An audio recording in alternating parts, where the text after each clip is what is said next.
Chapter 1. Rebirth and Encountering the System. Ah! Su Tang suddenly opened her eyes, surveying her surroundings and realizing she was in a hotel lounge. The excruciating pain of being dismembered by zombies lingered vividly in her memory. She took a deep breath, knowing that such agony would remain etched in her mind for eternity. After stabilizing her emotions, she smiled, her voice trembling yet filled with excitement as she declared, "Hello, Rebirth." She had inexplicably returned to a month before the apocalypse, and today marked her wedding to Sun Bingrue for this so-called Phoenix man. She had purchased cars and houses, sneaking away from her family to marry him in secret, yet he had the audacity to cheat on her after the apocalypse, allowing his mistress to push her into a horde of zombies. She needed to take action fleeing from the wedding? No, that would only invite ridicule and grant the scoundrel and his mistress an opportunity for redemption. What must she do to ensure their disgrace? Ding! Host binding successful reward. One multifunctional wristwatch and a gift package. Su Tang was momentarily taken aback as a multitude of words flooded her mind. She swiftly comprehended the system's manual, discovering it was a product of extraterrestrial technology. A devilish smile graced her doll-like, exquisite face as she commanded, "Quickly retrieve the scandalous footage of Sun Bingrue and Lin Hui. I require it." Yes. The system's voice was devoid of emotion. At that moment, a familiar voice called from behind, "Tang Tang, are you ready?"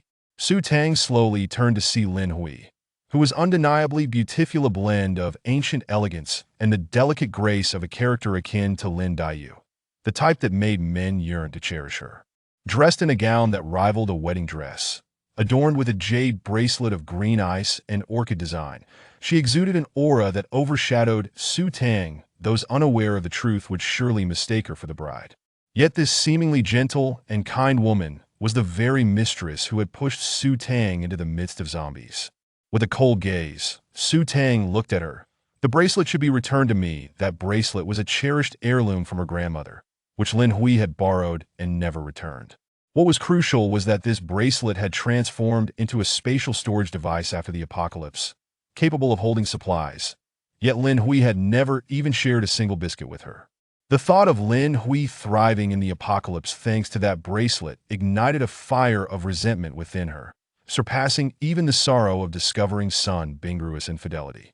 Lin Hui's smile faltered, and she weakly replied, "I'm sorry. I can't take it off. We'll find a way to remove it after the wedding, okay?"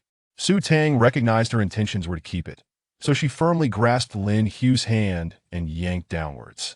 Lin Hui winced in pain and forcefully shoved Su Tang away, inadvertently stepping on her gown and tumbling backward. With a sharp crack, the bracelet shattered upon impact.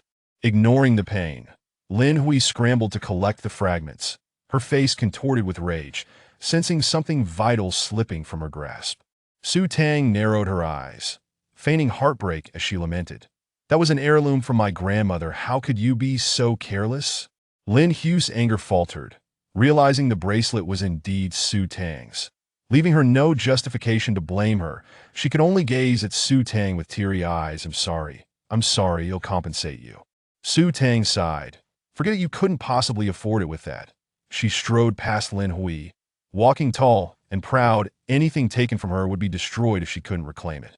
With the loss of the bracelet, Lin Hui's expression turned grotesque. She clutched the shattered pieces tightly, irrationally shouting, "Su Tang, you've finally admitted it. For 4 years in college, you never sincerely helped me. You were merely using money to humiliate me."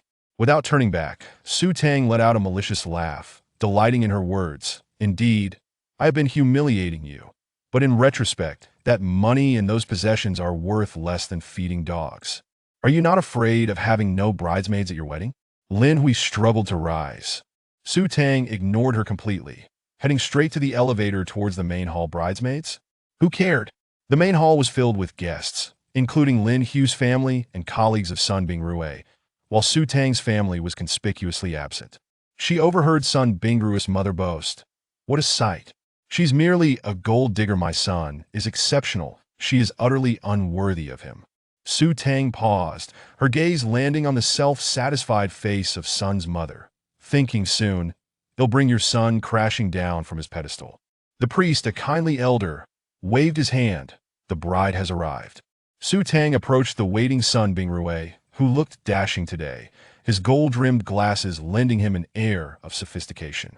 On the large screen beside them, an animation professing eternal love played. How ironic. The priest recited the vows before asking, "Mr. Sun Bingrue, do you take Miss Su Tang to be your lawfully wedded wife, in wealth and in poverty, till death do you part?" "I do." Sun Bingrue's response was resolute, eliciting applause and blessings from the guests. The priest nodded in satisfaction and turned to Su Tang. "Miss Su Tang, do you take Mr. Sun Bingrue to be your lawfully wedded husband?" Before he could finish, Su Tang lifted her veil and coldly declared, "I do not." Sun Bingrue's complexion turned pale as he trembled, asking, "What have I done wrong?" The impeccably composed Lin Hui rushed onto the stage, looking at Su Tang with feigned sorrow. "I'm sorry. I accidentally broke your bracelet. I will compensate you, please. Don't be unreasonable. Everyone is watching." Su Tang fixed her gaze on Lin Hui, who was truly an award-winning actress, appearing as a caring sister imploring her capricious sibling. With a slight smile, Su Tang tore at her wedding dress, exposing the t-shirt and jeans underneath. "Do you think I acted on a whim? I stand here today solely to expose your true selves." At that critical moment, the screen shifted, displaying a scandalous scene of Sun Bingrue and Lin Hui in a passionate embrace, with an electronic calendar in the background clearly indicating the date as yesterday morning.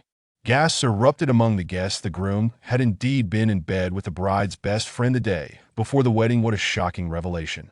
Lin Hui's face drained of color as she screamed, "This is fake. You hired someone to create a 5D image." Su Tang scoffed, "Do you take everyone here for fools? You may call the police if I fake this. I will accept any legal consequences." Sun Bingrue regained his composure, calmly adjusting his glasses, and sighed. "Su Tang, why must you do this? If it weren't for your meddling and financial pressure, I would never have been your boyfriend. Now that the facade is shattered, let me be frank. I have never loved you, Lin Hui, and I share true love. She is the best and kindest woman in the world." Su Tang gazed coldly at Sun Bingrue, incredulous that he still sought to defend Lin Hui's honor in her past life. She had considered him her lifelong partner. How foolish she had been. Chapter 2. The benefactor found in the midst of the gathering. There were no relatives of Su Tang to defend her, and thus, no one came to her aid. Instead, whispers of her questionable character began to circulate. Lin Hui threw herself into Sun Bingrue's embrace, weeping profusely. "I am sorry. It is all my fault.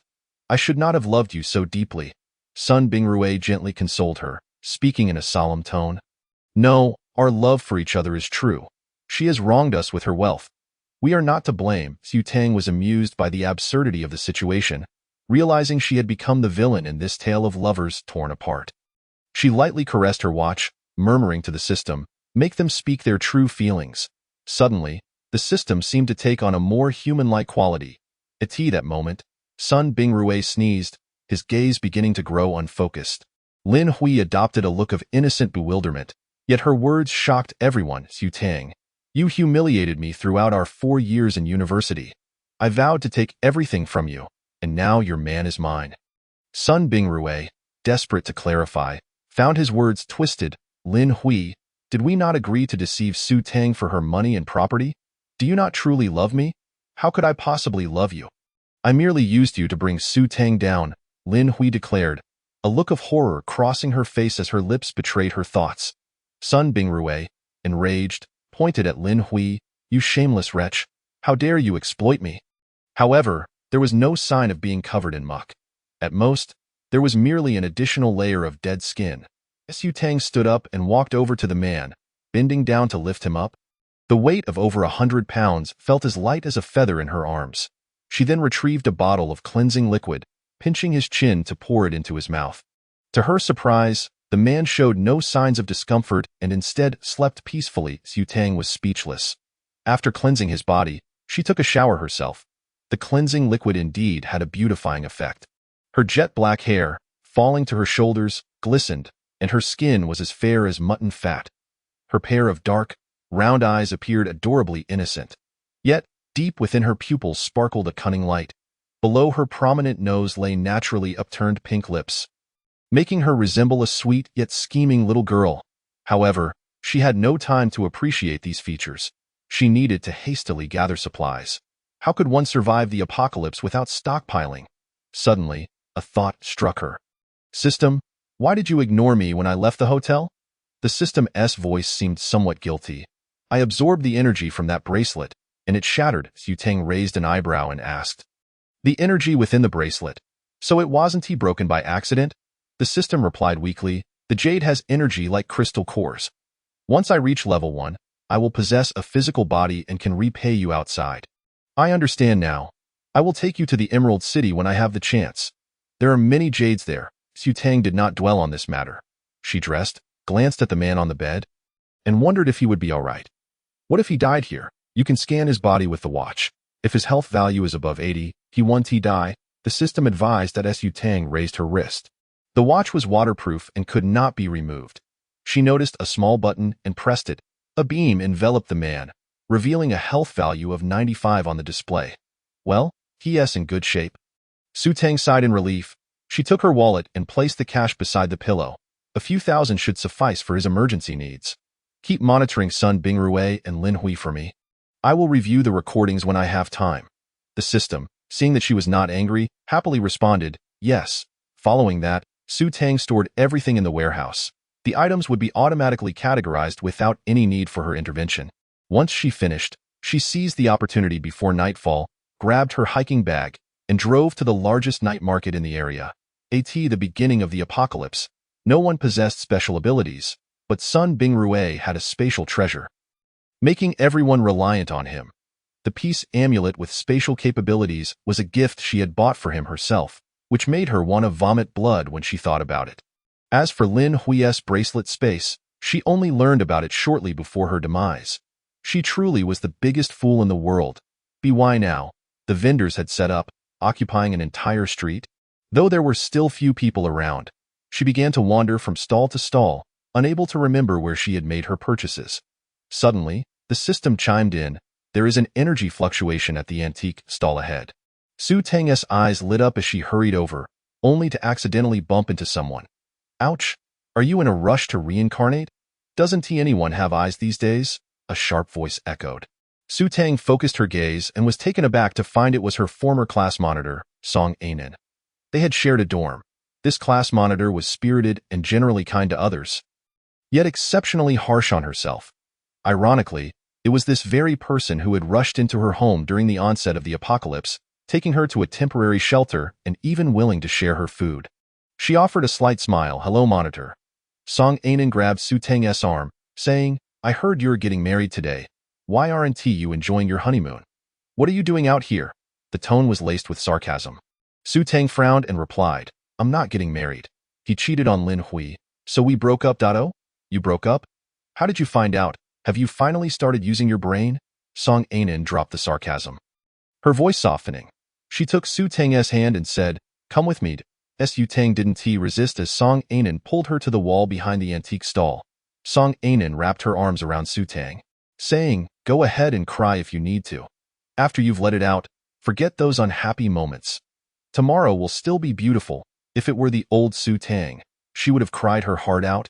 But now she understood that tears were the most useless thing. She chuckled. Should I bury my chest?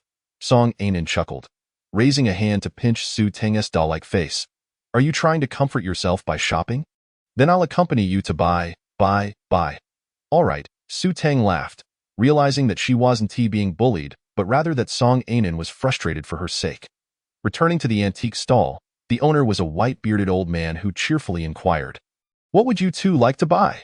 Su Teng glanced around, her gaze settling on a pink peace amulet, the black mineral spots on it resembling the Big Dipper, particularly striking. This one, it looks unassuming, yet it contains over 100 square meters of space. She lifted the peace amulet and asked, How much is this? That's pink jade. If it weren't for the black mineral spots, it wouldn't even be on this stall. If you really want it, I'll let it go for 200. The old man chuckled warmly.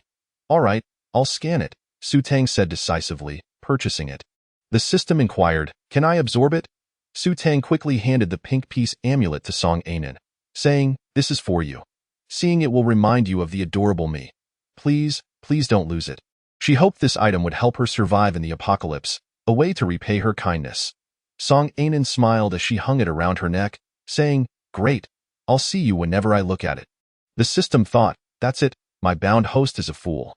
Yet Su Tang exchanged a smile with Song Ainen and began to roam the night market, purchasing items from start to finish, filling her hiking bag behind her. Suddenly, Song Ainen's phone rang, and she muttered suspiciously, "It's my brother." "Let me take this call." Su Tang, with her keen hearing, overheard the conversation clearly. "Ainen, hurry back. Mom is sick in the hospital, and it's chaos here. You need to come home quickly. I'll take Mom back right away." "Okay." Song Ainen hung up, looking apologetically at Su Tang. "I'm sorry. My mom is ill. I need to go back. Are you all right? If not, you can come home with me." Su Tang shook her head, saying, "No need. We can explore again next time." "All right, I'll head off now. We'll keep in touch." Song Ainen hurried away. Su Tang quickly found a place to store her purchases in the warehouse and continued to dive into the night market for more shopping.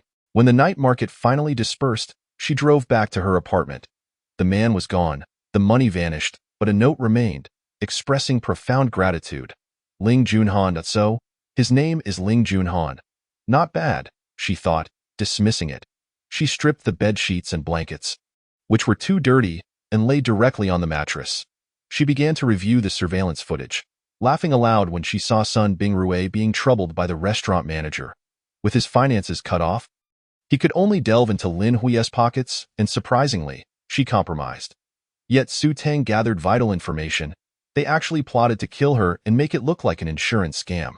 When did I buy life insurance? She was stunned for a moment, realizing they dared to commit murder even in peaceful times, having overestimated their humanity. The system couldn't help but scold. What kind of people are they, utterly disregarding the law? It infuriates me. They must not be let off. Xiao Bai leaped onto Su Tang's shoulder and inquired, "How should we seek revenge?" Su Tang affectionately rubbed her cheek against him, the soft and fluffy sensation truly soothing, leading her to consider him her electronic pet henceforth. "You shall know once I accomplish my task. For now, I must delve into other matters."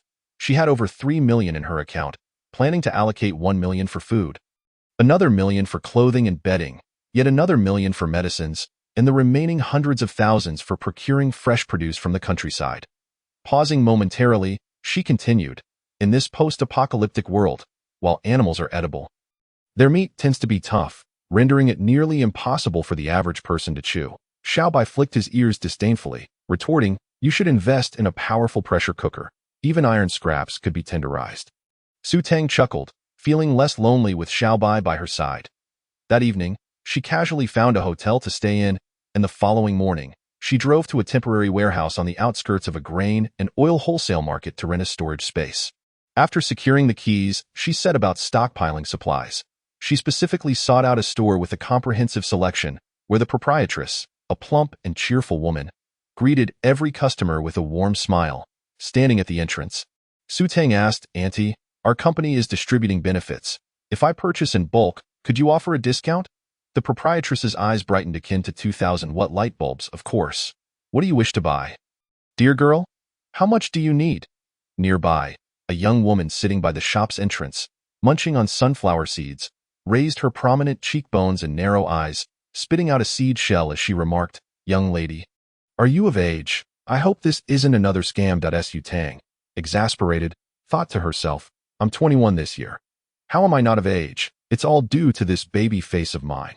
She smiled, asserting, "I'm indeed 21. And besides, I'm paying for my purchases. What could I possibly scam?" She deliberately accentuated her well-developed figure. Chapter 5. The premature apocalypse. She had anticipated that her words would suffice, yet to her surprise, the young woman stepped closer, scrutinizing her. "I must keep an eye on you, just in case you attempt to deceive me with scanned images." Su Tang, not offended, acknowledged that some individuals might resort to such tactics. Glancing over at the grain section, although the 50-kilogram bags were economical, she preferred the 1-kilogram rice bricks. "Auntie, I'll take all the rice bricks you have. Later, I'll buy some decorative gift bags to present them. It would make for a more upscale distribution." The young woman scoffed, "Such a small girl already knows how to deceive." The proprietress paused, then joyfully exclaimed, "I have 10,000 kilograms of these rice bricks.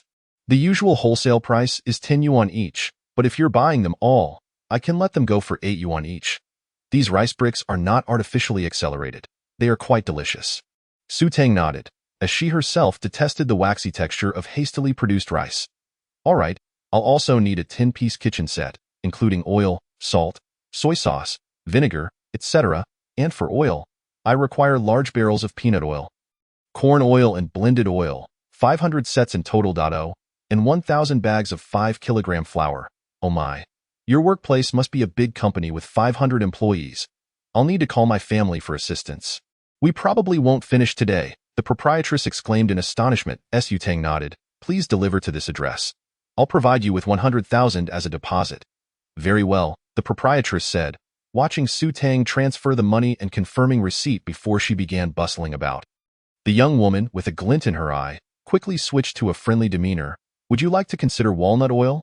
My family extracts it from home-harvested walnuts, and we also have camellia oil. Though it's a bit pricey. A pound each would be quite nice. Su Tang, not being much of a cook and unaware of the nutritional value of these oils, had heard that walnut oil was beneficial for children's brain development. You better not be deceiving me. If it's not natural, I won't buy it. And what is camellia oil used for? The young woman beamed, eager to explain. Camellia oil is marvelous. Just a little added to seafood or river delicacies ensures that it's more effective than ginger slices. Completely eliminating any fishy odor. Su Tang pondered the future fish, recalling how their strong odor could be overwhelming, and nodded. I'll take as much as you have. All right, but I must clarify beforehand that a pound of this oil costs as much as 10 pounds of peanut oil. Feel free to verify, and if it's a fraud, you can report me, the young woman stated earnestly. Su Tang discreetly inquired of Xiaobai, is camellia oil really like that? Xiaobai twitched his ears, responding in a mechanical voice. 100 pounds of fresh fruit yields 30 pounds of tea seeds, eventually producing around 6 pounds of oil, with a cost of 50 yuan per pound, factoring in processing and labor costs. It's roughly this price. The young woman stared at Xiaobai in astonishment. Wow, what a fascinating toy. It's adorable. I want one too. Su Tang, not wishing to elaborate further, replied, this is an electronic pet. A product from our company, yet to be launched. I'll take all the camellia oil you have. All right. The young woman redirected her attention, excitedly counting her inventory. After leaving the warehouse address and deposit, Su Tang wandered elsewhere. Passing by a seed wholesale store, she suddenly realized she hadn't planned to buy seeds in the aftermath of the apocalypse. Plants had gone wild. It was a stroke of luck to not be consumed by them. She needed to procure some uncontaminated seeds, as one never knew when she might need to cultivate crops. She lamented her lack of space for planting and grazing. Xiaobai's voice echoed in her mind. Master, the store has portable greenhouses and pastures. Once we have the funds, we can purchase them. Really?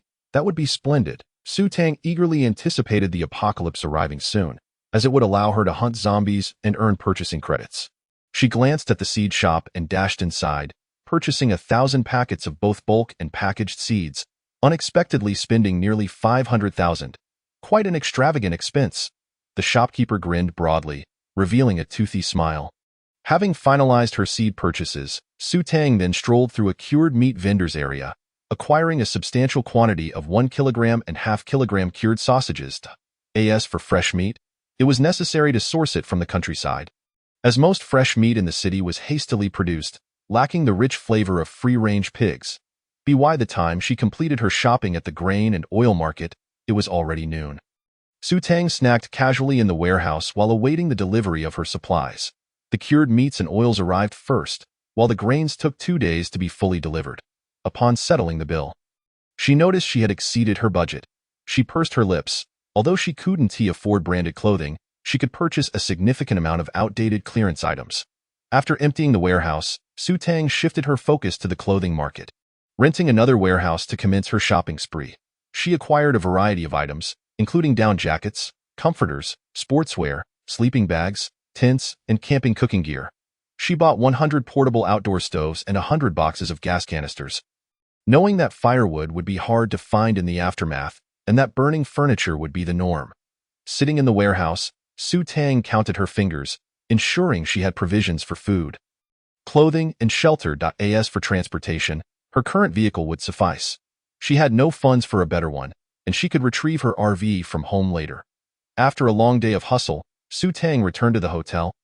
Feeling a sudden urgency, while using the restroom, she slapped her thigh, exclaiming, "Oh no, How could I forget to buy daily necessities? Toilet paper is essential.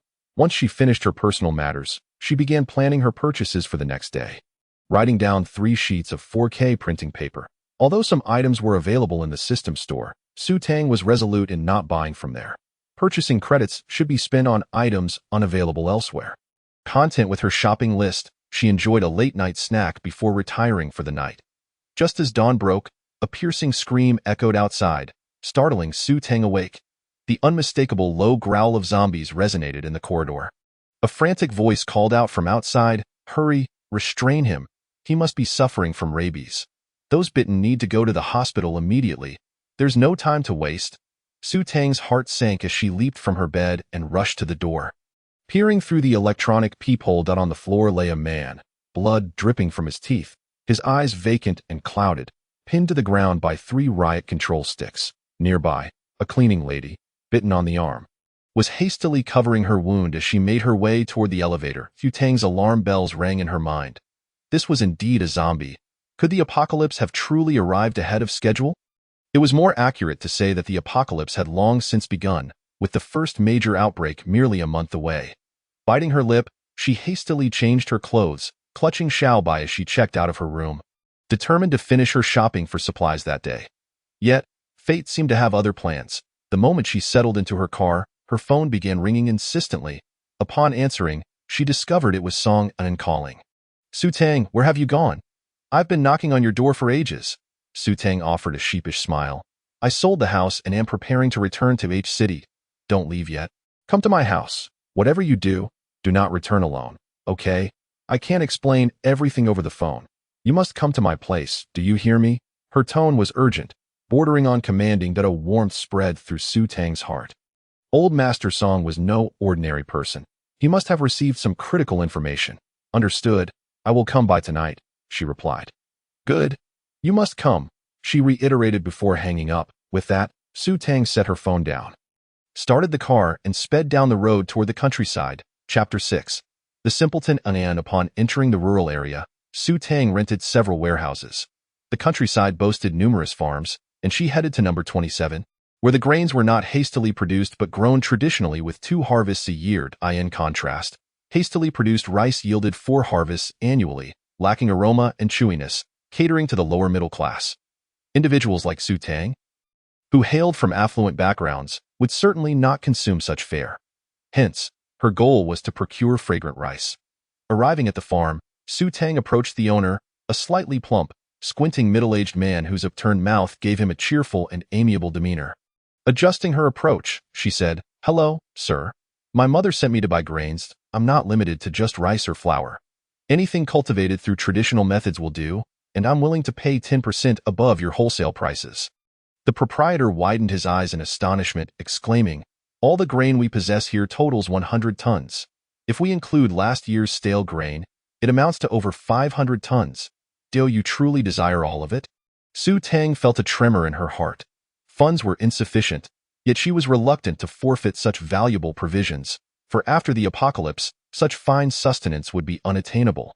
She blinked and said, "Let me inquire. If you are certain, then prepare for it."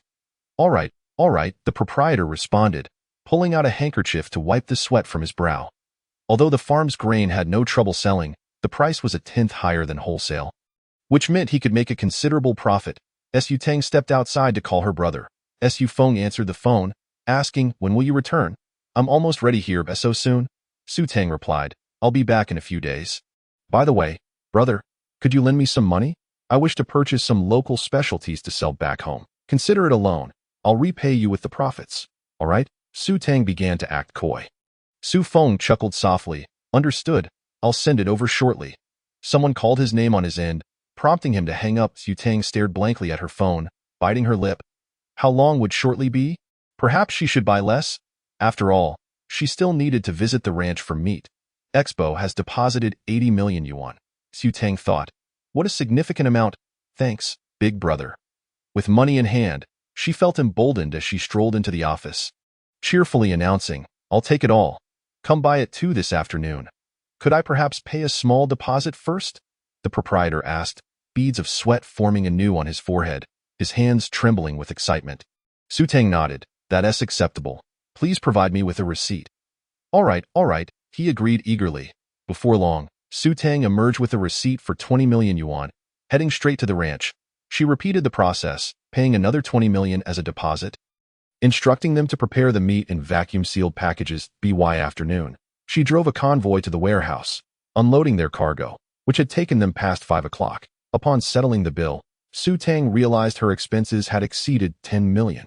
Money flowing like water. The 10-kilogram bags of grain were shrink-wrapped, comprising rice, flour, various legumes, coarse grains, and a small quantity of peanuts. The meat was portioned into blocks, as time was of the essence, and had not been cut into smaller pieces. Excitedly, Su Tang stored the supplies in the temporary warehouse, where they were automatically categorized. However, for reasons unbeknownst to her, despite the abundance of goods, a sense of emptiness lingered in her heart as she drove toward the city. She spotted an advertisement featuring little wings, and a sudden realization struck her. She had forgotten to purchase something crucial. It was imperative to acquire those with built-in cups and internal sanitary supplies. Otherwise, the scent of blood would undoubtedly attract zombies from blocks away. There were other necessities as well, such as cleaning products to eliminate blood stains, useful for both menstrual periods and to mitigate the scent of blood on injured individuals. With this in mind, Su Tang embarked on another shopping spree, acquiring numerous cleaning supplies. However, as she passed by a pharmacy, she refrained from entering, not due to a lack of funds, but because medicines would prove futile in the apocalypse. Yet alcohol would always remain invaluable. She had stocked up sufficiently for future disinfection of wounds. She initially intended to continue her shopping, but then received another call from Song and Su Tang. Why haven't you arrived yet? Hurry up, something urgent has come up, Song and shouted through the phone. I'm on my way. I'm stuck in traffic. Su Tang replied hastily. Hemph, hurry. Song and angrily hung up. Su Tang raised an eyebrow, pondering what was causing her friend such distress. Observing the traffic jam, she decided to take an alternate route. Otherwise, she would arrive well past midnight. By the time she reached the community where Song and lived, it was already past 9. After registering at the entrance, she parked her car and barely stepped out of the parking lot when Song and rushed toward her, throwing her arms around Su Tang's neck. What on earth is going on? Su Tang asked, her heart racing with anxiety. Follow me, Song and looking frantic, released Su Tang and seized her hand, pulling her along. Su Tang, bewildered, had no choice but to comply, finally exhaling in relief once they entered Song An's villa. In the living room, Song An's father and brother, Song Yu, sat on an elegant European-style sofa, their expressions grim as they gazed at the two girls. Su Tang quickly greeted them, Uncle, Brother Song. Song An's father nodded mechanically. While Song Yu's handsome face was clouded with worry, he forced a smile. Come, sit, Su Tang squinted, sensing that they had perhaps realized something amiss. Song An tugged at Su Tang's hand, insisting, let us go to my room. I have something very important to discuss with you. The two ascended the spiral staircase to the second floor, entering Song An's bedroom, which was adorned in a regal European style, fitting for her personality. Song An pushed Su Tang onto the bed, biting her lip. Do you remember the safety pendant you gave me? What's wrong? Did you break it? Su Tang instinctively guessed the gravity of the situation. Song An took a deep breath, revealing an unexpected bag of bread in her open palm. Su Tang's eyes widened in astonishment. How could you activate the space ahead of time? Isn't that supposed to happen only after the apocalypse? The system chimed in suddenly. Detected an anomaly in the magnetic field of the air. This condition has persisted for approximately 1 month. Does that mean the apocalypse has already begun for a month? Su Tang inquired. The system replied, roughly. A cold does not manifest instantaneously. By the time symptoms appear, it has already been 2 to 3 days. Su Tang pressed her lips together, falling silent. The appearance of Ling Junhan here suddenly made perfect sense. He was a member of the security team. Noticing Su Tang's contemplative silence, Song An grew slightly embarrassed. I'm not trying to show off. It's just that the safety pendant was given to me by you. So I feel that the supplies I've gathered should also include your share. If it weren't for the pendant disappearing, I would have returned it to you by now. Su Tang gazed at Song An, realizing she had overestimated her friend's aloofness and underestimated her kindness. Furrowing her brow, she scolded, Are you foolish? How could you disclose such a vital secret to others? Don't you realize this could jeopardize your life in the future? It was the first time Song An had been scolded by Su Tang, leaving her momentarily stunned. Chapter 07. The zombies arrive early. Seeing her friend's bewildered expression, Su Tang sighed inwardly. She had been even more naive in her past life. Shifting her thoughts, she asked seriously, Anan, have you seen those posts predicting the coming apocalypse? Song Anan nodded. Yes, and with the safety pendant suddenly transforming into a space. I felt certain the apocalypse was imminent. I thought it best not to return it to you, ensuring you wouldn't have to worry about food and water. Her voice trailed off, lacking confidence. Su Tang felt her heart warm, realizing how endearingly naive her friend was. Unin. Have you considered that the pendant might not have been fated for me, even if you give it to me?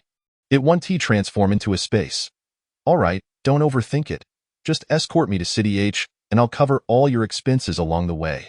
Song Anan frowned, shaking her head. That's not feasible. Fine, just trust me on this. Yu Tang refrained from revealing her true intentions. Helping Song Anan was also a way to repay her past kindness. That would suffice. Seeing Su Tang's determination, Song Anan relented. Stay over today. Tomorrow we'll gather supplies together. Whatever you need, just let me know. Okay, Su Tang nodded. The two continued chatting before eventually taking their showers and going to bed. The next day, while collecting supplies, Su Tang felt frustrated. Song Anan had gathered only instant food, items she herself would never touch. However, recalling her past life, she knew these convenient meals were the most sought after, as they could simply be prepared with hot water. Yet, once the second rain fell, the water would become undrinkable, necessitating someone with water-based powers to provide drinking water. Su Tang proposed. We should buy more water, especially large barrels from a water station. Sure, Song An agreed. Now fully compliant with Su Tang's suggestions, she rented a warehouse to store their supplies before transferring them into her space. As they spent all their money and prepared to return to the warehouse, a sudden scream pierced the air from outside. Yu Tang's gaze sharpened, and she swiftly pulled down the rolling door and locked it. Song Anan stood frozen in fear by the small door. Paralyzed as she peered outside, Yu Tang had no choice but to pull her inside, forcefully closing the small door while leaving a crack for visibility. Outside, a vagrant was biting at passers-by, and the security personnel were confronting him. On the ground lay a security officer, convulsing, his neck a bloody mess, and the floor was soaked in blood. The three security guards, armed with anti-riot forks, were searching for an opportunity to subdue the vagrant. But he was incredibly strong. Having already snatched one of the forks away, Yu Tang narrowed her eyes. Zombies were not known for their INT. She gazed intently at the vagrant brandishing an explosive fork. He bore no resemblance to a zombie, as his eyes were not the pallid gray of the undead. Suddenly, the injured man on the ground ceased trembling, his limbs extending violently before falling still. Su Tang pressed her lips together, suspecting he had succumbed to excessive blood loss, but in the next moment, she fearfully secured the door with all her might. Before long, anguished screams pierced the air outside, accompanied by the sounds of beasts gnawing on flesh and bone.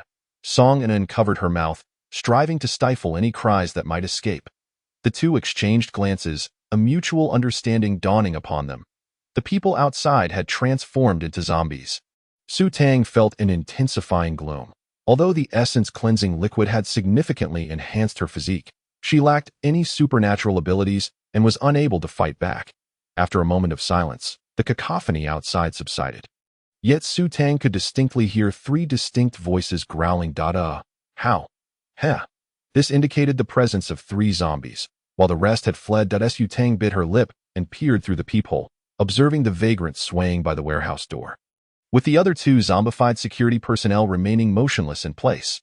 The warehouse was sealed, with only this single exit. Yu Tang turned to Song Anan. Can your space accommodate people? Song Anan shook her head. No, what should we do? Right, I'll call my brother. Trembling, she retrieved her phone, inhaling deeply to steady herself before dialing. To her dismay, the call wouldn't go through. It seemed the vagrant had heard the noise and charged violently at the roll-up door. While the other two zombies slowly advanced toward their location, Su Tang realized there was no escaping now and reached out. Do we have a machete? Or a fire axe? Yes. Song Anan produced a fire axe, its blade glinting ominously. Su Tang's eyes sharpened as she kicked open the small door and bolted outside. The vagrant, momentarily dazed by the sudden movement, froze for an instant. Seizing the opportunity, she swung the axe down onto his head. But the blade became lodged in his sturdy skull, preventing her from withdrawing it immediately. Song Anan shrieked in terror, quickly covering her mouth again as tears streamed down her face.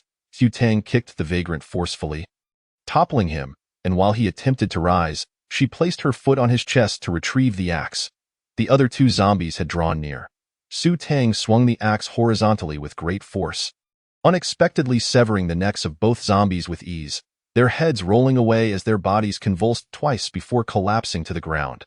The vagrant beneath her resembled a zombie from the television, his arms outstretched in an attempt to grasp Su Tang's neck, his teeth gnashing incessantly. Xiaobai, do these three zombies possess crystal cores? Xiaobai emerged from her backpack, shaking its rabbit ears as it replied. The one on the ground does not have one, but the other two do. Do you need me to split them open for collection? Su Tang expressed her distaste. Although she had killed zombies in her previous life, she had never resorted to opening their skulls to retrieve items. No need. I can collect it. But why doesn't this one have a core? Xiaobai perched on Su Tang's shoulder, peering down. Su Tang, equally curious, responded, I don't know either. He possesses a higher intelligence than the other two, so he must be the source of infection, while the others are merely infected. Xiaobai leaped to the ground, examining the vagrant. I have collected his flesh and blood.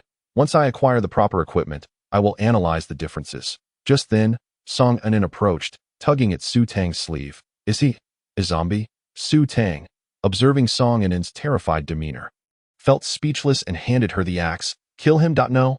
Song Anan shook her head vigorously, retreating. Su Tang's gaze turned icy as she regarded her. In the post-apocalyptic world, zombies pose little threat to us. The real danger lies with our own kind. If you do not grow stronger, you will only find yourself trapped in despair, endangering your loved ones. Song Anan bit her lip resolutely, yet still hesitated to accept the fire axe. Su Tang reiterated. It is the end of the world. You must choose between killing zombies or being devoured by them. Song Anan felt as though the Su Tang before her was an entirely different person. Had Sun Bingrui's betrayal truly triggered such a transformation? Su Tang shouted again. Kill him. Chapter 08. The beginning of the escape. Song Anan clenched her lips tightly, ultimately closing her eyes and bringing the axe down with all her might. It struck the vagrant's face, but he did not perish. Su Tang, exasperated, seized the fire axe and severed the vagrant's neck, then hastily pulled Song Anan away from the scene. In truth, during her previous life, her first encounter with killing a zombie had not been as daunting as Song Anan's. Every beginning is fraught with difficulty. The perimeter of the warehouse was deserted, likely due to everyone having fled in terror, and the two raced to the parking lot, quickly driving back home. Upon returning to the villa, they were immediately met with a woman's piercing scream. Song Anan dashed to the first-floor bedroom, discovering her mother bound to the bed. Her expression twisted in agony, her eyes bulging unnaturally, lips curling back to reveal her teeth. In an instant, Song Anan understood the situation. Her mother's appearance mirrored that of the vagrant. Her father sat feebly in a nearby chair, his gaze vacant as he stared at the floor. Su Tang inhaled deeply.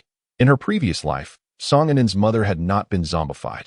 Could this be the result of a butterfly effect triggered by her rebirth? She pondered internally. Xiaobai, can the essence cleansing liquid save her? Xiaobai's response was surprising. Yes, she is currently in the process of awakening her supernatural abilities. Failure would result in her becoming a zombie. What? Then why don't I have supernatural abilities? Su Tang felt a surge of frustration. You have not been infected by the virus. The abilities awakened now would not be formidable. Only when your body gradually absorbs the virus in the air and accumulates to a certain extent will the awakened powers reach their fullest potential. Xiaobai explained. Su Tang came to understand. It was no wonder that those with abilities during the early stages of her previous life were only momentarily impressive, while later on, those who developed abilities became increasingly formidable.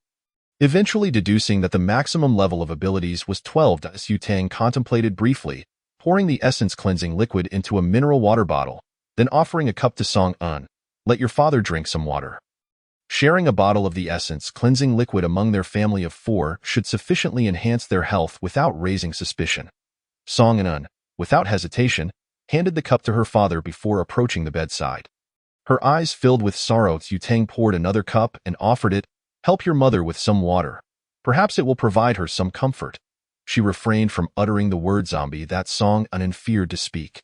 Su Tang was acutely aware of the principle of a healer not treating themselves, so she resolutely opened her aunt's mouth and poured the liquid down her throat. Gradually, her aunt quieted, appearing as though she had fallen into a deep slumber. At that moment, Song Yu burst in, drenched in sweat and smeared with blood. His voice urgent, "Quick, we must leave the city. Chaos has erupted, and if we delay any longer, we may not be able to escape." He glanced at Su Tang before continuing. "The authorities have instructed us to gather at the Sidong gas station." Seizing the opportunity, Su Tang divided the remaining water into 2 cups, handing one to Song Yu and the other to Song An. "Drink quickly. Once you're done, we depart." Song An, without a hint of doubt, drank her water, smacking her lips. "It's so sweet," Su Tang chuckled softly. "You're only perceiving sweetness because you're thirsty." Song Yu shot a glance at Su Tang before consuming the water himself. He too found it sweet, but attributed it to his thirst, giving it little thought. Uncle Song also drank the water, exhaling deeply. "Let us go. I'll carry your mother. You two stay out of it." Su Tang could not help but regard Uncle Song with renewed interest. Despite rumors of his flirtations, he proved to be a man who did not abandon his first wife. The 5 of them set off in 2 vehicles, with Su Tang insisting that Song An accompany her in one car, ensuring at least her safety if her aunt did not survive. As they drove out of the community, the streets remained bustling with pedestrians. Oblivious to the impending storm, Su Tang couldn't suppress her curiosity. "Anan, has your family received any news?" There have been some messages, but they pertain to my father's work. Someone advised him not to go out until the security team arrives.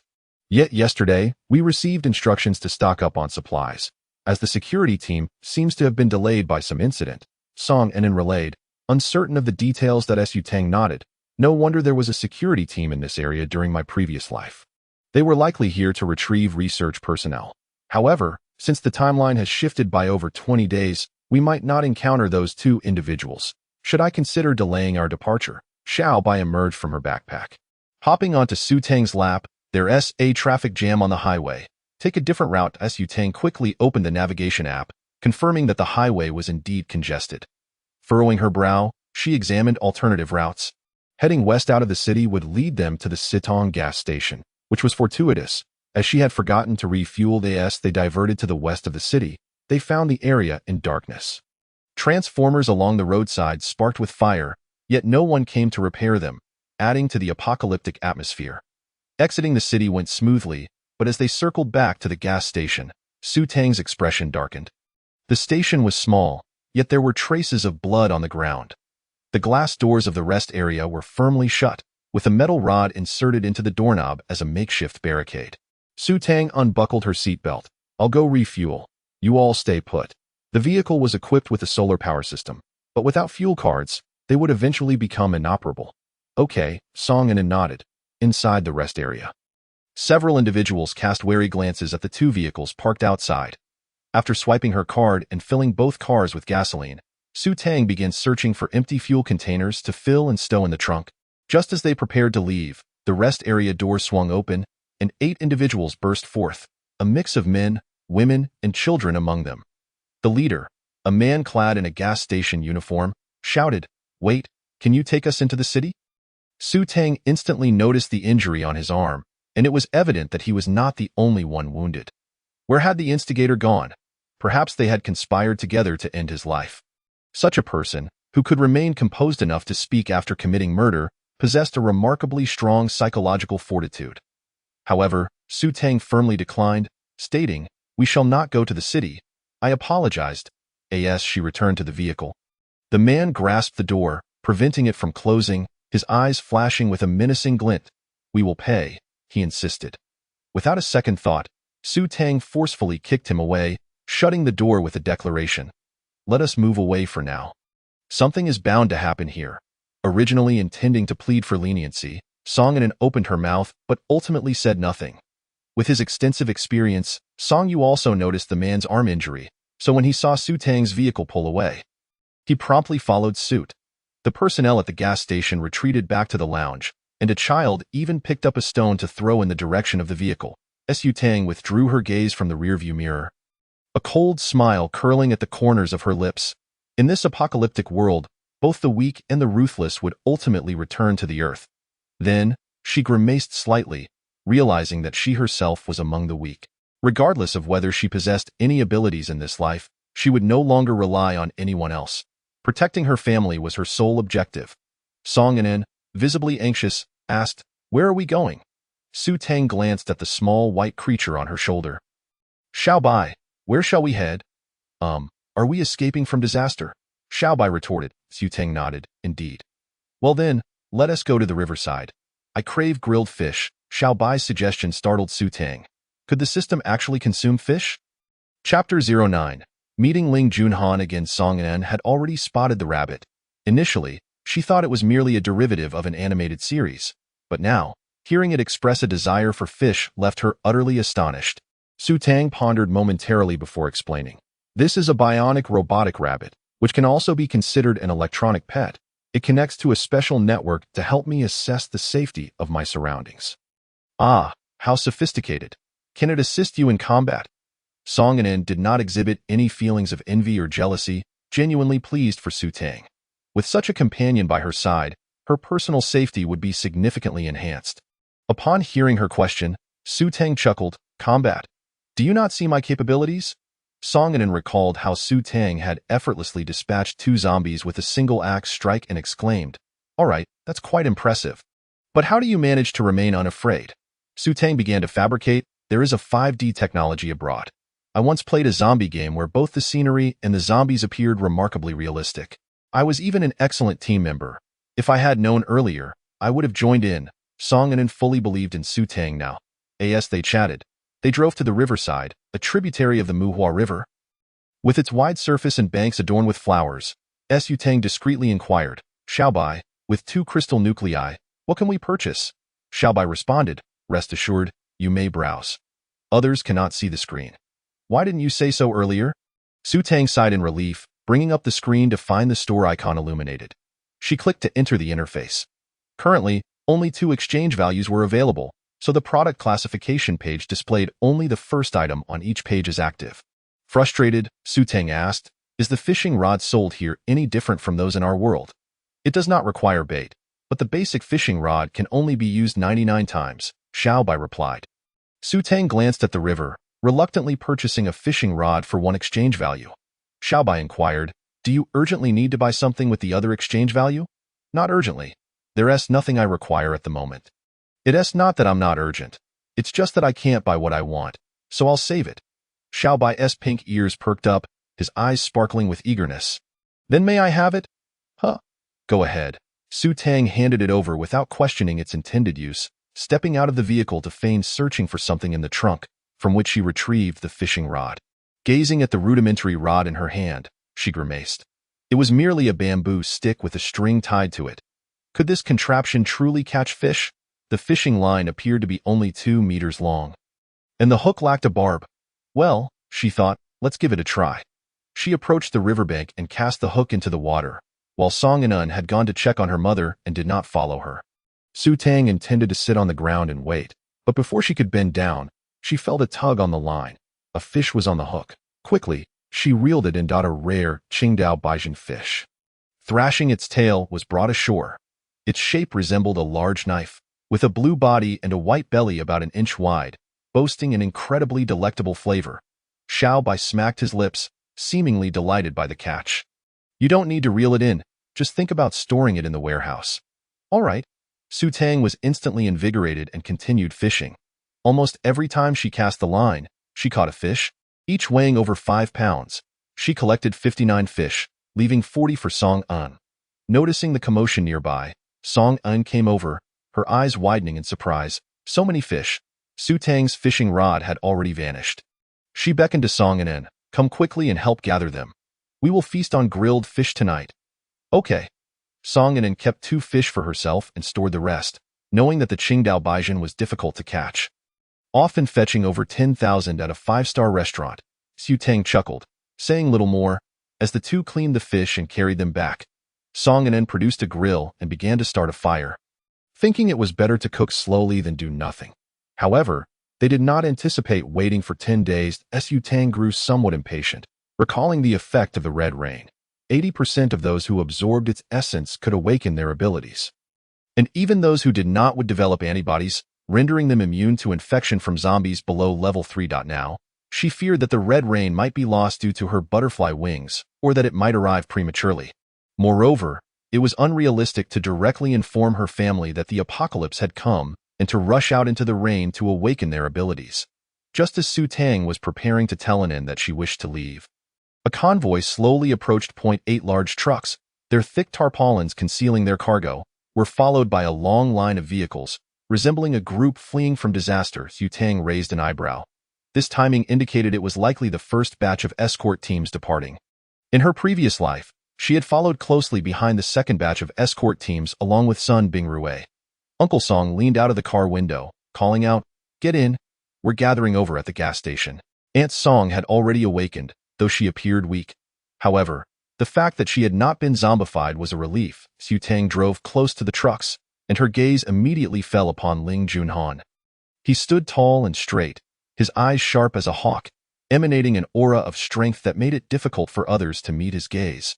Yet, she stared unabashedly, feeling a twinge of concern that he might detect her having given him the washing essence.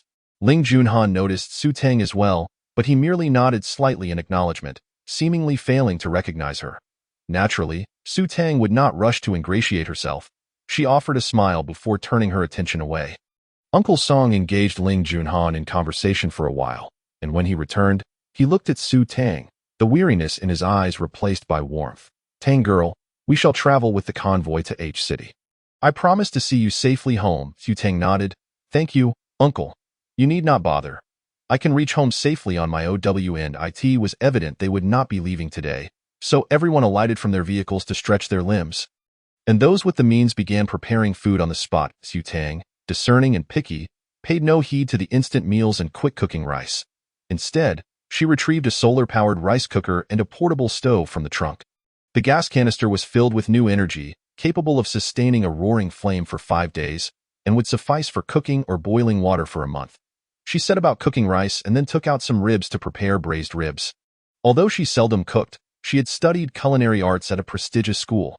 Soon, the rich aroma of rice mingled with the enticing scent of meat wafted through the crowd, drawing the attention of many children.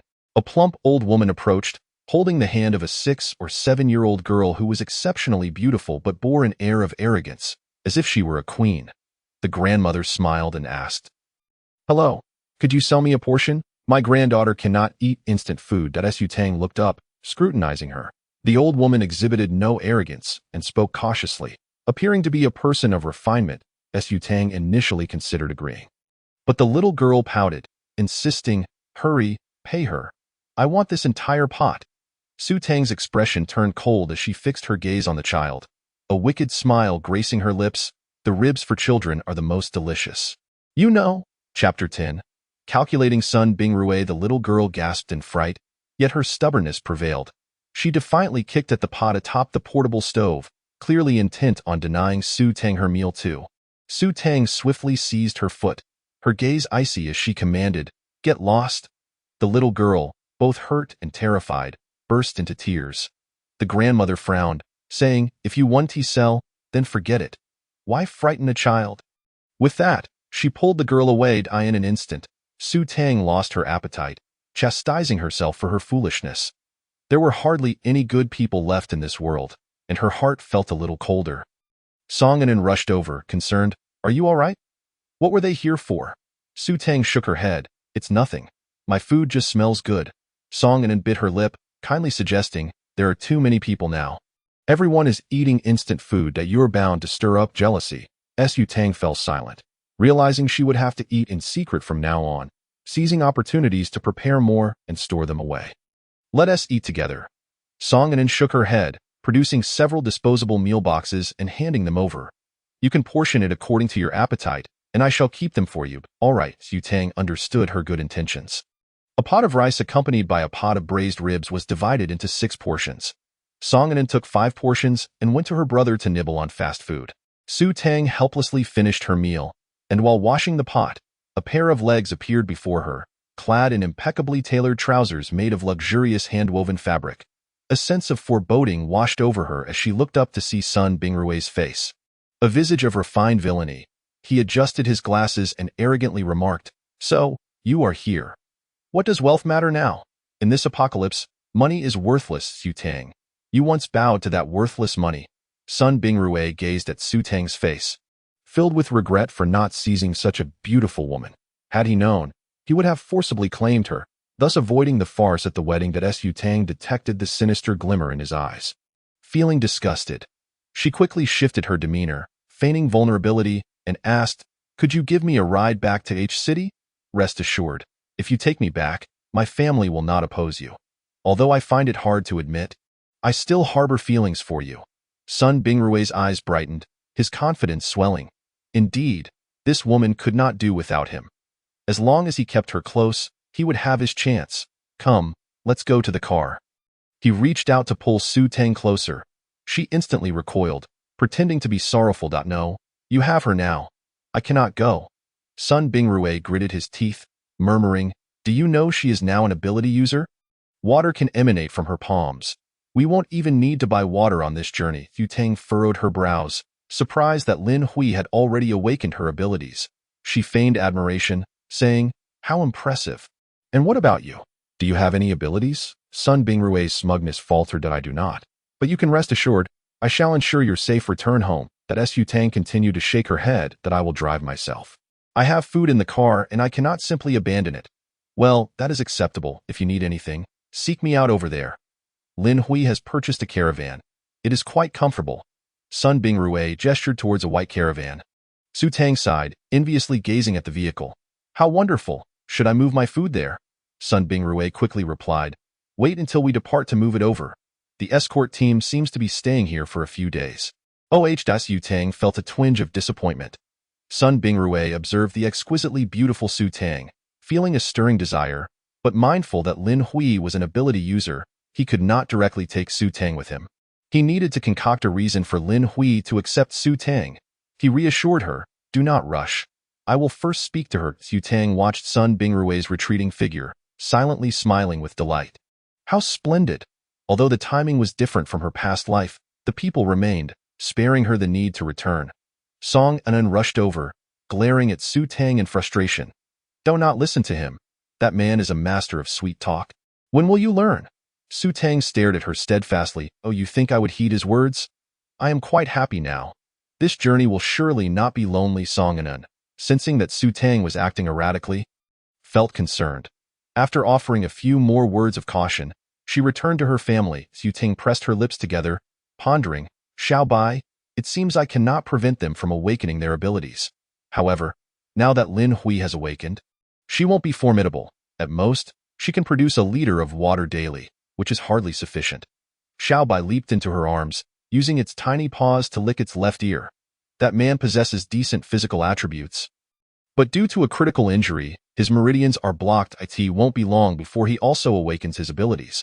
Then let him awaken his abilities. Su Tang mused, in my past life, his ability was strength.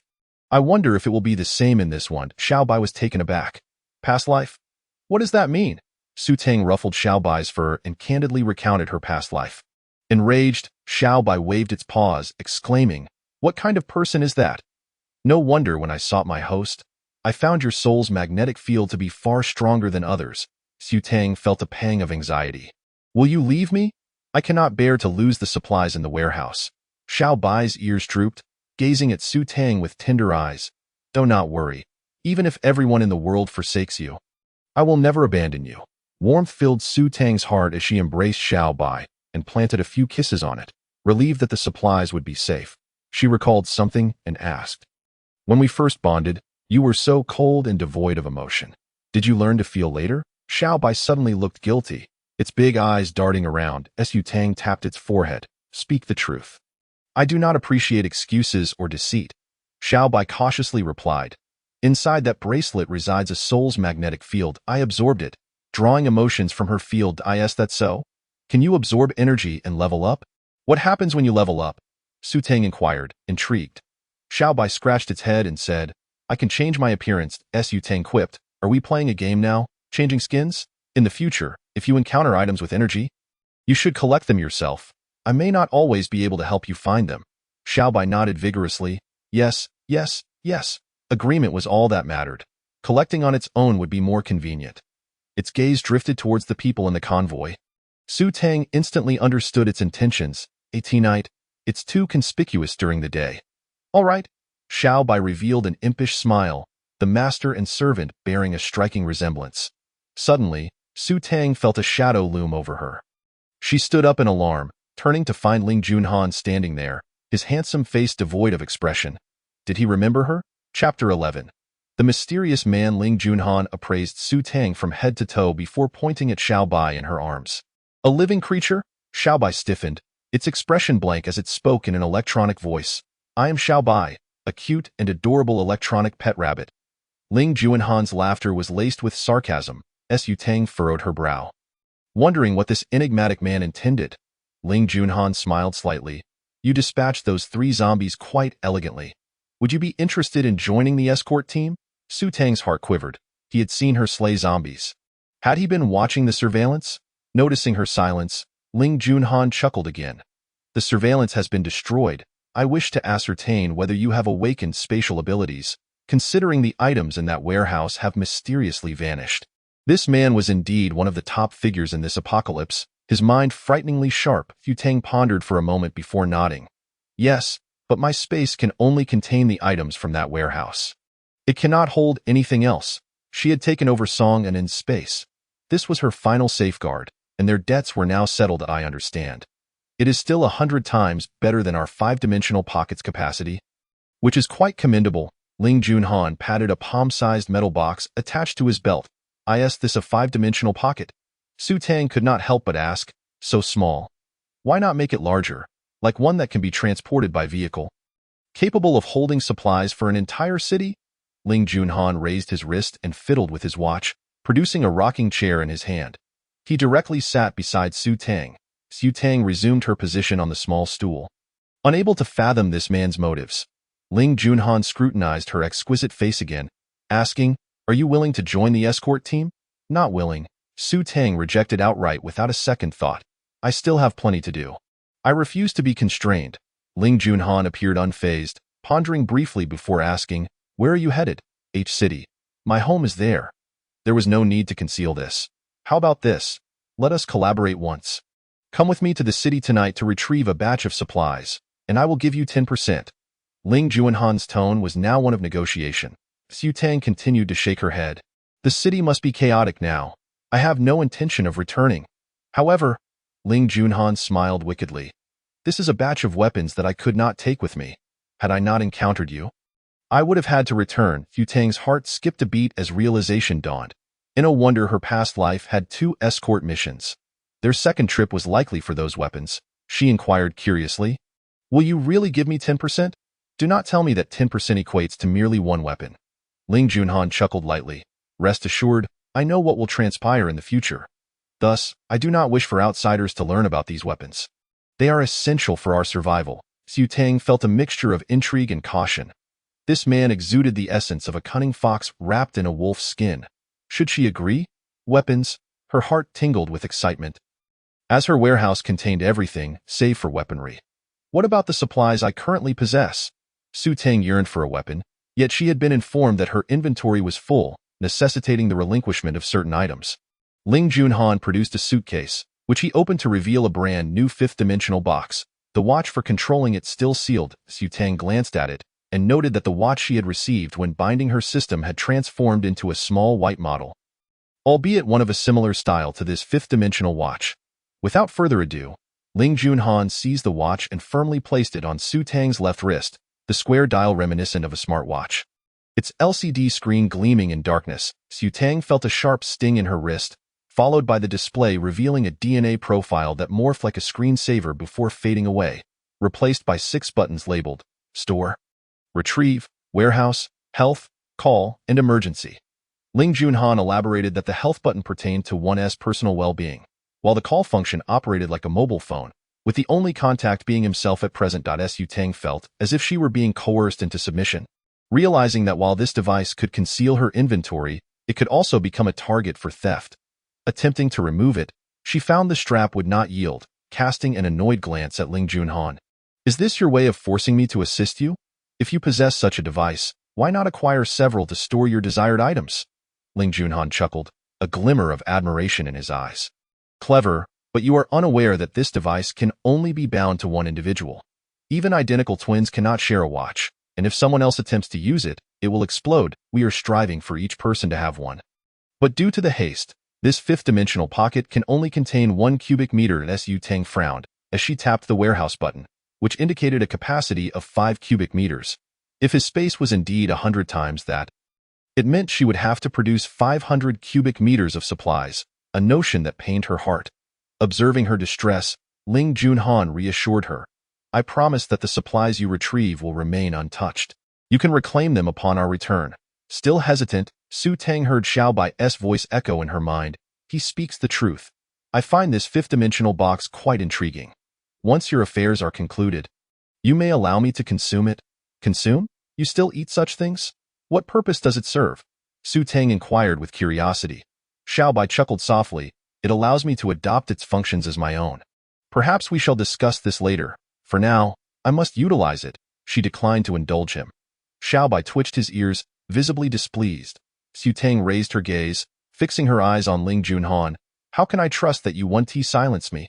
Suddenly, Ling Junhan stood, grasping Su Tang's arm and pulling her up, encircling her waist with his other hand, his handsome face nearly brushing against hers. In a commanding tone, he declared, then marry me. I shall dedicate my life to protecting you. Regardless of whether we discover a larger fifth-dimensional box in the future, I will never disdain you. For a moment, Su Tang was taken aback, initially contemplating a shoulder throw to cast him away. But upon catching sight of Sun Bingrui approaching, she instinctively wrapped her arms around Ling Junhan's neck. With a playful tone, she replied, then you must keep your word and protect me well. Ling Junhan, seemingly noticing her ruse, cast a casual glance at the approaching Sun Bingrui before leaning closer to whisper in her ear, certainly, my dear wife. Yu Tang smiled sweetly, my dear husband. Upon hearing Su Tang refer to another as her husband, Sun Bingrui's fury ignited, and he pointed an accusatory finger at her, shouting, you fickle wretch, just moments ago, you professed your love for me, and now you seek to entice another. Su Tang turned to Ling Junhan with feigned innocence. My dear husband, someone is insulting your wife. Ling Junhan released her, his fingers cracking ominously as he advanced menacingly towards Sun Bingrui, his striking eyes glimmering with a chilling light. Sun Bingrui instinctively stepped back, feeling as if he were a lamb awaiting slaughter before a ferocious tiger. Chapter 12. The host is a fool. Without a moment's hesitation, Ling Junhan unleashed a powerful punch, sending Sun Bingrui sprawling, blood gushing from his nostrils as he crashed to the ground, his face meeting the earth in an intimate embrace, precisely where blood had pooled. Yu Tang squinted. The blood on the ground was undoubtedly that of a zombie, and there was a high likelihood Sun Bingrui would contract the virus. Should he transform into a zombie, he would inevitably bite Lin Hui, or Lin Hui might discover his transformation and end his life. Regardless, she found the prospect quite delightful and eagerly anticipated it. Suddenly, she felt a tightening at her waist, accompanied by the warm breath and alluring voice of Ling Junhan. Are you satisfied, my dear wife? Su Tang stomped her foot, crushing it against Ling Junhan's instep with considerable force. Indeed, I am quite satisfied. Come find me tonight. Very well, my husband, I shall attend to my duties first, Ling Junhan replied, maintaining his composure as he walked towards the convoy. Su Tang stood there, momentarily dumbfounded. Could this truly be the same individual from her past life? Though they had met only a few times, he was reputed to be decisive and stern, and yet he had smiled at her not once, but several times. Xiao Bai interjected, 5 times, to be precise. You remember that? Regardless, observing Sun Bingrui struggle to rise, shooting her a resentful glare, Su Tang felt a sense of satisfaction. Her relationship with Ling Junhan was merely one of mutual utility, devoid of any potential for further development. Thus she dismissed his words as mere pleasantries. Casting her eyes upon a nearby rocking chair, she settled into it, cradling Xiao Bai and absent-mindedly petting him. At this moment, the convoy maintained an air of order, each family tending to their own, as the sun dipped in the western sky, casting a tranquil and harmonious ambience. Su Tang squinted, reveling in the comfort of the moment, longing for popcorn. Crunch, crunch. Suddenly, Su Tang opened her eyes wide, discovering that Xiao Bai was nibbling on a carrot in her arms. She grimaced. You're not a real rabbit. Why are you eating carrots? Xiaobai raised the carrot. It's quite nutritious and sweet. Would you like a bite? Su Tang was at a loss for words, recalling the health button on her watch. She pressed it, and the display revealed her current health status. Health value, 98, green digits. It seemed satisfactory, but why not a full 100? Xiaobai swiftly chewed and swallowed the carrot before explaining, you haven't had water in quite a while. You're likely dehydrated. Does that count? Su Tang countered, before rummaging through the vehicle for a bottle of water, downing half of it and checking her health value, which indeed had risen to a perfect 100. She turned to return to her chair, but noticed several individuals making their way towards the gas station's lounge, unaware if the occupants had fled or transformed. However, that hardly concerned her. She apathetically walked back to her chair, rocking gently as if she were an elderly woman. Crash! The glass door of the gas station's lounge shattered into shards, startling the two young men who had yet to reach the entrance. They stood frozen, staring at the broken door, and before they could react, a man burst forth, seizing the rightmost youth and sinking his teeth into his neck with a grotesque, gaping maw, blood splattering everywhere, drenching the left youth in gore, prompting a terrified scream. The security team quickly drew their laser crossbows, firing beams that pierced the zombie's head, but the thin laser beam failed to eliminate it instantly, allowing the creature to continue gnawing, the sound of crunching bone and flesh echoing. Most members of the convoy were retching, a few fainting, while only a handful observed with cold detachment, after consuming the purifying essence. Not only had Su Tang gained strength, but her vision and hearing had also sharpened considerably. She memorized the faces of those few individuals. Xiaobai twitched his ears and suddenly leaped to the ground. Darting off, Su Tang intended to call him back but hesitated, remembering he was not a true pet rabbit, so she remained silent, continuing to enjoy her relaxation. The zombie had once been an employee at the gas station, and it was likely that all those in the lounge had been devoured by him. After a brief wait, the security team dispatched the zombie, and Xiaobai mysteriously returned, leaping onto Su Tang's lap and revealing a crystal core with a flourish. The zero-level crystal core was milky white, yet this one was transparent, radiating a spectrum of colors, with a line resembling a crack running through it, indicating it was a first-level crystal core. How had the zombie evolved so rapidly? She glanced up at the deceased zombie, observing the security personnel rummaging through its cranium, undoubtedly searching for the crystal core. Xiaobai, I had always believed that all individuals were equal, merely starting from different lines. But now I comprehend that every nation on Blue Star possesses its own hierarchy. What? Xiaobai gazed at her in confusion, unsure why she would not be pleased with acquiring a crystal core. Su Tang inhaled deeply, gesturing towards the convoy. Look at those people. In our Dragon Kingdom, they occupy the lowest tier of the pyramid, enduring immense pressure, and are often the last to learn the truth. It should not be the case that all citizens of the Alliance's nations experience such a fate. Xiaobai tilted his head, asking, isn't that a good thing? After all, those at this level are quite fragile. If they knew something in advance, they would surely panic, destabilizing the foundation and causing those above to collapse. You do make a valid point. After pondering seriously, Su Tang nodded in agreement. Xiaobai waved the crystal core. Shall we exchange it for something? Yes, 10 points. Su Tang promptly set aside her thoughts and activated the light screen. 10 points could purchase a considerable amount, but she focused solely on practical items. Disregarding food, water, and medicine for the time being, Xiaobai inquired, should we buy weapons for Song An and the others? Do not be deceived by the unassuming wooden sword. Its offensive capability is rather commendable. And the most crucial aspect is its affordability, allowing one to purchase 5 of them. Su Tang shook her head, reflecting on the saying that a grain of rice can foster enmity while a grain of millet can settle scores. She believed she had repaid her debts to her. Well then, what shall we buy? I suggest procuring weapons, medicines, and compressed nutrient solutions. Xiaobai offered a plethora of recommendations. However, Su Tang chose to purchase a piece of clothing instead, an air-conditioned garment that cost 8 purchase points, which appeared no different from ordinary black thermal underwear. With 2 purchase points remaining, she bought a pack of crispy candy. Xiaobai, who had been contentedly gnawing on a carrot, dropped it in disbelief upon seeing her purchase. How could her host be so foolish? Was it too late to regret? Su Tang paid no heed. She rose to the vehicle to don the clothing, subsequently retrieving the crispy candy, which surprisingly came in a large box filled with tiny squares the size of fingernails. 10 pieces per small box, totaling 100 boxes. She took one box and stored the rest in the warehouse, for this crispy candy was anything but ordinary. Surely, anything produced by the system would be of exceptional quality. Xiao Bai gazed longingly at the half-eaten carrot on the ground, now unfit for consumption. Lamenting the waste of food, Su Tang picked up the carrot, rinsed it with water, and took a bite. After the apocalypse, such delectable vegetables were a rarity. While she mused, a drop of rain fell from the sky, causing Su Tang to stiffen in alarm. Could it be that the red rain had arrived prematurely? She had yet to inform her family. Chapter 13. A matter of discussion as she stood there in a daze. A torrential downpour soon followed, compelling her to hastily return the stove and similar items to the vehicle. She folded up the chair that Ling Junhan had brought out and stowed it in the trunk, noting that the chair was surprisingly comfortable. Once inside the car, she took a towel to dry her hair. And upon observing the steaming rain outside, she sighed in relief.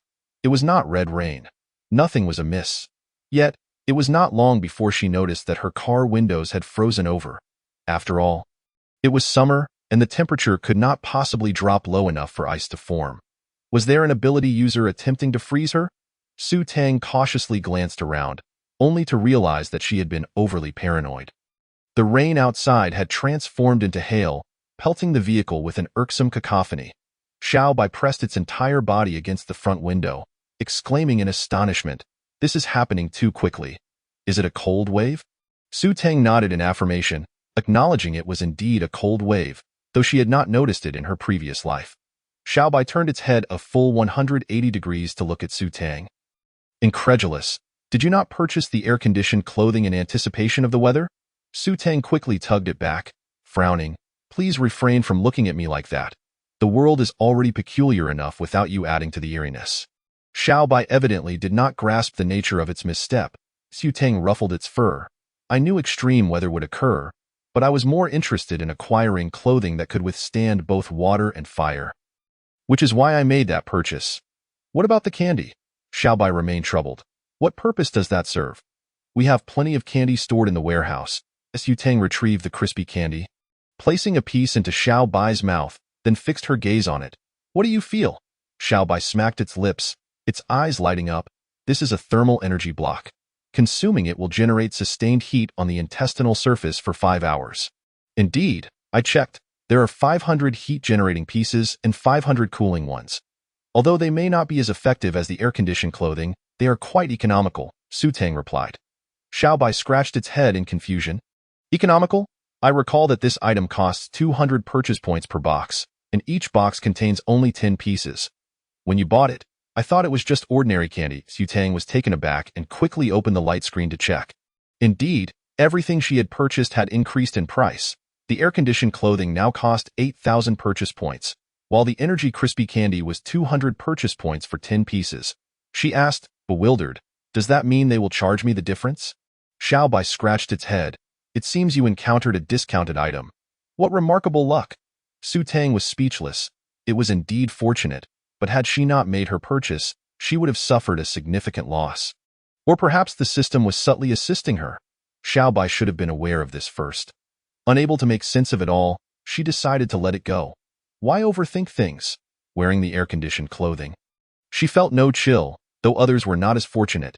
A knock sounded on the side window, accompanied by Song Anen's voice, "Tang Tang, the stove." Su Tang hurriedly kicked open the car door, which had frozen at the gap. She pulled Song Anen into the vehicle and handed her a piece of thermal energy candy. Song Anen was clad in summer sportswear, fortunate not to have frozen solid. After consuming the candy, warmth enveloped her, and she assumed it was due to the car's warmth. "May I borrow your portable stove? I need to heat some water." Su Tang retrieved the stove from the back seat. "Here you go." "How is your mother faring?" Joy illuminated Song Anen's face. "My mother possesses water-based abilities, but her health is frail. She can only produce about 1 liter a day." Su Tang nodded, choosing not to explain the drawbacks of being an early ability user. To avoid weaving countless lies to cover her tracks, "I'll heat the water and bring some to you." Song Anen prepared to exit the vehicle. Su Tang shook her head. "No need. I'm not cold. If you bring the water over, it will only turn into ice blocks. If I want a drink, I'll come find you." "All right, I'll head back now," Song Anen replied, returning to her family's business vehicle. Su Tang pursed her lips. Uncle Song was unreliable, Aunt Song was indifferent, and Song Yu had a rather troublesome girlfriend. Thus she deemed it unwise to form close ties with them. If the opportunity arose, she would distance herself from the Song family. Solitude brought a certain elegance.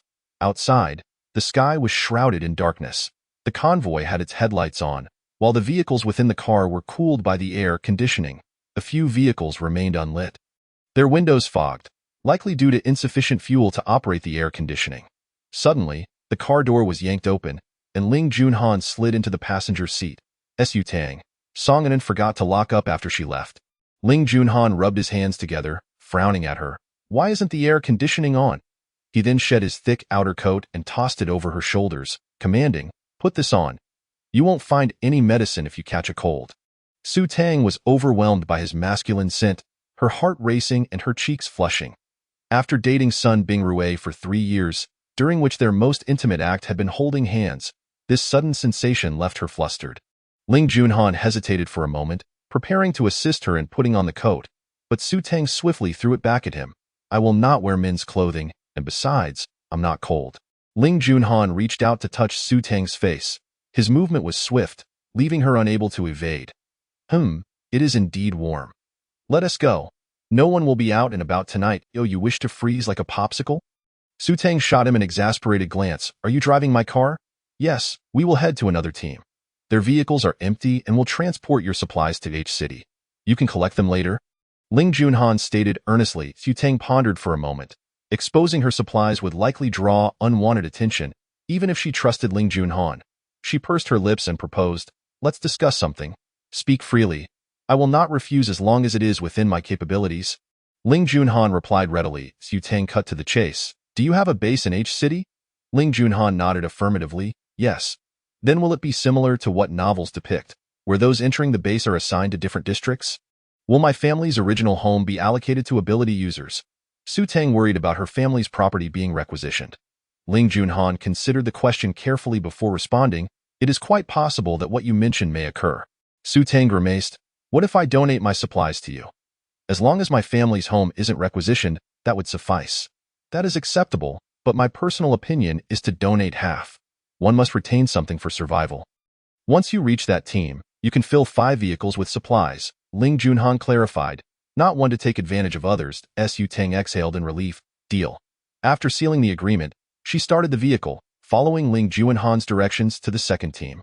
Where the trucks stood empty, Su Tang distributed rice, flour, grains, and half of the kitchen supplies.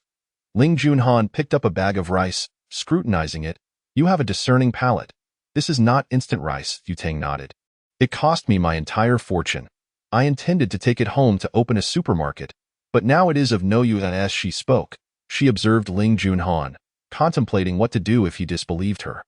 Chapter 14. Weapons and favor. Ling Junhan did not dwell on it further. He had investigated Su Tang and knew her family was indeed preparing to open a supermarket. "Well then, let us proceed." "We should go alone. Are you skilled with a laser sword?"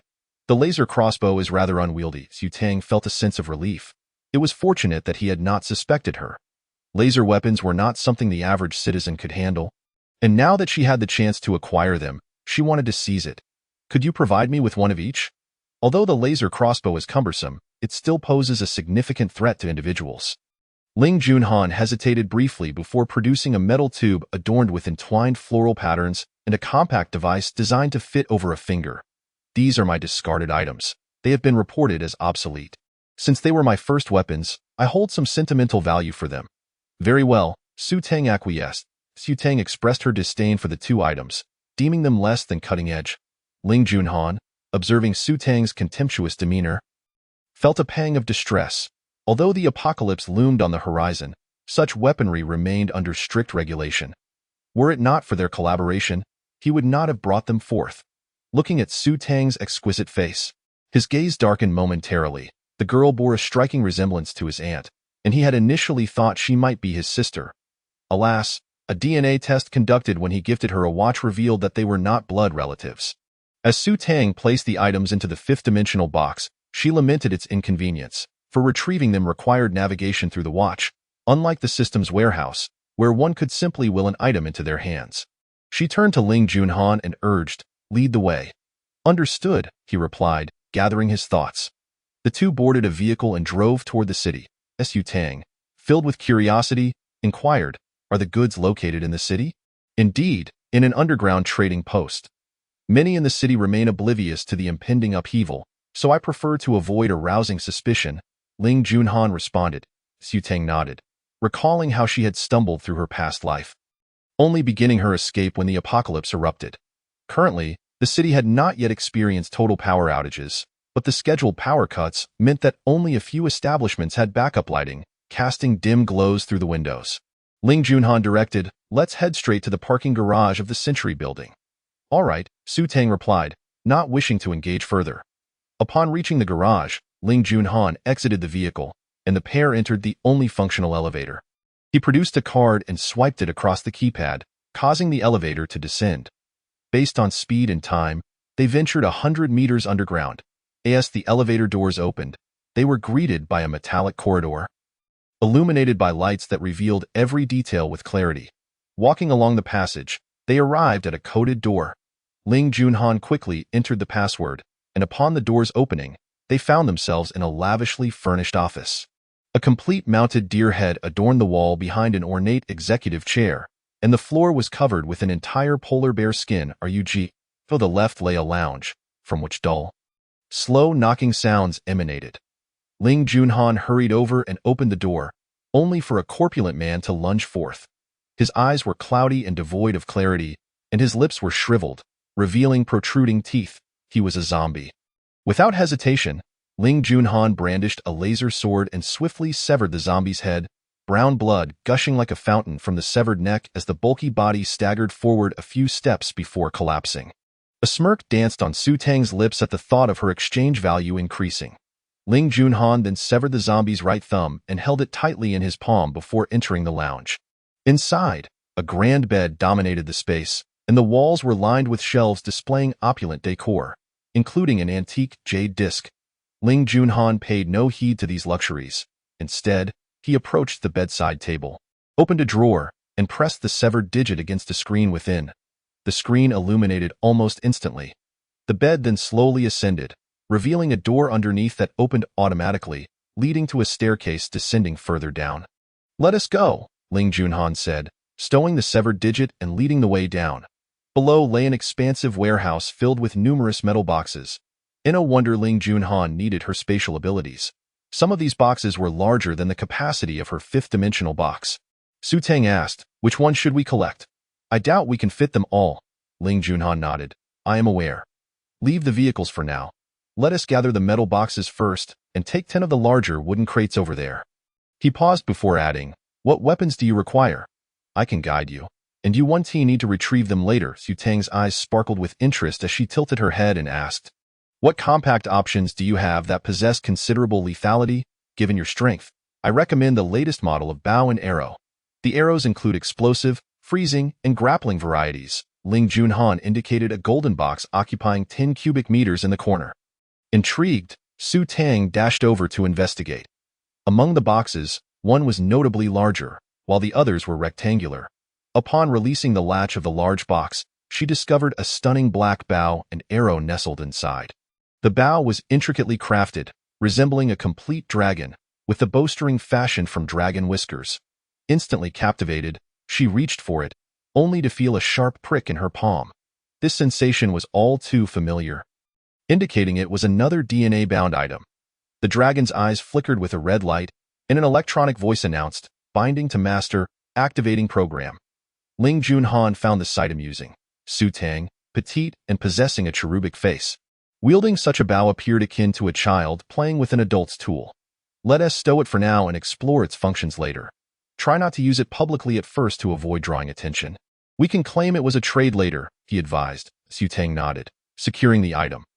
Ling Junhan exhibited a meticulous nature, having already devised excuses for their actions. The two continued to gather resources from the warehouse, and Su Tang's gaze fell upon 3 vehicles. Her mouth-watering point one was a compact Beetle, another a mid-sized Jeep, and the last a large RV. The items stored here were undoubtedly top-tier products, and she yearned for them. "Quickly, there's a flash sale, 100 locators for a single point," Bai Xiao exclaimed within Su Tang's mind. "What? I don't have time right now. If you think it's good, go ahead and purchase. Su Tang replied, lamenting her inability to take the vehicles, as the system warehouse lacked an option for automobiles, making it impossible to store them. Having gathered a sufficient amount, Su Tang called for a halt. We can't fit any more. Ling Junhan nodded. Your space is considerable, but unfortunately, the awakened abilities can only accommodate this much for now. However, with the bow and arrow for self-defense, you can carve out a path. Oh, thank you for your encouragement, Su Tang replied flatly. Internally, she was taken aback. How did he know of the limitations faced by those awakening their powers? Could he be one of the instigators of this calamity? Ling Junhan found her dazed expression endearing and couldn't resist ruffling her hair, chuckling, Don't overthink it. I owe you a favor, and I must ensure your survival until I can repay it. Su Tang turned to him. Her gaze cold. No need for repayment. Can we leave now? My sixth sense warns me that this place is perilous. And no sooner had she spoken than a resounding crash echoed from above. Su Tang gazed upward. Her mouth agape, the ceiling, metallic in nature, now bore a claw-like protrusion, reminiscent of a large creature. Ling Junhan gritted his teeth. We cannot linger here. We must detonate the area, Su Tang frowned. But this is the city center. Are you certain about triggering an explosion? Rest assured, the defenses here will not affect the surface.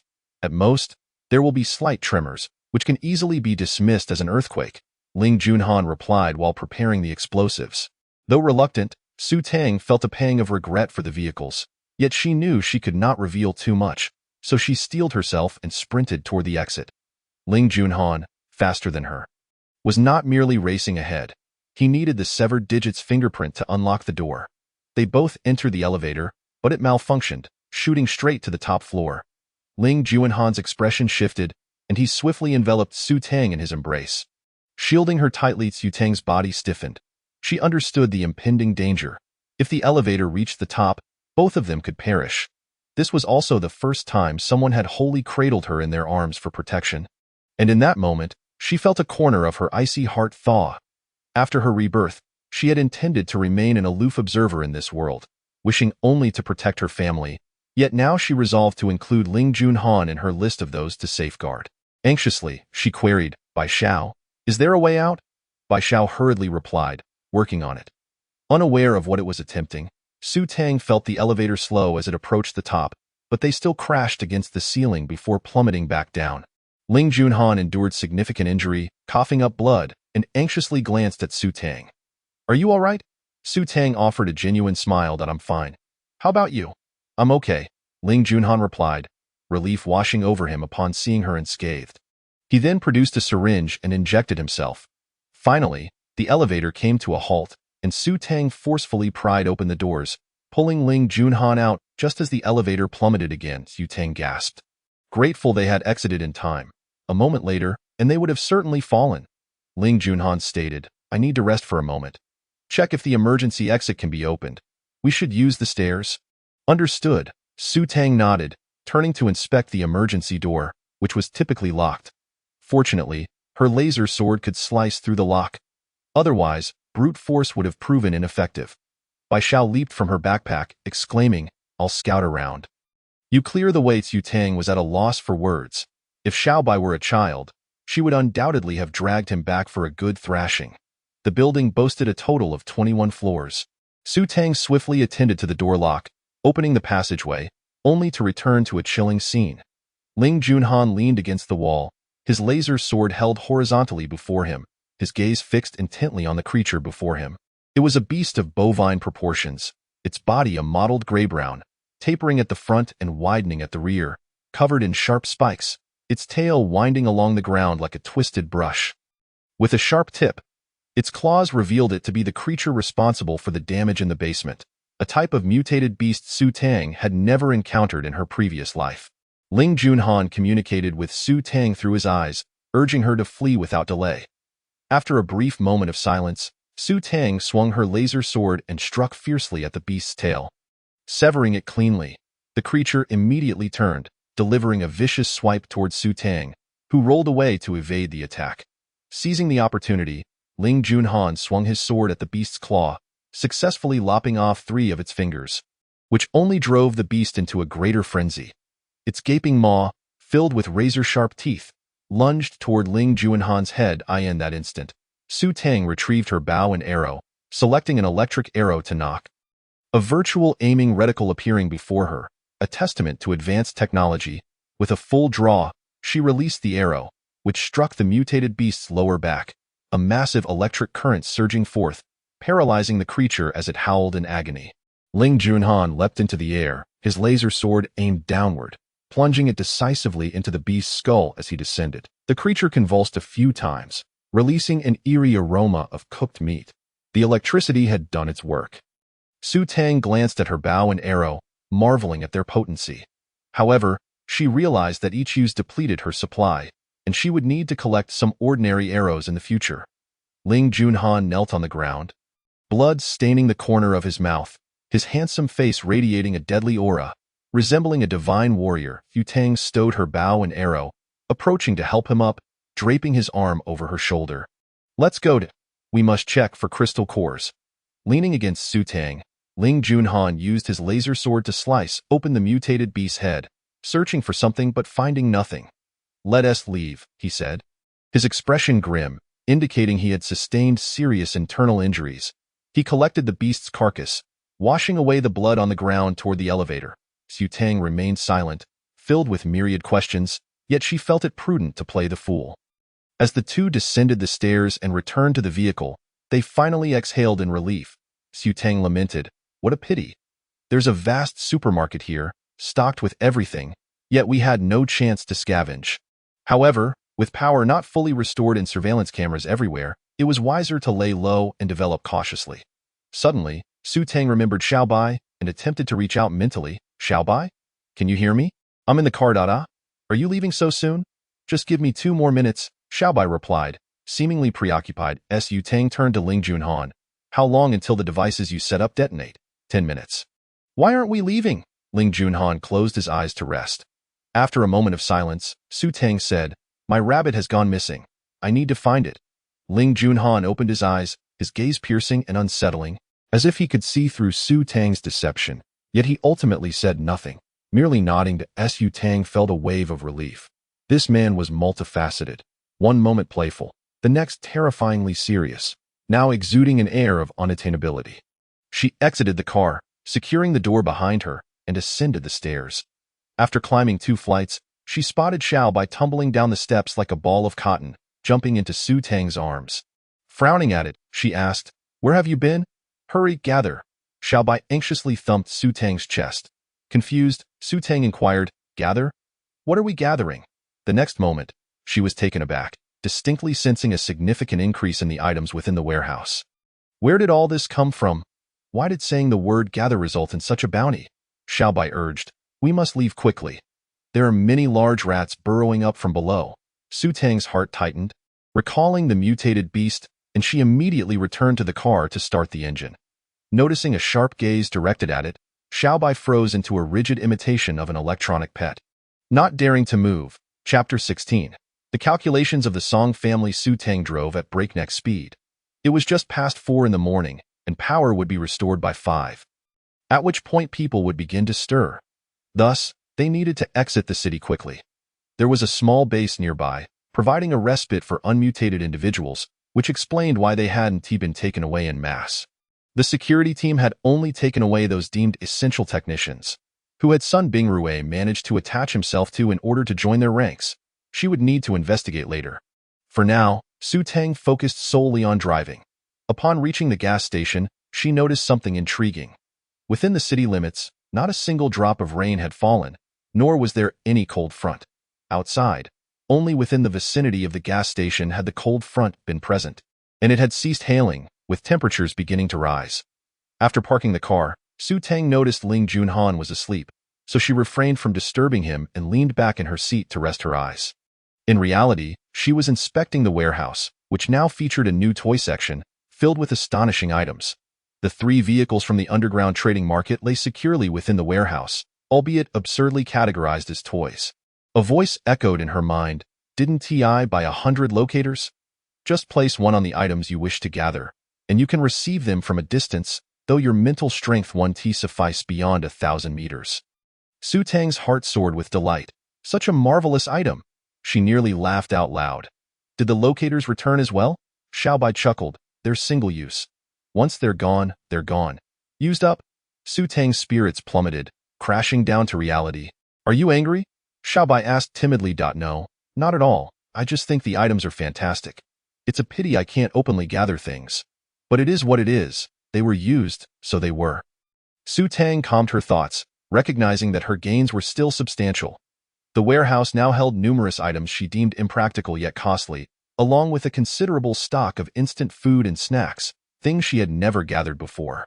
After a brief inspection of her haul, she opened her eyes to find dawn breaking on the horizon, the temperature rising rapidly to a comfortable 18 degrees. Scanning Ling Junhan, she noted his health was at 65. He should be able to recover some with food. With that thought, she exited the car, retrieved a new portable stove, and began cooking porridge. The aroma of organic rice wafted through the air, stirring activity among the convoy. However, the first sound that pierced the air was a heart-wrenching cry. Had someone frozen to death? Su Tang observed coldly. In the apocalypse, death was an everyday occurrence, and crying was the most futile response. Ling Junhan awoke to the sound of weeping, stepping out to find Su Tang cooking porridge. He inhaled deeply and asked, "Did you save me a portion?" Su Tang scrutinized him closely, discreetly scanning him. This man was enigmatic, having seemingly recovered significantly from a mere nap, his health now at 81. She subtly withdrew her gaze. It seems something has gone awry over there. Aren't you concerned about your security team? Ling Junhan retrieved a rocking chair from the trunk, lounging lazily as he replied nonchalantly, "We only protect their safety from threats posed by zombies and mutated beasts. We do not interfere with human conflicts, nor with the natural cycle of life and death." Fair enough, Su Tang nodded. The security team had their own objectives and would not stray from them for anyone. She served a bowl of porridge to Ling Junhan and thoughtfully offered him a bottle of pickled vegetables. Ling Junhan did not hesitate, quickly and gracefully devouring 3 large bowls. Su Tang stared in disbelief at her own bowl. What was his tongue made of? Wasn't he hot? Fortunately, he helped wash the dishes and pot afterward, which eased her mind considerably. Ling Junhan glanced at the convoy, seriously advising, "Do not approach that area. It's rather chaotic. If anything arises, have your rabbit come find me. I'll be in the first vehicle." Oh, Su Tang stared blankly. He had indeed seen through Xiao Bai's disguise. Observing Su Tang nestled on a small stool, clutching half a bowl of porridge, her large eyes shimmering with a pitiful light akin to that of an abandoned kitten. He gently reassured her, "I won't disclose anything about Xiao by being a mutated beast. After all, others will eventually seek to tame different mutated beasts. Just be cautious not to expose it, lest it gets captured and dissected." "Thank you." Su Tang smiled sweetly, knowing he would not betray her. Ling Junhan was momentarily taken aback. This girl appeared soft and easily deceived, yet her inner strength was formidable. And crucially, she did not meddle in others' affairs, a quality rare and commendable. He produced a small silver square from his pocket and placed it on the chair. "I'll head back first," Su Tang nodded gently. Watching him depart, she quietly finished her porridge and cleaned the bowl before turning her attention to the silver square. Unwrapping the silver foil, she revealed dark brown chocolate, exuding a pure aroma tinged with a hint of bitterness. Indeed, 100% natural chocolate. In this technologically advanced era, numerous synthetic chocolates have been developed, boasting delightful flavors, yet lacking the original nutritional value of true chocolate. Su Tang took a small bite. It was intensely bitter, yet the aftertaste was exceptionally fragrant, far surpassing any synthetic counterpart. Noticing Xiao Bai gazing eagerly, she mischievously stuffed the remaining chocolate into Xiao Bai's mouth, eager to witness the ensuing excitement. However, Xiao Bai merely wiggled its mouth, its eyes instantly sparkling. "Delicious. What is this?" "It is simply the most delectable thing I have ever tasted," Su Tang mused. "Perhaps the rabbit cannot discern bitterness." Xiao Bai squinted in enjoyment. Its steps somewhat unsteady, resembling a tipsy creature. Ignoring it, Su Tang began boiling water on the portable stove, placing a thermos nearby, uncertain of what extreme weather the night might bring. Just as the water was yet to boil, a commotion erupted from Song'an inside. She was arguing with her brother. Su Tang was not one to meddle in others' affairs, but upon catching a hint of her name, curiosity piqued her interest, prompting her to approach. Intense shouting emanated from the black business vehicle. Song En exclaimed in anger, "No way, I absolutely disagree." Uncle Song's voice remained relatively calm. "It's just a trip back home. It's no big deal. We will pay. Do you think money can buy anything? This is the apocalypse, and there are zombies, you know?" Song En's voice quivered with rage, revealing her fury. Song Yu reproachfully added, "We are merely borrowing her car for a moment. Is it so wrong for me to go back to pick someone up? No, that car is all her possessions. What if it gets damaged? Are you suggesting she squeeze in, or will you walk?" To Su Tang's surprise, Song En was defending her. The warmth spread through Su Tang's heart. This silly elder sister was standing up for her against her family. Uncle Song's voice turned serious. "It is settled then. Let Song Yu speak to Su Tang. Your sister-in-law has business interests in H City. We will still rely on their family's influence. As for Su Tang, as long as we rescue your sister-in-law, we can fully support their family. They can work for us at our residence. We will manage to survive." Chapter 17. Returning to the city for divorce. Upon hearing this, Su Tang squinted her eyes, taken aback by Uncle Song's true nature. However, it was not a major issue. It depended on Song En's perspective. That moment, Song En almost screamed, "What? You actually want them to work for us? My space was given to me by Su Tang. Without it, what confidence do you have?" Song Yu scolded. "How dare you speak like that? You must show respect to your father. The fact that you activated that space indicates a connection. In Su Tang's hands, it may just be a useless item." Uncle Song concurred indeed. "Right now, you are her support. Anything you ask, she will agree to. Otherwise, how will she eat and drink in this apocalypse?" Song En seemed to cover her face with her hands. Her voice muffled and choked with emotion. "You cannot scheme against my friend like this. A person's heart cannot withstand such calculations." Uncle Song expressed his dissatisfaction, his tone reprimanding. "If it weren't for your space, I would not have brought you along.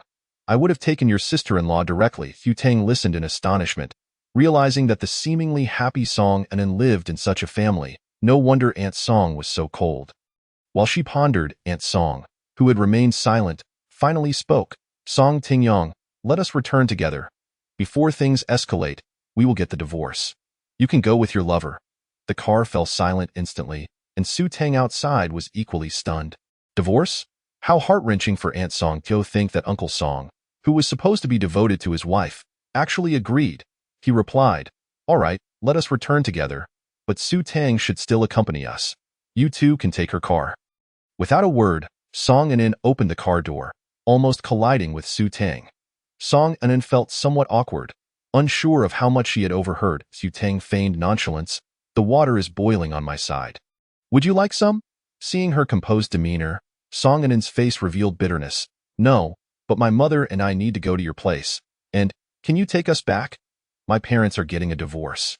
"All right, let's head to my car," Su Tang replied without hesitation. Aunt Song slowly exited the vehicle, her physical state appearing quite poor. She looked at Su Tang, her beautiful eyes radiating a tender glow, genuine and not at all hypocritical like Uncle Song. "Tang, thank you. You must think carefully. The city may be quite dangerous now." Su Tang smiled faintly, supporting Aunt Song's arm. "It's all right. We will be fine together, and besides, there are still guardians in the city." "If only I had realized sooner," Aunt Song sighed deeply. The three settled into the car, and Su Tang called Ling Junhan. "I am taking a friend back to the city. I will return before dark." "I will go with you," Ling Junhan replied succinctly before hanging up. Su Tang was at a loss for words. He did not even give her a chance to refuse. After a minute, Ling Junhan arrived. "Let us go." He did not inquire about their destination as Su Tang nodded and started the engine, following the Song family's business vehicle. Ling Junhan glanced at the Song mother and daughter through the rearview mirror, commenting, "This lady seems to have awakened her special abilities, but her physical condition is too poor." Su Tang did not conceal the truth, its water-type abilities, with very limited output. I intercepted a few phone calls this morning. Would Annie be interested in hearing about them?" Ling Junhan spoke somewhat mysteriously. Aunt Song pursed her lips, bitterly stating, "I already know the content. After awakening my abilities, my hearing became extremely sharp. Song Tingyang's lover has awakened fire-type abilities, and his illegitimate daughter has awakened spatial abilities." Su Tang inquired in surprise. "How large is the space?" "It is said to be 1,000 square meters. The height is unknown, but they have already stockpiled many supplies." Aunt Song replied calmly. Su Tang exchanged glances with Song Anan through the rearview mirror, realizing that the illegitimate daughter had awakened a large space, while the lover possessed aggressive fire-type abilities. The inconspicuous original wife and legitimate daughter would surely lose their charm. Xiao Bai stomped its feet on Su Tang's lap, likely agitated but too timid to speak. Su Tang took a moment to pet Xiao Bai's soft fur, smiling, "There is always a way out. Do not be deceived by their current happiness. Perhaps in the future, they will fare worse than you two." Song Anan bit her lip tightly, fighting back tears, and took a deep breath, lamenting, "The world is unpredictable. I will definitely protect my mother and yours." Unable to contain herself, Su Tang burst into laughter, then quickly apologized. "Don't take it to heart. I just feel that I don't need your protection. Your responsibility is to keep my stomach full." Song Anan chuckled. "Someone who can take down 2 zombies in one blow truly does not require protection." As they chatted, they entered the city, which appeared peaceful, with pedestrians and vehicles moving in an orderly fashion. Who could have imagined that such tranquility would soon be shattered? They arrived directly at the Civil Affairs Bureau, where Song Tingyong and Aunt Song went inside. Emerging close to noon. To Su Tang's surprise, Song Tingyong wore a reluctant expression. "Jingyao, you should stay with me. Once we settle in H City, we can part ways." Aunt Song, whose full name was Bai Jingyao, coldly glanced at Song Tingyong. "From this day forth, we shall have no further relations. Whether I live or die is no longer your concern. Take care then. I will send the items from an in-storage to you."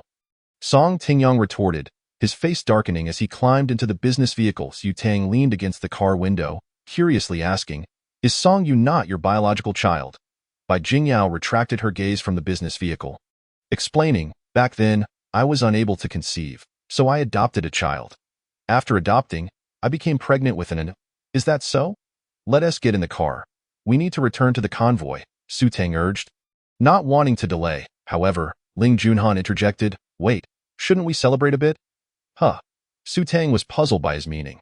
Song Tingyong's lover reserved a lavish banquet at the Marriott Hotel. We should go there to dine and celebrate Annie Bai's newfound freedom, Ling Junhan said, his eyes gleaming with an unusual light.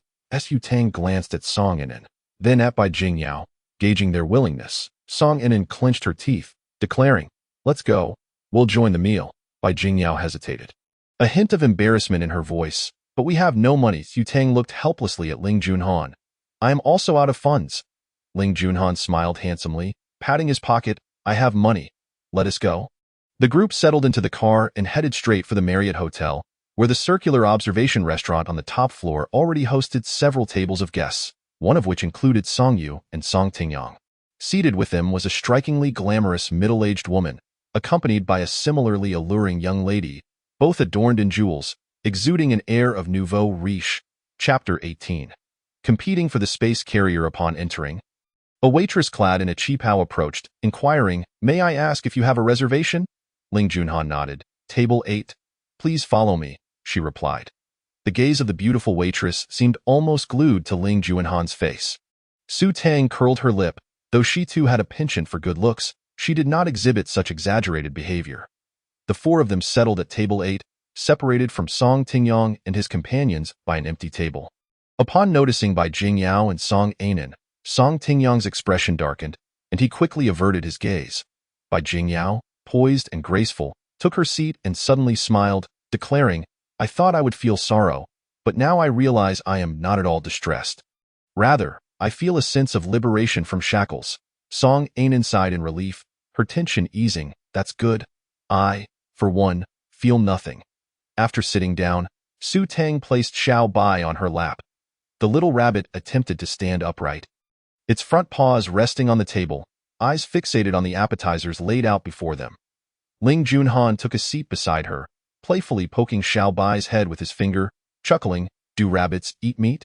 Su Tang, lacking knowledge about rabbits, was unsure of their diet, although she recalled a children's song that mentioned, "Little white rabbit, pure and bright, loves to eat carrots and greens." Xiao Bai swatted away the finger that prodded its forehead, baring its teeth at Ling Junhan in defiance. Ling Junhan chuckled again, saying, "Today, indulge in your meal. We leave tomorrow." "Already?" Su Tang expressed her surprise. Ling Junhan exchanged a knowing glance with her. They understood each other well. With the crucial item in their possession, there was no need to linger. Soon, The waiter brought out their dishes, placing a large steamed knife fish at the center of the table.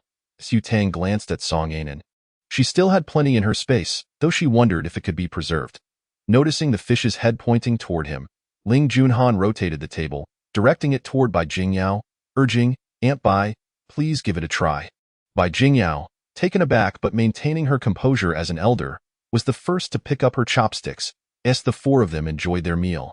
A flamboyantly dressed young woman approached, holding a tall glass of red wine. Her haughty demeanor directed at Song Anan. "Sister, joining us for dinner? I heard you have a bounty of knife fish in your space. Why not share some with me?" Song Anan scoffed. "Those were all caught by Su Tang. The ownership belongs to her, and I have no right to distribute them." "Oh, so you're just a mobile warehouse for someone else? How pitiful," the young woman attempted to sow discord. Angered, Song Anan slammed her hand on the table. Standing up, Song Tianjiao, "Go back to your side and stop interrupting our meal." Su Tang gently patted Song Anan's arm, advising her not to be so fierce. After all, they shouldn't frighten the naive girl, lest she start crying. Suppressing her temper, Song Anan resumed her seat. To her surprise, Song Tingyang approached, scanning the table and noting that their dishes were far more lavish than those at his table, which left him feeling somewhat embarrassed. "Dio, you still have the funds to dine out. You should be stockpiling supplies instead. By the way, Anan's space is too small to hold much. Don't foolishly give away what I bought for you." The father and daughter exchanged veiled remarks. Unable to contain her anger, Song Anan flung the supplies that Song Tingyang had purchased from her space onto their table, causing a chaotic mess. The guests at that table were splattered with dishes and soup, erupting into shouts of dismay. Indignant, Song Anan declared, "You can have back everything you bought. From now on, we are even." Su Tang did not view this as wasteful. Rather, she found it refreshing, preventing them from speaking down to her in the future. Besides, most of what she discarded were instant foods, which she had no intention of consuming. Song Tingyang raised his hand, intending to strike Song Anan, but Bai Jingyao stood in front of her, glaring at him, ultimately preventing him from following through. Bai Jingyao coldly stated, "We are even now. Moreover, it seems you have forgotten a crucial fact over the years. You are a son-in-law of the Bai family. Do not think that just because Anan shares your surname, you can absolve yourself." "Fine, we are even," Song Tingyang retorted darkly. Pulling Song Tianjiao away, Su Tang pursed her lips, feeling disgruntled, wishing for a more decisive confrontation. Xiao Bai, sensing Su Tang's discontent, flicked its ears, emitting a peculiar gleam from its eyes. Ling Junhan, unaffected, continued to eat gracefully, frequently serving Su Tang. Su Tang shot him a glance, deeming him a carefree individual. Yet, upon realizing that such delicious dishes would soon be a rarity, she began to focus on her meal. As the two finished eating amidst the family squabble, Ling Junhan said, "Let's go." "It's time to return," Su Tang nodded, noticing Ling Junhan discreetly taking photographs of the feuding table. Unsure of his intentions, but suspecting that might be the reason for his visit, the four of them exited the hotel and made their way to the parking lot, where Song Anan and her mother embraced in the back seat. Seemingly bidding farewell to the past, Su Tang instinctively reached for Xiao Bai, only to find it missing from her bag. She hurriedly called out in her mind, "Xiao Bai, we're leaving. Where have you gone?" Xiao Bai responded, "Open the car window." Su Tang rolled down the window, and Xiao Bai leaped in, clutching something in its mouth, placing it in Su Tang's hand, communicating telepathically. Song Tianjiao is not a spatial ability user. This item possesses the space. Su Tang examined it closely, recognizing it as a piece of pink jade Buddha, akin to the safety talisman she had given Anan. Could it be the same jade? She inquired of Xiao Bai, "Why didn't you absorb it?" Xiao Bai replied, "Absorbing this now offers little nourishment. It would be better for Song Anan to try it. Perhaps it could expand her space." I also discovered that the spatial carrier is selective. Song Tianjiao can utilize space, but the carrier remains intact. I suspect Song Anan has activated spatial abilities, allowing her to consume the spatial carrier for upgrades. Honestly, I believe a compressed warehouse purchased with buying values is far superior to space. It not only preserves items, but can also serve as a dwelling, Su Tang understood. This meant that an intact spatial carrier would ultimately become a target for theft. She handed the Jade Buddha to Song Anan, suggesting, "Try absorbing this." Listening to Xiao Bai's advice, she decided to accumulate buying values, planning to provide each family member with a compressed warehouse in due time. Song Anan, ever obedient to Su Tang, accepted the jade Buddha, pricked her finger to draw blood, and grasped it tightly, yet nothing happened. Frowning, she stored the jade Buddha in her space, only to be met with a sudden headache, a thunderous ringing in her ears. After a moment, her complexion shifted from pale to a healthy flush, and she gazed at Su Tang in astonishment, exclaiming, "It expanded." Su Tang, brimming with excitement, asked, "Do you have land or a spiritual spring?" Song Ainen eagerly grasped Su Tang's hand, and in an instant, the two vanished from the car. Chapter 19. He is an abnormal ability user. Su Tang stared in awe at Song Ainen's space. It was vast, yet devoid of land or a spiritual spring. However, the temperature was just right, and she wondered if bringing in some soil would allow for planting. Beneath their feet lay a silver metallic floor, and overhead, something illuminated the space from a height of approximately 100 meters. The area spanned nearly 10,000 square meters, with collected supplies piled into a corner, but a drawback persisted. It lacked preservation, and she could already detect the odor of fish nearing spoilage. Suddenly, Song Ainen embraced Su Tang, solemnly declaring, "I, Song Ainen, vow to follow Su Tang forever, whether she is an ordinary person or an abnormal ability user. Never to part ways. Should I betray Su Tang, may my soul be extinguished." Su Tang, taken aback, had never considered taking Song Ainen as a comrade. Now, it seemed an inescapable bond. Yet, this was indeed beneficial. In a post-apocalyptic world, one could not traverse such a path alone. Loyal and united partners were vital. With a sigh, she returned the embrace. "Thank you. I too will never abandon you or betray you. Let us walk this arduous road of the apocalypse together." However, the space did not allow them to further cultivate their bond, suddenly ejecting them. Song Ainen exclaimed in bewilderment, "Is it only possible to stay for a brief moment?"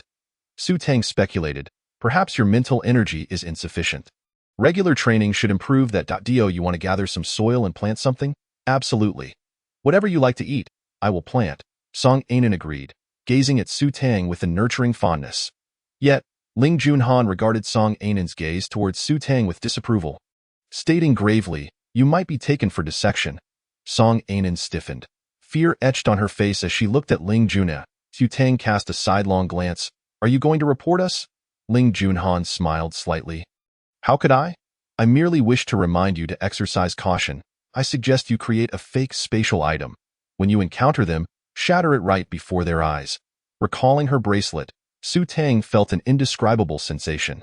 Was it regret? She had access to a superior system warehouse. Was it joy? But she did not feel particularly exhilarated. Wondering whether Sun Bingrue had mutated, she asked, "Where to now?" Ling Junhan settled in, fastening his seatbelt. "To the southern gate, to the wholesale department." "Oh." Su Tang refrained from further inquiries and promptly drove out of the parking lot. The area near the southern gate was an unassuming little street. Upon arriving at the wholesale department, Ling Junhan asked, "Have you inquired about what the spatial carrier is?" Song Ainen glanced at Su Tang, and upon receiving a nod, she replied, "A safety talisman about this size, adorned with black mineral points resembling the Big Dipper, pink, and of the same quality as that jade Buddha we just saw." "All right, wait for me." Ling Junhan exited the vehicle, entering the wholesale department. Su Tang recalled something and asked, "Do Song Tingyang and Song Yu know that your safety talisman has disappeared?" Song Ainen shook her head. "I don't know. I only mentioned that the safety talisman contains space and can hold 100 cubic meters of items. Upon their discovery that the spatial vessel had vanished, it was certain they would return to entice you.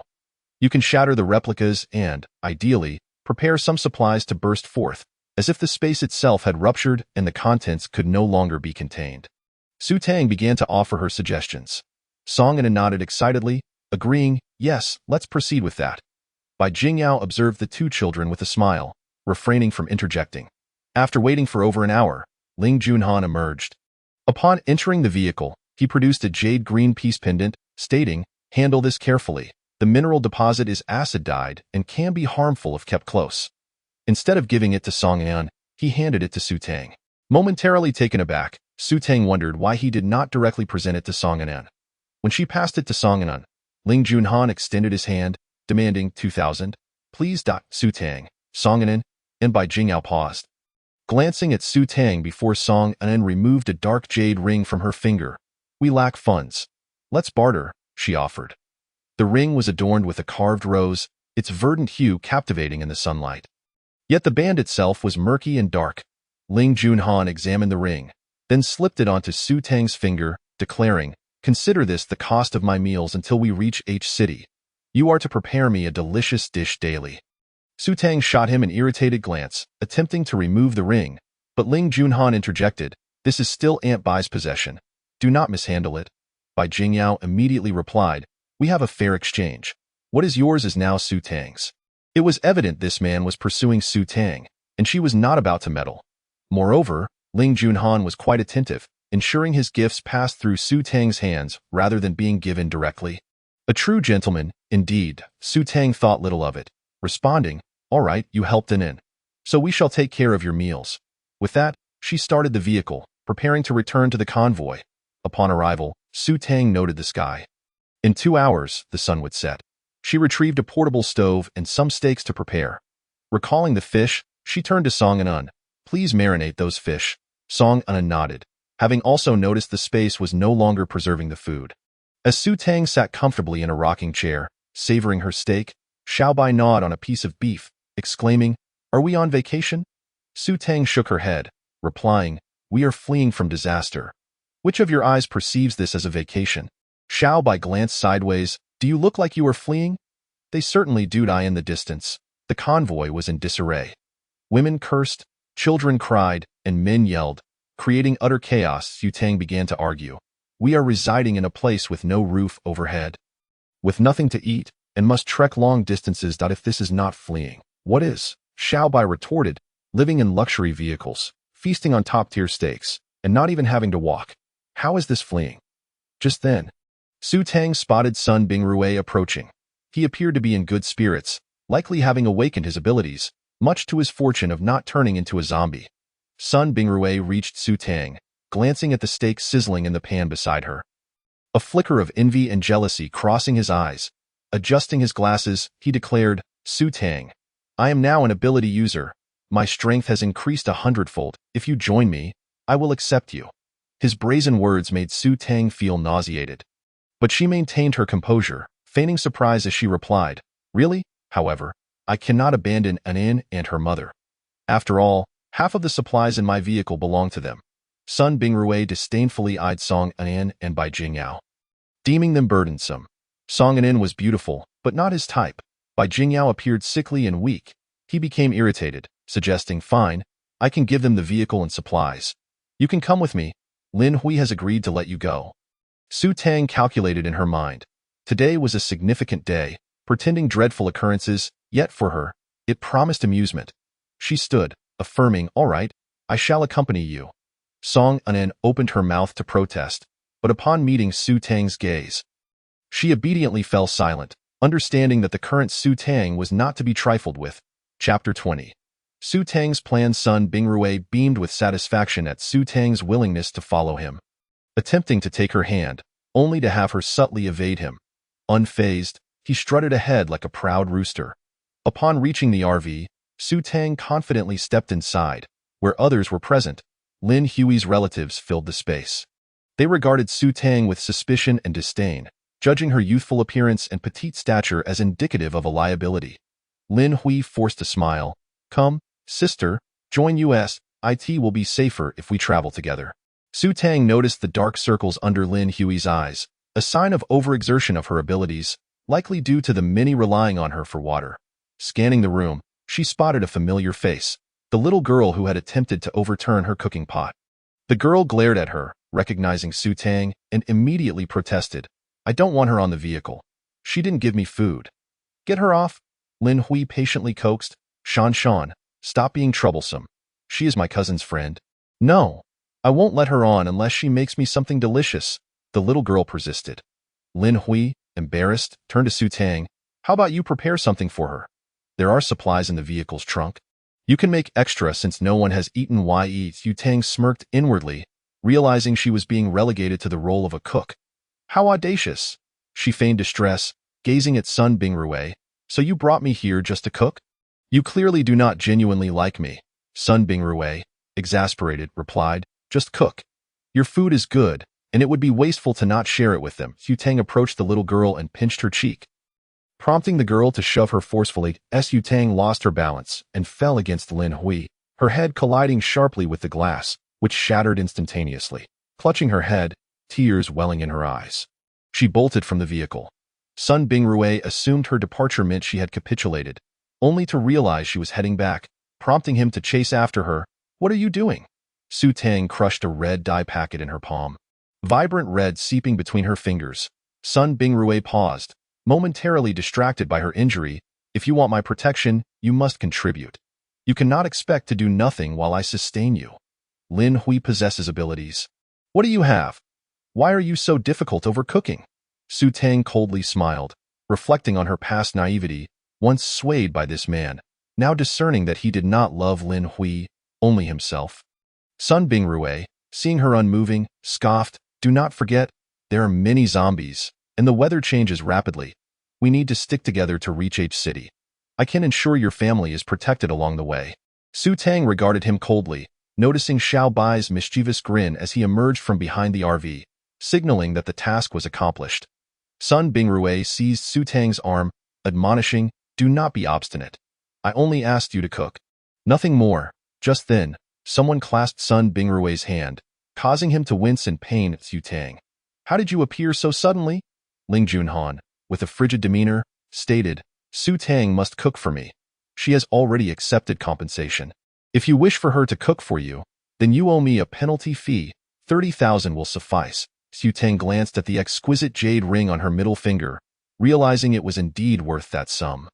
Sun Bingrui gasped, attempting to shake free but realizing his inferiority as he quickly shifted to a conciliatory tone. "If she has already agreed to you, let her cook for you. She can come over when she has time to prepare a meal." Ling Junhan, with a forceful motion, flung Sun Bingrui back against the vehicle, watching him crumble at the door. "You think you are worthy?" he scoffed, before taking Su Tang's wrist and leading her away, clearly irritated. Su Tang glanced back at Sun Bingrui, feeling a twinge of regret for not ruining their supplies. "How dull." Ling Junhan continued to pull Su Tang into the vehicle, shutting the door with a slam. Glaring at her, "Why did you seek him out? That man is unworthy." He angrily released her hand, inspecting her head for injuries, only to find her scalp unscathed. Realizing she was merely acting, Su Tang nonchalantly nodded. "I am aware." Her tone was infuriatingly calm. Ling Junhan inhaled deeply. "Have you lost your mind? You went to seek humiliation. Do you enjoy that?" "No, how could I possibly enjoy that?" Su Tang shot him a look of exasperation. "Do you not know that their family are all leeches?" Ling Junhan bit out. Su Tang calmly replied, "I am aware." "You infuriate me," he retorted, turning abruptly to exit the vehicle, slamming the door with a resounding bang. Su Tang leaned out the window, cheerfully calling, "Next time, do not interrupt me. Beware I may charge you for causing a disturbance." "Dio as you wish." The furious roar of Ling Junhan echoed through the air. Song Anan cautiously approached the car window, inquiring, "What was the argument about?" "Ah, are you injured?" Su Tang chuckled lightly, "I am unscathed." "Pay no mind to him. That neurotic fellow nearly thwarted my plans." She recounted the events that transpired within the RV.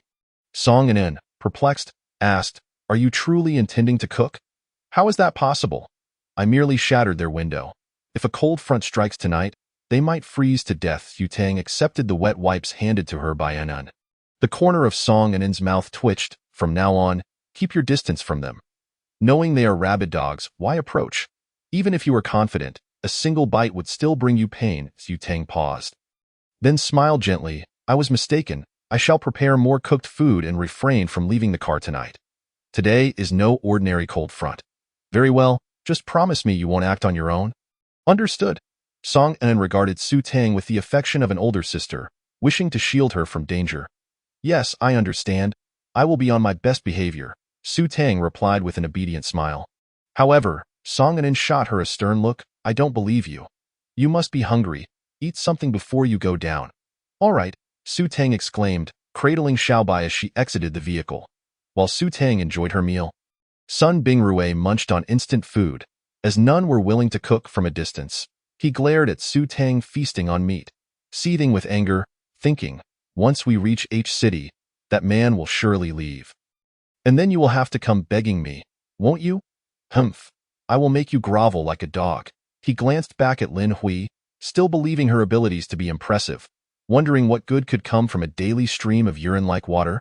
Lin Hui, noticing Sun Bingrui's disdainful gaze, felt a surge of irritation.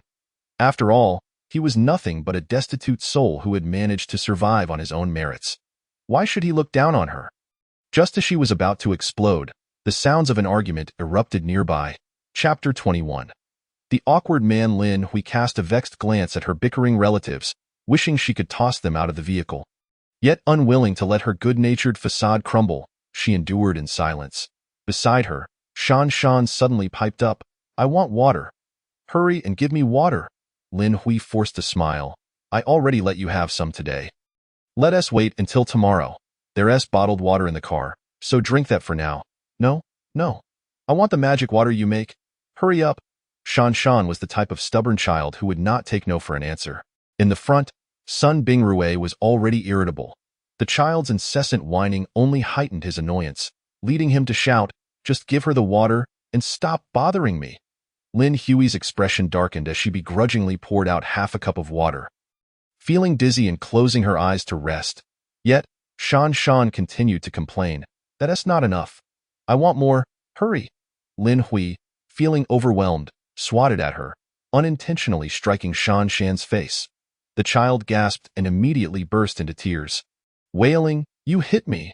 I will tell my aunt you are bullying me.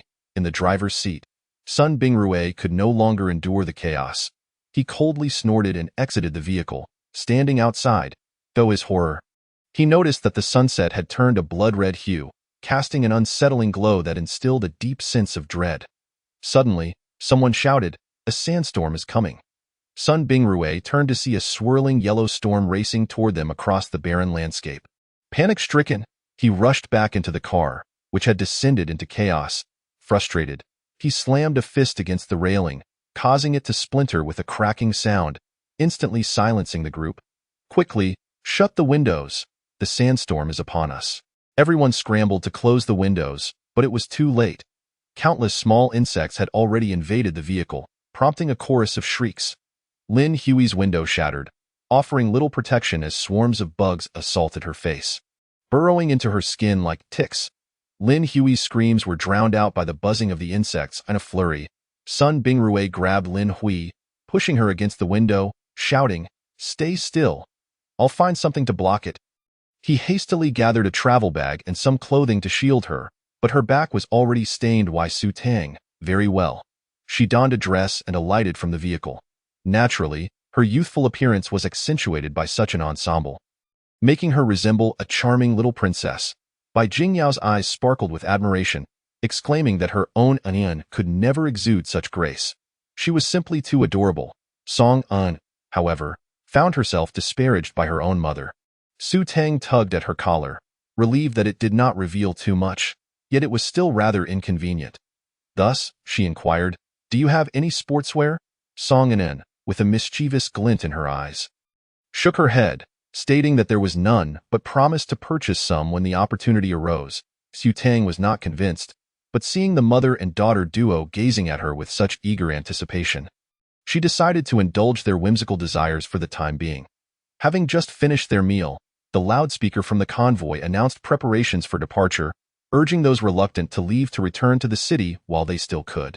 Su Tang pressed her lips together and settled into the vehicle, contemplating the opportunity to inquire with Ling Junhan about why these individuals chose to follow them, especially given the current tranquility in the city. As the convoy set off, a grand procession, Su Tang trailed along the desolate road at a leisurely pace. When noon arrived, the convoy halted amidst a vast expanse of green grasslands, truly a place devoid of civilization. Su Tang disembarked to stretch her limbs while Song Anan began to prepare a meal. Due to the abundance of fish, she acquiesced to Su Tang's strong insistence and made fried fish accompanied by white rice. Meanwhile, the others in the convoy were preparing simple meals, mostly porridge or instant food. From a distance, Su Tang observed Sun Bingrui making his way towards her, raising an eyebrow at his audacity. Upon nearing her, she couldn't help but chuckle at the red spots on his face and hands, a testament to the effectiveness of the insects. Stop laughing. What are you dressed like that for? Surely, you aren't planning to sell yourself. Sun Bingrue retorted, his words laced with sarcasm. Yu Tang playfully flicked her shoulder-length hair and smiled alluringly. What gives you the right to meddle in my affairs? Having endured the frigid nights and insect-infested evenings, Su Tang was certain that Sun Bingrue would not turn back. He would undoubtedly accompany the convoy to the big city, rendering any pretense unnecessary. She took a few steps forward, placing a hand on Sun Bingrue's chest. Her smile sweet as honey. Sun Bingrue felt a surge of delight, believing Su Tang could not bear to part with him. He struck a haughty pose, declaring, "Bring your supplies and follow me. You need not cook for them, but you must prepare my meals." The aroma of fried fish lingered at his nose, and he salivated at the thought, convinced that everything belonged to Su Tang. After all, her family was wealthy enough to afford it. If only Su Tang were to follow him, all these delicacies would soon be his. However, in the next moment, Su Tang seized his collar and executed a fierce shoulder throw, planting a foot on his chest. Looking down at him with a condescending gaze, her exquisitely delicate face bore a strange smile, evoking an eerie aura reminiscent of a doll come to life. Sun Bingrue was taken aback, struggling futilely against her surprisingly strong hold. His small foot applied pressure on his chest like a mountain. He gazed at Su Tang in terror. "You possess abilities too." "I forgot to mention," she replied with a glint of disdain in her eyes. "I was born with great strength. Tio, consider your little prowess as an ability is laughable." Sun Bingrue's insides churned with regret. His current predicament was akin to losing a watermelon while picking up sesame seeds. Yet, he was adaptable, quickly pleading, "I was wrong. It was Lin Hui who seduced me. I truly made a mistake. Could you spare some food?" Su Tang was taken aback. He was already bowing in supplication over food before anything had truly transpired. Indeed, without resources, they were rendered utterly helpless. "Food? Huh? Yet I have little to spare myself. Recently, I have taken to collecting gold and jewels. Perhaps you could trade something for it?" Before the apocalypse truly descended, gold and jewels still held value, so it was prudent to extract their assets. "Absolutely, I'll retrieve something right away," Sun Bingrue agreed without a second thought. Su Tang lifted her foot, gesturing for him to proceed. He scrambled up and dashed off, returning shortly with a face marred by scratches, presenting a plastic bag. "This is all I could find." Curious, Su Tang accepted the bag, discovering it contained bracelets, rings, earrings, and other trinkets, likely snatched from the individuals in the convoy. Some earrings still bearing traces of blood. Her spirits lifted. She turned to Song Anan, instructing, "Give him a fish." Song Anan, hiding behind the trunk, handed Sun Bingrue a fish, though he initially recoiled at the sight of it being raw. A shiver ran down his spine under Su Tang's ominous gaze, prompting him to snatch it and flee. Su Tang scattered the jewelry on the ground, planning to exchange it for food once they reached the county.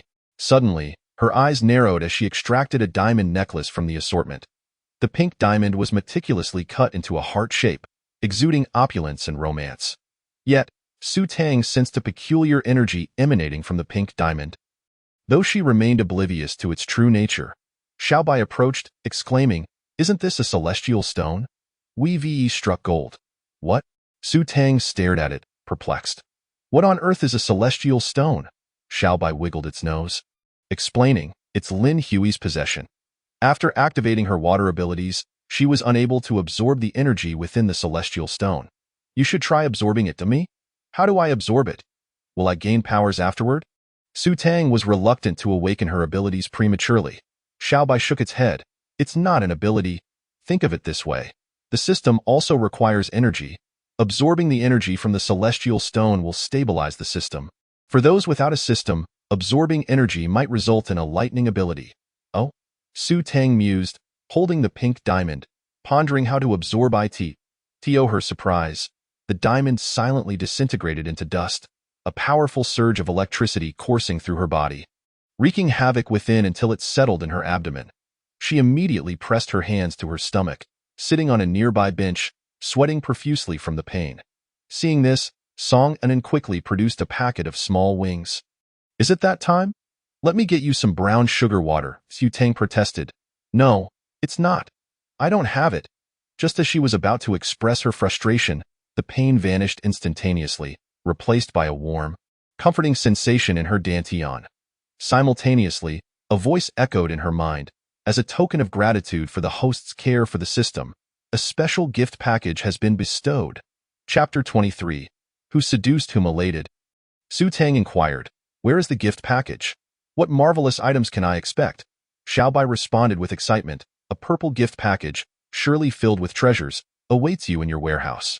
Recalling her first experience with a gift package, Su Tang promptly accessed her warehouse, discovering a white box adorned with a purple ribbon tied into a bow. She was momentarily stunned, remembering that the first gift package had not been white. This one appeared less impressive than the novice package. Xiaobai urged her, "Open it." "Why are you hesitating?" Su Tang refrained from voicing her disdain for the box's exterior and asked, "What if it contains something too large to fit?" "How could it not fit?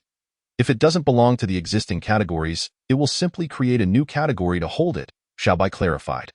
Understanding dawned upon her, just like those vehicles and weapons categorized under toys. In this advanced civilization, the weapons of her world were merely toys. With a click, she opened the gift package, watching the animated bow untie itself, her heart racing with anticipation. Once the box fully opened, a dazzling purple light burst forth, nearly blinding her. Xiaobai exclaimed joyfully, "Good stuff, good stuff." Su Tang squinted, unable to discern anything, and after a moment, when the brilliance faded, her eyes widened in disbelief. Lying quietly in the warehouse was a broken bamboo bow. "Are you kidding me? This is a treasure?" Xiaobai, explain to me how a broken bamboo bow could be considered valuable? Unfazed, Xiaobai replied, shallow-minded. "One must not judge an item by its appearance. This bow is a devouring weapon. Try having it consume the dragon bow Ling Junhan gave you. Oh? Su Tang resolved to trust it once more, retrieving the dragon bow from her collection and placing it before the broken bamboo bow. The latter absorbed the dragon bow, its form undergoing slight alterations, though it remained unimpressive. What had once appeared as a mere toy now transformed into a silver-white metallic bow, utterly plain and devoid of embellishments, far from the majestic presence of the dragon bow. "Is this it?" Xiaobai inquired. "Isn't it good? It increases power by 10%, can resize at will, and most remarkably, once your mental prowess heightens, you can condense mental arrows for firing, far superior to your previous bow." "Very well," Su Tang begrudgingly accepted it. "Humph, you'll come to love it," Xiaobai muttered defiantly. Sensing Su Tang's disdain, Su Tang carefully stowed away the jewelry and pretended to rummage through the trunk, retrieving the bow. Its current inconspicuousness alleviated her fear of drawing attention. Regrettably, the arrows could not be removed, as their distinctiveness would reveal their extraordinary nature at a glance. "How can it be used without arrows?" Su Tang grumbled, feeling as though the system was working against her. Xiaobai pointed towards a tree by the roadside, suggesting, "Chop a tree to make arrows. I can help you nibble at it." "Nibble?" Su Tang cast a skeptical glance at it, doubting the minuscule creature's speed. Nevertheless, she grabbed a fire axe and approached a tree roughly the size of her arm, dragging it back upon her return. Xiaobai disdainfully stomped its feet. To her astonishment, it embraced the tree trunk and began to gnaw at it, rapidly producing an arrow shaft that gleamed as if finely polished. "Monster!" Song Anin and her mother stood dumbfounded. Questioning the nature of this extraordinary electronic PET, Su Tang had no choice but to clarify. "Actually, it's a mutated beast. I claimed it was an electronic pet for fear of being captured." Song Anan and Bai Jingyao exchanged a glance, each silently vowing to keep Xiaobai's identity a secret. Before long, several arrow shafts appeared on the ground, but without fletchings, they were rendered useless. Song An slapped her forehead, realizing something. She began rummaging through her space and ultimately found an old hawk specimen among the supplies collected by Song Tianjiao and the others. Without hesitation, she plucked the feathers from Su Tang, then started affixing the feathers onto the arrow shafts, though she wondered just how much power these wooden arrows would possess. Feeling a surge of mischief, she picked up an arrow and stealthily aimed it at the tire of Sun Bingrui's RV. Xiaobai stopped her, cautioning, "Wait, doing that will leave traces. When you shoot, aim to not recover the arrows." "Oh?" Su Tang considered the idea of not retrieving the arrows and let it fly. Fortunately, the virtual sight line was still in place, and the arrow swiftly pierced the tire, producing a loud bang that sent the occupants of the RV into a frenzy of screams. Su Tang took out her binoculars to survey the scene. Noting that there were no arrows left at the tire, thus ensuring they wouldn't be traced back to them, to kill without a trace. "How splendid," she mused. The power of these arrows might not rival that of a laser crossbow, but they would certainly suffice for dispatching zombies. Feeling a twinge of curiosity, Song Anan asked, "Can I give it a try?" Su Tang handed over the bow, but despite her utmost effort, Song Anan couldn't draw it back even a fraction. Dejected, she returned the bow, stating, "Time to eat." "Indeed, let's eat," Su Tang chuckled. Xiaobai communicated telepathically, "It recognizes its master." There's no way she could draw it. It can recognize its master. Su Tang felt a wave of relief wash over her. She stored the bow and began to eat, all the while observing the chaos as Sun Bingrui's group struggled to change the tire.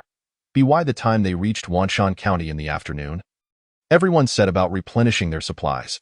However, Su Tang took Song An and her daughter to a farmhouse to gather grains.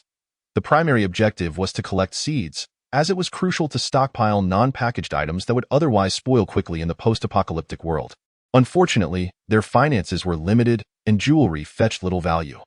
The three exchanged perplexed glances. Eventually, Su Tang's gaze fell upon Ling Junhan. Approaching the lead vehicle, she found him engrossed in a tablet. She knocked on the door, and upon seeing her, he opened it and pulled her inside. Squeezed together in the driver's seat, the proximity made Su Tang frown as she asked, "Do you have any money?" What do you need money for?" Ling Junhan inquired. "Go gather supplies. How else can we buy anything?" Su Tang shot him a glare, questioning his intelligence. Yet Ling Junhan replied, "You could just collect things secretly." Su Tang frowned disapprovingly at him. "No, that's against the principles." "All right, by the way, here are some leggings for you." "The skirt is too short," Ling Junhan said, sullenly pulling out a box of leggings. Su Tang bit her lip, accepting the box. "Do you think of me as your daughter?" Although Ling Junhan knew her true age, her youthful appearance made him instinctively want to protect her. Realizing his gaze was drifting, Su Tang understood he viewed her as a child, and in frustration, she placed his hand on her waist. "I am not a child. You don't need to control everything." Unbeknownst to her, such a gesture was the greatest provocation to a man. Ling Junhan felt his breath catch. He had never been so close to a woman alone before, and his mind momentarily spiraled out of control. He instinctively wrapped his arms around Su Tang's waist, attempting to pull her into his embrace. But a sharp pain in his ear jolted him back to reality. Su Tang's dark eyes held swirling depths that threatened to ensnare him, while her delicate hands mercilessly twisted his ear. Chapter 24. The onslaught of giant rats. Su Tang, with a serious expression, declared, "I am an adult. I do not need a father figure overseeing me. Moreover, we are not familiar enough for that. Our relationship is merely one of collaboration." Ling Junhan was captivated by her sweet fragrance wafting towards him, tingling like poison that burrowed into his heart. He fixated on her lips, which opened and closed enticingly, longing to taste their sweetness. Gradually, his gaze darkened, primal instincts surging as he pressed her head back and kissed her. Su Tang's eyes widened in disbelief. Was her first kiss being stolen just like that? She struggled, filled with indignation. But Ling Junhan's strength held her firmly in place. She was sweet like her name, yet intoxicatingly suffocating. He didn't want to let go. He wished to hold her forever. However, Su Tang harbored thoughts entirely contrary to Ling Junhan's. She firmly believed he was mentally unbalanced and a lecherous rogue. Unable to break free, she bit his intrusive tongue. Ling Junhan gasped in surprise, his reason gradually returning as he took in Su Tang's expression of grievance and defiance. Feelings of guilt washing over him. "I'm sorry. I will take responsibility." "Responsibility? Pfft. I was blind to think you were a gentleman," Su Tang retorted angrily, wiping her lips. Ling Junhan pressed his lips together, gazing at her earnestly. "I said I would take responsibility. I am not joking. Let me out of here." Su Tang struggled against his grip. Ling Junhan tightened his hold, asserting, "The apocalypse is approaching. Soon, order will collapse, and human emotions will turn cold. A girl like you won't survive unless—" Su Tang's fury ignited, pushing against his chest. "I will live as I please. You have no right to dictate my life." Ling Junhan frowned. "Once my mission is complete, we shall marry. You won't need to lift a finger. I can provide for you." Su Tang scoffed at his words. "Provide? Don't forget I have a large family to support. Can you manage that?" "Of course. Being my woman means you only need to be happy every day. No worries about anything else. Also, I will help keep your spatial abilities a secret. You can live like an ordinary person. Understand?" Why should I listen to you? I have my own freedom, Su Tang countered. Ling Junhan looked at her solemnly, saying, because I don't want you to be treated as a mobile warehouse. I don't want you to suffer. Su Tang was taken aback, but her past experiences with sweet nothings left her skeptical eye in this world. Love seemed a distant fantasy. Even if it existed, it would require equal strength and mutual support. As an ordinary person, she feared being overwhelmed by the tide of the apocalypse. Calmly, she regarded Ling Junhan. I am who I am. I will not be anyone's appendage, and no matter how sweetly you speak. I will not believe it. Loving someone is demonstrated through actions, not words. Ling Junhan considered her words, nodding in agreement. I understand. I do not seek your belief, only a chance to show you. Su Tang bit her lip, replying, very well. Perhaps it wouldn't be long before Ling Junhan forgot himself. Since they were merely passing through each other's lives, there was no need to rush towards any conclusion. But, Ling Junhan, how do you know the apocalypse is coming? Su Tang squinted, questioning whether it was a natural disaster or man-made. Ling Junhan paused before answering, I cannot disclose that yet. Rest assured, when the time comes, I will explain everything. Su Tang nodded. That's acceptable. May I leave now? Here, take this. It's all my savings. Spend it wisely. It won't matter soon. Ling Junhan retrieved a card from a dimensional box, embedded with a shimmering black chip. What do you need? I will buy it for you, though I can't carry too much right now. Su Tang accepted without refusal. She needed the money. Ling Junhan smiled slightly, his handsome face radiating affection. Do as you see fit. He opened the car door, lifting Su Tang and placing her gently on the ground, then unexpectedly kissed her cheek. Hey! Su Tang wanted to retaliate with a punch, but paused, caught off guard by his striking features. Truthfully, he was quite handsome. Ling Junhan watched as Su Tang huffed and turned away, his heart filled with delight as he chuckled. I won't let this opportunity slip away again. However, his gaze shifted to Sun Bingrui's RV. A cold smirk gracing his lips. You are not worthy of her. At that moment, Su Tang, card in hand, prepared to check her balance when she was abruptly blocked. Looking up, she saw Sun Bingrui's furious face, who scornfully said, after 3 years, you would only let me hold your hand. I thought you were pure, but you're just a slut. Were you and that guy in the car all over each other? What did he give you? Money? How much? I can give you that. Just sleep with me tonight. Su Tang licked her lips, stowing the card away, then smiled however, before his hand could even graze Su Tang's clothing, it was seized with great force by another, bones cracking under the pressure. Sun Bingrui bent over in pain, mouth agape, yet no sound escaped his lips. Su Tang looked up to behold the handsome visage of Ling Junhan, who smiled gently and said, Go about your business. I shall handle this. All right, but don't kill him, or this journey would lose all its enjoyment. Su Tang chuckled with delight. Having such a bodyguard seemed rather advantageous.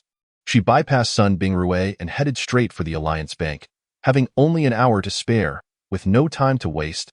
Behind her, she heard Sun Bingrui's muffled groans, but no cries of agony, indicating that his mouth was likely obstructed. Out of the corner of her eye, she caught sight of a familiar figure, Lin Hui, her face veiled as she hurried towards a beauty salon. Was her face injured? Su Tang pursed her lips and entered the Alliance Bank, where the air was thick with the scent of blood. She paused as she noticed a bank employee sprawled against the glass door of the VIP room. His eyes a ghastly gray, teeth protruding grotesquely, still stained with fresh flesh. What was happening? Had zombies already begun to emerge here? Yet the other townsfolk appeared to be going about their business as usual. Just then, a piercing scream echoed from outside. Su Tang turned to see chaos erupting on the street, as countless rats scurried out, attacking indiscriminately. They were as large as dogs, their eyes a sinister crimson, the sound of their teeth clashing like a death knell. Chapter 25. Collecting while fleeing. Su Tang's expression hardened as she drew her bow and arrow, first disabling all surveillance cameras before kicking open the door to the VIP room. The zombie within was knocked back to the ground by the force of the door. Without hesitation, she knocked an arrow and released it, hoping for an explosive result. As the arrow struck the zombie's head, it detonated with far greater force than anticipated, splattering blood and flesh across the room. Inside, she noticed a lavishly dressed woman whose neck had been bitten through, utterly lifeless, devoid of any chance of transformation. Su Tang pondered briefly before scavenging the jewelry from the deceased woman and then dashed towards the manager's office. Bursting through the door, it was empty. After a thorough search yielded no keys. She called out, "Xiao Bai, can you open the safe?" Xiao Bai leaped onto her shoulder, bewildered. "You want to take money? I doubt it's of any use now." "Not money, but some jewelry. I'm hoping to find a sky stone." Su Tang clarified, her intentions focused beyond mere currency. "Oh, understood. I'll assist you." Xiao Bai nodded. Su Tang made her way to the safe, filled with compartments belonging to the affluent, most of which were brimming with valuables. Xiao Bai closed its eyes, reopening them with pupils transformed into a scanning device. After a brief scan, it reported, "I will now access the cabinets with energy fluctuations. You must hurry, as I can only maintain this for 10 minutes. All right. Su Tang immediately adopted a battle-ready stance. With a series of rapid clicks, multiple cabinet doors swung open, triggering alarms that blared frantically as Su Tang swiftly collected items, not bothering to discern their nature, just as she retrieved the last item. The cabinet door slammed shut with a resounding thud, threatening to crush her wrist had she been a moment slower. "Let us go find an inn," Su Tang exclaimed as she bolted outside. The street was teeming with rats, and the moment she stepped out, countless pairs of blood-red eyes fixated on her. A chill ran down her spine, prompting her to draw several electric arrows. The rats were nearly side by side. Upon striking one with an electric arrow, it released a jolt of electricity that rendered the adjacent rats incapacitated. Su Tang. A bellow rang out. It was Ling Junhan, his body smeared with blood, the source of which was unclear. He appeared anxious, and upon seeing Su Tang unharmed, he visibly relaxed, rushing to her side while the rats were momentarily subdued. Su Tang stared at him, bewildered. Shouldn't he be fleeing? Why was he here searching for her? Noticing her daze, Ling Junhan asked urgently, "Are you injured?" "Let me carry you. No. I must find an inn," Su Tang replied, regaining her composure. "Do you know where they are?"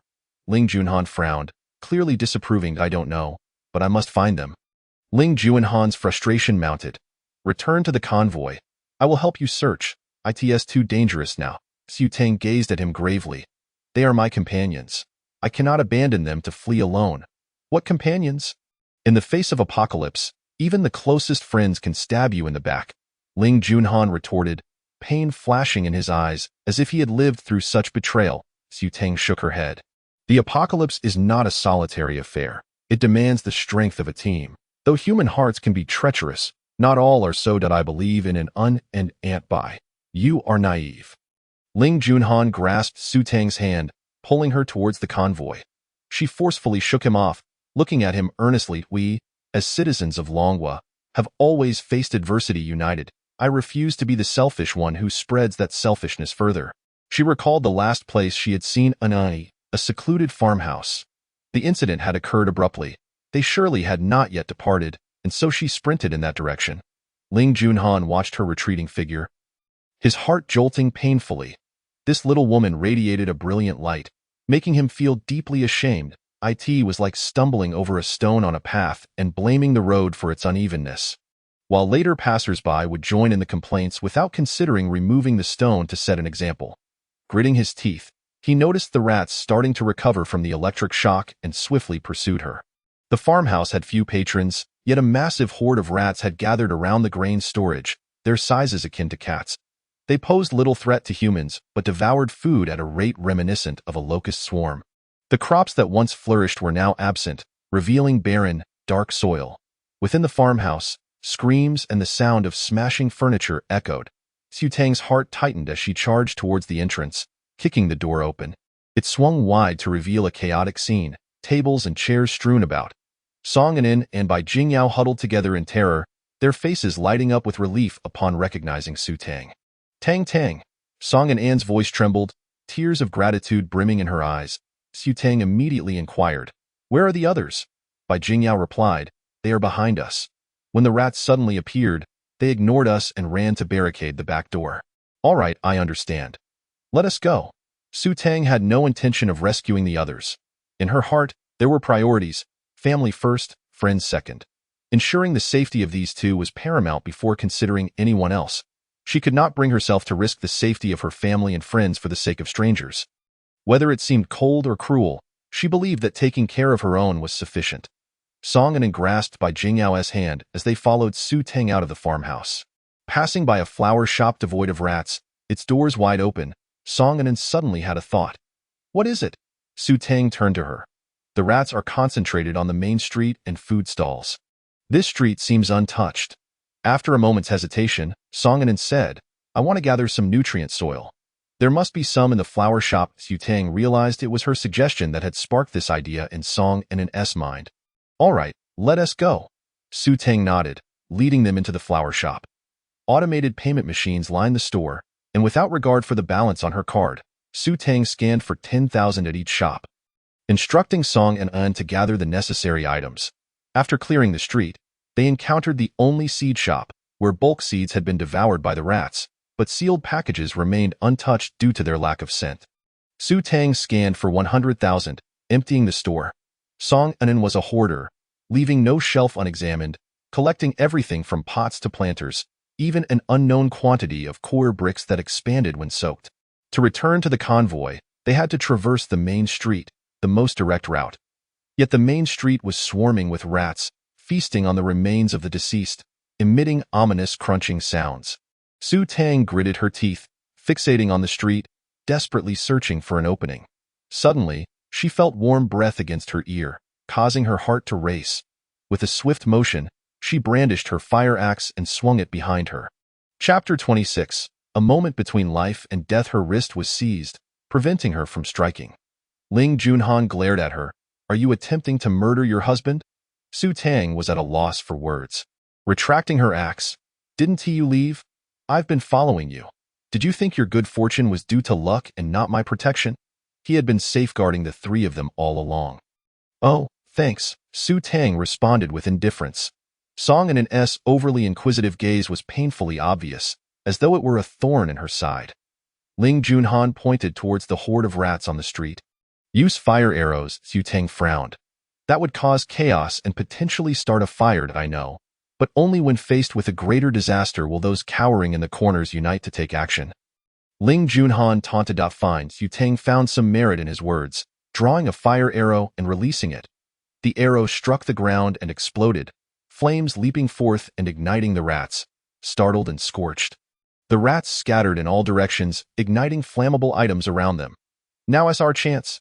Charge through, Ling Junhan urged. The four individuals immediately rushed towards the main street, and those uninjured mice, upon spotting the humans, hastened forward without a second thought. Ling Junhan wielded the fire axe he had seized from Su Teng, skillfully blocking and striking, ensuring the safety of the three women. Upon returning to the convoy, they found only a few large vehicles waiting. The rest of the convoy that had initially followed was nowhere to be seen. The ground was marked with chaotic tire tracks, suggesting a hasty retreat. Su Teng furrowed her brow as she examined her car door, which bore the marks of blunt force. Her vehicle was equipped with voice-activated fingerprint unlocking. Unless a laser cutter was employed, the lock would remain intact. Song An approached the passenger seat and exclaimed angrily, "Who would dare attempt to steal our car?" "What beasts?" Su Teng offered a sardonic smile, opened the car door, and the three women settled inside while Ling Junhan returned to the lead vehicle. Through the rearview mirror, she glimpsed Lin Hui and Sun Bingrui frantically returning. Astonishingly, they were still alive. Who had driven away their RV? Lin Hui spotted Su Teng's car and lunged at the door, pleading, "Let me in. Please, let me in." Su Teng regarded her coolly. Lin Hui's face was marred with numerous sores, beginning to fester, rendering her an alarming sight reminiscent of a leper. Sun Bingrui hesitated at the vehicle's side, but ultimately lacked the courage to knock on the door, opting instead to sprint towards the trucks at the back of the convoy. Unable to see the interior of the car, Lin Hui shot a venomous glare at Sun Bingrui as he departed. Song An spat in disgust. She still dares to ask us for a ride. What audacity! Su Teng smiled faintly, thinking that as long as they were alive, there was no point in dying so early. She started the vehicle and quietly followed behind the trucks. Casting a glance towards the direction of the county town, a sense of gloom enveloped her. If the apocalypse were man-made, why had measures not been taken sooner? Or was the situation already beyond control? Were they simply resigned to their fate, focusing solely on the upper echelons? The vehicle sped forward, and before darkness fell, they spotted a bustling gas station.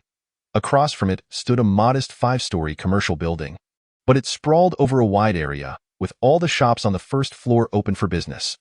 Not far behind the commercial building lay a development zone, where numerous villas sprawled across the land, their occupancy rate appearing quite low. The gas station's lounge was sizable, accompanied by a repair shop, and there were 2 rows of fuel pumps, suggesting a substantial supply of fuel. Familiar vehicles occupied the parking area, with the white RV standing out prominently.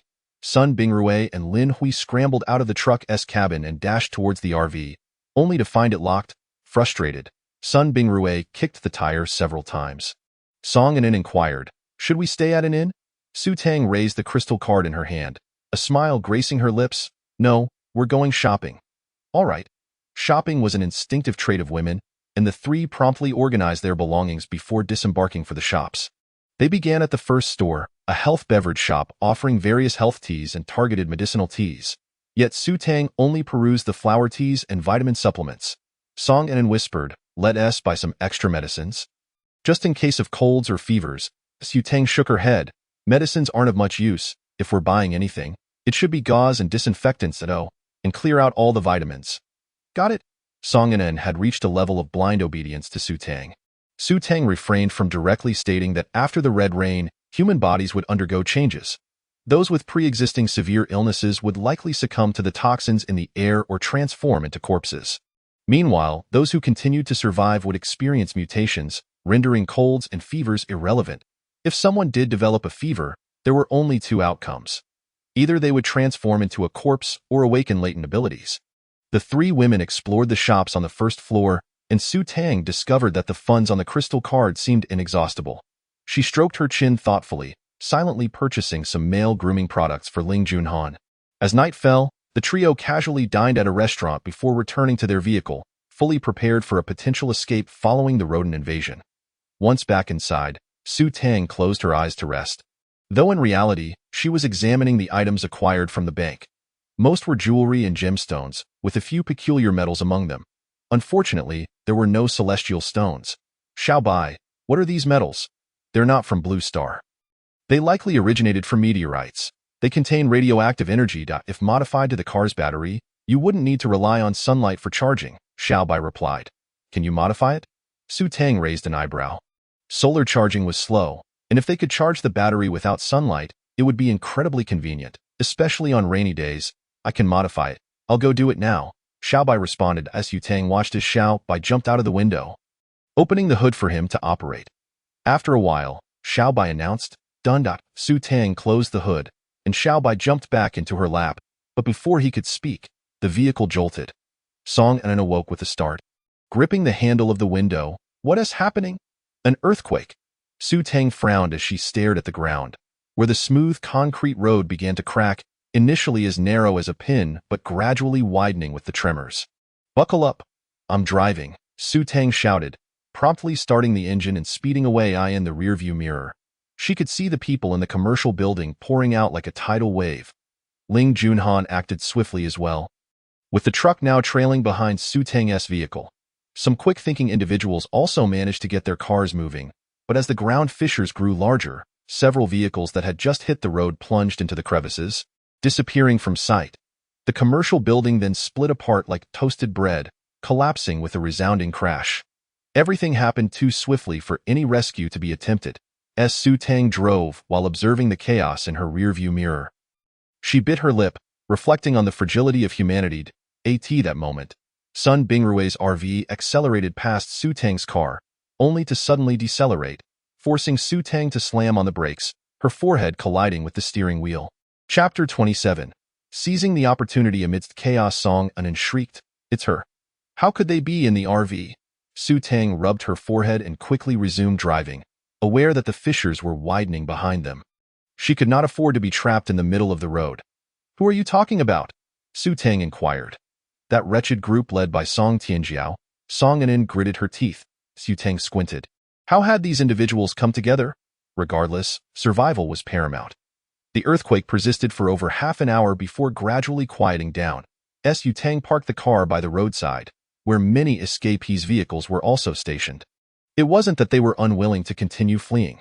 They simply wanted to await the arrival of the escort team.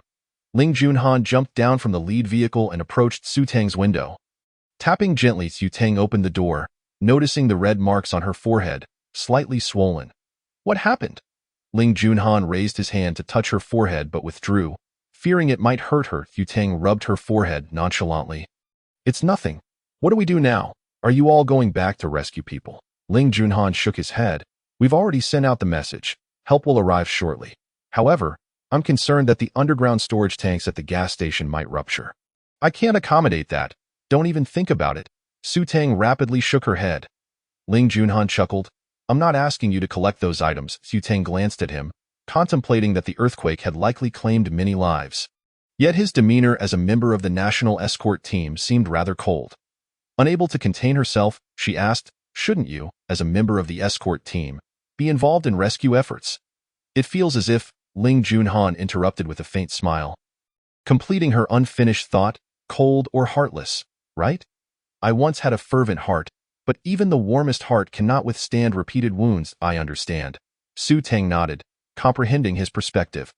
However, the Ling Junhan she had known in her past life had been gentle and exceedingly warm-hearted. A stark contrast to the person before her now. Was he also a reincarnation? The thought sent a tremor through her heart. If so, it made sense. Those who had experienced the apocalypse were often fragile, perceiving betrayal behind every friendly facade. Was she not the same? In her previous life, witnessing such harrowing scenes would have brought her to tears, even if she could do nothing to help, and she had not gone to rescue those at the farmstay. Meaning she and Ling Junhan were of the same ilk, unqualified to cast blame. Mistaking her silence for anger, Ling Junhan clarified, I have important tasks to attend to. I cannot act on my own. Then why not leave quickly? Just abandon these people, Su Tang queried. Ling Junhan surveyed the vehicles, impatience flashing in his eyes. They were merely a collection of relatives and acquaintances, and he feared the research personnel would be overly sentimental if left behind. I understand, but this will slow us down considerably, Su Tang mused, unsure how long it would take to proceed at this pace.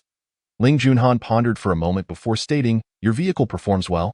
Just be sure to follow closely, and don't worry about the others falling behind. Understood. Su Tang unexpectedly complied. Ling Junhan's spirits lifted, and just as he was about to speak, his watch rang, and he answered without avoiding Su Tang. What is it? Ling Xiao, the main road is blocked due to the earthquake. We must detour through the mountains to reach H City. The voice on the other end was tinged with frustration. I understand. Send the compressed oil tank over. I need to get some fuel.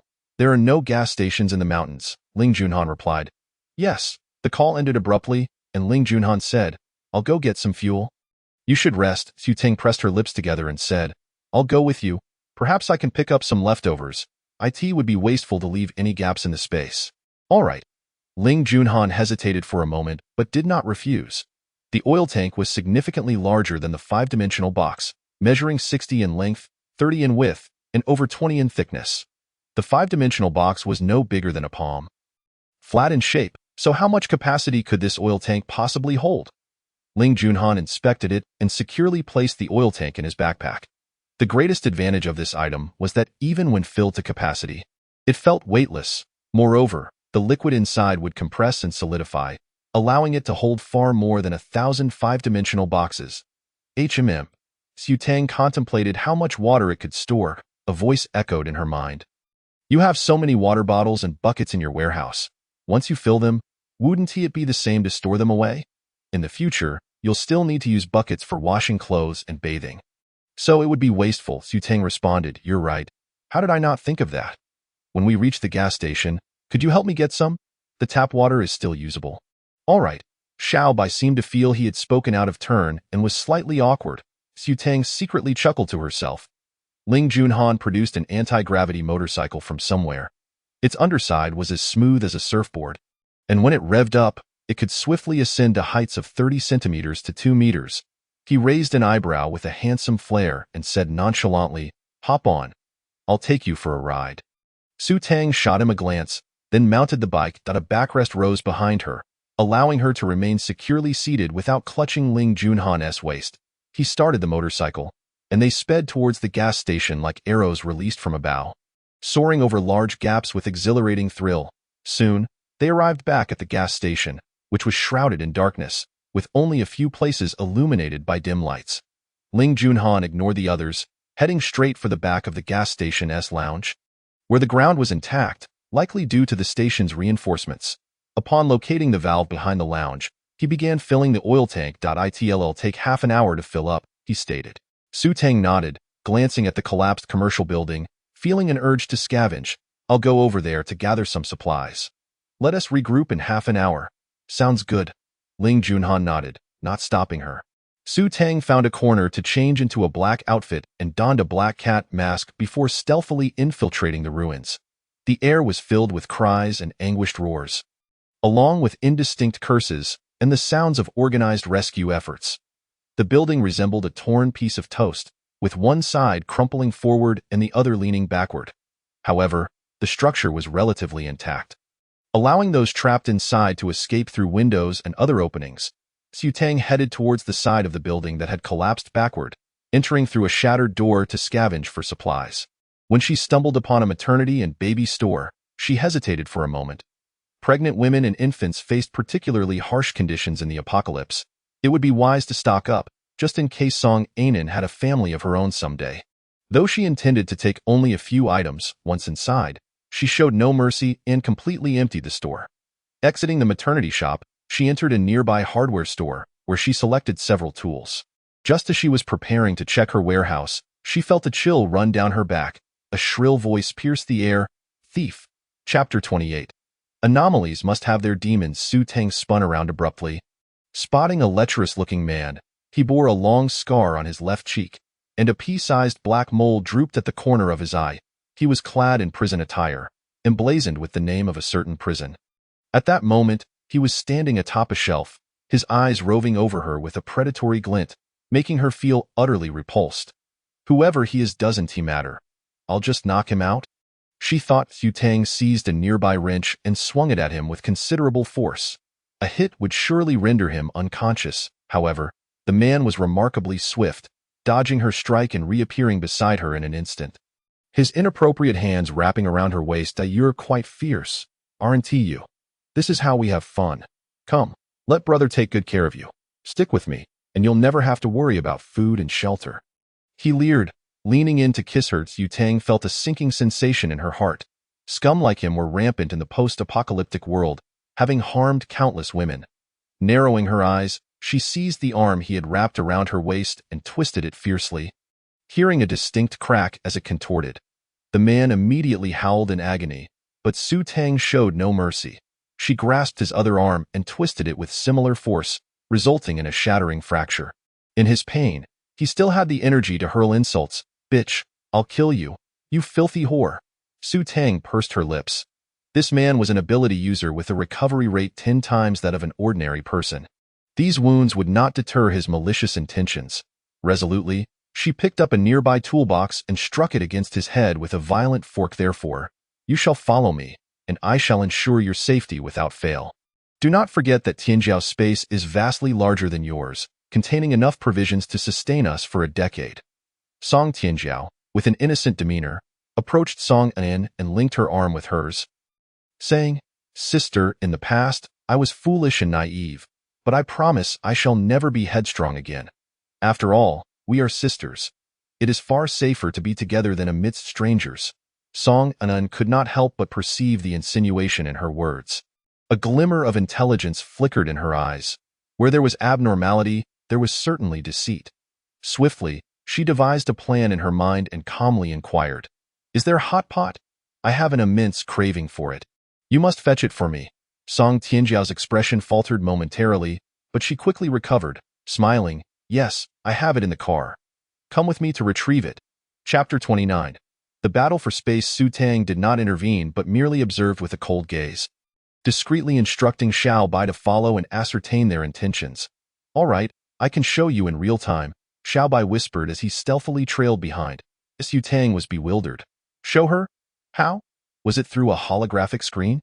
She activated the screen, and indeed, a view from Xiao Bai's perspective appeared. How intriguing, this was akin to a surveillance device. She beheld Song An being dragged into the RV by Song Tianjiao, noticing that several individuals had been replaced by those of Song Tingyang. Lin Hui sat in the back seat, huddled in a corner, her face obscured by a cloth, yet her eyes shone with a profound light, fixated intently on Song Enan. Song Tingyong pressed Song Enan into an empty seat across from him. Speaking earnestly, Enan, your space is far too limited. Fortunately, your sister possesses a remarkable ability to partition her space, but it requires a vessel.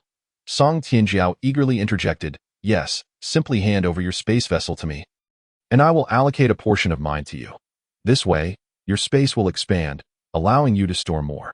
Song Enan regarded them impassively, retorting with mockery, would you truly act so benevolently? Song Tingyong glared at her in frustration. Do you not trust your own father? Regardless of the circumstances, you are my daughter, sharing my blood. Song Enan lowered her head, remaining silent. Song Tingyong exchanged a glance with Song Tianjiao, who immediately produced a jade Buddha, declaring, look, this is my space vessel. As long as the two vessels touch, I can transfer my space to you. Song Enan glanced up. The jade Buddha was a counterfeit, made of plastic, with a frown of discontent. She replied, my space vessel shattered, and its contents burst forth. Now, I am entirely reliant on Su Tang for sustenance. What? How could it have shattered? Song Tingyong exclaimed. Rising abruptly, Song Tianjiao appeared to endorse this explanation. Showing no surprise, she furrowed her brow and asked, is it truly broken? Indeed, Song Enan confirmed with a nod. Song Tianjiao bit her lip. How did you break it? I damaged it while escaping, Song Enan answered. The atmosphere in the vehicle, filled with numerous people, turned eerily silent. Song Tianjiao gritted her teeth and held the jade Buddha out to Song Enan. Then take this. It contains ample supplies. We shall travel together. And you can oversee everyone's provisions. A wave of nausea washed over Song Enan. This was an attempt to shift responsibility onto her. Accepting the jade Buddha would mean she was obligated to care for these people. Should she fail to provide, they would accuse her of hoarding. Furthermore, if she touched the jade Buddha, Song Tianjiao would claim she had deliberately damaged it, rendering her unable to produce anything in that moment. She turned her gaze towards Song Tingyong, whose eyes were filled with urgency, seemingly eager for her to accept the jade Buddha. The last remnants of familial affection within her dissipated, and she stood up. Making her way toward the exit, however, she was blocked by Sun Bingrue, who wore a false smile, asking, what is the rush? Why not have a meal first? Song Enan forcefully shoved him aside, yanking open the door and rushing out. Yet outside, Song Yu seized her ponytail without mercy, yanking her down to the ground. As Song Tianjiao rushed out of the vehicle, she spotted the peace charm strapped around Song Enan's ankle and shrieked. It's on her foot. Song Yu immediately released Song Enan's hair and reached for the charm. Song Enan quickly rolled aside, clutching the charm tightly and gazing coldly at them. Song Tingyong hastily approached her, demanding, hand it over. Why should I give it to you? Song Enan shouted defiantly, gripping the charm tightly. This is my spatial item, containing many treasures. You cannot take it. Curious onlookers gathered around the RV, their eyes glinting with greed upon hearing of the spatial item. Song Tingyong, infuriated, scolded, are you foolish? Such treasures should not be spoken of. Hand it over quickly. Your father will safeguard it for you. Song Enan pointed at Song Tianjiao, saying, she possesses 10,000 cubic meters of space, and you still covet my meager space. Are you even human? Song Tianjiao, enraged, realized her space had mysteriously vanished and could only deceive others with a fake. Now, as Song Enan revealed this, the outsiders were aware of her supposed treasure, which was not nearly 10,000 cubic meters in reality. Sister, I already offered you mine. Please take it. Song Tianjiao rushed toward Song Enan, extending the jade Buddha toward her. Stay away. Do not seize my space. Song Enan retreated swiftly, but stumbled over a protruding stone, falling onto her back. The peace charm flew from her hand, crashing against a nearby boulder, shattering into several pieces. Immediately, countless supplies spilled onto the ground, and those nearby, worried about insufficient rations for the mountain journey, rushed forward to claim the scattered items. Song Tingyong shouted angrily, put that down, that all belongs to me. Yet the crowd paid him no heed, snatching what they could and fleeing. More individuals were approaching from afar. Sun Bingrue, furious, snapped a thick branch in half and glared at the looters, commanding, get lost. The would-be thieves gulped nervously before ultimately retreating. Song Enan began to cry, My spatial items are destroyed. What am I to do?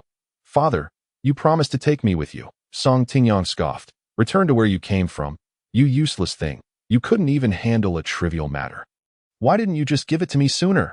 Song Tianjiao, disheartened, remarked. Now we can only store the items in the cart. We must pack as much as we can. Her tone was rife with disappointment. As she spoke, she instructed others to stow the items in the trunk and on the luggage rack. Song Tingyang gazed at Song Anen, his expression brooding. Is this truly all there is? Song Anen wiped her tears away.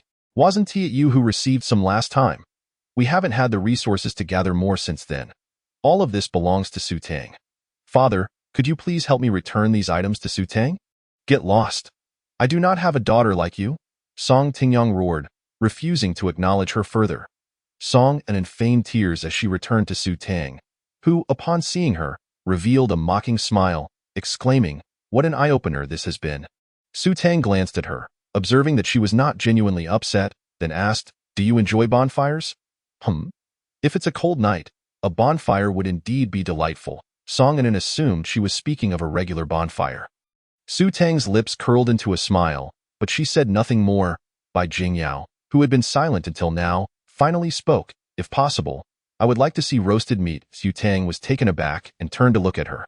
Bai Jingyao had understood the underlying implication of her words. Her eyes were cold, and her heart felt as though it was gradually freezing over. Su Tang was familiar with this icy gaze. Her brow furrowed, and she refrained from responding. Xiao Bai's voice echoed in her mind, ready to act. When shall I strike? Chapter 30. A calamity that lasts 1,000 years. Su Tang pondered for a moment. Let us hold off for now. I sense something amiss with today's sun. I cannot determine if it will be cold or warm tonight. It should be cold. Does it matter? Xiao Bai inquired. Su Tang chuckled softly. Of course. How about some roasted meat tonight? That sounds good. But isn't the convoy departing soon? Xiao Bai worried there wouldn't be time to roast meat. Su Tang fell silent. After finishing their meal and resting for a while, the convoy resumed its journey. The winding mountain road remained relatively smooth, and they arrived at a tunnel before nightfall. Ling Junhan ordered the vehicles to halt at the tunnel's entrance, deciding they would spend the night there instead of venturing inside. Towering mountains flanked the road on either side, their sheer cliffs resembling knife-edged formations, presenting a less than ideal resting place. However, Su Tang paid little heed, shouldering her bow and arrows as she retraced her steps up the gentle slope. Instructing Xiao Bai to scan for game. Before long, they had caught 2 rabbits and a wild chicken. Upon returning to the convoy, Su Tang honored her promise, setting up a grill to roast the rabbits and chicken. With no water source available, those consuming instant food kept sniffling. Bai Jingyao chuckled. We must be the most carefree group amidst this calamity. Song Anen gazed at Su Tang with admiration, exclaiming, You are remarkable. Does this mean we won't have to buy meat in the future? Su Tang shot her a glance, saying, Hurry up and eat. The night will not be peaceful. Understood. Song Anen refrained from asking further questions. Her gaze shifting to Xiao Bai. Rabbits eat rabbits? Su Tang, observing Xiao Bai drooling as he fixated on the roasting rabbit, replied, He eats chicken. He simply cannot differentiate. Xiao Bai, you are truly blind. All I desire is to eat. Once the meat is sufficiently roasted, Xiao Bai, clutching a chicken leg, begins to gnaw at it, while Ling Junhan, timing his approach perfectly, lifts a roasted rabbit and carries it away, leaving ample food for the others. After satisfying their hunger and thirst, Su Tang tidies up the remnants and boards the vehicle. As the 3 settle into their seats, Su Tang gazes out of the car window at the starry sky, where the stars flicker with an unusual intensity, emanating an eerie aura. After 10 o'clock, a chilling wind sweeps through, followed by the sudden onslaught of hailstones plummeting from the sky. Su Tang starts the engine, preparing to navigate through the tunnel, with Ling Junhan swiftly following suit. Those who had not yet succumbed to slumber tightly trail behind the convoy, while those awakened from their sleep lag behind slightly. This tunnel is quite lengthy, burrowing through the mountain, with scattered debris inside, necessitating utmost vigilance while driving. It is no wonder Ling Junhan wished to rest before proceeding. After a considerable effort, the vehicle finally emerges from the tunnel, only to be confronted by a barricade of rolling stones that obstructs their path. Su Tang halts the car by the roadside and discreetly issues a command. Begin. Received. Xiao Bai grins mischievously, grateful that it remains hidden in the backpack, unseen by others.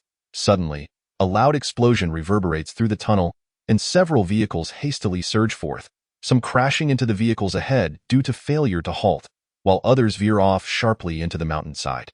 Ling Junhan rushes to the tunnel's mouth, inquiring, "What is the situation inside?" The first to exit shouts, "That RV exploded. We don't know what contraband it harbored.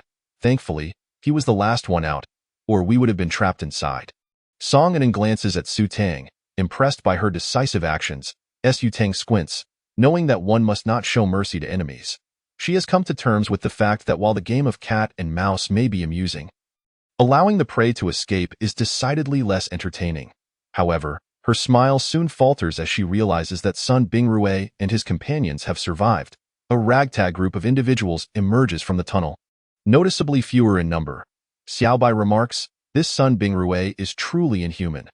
The vehicle's defenses were robust, and those inside emerged unscathed, but he pushed aside the elderly and children, dragging Song Tianjiao along. Su Tang frowns and asks, "No one died?" "No." Xiaobai assumes Su Tang is disappointed and quickly clarifies, "I was merely after the supplies in the trunk." Su Tang smiles faintly, "It's all right. It's not a significant issue. Truly, calamities beget enduring woes. It seems fate has no intention of claiming them, nor do I need to waste my thoughts on such scoundrels." Song Anan feels a tumult of emotions, while she wishes for their demise. She is also acutely aware of the value of life, creating a profound internal conflict. Su Tang turns to assess the boulders obstructing their path. Clearing them would be effortless. She could simply absorb them into her system and cast them aside, but she chooses not to do so. Ling Junhan approaches and asks, "Would you like assistance?" Su Tang shoots him a sidelong glance. "How can a mere damsel like me assist you? Solve it yourself." Ling Junhan chuckles and gestures for others to begin clearing the way. When Su Tang returns to the vehicle, she glances at the sky, pondering the oddity of the situation. While hail falls on one side of the tunnel, the temperature here remains relatively mild. Song Anan nods in agreement. "I believe rain is on the horizon. The stars have vanished." Indeed, Su Tang reclines her seat, preparing for slumber. Song Anan joins her, reasoning that it is the men's responsibility to handle the work.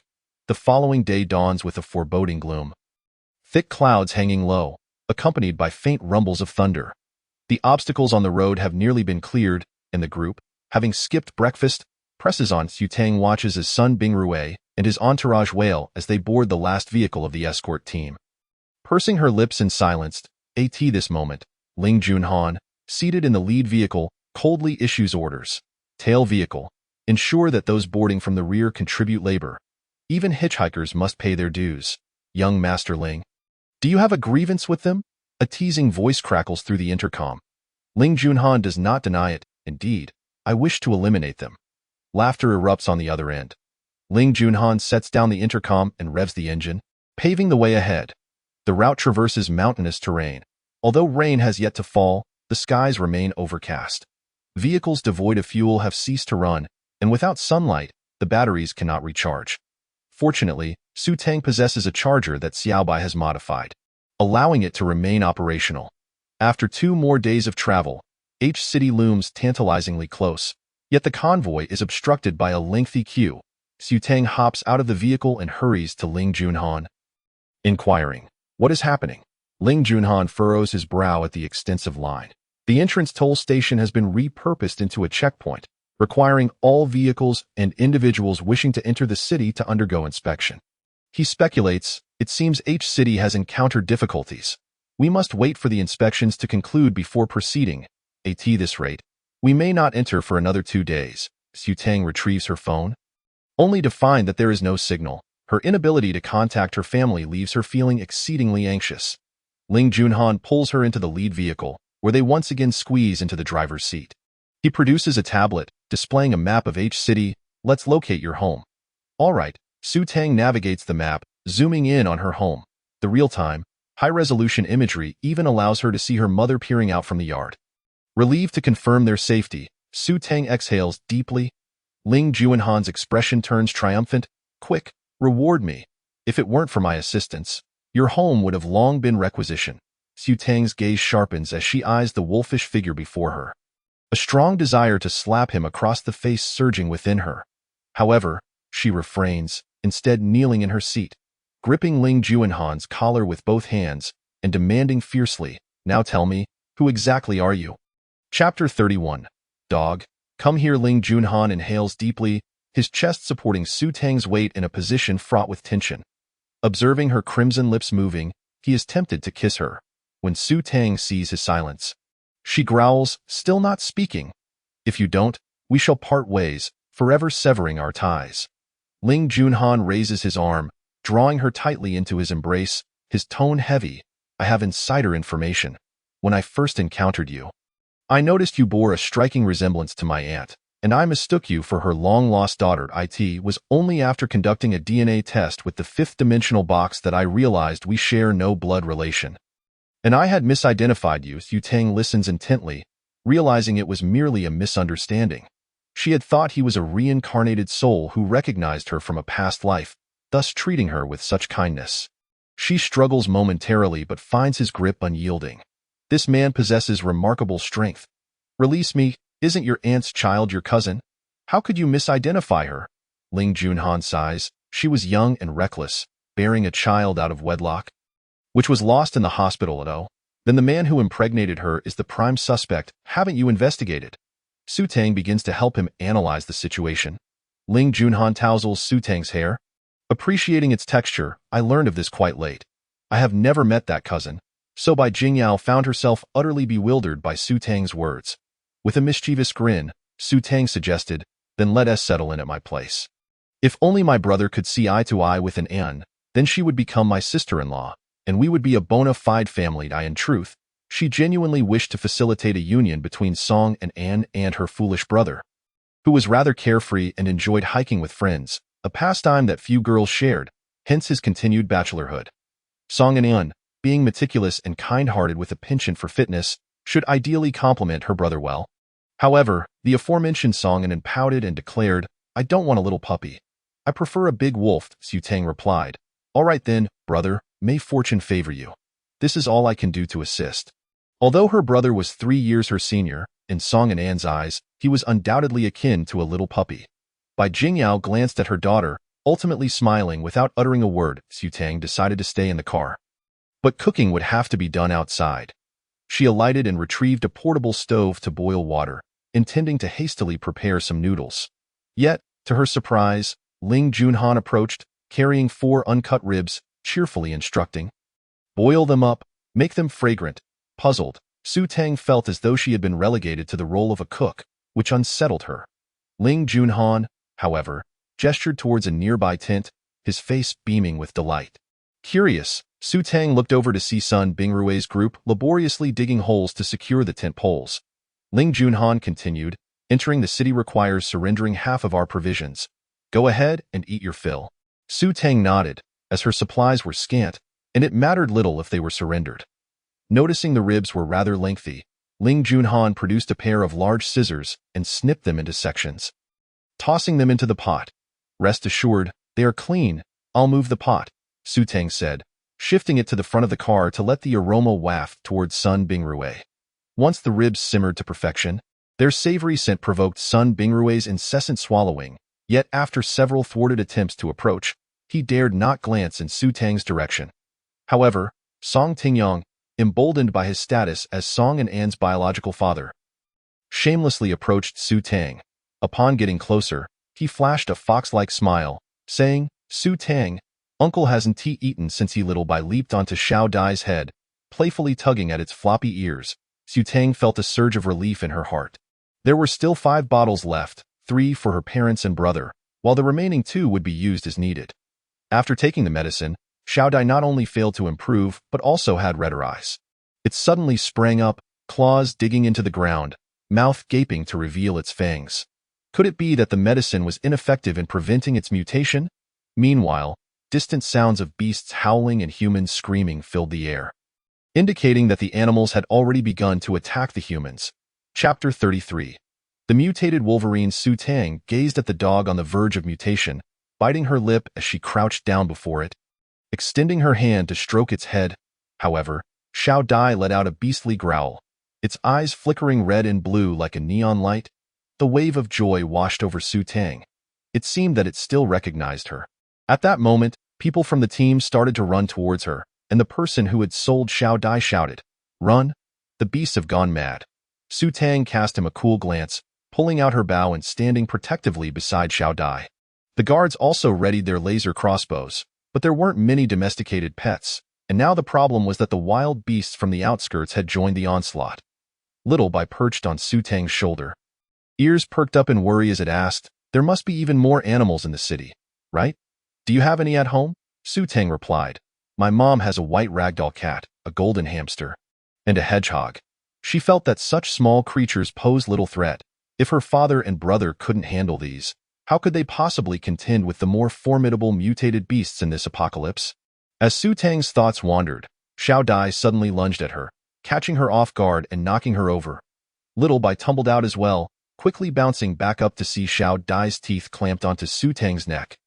Blood oozing out. "You ungrateful beast! My master saved you, and yet you turn against her." Little Bai's eyes glowed red, its chubby paws revealing sharp claws.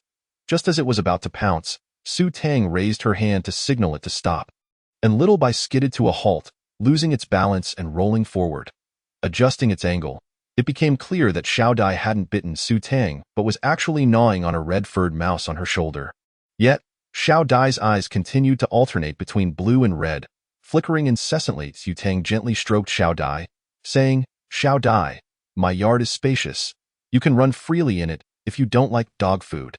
I can cook you big bones every day, but you must eat your vegetables too, or else your nutrition will be unbalanced. What kind of bed do you prefer? A soft one or a wooden one? Perhaps I should set up one of each, so you can choose which one you like. I will always be by your side, never leaving you." Upon hearing the last sentence, Xiao Dai let out a piercing howl that resonated deeply.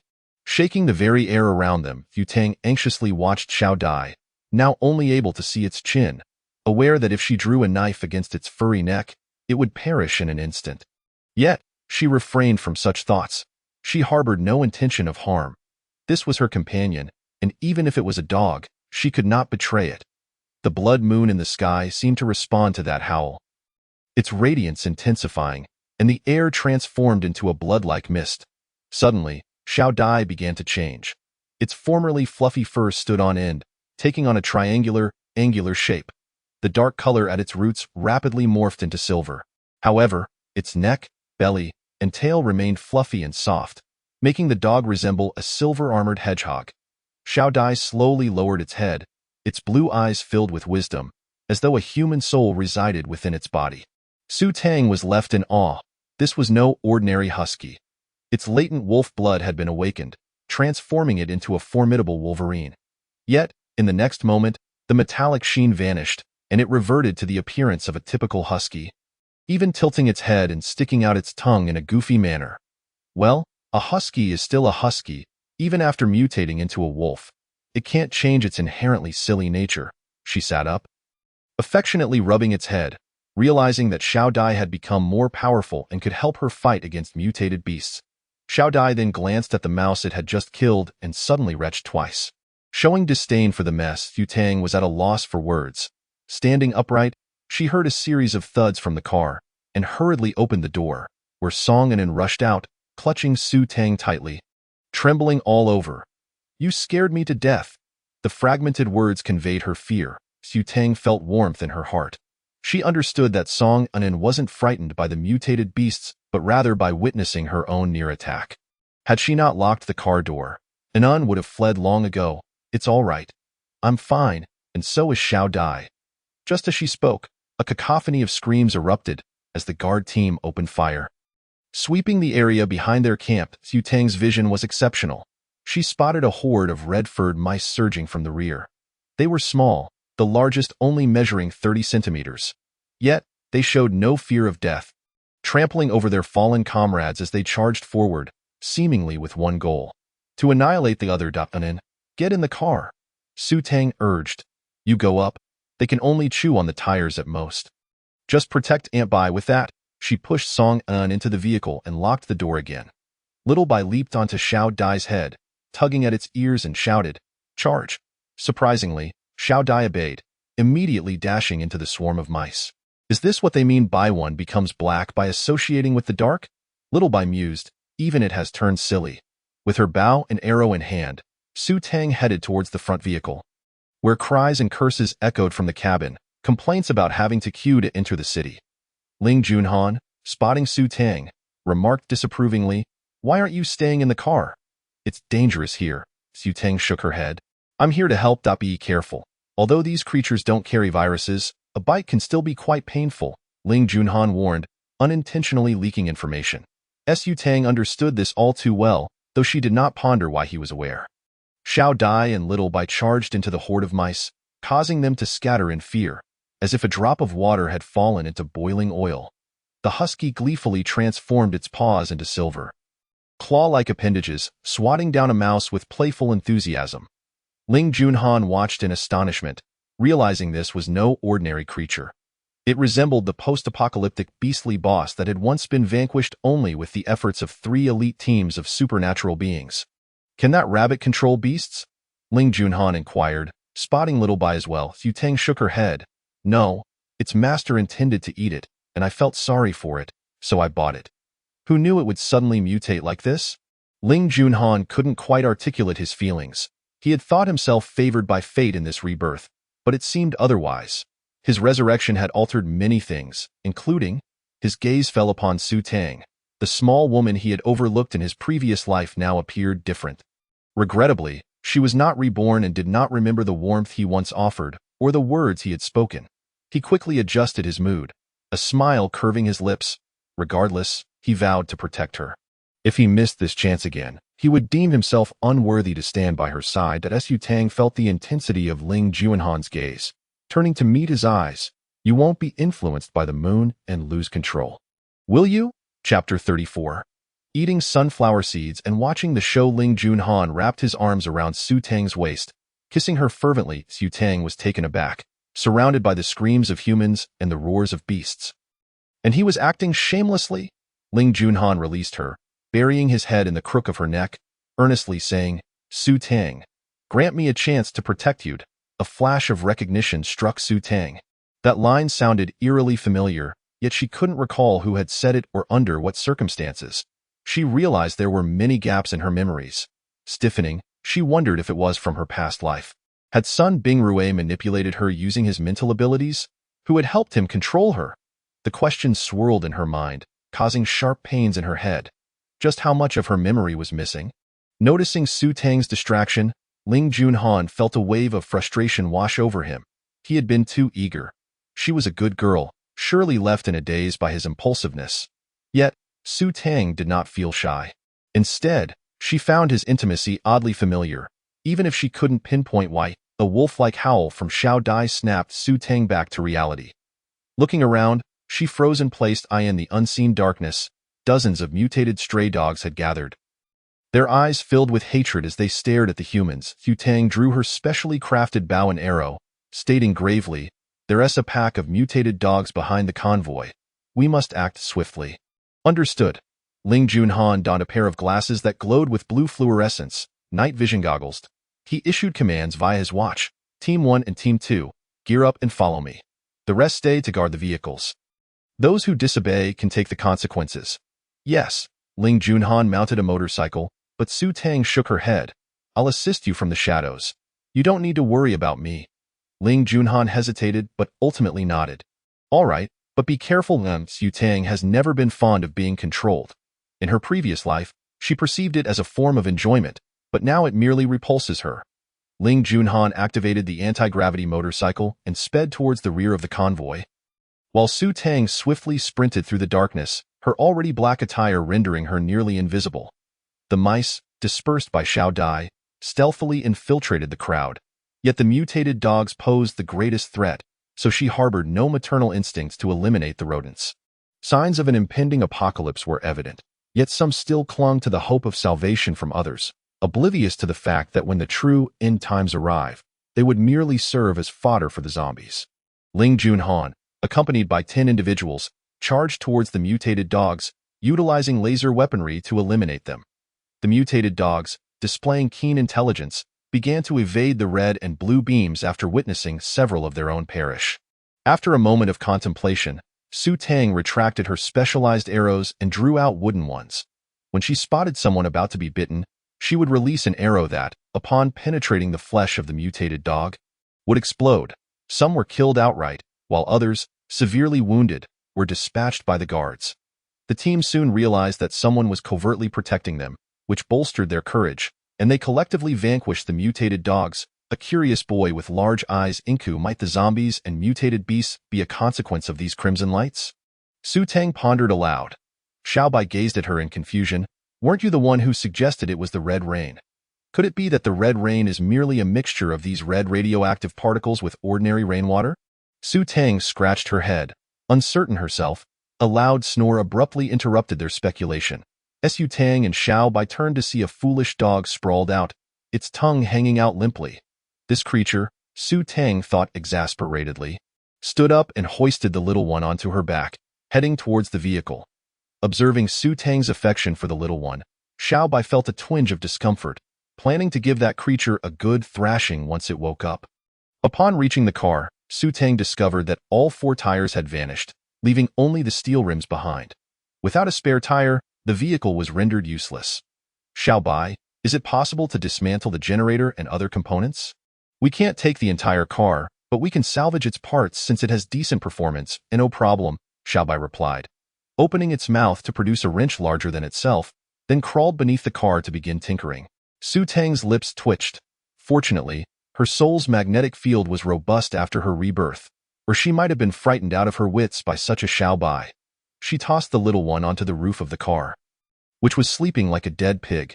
After securing herself in the vehicle, she turned to look at the anxious Song An, reassuring her, "It's all right, go to sleep. Things will surely stir at dawn. I suspect we'll be heading into the city sooner than expected." Song An felt useless, contributing nothing but acting as a mobile warehouse.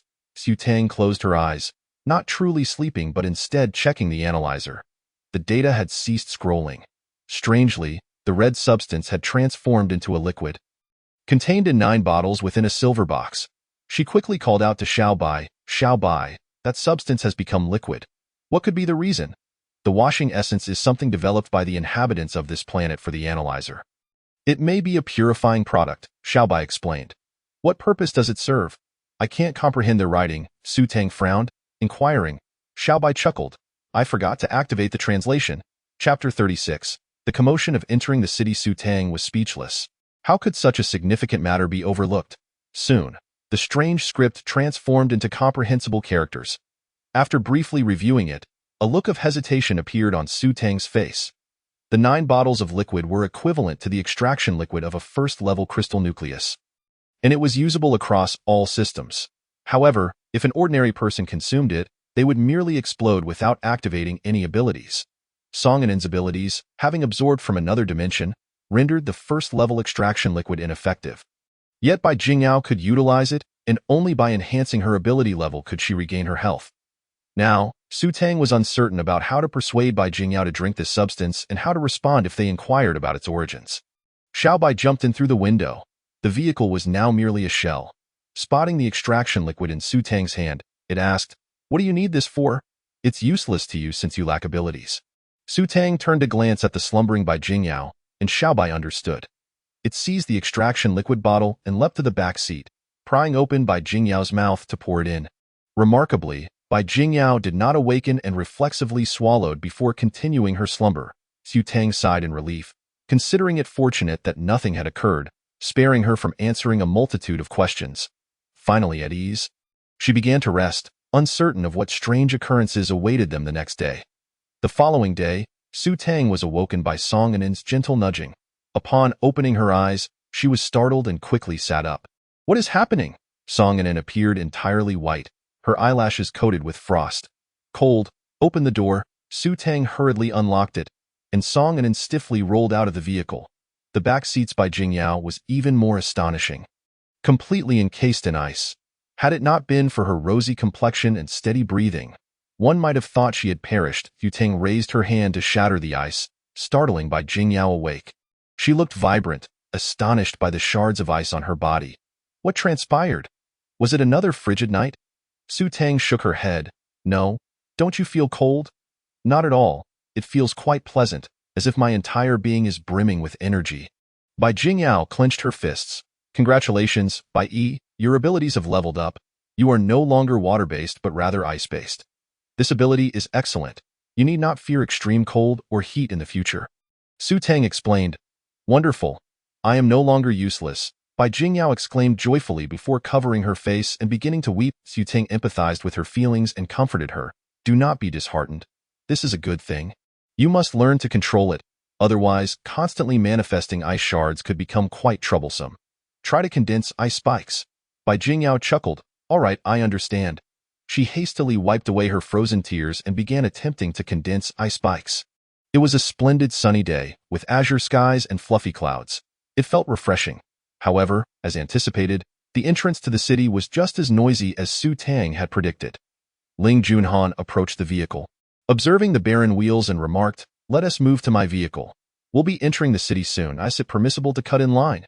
Su Tang inquired. Ling Junhan shook his head. It's not cutting in line. Those wishing to enter must undergo an external injury examination and surrender all supplies. Those unwilling to comply or with injuries cannot enter. Has something happened in the city? Why such strict measures? Su Tang disembarked to stretch her legs, noticing that the little one atop the car had vanished. Ling Junhan smiled enigmatically. The city's situation is not dire. A few individuals bitten by animals have triggered an ancient rabies virus. This virus has a lengthy incubation period, making it somewhat troublesome. Su Tang nodded, scanning the area until she spotted the little one bounding towards her. A chicken clamped in its mouth, evidently pilfered from somewhere. Su Tang sighed, deciding to skin and boil the chicken, realizing that this foolish dog refused to consume raw food. By afternoon, Su Tang instructed Song An to temporarily store the little one in her space before loading the supplies from the vehicle. Intentionally, she made her way to the last car in the convoy, only to find Sun Bingrui embracing Song Tianjiao in a seat directly facing the entrance.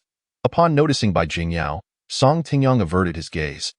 Pretending not to see her, Bai Jingyao, uninterested in engaging with him, prepared to take a seat in an empty spot. However, Song Tingyang's lover, upon spotting the ethereal Bai Jingyao, glared with intense jealousy, immediately hurling a fireball aimed at Bai Jingyao's clothing, seeking to incinerate it and humiliate her. Bai Jingyao's eyes narrowed, and an ice-blue shield materialized before her, intercepting the fireball. Subsequently, she raised the shield and brought it down forcefully upon them, leaving Song Tingyang and his lover momentarily dazed. "Do not provoke me, or I will ensure you pay the price," Bai Jingyao declared coldly. Clad in a white dress with hair cascading to her waist, she exuded an air of purity and nobility, starkly contrasting with the disheveled crowd inside the vehicle. Once Song Tingyang regained his composure, a flicker of surprise crossed his eyes. Instead of anger, he spoke softly. "Aren't you a water elemental? You appear to be in good spirits." Bai Jingyao raised her hand, an ice sphere appearing in her palm. She tossed the sphere into Song Tingyang's embrace, where it instantly transformed into a water sphere, drenching him in a manner reminiscent of a child wetting their pants. An ice spike then shot towards Song Tingyang's face, halting just a centimeter away. "I am ice-based. I merely had not been able to manifest it due to my poor health. Now, however, I am well." She turned and seated herself beside Song An. Song Tingyang, drenched in sweat, found his anger lodged in his throat, unable to express it. Bai Jingyao was unexpectedly formidable. His lover, displeased, clung to his arm in a sulky manner. "You need to take charge. She hit me." "Stop it," Song Tingyang grumbled. "Didn't I also get hit? What am I supposed to do?" He glanced at his disheveled yet heavily made-up lover, then at the naturally beautiful Bai Jingyao. Feeling a pang of regret, Su Tang noticed the regret in Song Tingyang's eyes and leaned closer to Song An, whispering, "Your scoundrel of a father seems to have had a change of heart. Do you think Bai Yi might be wooed back?" Song An gritted her teeth. "Not a chance. Unless she no longer loves me." That's good as the vehicle started. It slowly approached the city gates, marked by a metal rectangular frame. Those passing through under the green light were permitted, while the red light signaled a halt. Su Tang, Song An, and Bai Jingyao all moved forward under the green light, leaving behind all the supplies they carried. The three stood aside to await the others when Sun Bingrui and Lin Hui were intercepted, as they bore injuries. Sun Bingrui looked towards the passing Song Tianjiao. "Tell them I'm fine." Just as she opened her mouth, the inspection officer coldly interjected, "Being bitten by a mutated beast guarantees exposure to the virus. You must undergo quarantine." Sun Bingrui protested. I know my body. I'm truly fine. He turned back to Song Tianjiao. I assure you, I'm perfectly healthy. Please inform them. Song Tianjiao bit her lip. I'll enter the city first. Once you're treated, come find me. With that, she turned and walked away, clearly abandoning Sun Bingrui. His face turned ashen with fury. Lin Hui, on the other hand, appeared delighted, taunting. How does it feel to be abandoned? Suddenly, an idea struck Sun Bingrui, and he shouted, I am an ability user. You cannot treat me this way. Su Tang narrowed her eyes. Recalling that ability users received preferential treatment, how could she strip him of that privilege? Chapter 37. Privileges turned to labor. Sun Bingrui, speaking confidently, lifted a stone weighing a ton from beside him. Lin Hui, determined not to be outdone, released a stream of water from her palm, declaring, I am a water elemental. The inspector fell silent for a moment before stepping aside to make a phone call. After a 10-minute wait, he returned with the news. Elemental users cannot be infected. You may proceed. Elated, Sun Bingrui dashed forward, with Lin Hui gritting her teeth to keep pace. Ahead, Song Tianjiao and the others had already boarded a city bus and departed.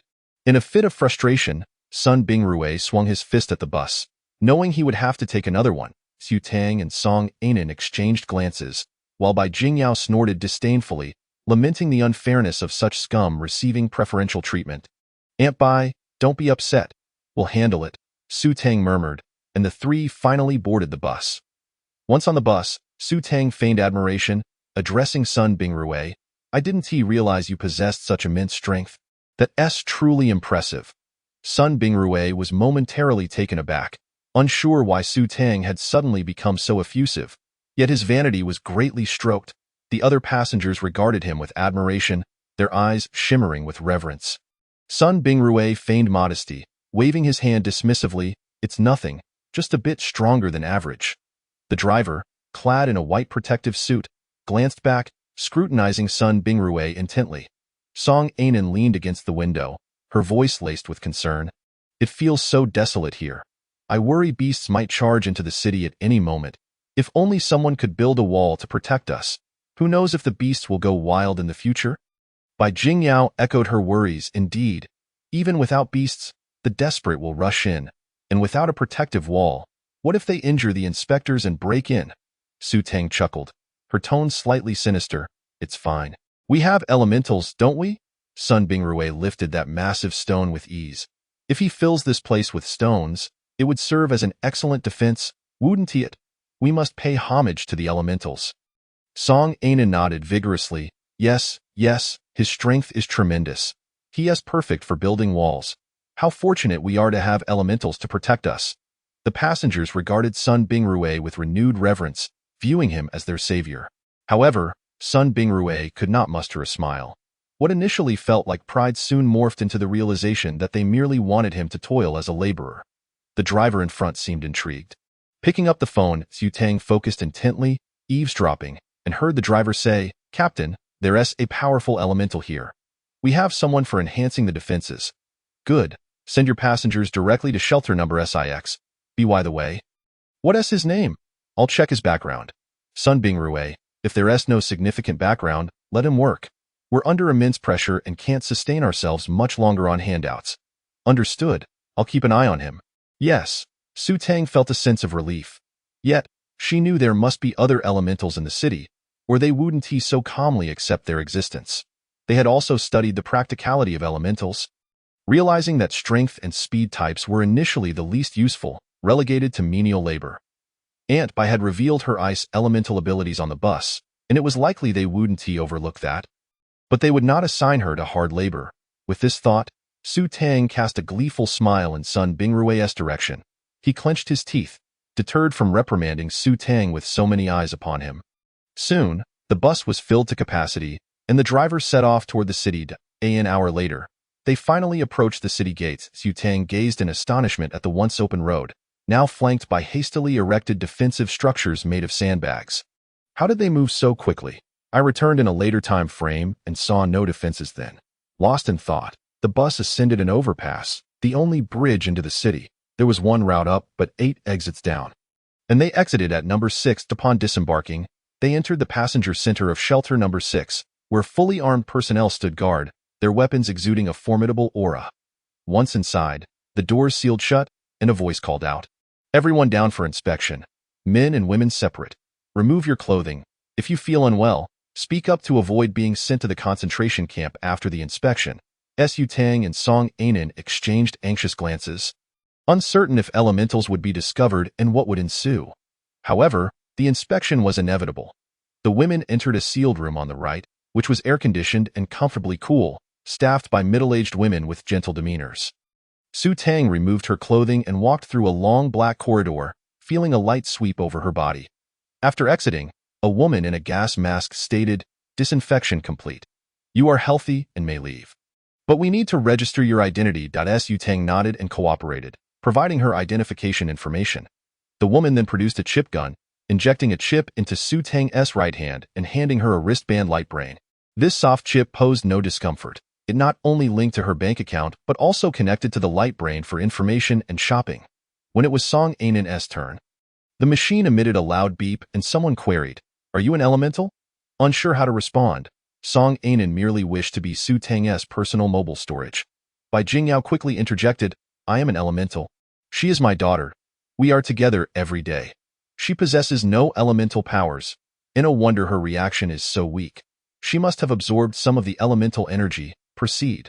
Song Ainen was so nervous she could barely breathe, only relaxing after the chip injection and receiving the light brain. The person then turned to Bai Jingyao, asking, "What type of elemental are you?" "Ice." Bai Jingyao conjured a shard of ice, causing the room's temperature to plummet. "You need to undergo an elemental level test. This information will be recorded in the chip. Rest assured, those with elemental abilities receive privileges, but there will be times when your abilities are needed."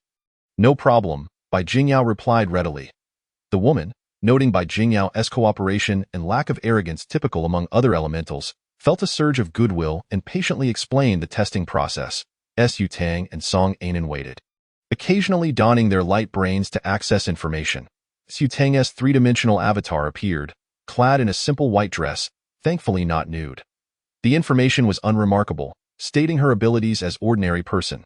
Su Tang shut off the light brain. Just as a scream echoed from the testing room, "Ah, help!" Immediately, Su Tang dashed inside to find Bai Jingyao gripping a chilling ice spike, pinning a woman beneath her. The spike hovered mere centimeters from the woman's eye. A slight push would render her blind. Bai Jingyao coldly declared, "Bai Jingshuang, the moment I left my home, I had no intention of returning to inherit my grandmother's fortune. Behave yourself, or..." She trailed off, slowly withdrawing the ice spike. The person who had escorted Bai Jingyao and quickly intervened. "Oh, so you two know each other? We can discuss this later. Your elemental power is rare, a level 2. Let us go out and record the information." Su Tang sensed the malice in the gaze of the woman named Bai Jingshuang. Surely, she was a relative of Bai Jingyao. Bai Jingyao proceeded to register her identity, listing her home address as Su Tang's residence. The registrar stated, "Keep the light brain powered on. Do not refuse official calls or messages. That's all." After expressing their gratitude, the trio received a set of silver protective clothing, with their original clothes slated for destruction. Su Tang silently rejoiced that she had stored her air-conditioned outfit away, or else she would have lost it as well. Exiting, she spotted Sun Bingrui being manacled and Lin Hui similarly restrained with an electronic wristband. Su Tang inquired in astonishment, "What happened to them?" A man who had exited earlier replied, "They had toxins in their bodies. When they attempted to flee, they were caught and are now being sent to the concentration camp." "Ah? What will happen to them there? Will they be treated?" Su Tang feigned the curiosity of a little girl. The man shook his head. "Currently, there is no treatment. They'll have to work like criminals. I've heard they only get 2 buns a day and must toil until they can't get up." "Why? Isn't that abuse?" Su Tang asked. The man chuckled, "Because they might go mad at any moment. They can't just collapse without exhausting themselves. Also, it's said there's limited food in the city, so giving them anything is already generous. Sooner or later, they'll die anyway, so why waste food?" Su Tang nodded, observing the despondent expressions on Sun Bingrui and Lin Hui's faces, feeling a surge of satisfaction. Suddenly, Sun Bingrui, his face contorted with rage, pointed at Su Tang and shouted, "She is also an elemental. She is stronger than me. You must take her to work." Su Tang immediately adopted a tearful expression, meekly replying, I don't have any strength. I wish I could be an elemental too. How glorious that would be. The crowd scrutinized Su Tang, a slender girl who looked like a miner. Could she really be a powerhouse? Moreover, if she were an elemental, the machines would have detected it. Behave. Keep talking nonsense and I'll shut you up. A guard struck Sun Bingrue on the head. Song Anan called out, Tang Tang. The bus has arrived to take us home. Its here. We're going home. Su Tang bounced joyfully past Sun Bingrue. He attempted to grasp her arm, yet the immense electric shock coursed through him, leaving him paralyzed and convulsing on the ground. Turning back, Su Tang made a face, reminding herself that the heavens were watching, and that no wicked deeds would go unpunished. After settling into a hovering taxi and providing her destination, the vehicle's autopilot engaged. A sudden wave of homesickness washed over her. What should have been a mere hour-long journey felt like an entire lifetime. The city was divided into outer and inner districts, with the central statue as its focal point. The inner city was home to the elite, and Su Tang's residence was nestled within the commoner zone of the inner city. Navigating through a series of checkpoints, she finally arrived at her doorstep. The grand, silver, vintage European iron gate stood firmly shut. Although her heart raced with excitement, her movements remained remarkably composed as she placed her hand on the door's locking screen. A laser scanned her palm, and the gate slowly creaked open. In the distance, she spotted her parents and brother hastily rushing towards her, their faces alight with joy. Su Tang yearned to run to them, but she found her legs felt as heavy as lead, an escalating panic gripping her heart. Was this a dream? Would she shatter into fragments with a single step? Her mother, Lu Ruyun, enveloped Su Tang in a tight embrace, angrily patting her back as she choked on her words. You actually know to come back. What good is that Sun Bingrue? He has stolen your very soul. Su Tang inhaled her mother's familiar scent and felt the gentleness of her fists. Gazing at her healthy parents and her quirky brother, tears of joy streamed down her face. In her second life, she had shed not a single tear, yet now she released all her grievances and longings. As she cried, Lu Ruyun panicked, hastily comforting her. Don't cry, don't cry. Mama is here. As long as you don't cry, I'll let you have 3 pieces of chocolate, okay? Su Tang chuckled through her tears. Mom, do you still think I'm 3 years old? You little rascal. No matter how old you are, you'll always be a child in my eyes. Lu Ruyun chided with a smile. Su Tang's father, Su Weigua, noticed Song Anan and Bai Jingyao and smiled. Anan and Ms. Bai have also come. Please, come in. Song Anan, a classmate of Su Tang whom Su Weigua recognized, was someone he had taken the time to investigate. Bai Jingyao added with a smile, I apologize for the intrusion, but my daughter and I will be staying for a while. Stay as long as you like. We have plenty of rooms, Su Weigua genuinely invited, particularly fond of Song Anan's character and hoping she could guide his somewhat naive daughter. However, Su Feng began to scrutinize Song An from head to toe, noting her stunning appearance and figure. Deeming her a goddess, he boldly inquired, Anan, beautiful lady, do you enjoy mountain climbing? Su Tang thought to herself, oh no, my brother is doomed. He deserves to be single. Song An, having done her research on Su Feng, carefully observed him. With short hair and large eyes, he exuded a sunny vibe, though his youthful looks made him appear like a big boy. She disdainfully replied, no, and I don't like little puppies. Su Feng frowned. Who says I'm a little puppy? I'm 3 years older than you, you know. I just prefer athletic wear with animal designs. Lu Ruyun laughed. All right, hurry inside. Don't just stand there like a fool. As they chatted, they walked through the entrance garden into the villa, which remained as warm and inviting as ever. Upon entering, one could immediately spot the grand European-style sofa, with an open kitchen and dining area behind it, flanked by white staircases leading to the second floor. Above hung a magnificent crystal chandelier.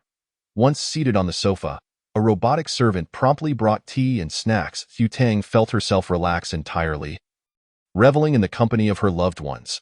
Suddenly, Su Feng remarked, Sis, you told me to stock up for the supermarket, but I couldn't manage to keep it. Su Tang raised an eyebrow. It was confiscated? Yes, otherwise we wouldn't have been able to keep our home, and we'd have to move to the outer city, which is quite chaotic now. Su Feng lamented. Su Tang narrowed her eyes, cursing internally. Ling Junhan, you scoundrel, not only did you seize my supplies, but you also took my home. Just wait. Meanwhile, Ling Junhan, reporting to the general, sneezed several times. The general looked at him with disdain. Caught a cold? No, It must be that my wife misses me. Ling Junhan retorted shamelessly. The general scratched his head, now speckled with gray, and chuckled. Well, you went out and came back with a wife? Huh?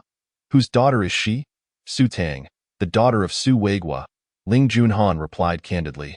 Upon hearing the name Su Weigua, the general slammed his hand on the table, standing in a rage. No way. I refuse to agree. Chapter 39. Earning money through missions. Ling Junhan, defiantly raising his chin, shouted, I don't need your approval. IVE submitted my resignation. I am no longer your soldier, and you cannot bind me with your position. The general, taken aback by his boldness, nervously asked, You really submitted your resignation? Yes, I am willing to forfeit all benefits and live as an ordinary citizen. Ling Junhan stated solemnly. The general slumped back into his chair, pleading earnestly, If I can bring Su Weigua to our side, you could still marry his daughter. Why not go speak with her and persuade her father? Ling Junhan coldly laughed. It's too late. My resignation process will be completed in a month, and soon you will receive the news. Just then, the phone on the desk rang. The general pressed a button, and a projection of a woman appeared. General, Ling Junhan's resignation has been processed. Please appoint another captain for the guard unit. Understood, the general replied, suddenly appearing much older. Ling Junhan seized the badge on his chest, clenched it tightly for a moment, then removed it and placed it on the desk. Thank you for your guidance over the years. Until we meet again. Get out, the general bellowed. Yes, sir. Ling Junhan quickly exited. However, as the door closed behind him, the general smiled. A clever one, aren't you? I wish I could resign too, but who would hold the fort if I leave? Standing at the door, Ling Junhan thought, I haven't abandoned you. You still my grandfather, aren't you?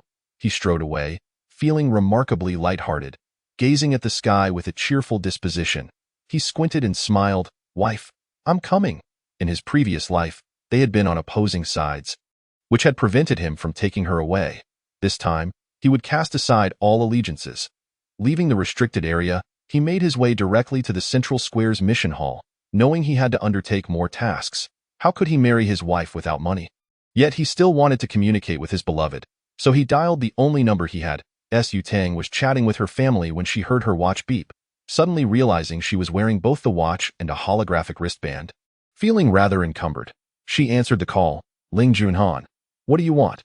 Wife, stay at home and don't wander around. I'll earn money to marry you, Ling Junhan said cheerfully. Su Tang's expression darkened as she coldly responded. You have the wrong number. Before hanging up, feeling aggrieved, Ling Junhan decided to send a message. I'll leave the items with you. I'll pay you interest. Su Tang rolled her eyes and replied. Got it. Oh dear, my wife doesn't seem to like me. I don't think I did anything wrong. Ling Junhan pondered, confused. Su Tang was still angry over his double dealings, not considering the possibility of a misunderstanding. That evening, after enjoying a splendid family dinner, Su Tang returned to her bedroom. After a refreshing shower, she threw herself onto her soft bed, rolling about in comfort. Spotting her watch, she released Xiaobai. Xiaobai? Swallow it. All right, came the reply. Xiaobai promptly bit down on Su Tang's watch, then with a vigorous tug, the watch vanished into its belly. Su Tang wiped her hands with a tissue, slightly disgusted. This watch had a third-party tracking system. IVE destroyed it, and the remaining functions are fully absorbed. Xiaobai rolled around on the large pillow. You mentioned my family are ordinary people. What if a virus comes and they can't withstand it? The essence cleansing liquid enhances human capabilities. When it rains the red rain you mentioned, they will definitely gain abilities, even those that can elevate to higher levels, Xiaobai explained. Good, Su Tang replied, already aware of the essence cleansing liquid's properties. Simply seeking confirmation as she recalled this, the bed felt as though it had sprouted countless hands, pulling her down and preventing her from getting up. Perhaps her relaxation after returning home contributed to her sudden slumber. The following morning, Su Tang awoke early and brought a glass of water to her mother. Mom, drink this water. Your precious daughter poured it for you. All right, Lu Ruyun replied, taking a sip and exclaiming, how sweet.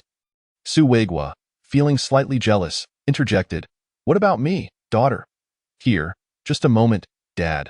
Su Tang quickly poured another glass and handed it to Su Weigua. He gulped it down. Water for my daughter tastes the best. Su Feng playfully bounded over. I want some too. All right. Su Tang laughed. Everyone's got their share.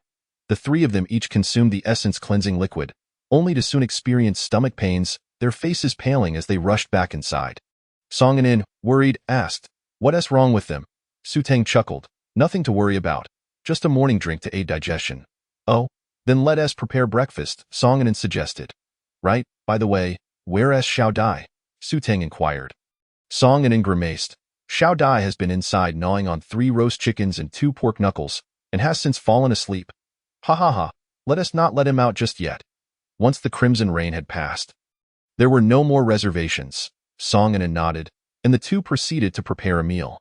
The kitchen was brimming with various ingredients, predominantly dry goods, yet fresh vegetables and fruits were conspicuously absent, likely due to storage concerns.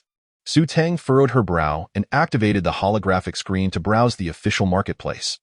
Aside from weapons, virtually everything else was available, with delivery promised within an hour of placing an order.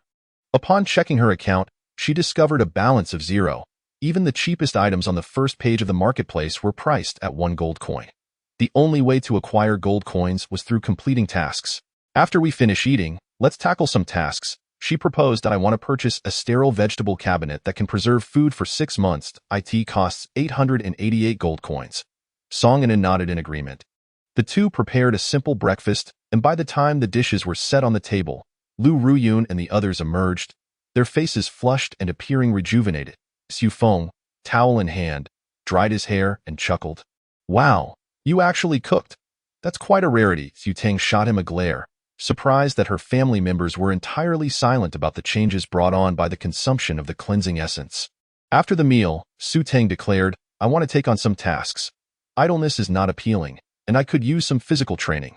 Lu Ruyun glanced at Su Weiguo with a frown, to which Su Weiguo pointed at Su Feng, saying, "Bring him along. A girl shouldn't venture out without a male escort." Su Feng grinned foolishly and winked at Su Tang. Su Tang felt her brother could use some training too, to understand the dangers of the apocalypse. "All right, I'm glad to have an extra pair of hands." The three quickly returned to their room to prepare. Su Tang donned a black tracksuit, a baseball cap perched atop her head, and secured her 5-dimensional box at her waist. Once ready, she retrieved her bow, planning to buy some arrows later at the sports store. As she stepped outside, Su Feng mischievously whistled. "Sis, you look just like a little doll. Get lost. You're still as naive as a child." Su Tang shot back, her eyes narrowing. Su Feng merely laughed heartily, unfazed. Song Un remarked, "These siblings truly share a close bond." Once they were all set, they headed out, each on their own hovering motorcycle. Su Tang preferred the anti-gravity skateboard. Asserting, "Let's first pick up some tasks," her voice trailing off as her pupils dilated. At the entrance stood an adversary from her past life. Chapter 40. The sewer monster before them stood a girl clad in a pink tulle dress, her elongated eyes detracting from her softness. Upon spotting Su Tang, the girl's gaze flickered, and she joyfully rushed forward to grasp Su Tang's hand, exclaiming in a sing-song voice, "Sister, you've finally returned. I've been so worried about you." Su Tang evaded her grasp, her tone icy as she retorted, "Su Xian, didn't you wish for my demise?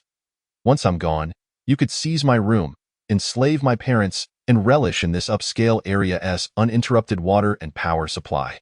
Su Xian was the daughter of Su Tang's uncle, a year her senior, who had always pilfered Su Tang's belongings, leading Su Tang to naively believe she was a good person. After the apocalypse, Su Xian's family had taken over Su Tang's home, enjoying free lodging and exploiting her parents, creating a ruckus at the slightest inconvenience. What was particularly infuriating was that Su Xian was a seductress, having used Sun Bingrue as well, although she would deny it, and Su Tang had foolishly believed her excuses. Su Feng harbored a strong dislike for this cousin and started the engine, saying, "Let's go." The three sped away, leaving Su Xian behind, choking on dust. Cough, cough, cough. "Su Tang, how come you're still alive?" Su Xian screeched, her face contorted with fury. Inside the villa, Lu Ruyun observed this scene through surveillance and shot a sarcastic glance at her husband. "You see, adopted children can never compare to biological ones. Your foster mother will surely cause a scene." Su Weiguo nonchalantly tapped on his holographic device, replying, "I've already paid tenfold to sever ties with them. That money should suffice for them to squander for a lifetime." Humph! Lu Ruyun remained displeased. Su Weiguo promptly closed his device and leaned close to her, soothingly assuring, "I swear I will never contact them again." If they come to cause trouble, I'll call the police. Now that's more like it. Lu Ruyun's expression softened slightly. Meanwhile, Su Tang had arrived at the task center, where a gigantic holographic screen displayed a rolling list of assignments. Although tasks could also be viewed through the holographic device, one had to be physically present to accept them. She spotted a task for locating gold, offering 1 gold coin for every gram retrieved. Pretending to retrieve a bag from her 5-dimensional box, she declared, "This is a collection of gold necklaces and earrings that my parents purchased. Let us exchange them for gold coins." Upon reaching the service counter, a long-haired beauty in a black uniform greeted her with a smile. "Hello, little sister. Are you here to accept a task?" Su Tang raised the bag, stating, "I brought some gold jewelry my parents bought and would like to exchange them for gold coins." "Sure, let me weigh it," the beauty responded. She didn't inquire about the source of the gold. As long as something was being exchanged, that sufficed. "That's a total of 3,618 grams. The gold quality is good? And you can exchange it at a 1-to-1 rate," the beauty informed her. Su Tang nodded.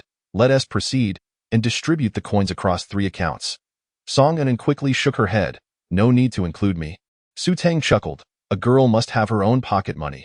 You each get 1,000, and the rest is mine." Su Feng, not want to be polite, asserted, "Whatever the amount, I'll take it." After dividing the funds, they looked for additional tasks, one of which offered the highest reward of 1,000 gold coins for clearing the sewer, complete with provided weapons and protective gear. Although Su Tang was hesitant about entering the sewer, the financial incentive was too tempting. With money, she could purchase items that ordinary citizens had previously only dared to dream of. "Let us take that one. The reward is substantial." Yu Feng's lips twitched. "Aren't you concerned about the filth?" "Not at all. The garbage and sewage decompose automatically. How could it be dirty?"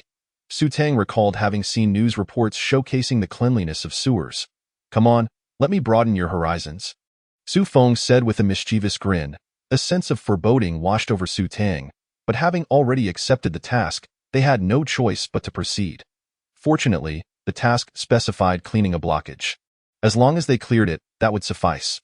The 3 exited the task hall and made their way to the sewage management facility, where the staff welcomed them warmly, providing protective gear, hooks, and a specialized 5-dimensional bag for trash disposal. The bag was similar to a burlap sack, but could hold 10 cubic meters of waste, which would automatically decompose into liquid.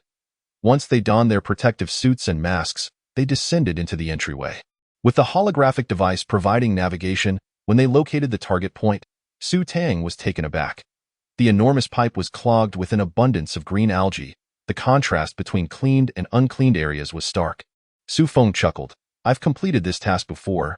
Give it your all." Resigned, Su Tang used her hook to extract the algae while Su Feng bagged it, and Song Nen connected a hose to the clean water outlet, employing a high-pressure water gun to wash away the algae clinging to the pipe. After clearing approximately 50 meters, the algae density decreased significantly, yet it appeared as though no one had cleaned the remaining sections. Just as Su Tang was about to speak, a pink entity emerged from the darkness, coiling around her waist and dragging her into the shadows. "What on earth?" With no arrows at hand, Su Tang resorted to using a wooden arrow to shoot at the creature. The shriek that followed was so piercing it nearly shattered their eardrums. Su Feng shouted, "Be careful. It's a mutated beast." He grasped Su Tang with one hand while dialing for help with the other. Song Nen, momentarily stunned, began spraying the high-pressure water gun into the darkness. Su Tang retrieved a glow stick, activated it, and tossed it forward. The icy blue light illuminated the gloom, revealing a colossal frog that was too large to move. Stuck in the pipe, with only its tongue able to shift. "Relax, it's not a big deal." Su Tang calmly unsheathed her knife and severed the frog's tongue. Su Feng thought to himself, "Is this still the sister who would cry at the sight of a bug? What has she gone through?" The thought filled him with concern. Su Tang, unwilling to waste arrows on such a creature, swung her knife and hurled it, the blade striking the frog's forehead with a wet thud. It struggled a couple of times before falling still. "Hey, this task allows for the collection of mutated beasts. We can exchange it for money." Xiao Bai's voice chimed in. At that moment, the security team arrived, led by a woman whose face was obscured by a mask, coldly stating, "You're bothering us with such trivial matters. We'll be taking this frog." Yu Tang quickly raised her hand to block her, asserting, "You didn't kill this frog, and since it's a mutated beast, it can be exchanged for gold coins. It's rather unfair for you to take it." The woman retorted angrily, This is the cost of calling the security team. If you have the ability, don't call us, Su Feng sheepishly interjected. Just give it to them. That's the rule. Once the security team is called, the prey belongs to them. Su Tang's expression darkened as she glared at her brother, who was dragging them down. Two members of the security team approached, attempting to pull the frog's forelegs, trying to drag it to a more spacious area behind them. Su Tang's ears perked up. She tugged at Song Anin and Su Feng to retreat, sensing something lurking behind the frog. The camera in that section of the sewer was damaged, rendering it impossible to view via the holographic device. As the trio retreated to an intersection in the sewer, a blood-curdling scream echoed from within. Chapter 41. Natural disaster warning. Upon hearing the scream, Su Feng instinctively lunged forward, but Su Tang firmly grasped his arm, saying, "What can you do by rushing in? Don't you think they can handle it with their weapons?" "But they're women," Su Feng replied weakly. Su Tang shot him a stern look. Her brother had been overly sheltered and had never witnessed the brutality of the apocalypse. "If anything happens to you, what will happen to Mom and Dad? What will happen to me? Have you even considered that? You must remember that one can only extend a helping hand to others after ensuring their own safety and that of their family." How can Su Feng express that his sister has become emotionally distant? Yet, this sentiment rings with undeniable truth. Song Anin's blind obedience to Su Tang has reached a shocking extent. She declares, "Su Feng, do not hinder us. We shall follow Su Tang's lead." Su Feng presses his lips together tightly, his eyes shimmering with disapproval. Soon, the two members of the guard team rush out, and as they pass by the trio, they roughly shove Su Tang and Su Feng towards a perilous conduit, attempting to use them as shields against the impending danger. Su Feng is knocked to the ground, while Su Tang, who is more prepared, stumbles back a few steps. Observing the retreating figures of the guards, Su Tang smirks coldly. What merit do such individuals possess that warrants assistance? Song Anin helps the disheveled Su Feng to her feet and reproaches, "Do you still wish to aid them?" Su Feng, her complexion pale, fixates on the conduit where numerous slugs emerge, their black-red bodies extending a meter in length and 2 feet in width, adorned with razor-sharp fangs. They crawl towards the trio with frenzied intent, as if eager to consume them whole. Su Tang glances at her brother, who appears paralyzed with fear, and lets out a sigh. Stepping back, Song Anin promptly pulls Su Feng away. Showing more obedience than the soldiers themselves, Su Tang draws an electric arrow and shoots it forward. The immense voltage causes the slugs to emit plumes of smoke, filling the conduit with a pungent stench. Fortunately, the trio's masks are equipped with oxygen systems. Otherwise, they would surely succumb to the noxious fumes. Su Tang steps onto the slugs to investigate further, discovering hundreds of them. The frog they sought is nowhere to be found, with only skeletal remains scattered on the ground. She activates her light brain to request assistance, but she calls for laborers rather than the guard team. The laborers, upon seeing the numerous ailing slugs, are initially startled but quickly set about bagging them for transport. "Thank you," Su Tang says. "I will share 10% of the gold with you." The 4 laborers, all men, express their gratitude, as each mutated beast can fetch 10 gold coins. With 136 slugs in sight, each can earn 3.4 gold coins, equivalent to more than 3 days' wages. Feeling a bit bashful, they assist Su Tang in clearing the remaining area before returning to the task office to submit their findings. It is only then that Su Tang realizes there is a silver coin behind the gold coin, with an exchange rate of 1 to 100. For these laborers, a month's salary amounts to only 30 gold coins, making money rather difficult to come by. After receiving 3 gold coins and 40 silver coins, the laborers express their thanks and depart. Seeing her brother in a poor state, Su Tang decides to return home. However, before they exit, 2 women clad in dark uniforms of the guard team rush towards them, declaring, "You cannot leave. Those mutated beasts belong to us. Hand over the money." Su Tang furrows her brow at them. Both have short, masculine haircuts, and the woman speaking has a distinctive black mole at the corner of her eye. Song Anin retorts angrily, "You abandoned us to fend for ourselves and now shamelessly demand the spoils? We are the ones who eliminated these creatures." The mole-faced woman insists, "Nonsense. How could you few softies possibly have slain those mutated beasts? It was our guard team that did the work." Su Tang turns to the beautiful woman at the task office, inquiring, "Sister, do you believe they were responsible for the kills?" The stunning woman smiles gently, producing a light screen that displays footage of their actions in the sewer, as the monitoring system at the junction was operational. capturing all that transpired. With an almost ruthless tone, she states, "This evidence has been submitted to the guard team. These two will undoubtedly be dismissed. It is utterly disgraceful for guard members to use ordinary citizens as human shields." The two women turned pale, shocked that the surveillance in that area was functioning properly. The mole-faced woman protests, "This is impossible. They are mere civilians. How could they have taken down those slugs?" Su Tang smiles slightly. "My father once gifted me an excellent electric baton, but alas, these coins are insufficient to purchase one." She feigns a look of regret. At that moment, two fully armed members of the guard team approach the two women from behind. One of them states, "Please accompany us. You are to face the judgment of the guard team." The protests of the innocent women fall on deaf ears as they are unceremoniously dragged away. Su Tang turns back with a smile, thanking the beautiful sister. "We shall take our leave now." "Very well, do come back for your next assignment," the lovely woman replies warmly. "All right." Su Tang playfully pouts, eliciting a smile from the beautiful sister. Upon returning home, Su Feng's demeanor remains unsettled. Lu Ruyan asks, "What transpired?" Su Tang recounts the events, prompting Lu Ruyun to frown with concern. "Little Feng, are you all right?" Su Feng shakes her head. "I'm fine. It's just hard to process. Aren't they members of the guard team? How could they act in such a manner?" Suddenly, Song Anan interjects, "And yet you claim not to be a pampered little pup. You become emotional over such trivial matters. What will you do in the face of true adversity? If you cannot shift your mindset, perhaps you should simply stay home and rest." Su Feng bites her lip tightly, her fists clenched, remaining silent. Su Weigua does not find Song Anan's words excessive. He nods in agreement. "We are not superhumans. Ordinary individuals must learn to protect themselves, lest they bring sorrow to their families." Su Feng, feeling dejected, states, "I am heading to my room."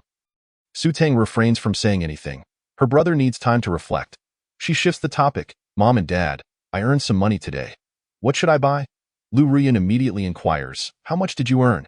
Is it enough to purchase a generator?" Su Tang is taken aback. "Is there a power restriction here?" "Indeed," Lu Ruyan replies, "except for the restricted zones, all other areas have power limitations. We have a daily allowance of 10 kilowatt-hours. Once used, we must wait until midnight for it to reset." Su Tang realizes that many things have changed.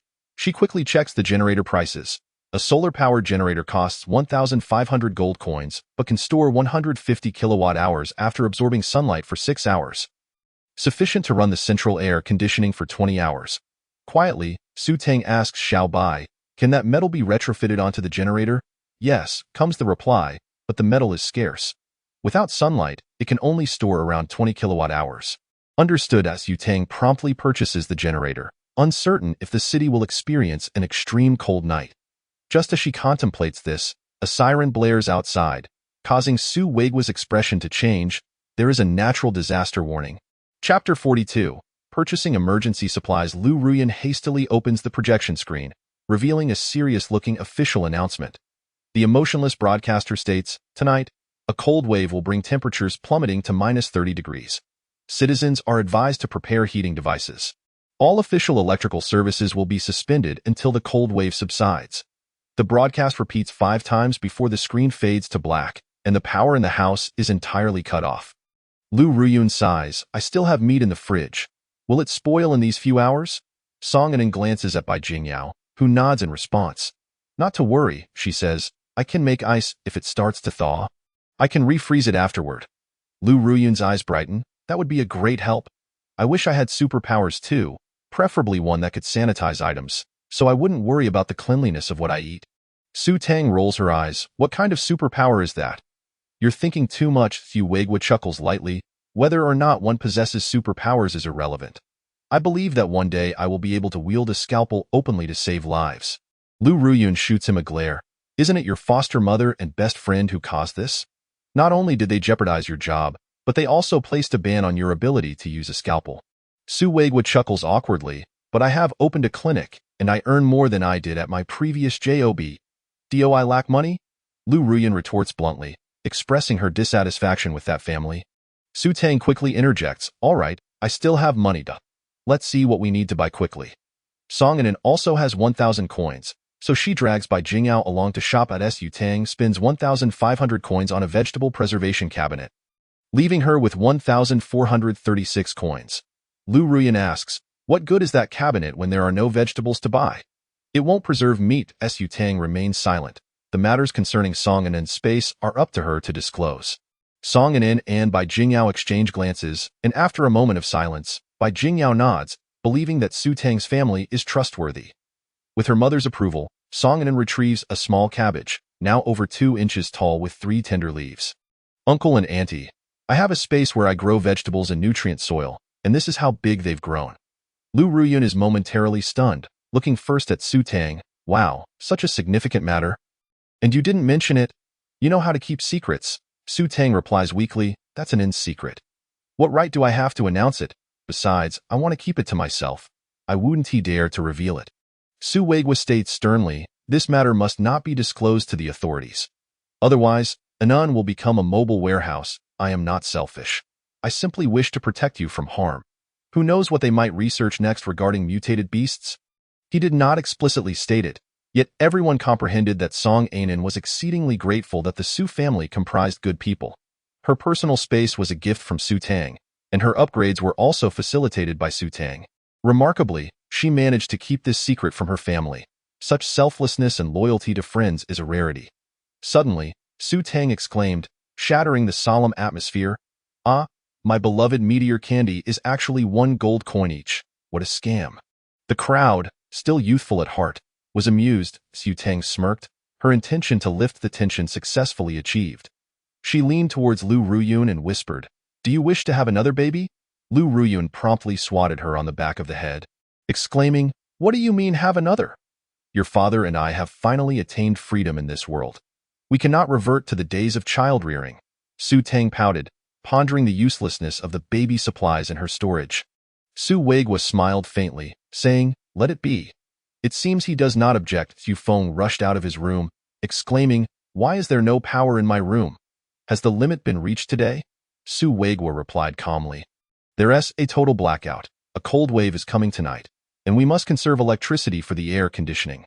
Oh, should we purchase some lamps then? After all, we don't know when the power will return.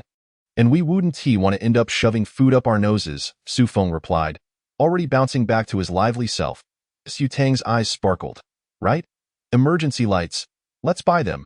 After spending 200 on lighting, Su Tang asked, "Aren't we buying weapons? I want a big sword, something fierce." Su Feng was the first to respond. Su Tang was skeptical of cold weapons, for the bones of mutated beasts were exceedingly tough. And laser swords required charging, presenting their own drawbacks. Su Weigua stated, "Let us purchase laser sentinels. We currently only have one installed at the front door. These sentinels fired pinpoint lasers with moderate power, yet operated autonomously, attacking any illegal intruders." "All right, let us buy 4 to install at the corners of the second floor." Su Tang nodded, spending another 1,000. With 236 remaining, she browsed the sporting goods store and found low-tier explosive arrows and electric arrows priced at 1 gold coin each, far inferior to her own. The standard steel arrows were cheaper, at 10 for 1 gold coin, and Su Tang decided to purchase all remaining funds worth of ordinary arrows, thus boosting her arsenal and elevating her mood. However, the delivery was delayed due to insufficient manpower from the power outage. With some items only available the following day, Xu Feng picked up the bow resting beside the sofa, attempting to draw it but found it impossible. Frustrated, he remarked, "Why is your strength so immense? This flimsy bow looks weak, yet it's surprisingly sturdy." Xu Tang, aware of the bow's potential feelings, imagined it would surely weep in grievance if it had a soul. Suddenly, Song Anin yelled, "You rascal!" All eyes turned to her as her face flushed crimson, waving her hand to release Xiao Dai, saying, "It's destroying my vegetables." Su Tang seized the dog's ear, threatening, "Do you wish to become a delicious pot of dog meat soup?" Understanding the gravity of the situation, Xiao Dai frantically shook his head and bowed repeatedly. Su Tang ominously warned, "Then behave." Once assured of her calmness, Xiao Dai opened his mouth wide, letting his tongue hang out. Appearing utterly foolish, Song Anin pondered aloud, "Shall I attempt to take you all inside?" She held hands with everyone but discovered she could only bring Su Tang along, leaving the others behind. Su Tang gazed at the expansive space and the food bags ravaged by Xiao Dai. Feeling disheartened, such a vast area wasted without proper utilization. Apologetically, Song Anin said, "I'm sorry, I can't bring them in." Su Tang chuckled. "What else with the apologies? It's not your fault. I was contemplating how spacious it is here. Shouldn't we save money to buy a greenhouse? It would make growing vegetables much more feasible, but that costs 100,000. We cannot afford it, Song Anan replied, shaking her head. As they exited the space, the others left behind exhibited no signs of disappointment. Fully engrossed in their conversation, Song Anan did not feel the rebuke she had anticipated. Instead, warmth filled her heart. At that moment, the doorbell rang. Assuming it was the delivery, Su Tang opened the door without checking the surveillance, only to be greeted by a swarm of people. Lu Ruyun's expression darkened. How did this group of vampires enter Area A? Chapter 43. Reporting the existence of mutated beasts, Su Tang's countenance also soured. This family had indeed returned, likely to seize the house at this very time, as they had in her past life when she had yet to return. No, she could not allow her parents to tread the same path as before. These people must be driven away. By Jing Yao, after a moment of silence, suggested, Anan, let us retreat to our room. This is a family matter for the Su household. As outsiders, we should not interfere. However, she was resolute that if it came to defending the Su family, she would not stand idly by. Xiao Dai sensed the ill intentions of the newcomers and dashed to the door, barking to deter them, causing the group to hesitate. A mutated beast? Quick, flee. Su Tang's heart sank. Xiao Dai, come back? Feeling wronged, Xiao Dai whined and retreated into the house. Song Anan, disregarding the chaos Xiao Dai might cause, swiftly stored him away, knowing the consequences of being reported would be dire. Lu Ruyun shot a cold glare at the intruders, her husband's adoptive mother and her family, totaling 56 individuals, along with relatives from her side. Currently, entering Area A required a fee of 1 gold coin each. They were indeed extravagant. Su Weigua stood at the door, unmoving, his demeanor icy. The matriarch, Sun Lanhua, adorned in a silver bodysuit with meticulously styled gray hair, presented a fierce visage, her deep nasolabial folds and slanted eyes imparting an intimidating aura. Yu Tang understood that this seemingly formidable woman was actually quite weak-willed. Easily swayed by her biological son and daughter-in-law, her gaze then shifted to her aunt, Zhang Yanfang, a striking beauty with a perfectly oval face and alluring phoenix eyes, her lips painted a vibrant red. With a tender smile, she gazed at Su Weigua, brother, with the cold wave approaching. Our home cannot withstand it. May we borrow your house for a single night? Her demeanor resembled that of a fragile and helpless maiden. Yet Su Tang knew she was the most venomous serpent among them. Su Weigua replied coolly, I'm afraid not. We are also experiencing a power outage and are currently dismantling furniture to prepare for a fire tonight. Zhang Yanfeng feigned tears. Brother, do you despise our numbers? Would it be possible for mother to enter? After all, she raised you for 10 years. Su Weigua hesitated, his gaze dropping. Lu Ruyun remained silent, observing intently. Yu Tang felt anxious. Dad, please don't falter. Allowing this den of snakes into our home will spell disaster. Suddenly, Su Weigua sighed. To be honest, I've rented out this villa. The tenant is a supernatural being, so if you want to enter, it can only be on the first floor. The upper floors are rented out, and we cannot go up. Sun Lanhua was nudged by her son and promptly collapsed onto the ground, wailing, Oh my heavens! My child, whom I raised with such hardship, has forsaken me. I would have been better off adopting a dog. At least it would wag its tail. The group of them were utterly heartless, pushing the old woman to the brink. Su Tang rolled her eyes. Here we go. The theatrics have begun. Su Weigua stared intently at Sun Lanhua. When you took me in, I was 10. All my expenses were covered by scholarships, and half of that went into your pocket. How dare you claim you raised me? Nonetheless, I appreciate you giving me a household registration, although that cost 30 billion. We owe each other nothing. Sun Lanhua's eyes widened. What do you mean 30 billion? It was clearly 10 billion. What happened to the extra 20? Su Weigua smiled faintly. You accepted 20 billion from my competitor and conspired against me, resulting in my dismissal. You think I am unaware? Sun Lanhua fell silent, casting a sidelong glance at her son. Su Tianxi, feeling guilty, said, Brother, we were deceived. He assured us it wouldn't affect you. Who knew he had ill intentions? Su Weigua regarded his brother, who had bullied him since childhood, with cold indifference. Su Tianxi, now legally and in terms of household registration, we are no longer related. Take your people and leave, or you may provoke the supernatural being, and you'll have to fend for yourselves. Sun Lanhua suddenly sprang to her feet, rushing towards the house, only to stumble and fall to the ground as a chilling ice spike appeared on the floor. Sending shivers through everyone present, Su Weiguo remained composed. See, the supernatural being is displeased. Currently, our family has no income. We must rent out the house to afford our meals. Sun Lanhua trembled in fear, glancing back at her son. Su Tianxi frowned. Can't you just terminate the lease? We brought some food. We can share. They were determined not to leave. Su Tang pondered how to expel these pesky leeches. Xiao Bai's voice echoed in her mind. Why not release a disruption wave, making them believe you've turned into zombies? Perfect. Let us frighten them to death. As she spoke, Zhang Yanfeng suddenly dashed into Su Weiguo's embrace, tears adorning her face in a manner that evoked sympathy. Brother, please help us. Startled, Su Weiguo instinctively recoiled. At that moment, Zhang Yanfeng let out a chilling scream. Ah, a ghost. Immediately, a throng of individuals surged out of the courtyard like a tide, vanishing in an instant. Su Weiguo touched his face and turned to his wife. Am I that ugly? Lu Ruyun glanced sideways. You're barely passable, Su Tang, unbothered by their playful banter, hurried to close the front door. However, it wasn't long before the villa was surrounded by a heavily armed security team. Someone shouted, Listen up, there's a report of a mutated beast in here. Su Weiguo promptly exited and opened the door, smiling as he said, A mutated beast happened to wander in, but we have a tenant with special abilities who drove it away. Just then, the person responsible for installing the guards arrived. The driver leaned out of the window and inquired, What is going on? Are the guards still being installed? Su Weiguo nodded. Yes, indeed. That mutated beast frightened us quite a bit. Yet, the security team halted the workers, stating, No, we need to conduct an inspection. We can only lift the lockdown once it's deemed safe. All right, please proceed. Su Weiguo did not obstruct them. The security team first scanned the area with their equipment and then conducted a head count. Upon encountering Bai Jingyao, they immediately displayed a demeanor of utmost respect. We apologize for the disturbance, Ms. Bai. Bai Jingyao replied coolly, A group of individuals just barged in trying to seize our property. This house is currently under my lease. I hope they won't trouble us again. The security personnel nodded eagerly. Yes, we will enhance patrols in the vicinity.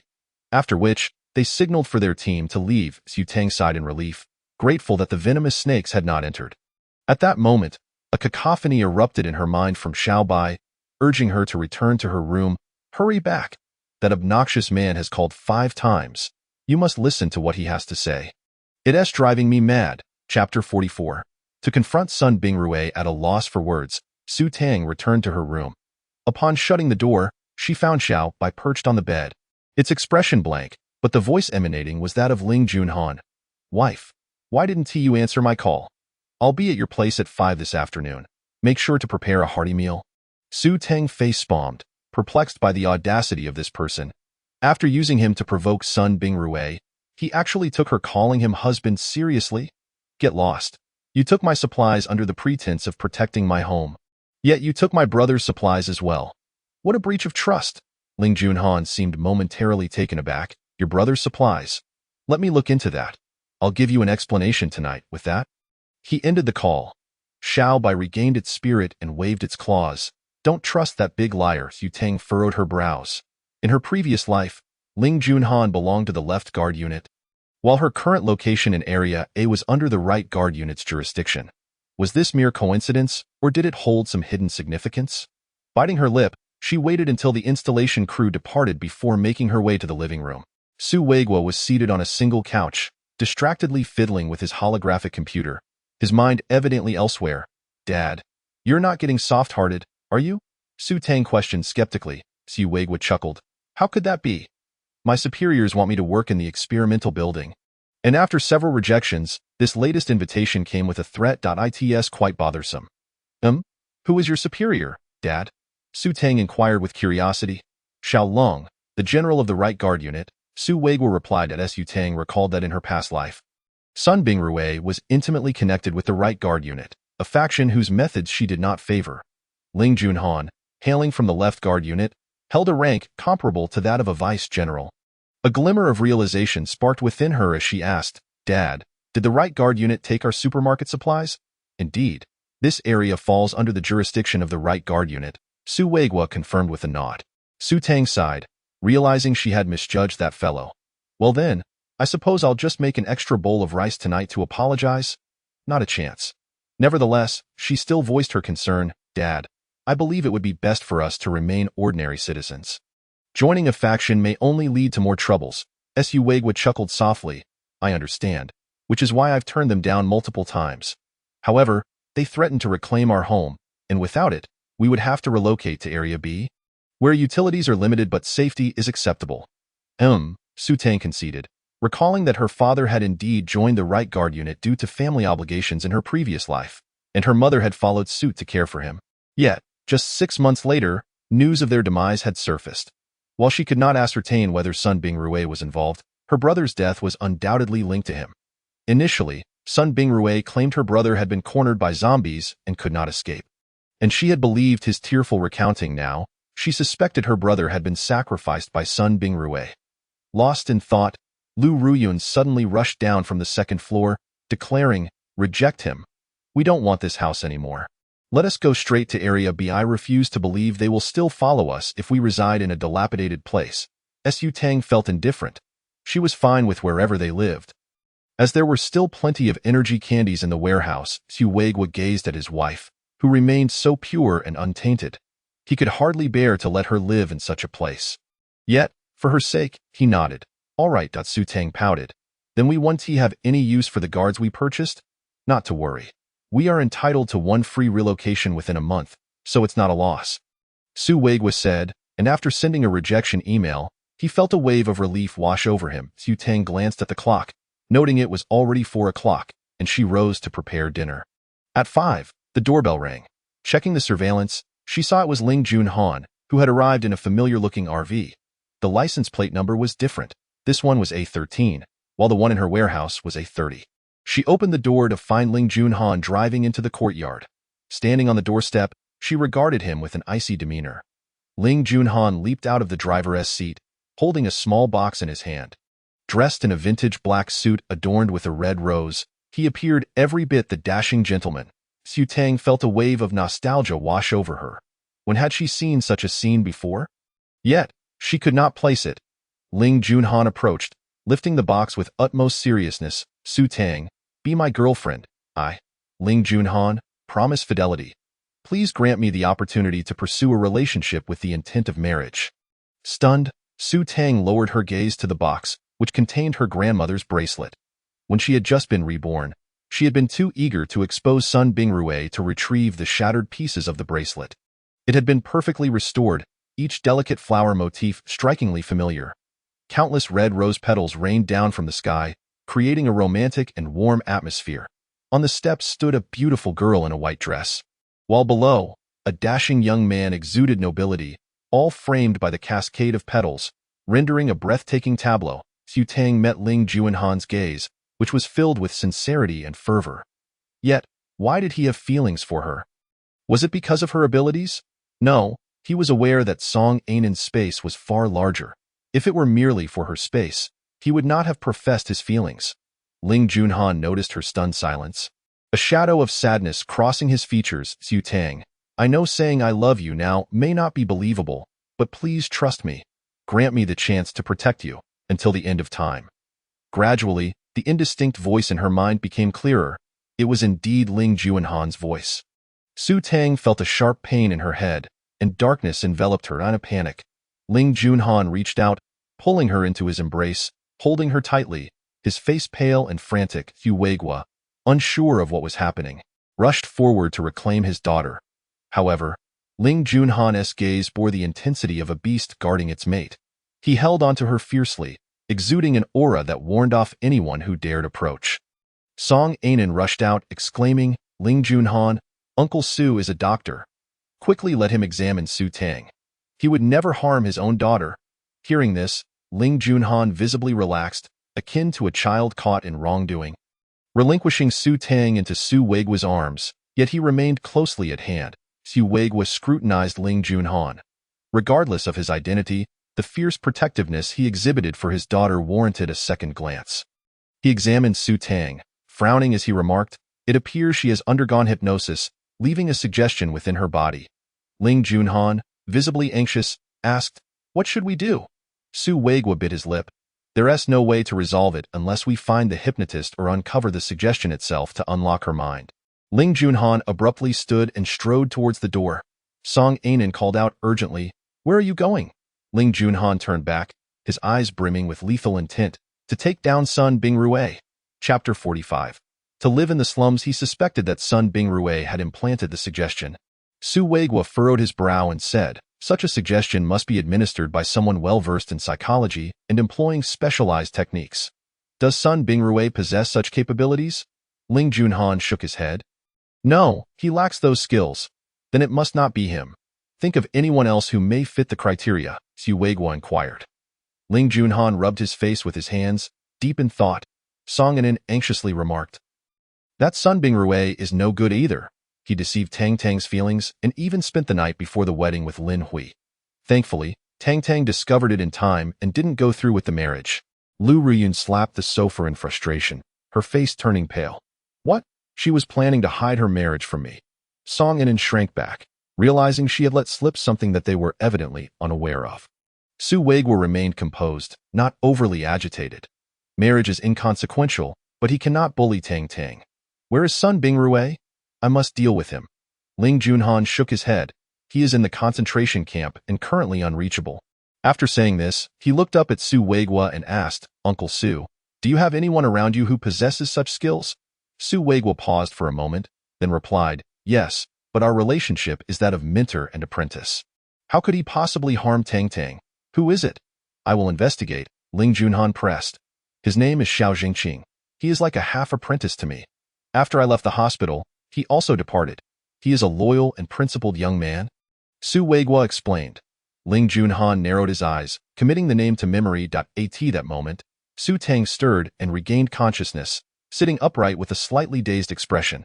She had dreamt of attending a grand ball where Ling Junhan was also present, dressed in the very clothes he wore today. They had danced together, but later, while resting, Sun Bingrue had offered her a drink, and after consuming it, the world had plunged into darkness, leaving only a pair of icy eyes before her. Unfortunately, she could not recall what transpired afterward. It seemed that after that ball, Sun Bingrue had become a small team leader in the right guard camp, quite imposing. Yet, the next day, Sun Bingrue claimed to have been drunk and insisted that nothing had occurred, and she had believed him. However, there was one clue. The left guard camp and the right guard camp were at odds. Despite the current appearance of harmony, there were indeed undercurrents at play. She finally gathered her thoughts and said, "We should leave this place and head to District C. Only District C is not under the jurisdiction of either guard team. It is a self-regulating area, devoid of law and order, quite chaotic." Ling Junhan frowned at her. "Why go to District C? I have a house in District B where we can stay. No, currently, District A and B are under the guard team's control, and we cannot get involved. I do not seek great wealth or power. I only wish for my family to live in peace," Su Tang insisted stubbornly. Su Weigua seemed to understand. "Are you worried about the discord among the leaders of these two districts?" "Yes," Su Tang nodded. She recalled Sun Bingrue's words before her death, warning her to leave and mentioning that a great battle was imminent. It was undoubtedly a struggle for dominance between these two factions. Although District C was chaotic, it offered freedom, allowing individuals to choose not to side with either faction. Even those with abilities who wished to remain in District C would be free. She turned to Bai Jingyao, asking earnestly, "Aunt Bai, you are an ability user, and I have no right to ask you to come with us. After all, your powers allow you to choose a faction and live a good life.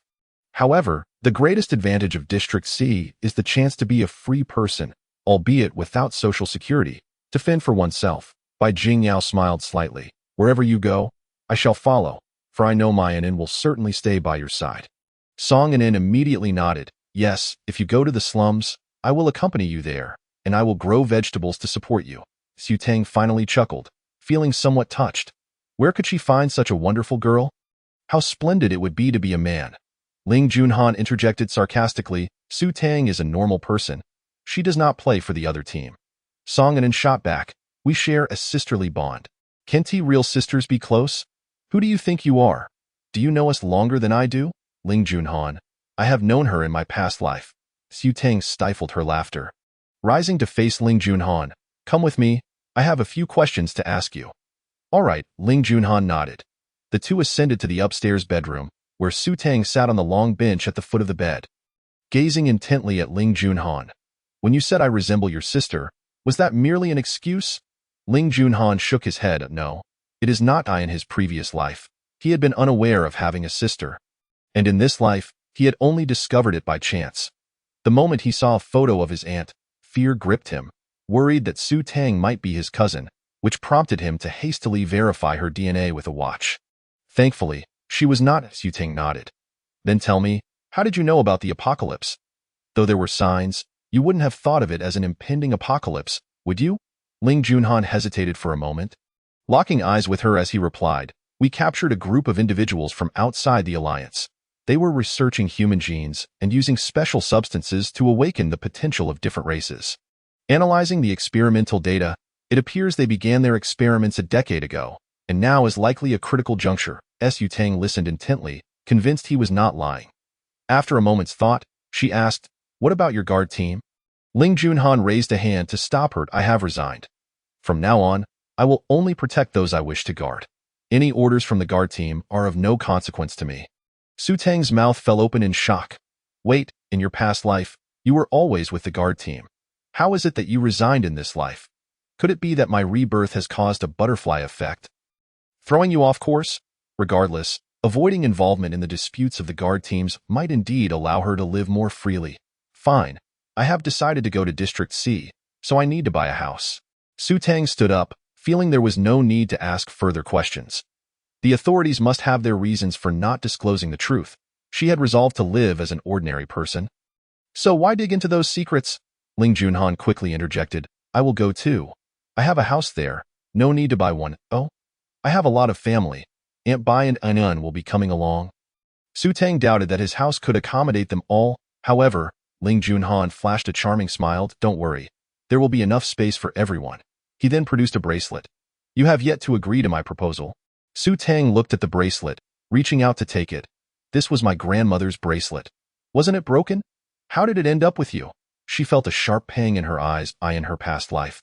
It was the demand for this bracelet that had invoked murderous intent against her in this life. She had shattered it. Yet Ling Junhan had unexpectedly returned it to her intact. Did this not suggest some deeper fate at play? Chapter 46. Conspiracy of the Guard Camp. Ling Junhan smiled gently. I bought it with Lin Hui. Bought it? Why would you buy it? It was already considered a piece of junk at that time. Su Tang questioned, perplexed. Ling Junhan tucked a stray lock of her hair behind her ear, smiling tenderly. In truth, I have liked you for a long time, but because you could not see me in your eyes, I could only guard you from the shadows. I was also present on the day of your wedding. You simply did not notice me. When I saw Lin Hui holding your bracelet, I decided to purchase it, hoping to find an opportunity to repair it and return it to you. He paused, smiling with abandon. Now, I can finally return it to you myself. Su Tang stared at him in shock. So, you are a stalker? Having secretly followed me all this time? Ling Junhan's expression faltered. Hadn't he created an atmosphere that was romantic and warm? How could she think otherwise? He said, somewhat aggrieved. I did not. That day was your wedding, and I intended to guard you on your last day, then leave for my mission. Su Tang felt a profound shock in her heart. Regardless of the truth of his words, the bracelet had indeed returned to her in perfect condition. Furthermore, Ling Junhan's trust and care felt genuine, a stark contrast to Sun Bingrue, who merely spoke empty words. He was aware of Song An in secret but had not betrayed her. Perhaps a relationship could be worth exploring. The key was that she did not dislike him. Having a handsome bodyguard was certainly not a loss. With this thought, she lifted her hand. Help me put it on. I will give you a trial period. All right. Ling Junhan's heart soared with joy. His little wife had finally accepted him. He knew he must work even harder to make her fall in love with him. Ling Junhan fastened the bracelet onto her wrist, placing a kiss on her forehead before quickly releasing her. I won't eat. I will go to District C to make arrangements. Wait. Su Tang grasped his hand. Tonight is the extremely cold night. Let's eat together first. And we can go tomorrow. We also need to pack for the move. Okay. Ling Junhan realized his little wife was beginning to care about him, and he couldn't help but grin like a fool. Su Tang cast several glances at him. Oh dear, this guy looks as foolish as a simpleton. Let's head downstairs. We should at least inform Mom and Dad. All right, let us go talk to them, Ling Junhan replied. Beaming with delight, Su Tang sighed. noting that his current demeanor was far less composed than the steady figure she recalled from her past life. Could it be that she had been reborn into a parallel world, where this Ling Junhan was not the same as the one she had known? As they descended the stairs, Ling Junhan walked behind her, his foolish grin fading into a gentle, wise smile. Why, little wife? You are truly hard to win over. In her past life, she had remarked that she disliked his cold demeanor, so he resolved to change, to become warmth itself, always surrounding her with warmth. As they reached the bottom, Su Weiguo immediately noticed Ling Junhan's wise gaze and couldn't help but feel suspicious. Could this man be someone who deceived feelings? Ling Junhan patted Su Tang's shoulder, asking, "Are we ready to eat? I would like to speak with your parents privately." "All right, you two talk," Su Tang replied. Su Tang did not overthink it. She simply gained an additional boyfriend, which was hardly a cause for astonishment. She took him by the hand and led her to the kitchen. Ling Junhan looked at Su Weiguo and said, "I will head to Zone C tomorrow to make some arrangements. You must not give any indication of moving. I will create an opportunity for you to transition. Otherwise, it will be impossible to leave openly." "Who exactly are you?" Su Weiguo inquired. Ling Junhan pressed his lips together and replied, "I am Ling Junhan, the grandson of Ling Xiaotian, but I have resigned from my position. The security team will no longer be associated with me." This revelation shocked Su Weiguo. How could the heir to the general's legacy, a figure of comparable stature to that of a crown prince, be interested in his foolish daughter? Lu Ruyun, being rather straightforward, asked, "What do you see in my daughter? If this is merely a fleeting amusement, I advise against it." Ling Junhan had anticipated such a question, and he responded earnestly, "Aunt, I have resigned from my position in the security team for Tang Tang. From now on, I shall protect her with my very life. If you doubt my sincerity, feel free to implant a miniature bomb within me, with the control device in your hands." Lu Ruyun and Su Weiguo exchanged glances, both finding it hard to believe that someone would go to such lengths for a woman, yet deep down, they sensed that Ling Junhan truly would. After a moment of contemplation, Su Weiguo declared, "For now, we shall take you at your word." Bai Jingyao, who had remained silent thus far, smiled and said, "Throughout our journey, Ling Junhan has been quite considerate of us. Someone capable of safeguarding An's secrets deserves a chance."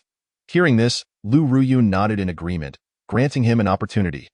Ling Junhan finally breathed a sigh of relief, rising to say, "I will leave the gifts in the car and have them delivered directly to our new home in Zone C." "That works." Su Weiguo nodded. Su Tang called out from the other room, "Dinner is ready. Hurry up and eat, or it will be dark soon. Is there a midnight snack?" Su Feng, who had been silent all along, shouted. A man's intuition told him that Ling Junhan was serious, so he tacitly accepted his identity, but he vowed that if he ever wronged his sister, he would personally ensure the end of his happiness. Su Tang scoffed, thinking about the next meal before finishing this one. "Are you a pig? If I'm a pig, then what are you?" Su Feng laughed heartily. Su Tang shot him a glare and began distributing chopsticks. The family ate in silence, and Su Tang and Song An swiftly tidied up afterward. The sunset today was pale, lacking the eerie quality of that day when the insects attacked. By midnight, the temperature suddenly plummeted to 0 degrees. Yet the promised electricity had not arrived. Su Tang frowned and took out a portable stove to boil water. They spread self-heating mats on the floor and huddled around the stove, draping themselves in self-heating blankets. In such circumstances, no one could return to sleep. If the power did not come back and the temperature continued to drop, they might very well freeze to death in their beds. By just past midnight, the temperature sank to -10 degrees, and the lifespan of the self-heating blankets and mats was already halfway through. By 3 o'clock, the temperature had fallen to -20 degrees, rendering the self-heating items ineffective, forcing them to wrap themselves in thick blankets. Only Bai Jingyao remained in her flowing white dress, sitting gracefully as if she were a queen of ice and snow. Su Tang exhaled into her hands, rubbing them together to warm them, thinking that 20 degrees should still be manageable, not as cold as that day. However, just when everyone expected dawn to break around 5 o'clock, the temperature suddenly dropped to -40 degrees. Seeing her family shivering, Su Tang hurried to slice a lot of ginger, crushed some energy candy, and boiled ginger soup. The spiciness of the ginger warmed them up considerably. In truth, it was the energy candy working its magic. Why do they have power while we don't?" Bai Jingyao asked from the window. Wrapped in a blanket, Su Tang waddled over to take a look. Their neighbors indeed had electricity, as she could see the red glow of surveillance cameras. Could it be that the right security camp intended to freeze her family to death? Chapter 47. Moving to the slums, Su Weigua's face darkened as he said, "It is possible that my refusal of their invitation has led them to target us intentionally." Lu Ruyan exclaimed angrily, "This is not mere targeting. They are trying to kill us." Ling Junhan glanced at Su Tang. Her cheeks flushed and incredibly endearing, and he longed to embrace her, but he restrained himself. He would pursue his little wife slowly, he suggested. "How about this? Tomorrow, Anin can gather the items from the car, and I will drive you all away. You just need to pretend to be half-dead." Su Tang immediately understood his intention. "All right, but what about our things at home? The Guardian we just bought and some items have yet to be delivered. Those were all purchased with my hard-earned gold coins." Ling Junhan could not help but ruffle her hair, reassuring her, "Don't worry. I promise to take everything without exception, including the Guardian." All right, Su Tang never expected that upon returning home, she would have to embark on a journey of escape, fleeing from Zone A to Zone C within the same city. In truth, each city was vast, with the central square dividing the north and south. The innermost part of the northern district was a restricted zone, with Zone A on the left, featuring luxurious villas, and Zone B on the right, filled with various high-end boutiques. Moving south from this axis, one would find Zone C, which resembled a wholesale market, abundant with budget-friendly shopping centers. The best residential area was the only garden community, containing 50 ancient-style buildings and numerous high-rises with rooftop gardens. Other residential areas merely consisted of small apartments. With so many people in her family, they would need at least 3 apartments to accommodate everyone. Considering this, Su Tang glanced at Ling Junhan but remained silent. Finding a place to live was already a blessing, and she dared not ask for more. Finally enduring until dawn, the temperature began to rise, prompting Su Tang to quickly search for cosmetics to paint her family's skin a blackish-purple hue. "Why this color?" Song Inan asked in confusion. "This indicates frostbite. Blackish-purple skin suggests that limbs may be dying." Su Tang explained that, "Oh, I see." Song Inan nodded, following Ling Junhan to gather the items from the car. They prioritized the essential belongings, leaving the rest to be collected gradually. Ling Junhan observed the transformed individuals, suppressing a smile as he said, "Get in the car. I'll take you out. There may be checks at the checkpoints, so just remain still." The group nodded, and upon entering the car, the women lay on the bed while the men occupied the aisle, with only Bai Jingyao in the passenger seat. As they drove out of the villa community, they encountered the first checkpoint, where the guards merely glanced at them before allowing passage. Ling Junhan promptly expressed his gratitude. "Thank you. I need to get them to the hospital quickly. Go ahead, but don't exceed the speed limit." The guard instructed as he opened the gate. Exiting the villa area and entering the commercial zone, they encountered another checkpoint, where 2 fully armed guards conducted a thorough inspection. One of them inquired, "Where are you headed?" Ling Junhan explained, "To the hospital in Zone B. They have a specialized department for treating frostbite." "All right, go on," the guard nodded. However, they dispatched a vehicle to follow them, only leaving once they witnessed their entry into Zone B. Ling Junhan located a smaller hospital in Zone B to procure some 4 bags, placing one on each person without using electronic infusion devices. Upon exiting Zone B, 4 members of the security team approached, and the leader scanned the scene before noticing the 4 bags. "Why aren't you at the hospital?" he asked. Ling Junhan quickly replied, "We went, but they said they couldn't treat it and advised us to find a herbalist in Zone C to see if it could be cured. Leaving our fate to chance. I need to verify your identities. I issued orders this morning that some individuals are not permitted to leave," the leader stated, preparing to scan their chips. Su Tang's heart raced, and Ling Junhan tightened his grip on the steering wheel, contemplating whether to break through the checkpoint. Bai Jingyao also clenched her fists, ready to act. If anything went awry, she would incapacitate the guard. Yet the security personnel scanned them and remarked, "You all are originally from Zone C. There's no issue. You may proceed." The others were astonished, but Su Tang merely retracted her neck. Xiaobai was truly impressive, managing to alter their identity information. Ling Junhan immediately drove through the checkpoint and into Zone C, heading straight for the garden community and stopping in front of a single ancient-style villa nestled at the back. Although it was a replica of an ancient villa, the entrance was still modern. He approached, unlocked the door, drove the car inside, and secured the lock. "Everyone, please disembark and choose your preferred rooms. I have other matters to attend to." Su Tang exited the car and immediately shed her thick outer coat. wondering why it was so warm. By tea was barely past 9. The others looked up at the sun, realizing that 30 degrees at this hour was indeed abnormal. Su Weiguo frowned and said, Junhan, there's no rush for the belongings at home. Let us not go out just yet. The weather seems off. We don't want to risk heat stroke. Ling Junhan smiled slightly. It is fine. I'll be back quickly. Su Teng pondered for a moment, then handed him a box of cooling energy candy, saying, if it gets too hot, just have a piece of this mint candy. All right. Ling Junhan nodded, happily accepting the candy before driving away. Su Teng gazed at the 2-story ancient-style villa before her. The land was inexpensive, and the house was twice the size of their own, though she had no idea how many rooms it contained. Bai Jingyao and Lu Ruyun particularly adored the ancient courtyard. As they entered, they noticed a flower bed on the right, albeit the flowers were wilted from frostbite. And on the left was a lotus pond, with a layer of ornamental fish gliding across the surface. Su Teng glanced at the ancient wooden door, noticing paper affixed to it. Could it provide insulation? Upon approaching, it became evident that what appeared to be paper was, in fact, a temperature-regulating panel designed to resemble it. Upon opening the door, a grand Luohan bed came into view directly opposite, flanked by wooden armchairs on either side. The image of a makeshift set from a period drama suddenly flashed through her mind. To the left, a wooden sofa area beckoned, ideal for leisurely conversations over tea. To the right stood a large 8 immortals table, presumably the dining area. The wall housing the Luohan bed had 2 doors on either side, and Su Teng took a moment to survey them. Starting from the left, there was a staircase, a restroom, a study, and a kitchen. Ascending to the second floor, she encountered an elongated circular corridor, adorned with a massive red lantern at the atrium.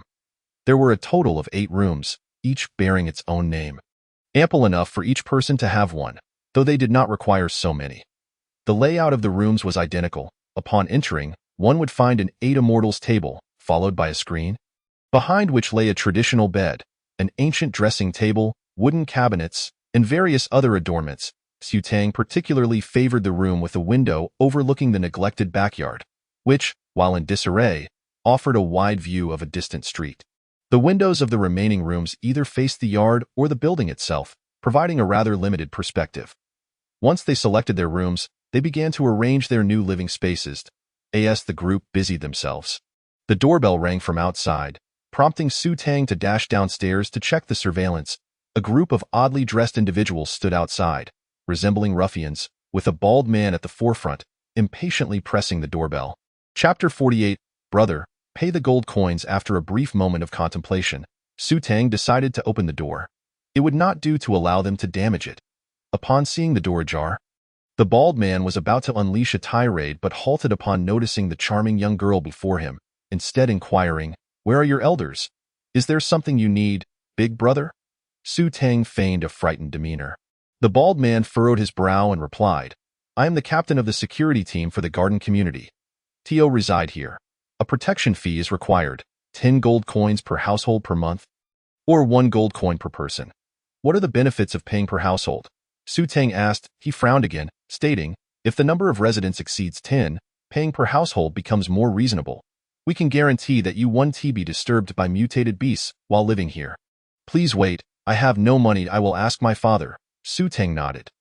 Very well, be quick, the bald man replied, his stern expression softening with a hint of patience.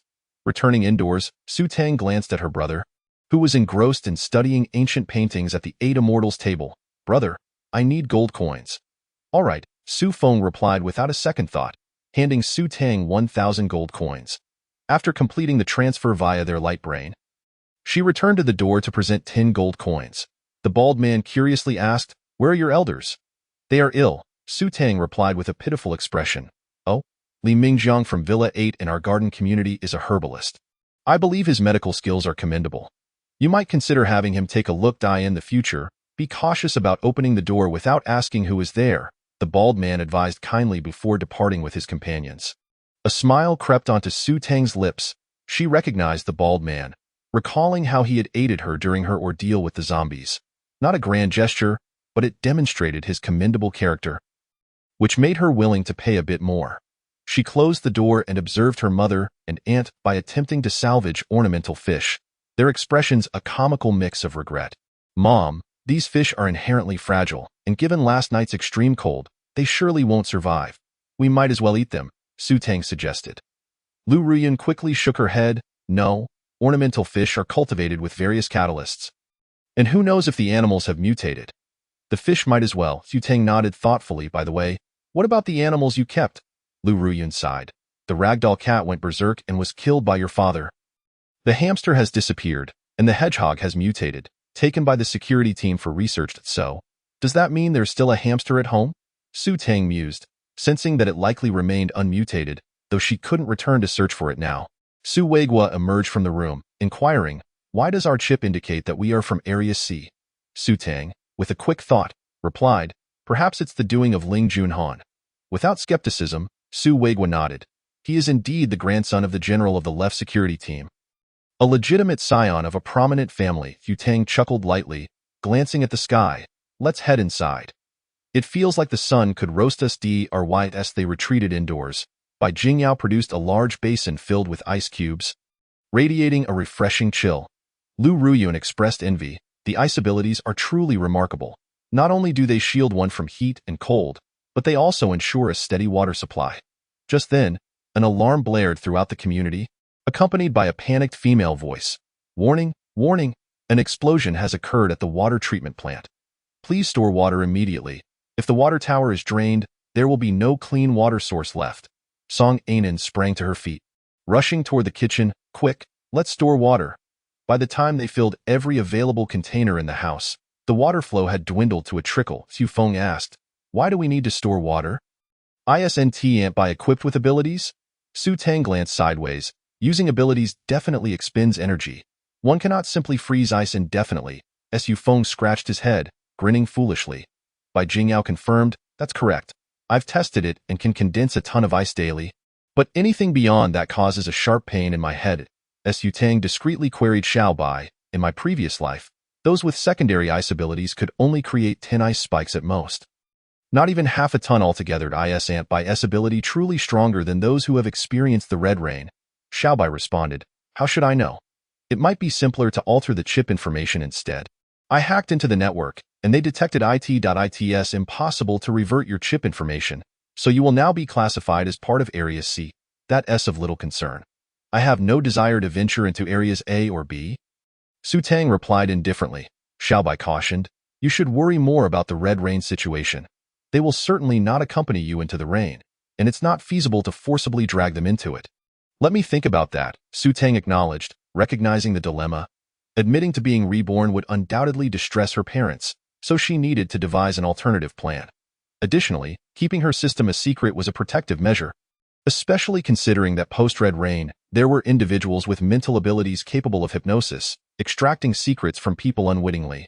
Recalling hypnosis, she asked, Xiao Bai, have I ever been hypnotized? Yes, your memory field has blind spots. The memories remain but are sealed. I am unsure if the changes in your body from the Red Rain will be restored, Xiao Bai informed her. Understood, Su Tang replied, her brow furrowed in contemplation, pondering who could be responsible in her previous life. She had not been alone with anyone other than Sun Bingrue. Rubbing her head, she retrieved a sunshade and prepared to check the backyard. Upon stepping outside, she encountered Ling Junhan driving in. Upon spotting Su Tang, he broke into a broad smile. Wife, are you here to pick me up? Su Tang thought to herself that this fellow had become quite addicted to calling her that. Noticing her darkened expression, Ling Junhan quickly added, I brought everything over. All right, just place it inside. Won't this car get scorched in the sun? Su Tang remarked, glancing at the blazing sun. I'll cover it once everything is moved, Ling Junhan assured. Beginning to unload. Su Feng and Su Weigua also emerged to assist, having already shed their disguises. After unloading, Ling Junhan activated the sunshade button, and a canopy appeared above the vehicle, equipped with solar panels. Upon entering the house and surveying the myriad of items scattered on the floor, some were delayed deliveries from the previous day. Suddenly, Ling Junhan extended his hand towards Su Tang. I hereby submit my private stash. Huh? My private stash? Su Tang was momentarily bewildered. Ling Junhan chuckled. No, it's my stash, which will now be managed by you. Don't worry. I can earn even more. Su Tang was skeptical of how many gold coins he could possibly have, as she was keen on saving for a greenhouse. Thus, she accessed her light brain to initiate a transfer. She observed as Ling Junhan set the transfer amount to exceed 1,000 gold coins, with any excess automatically redirected to her account. Shortly thereafter, a notification appeared in her account indicating a transfer of 249,000 gold coins. "How do you have so much money?" Su Tang exclaimed in astonishment. Ling Junhan smiled slightly. "I exchanged the supplies you provided and those requisitioned from the supermarket for gold coins."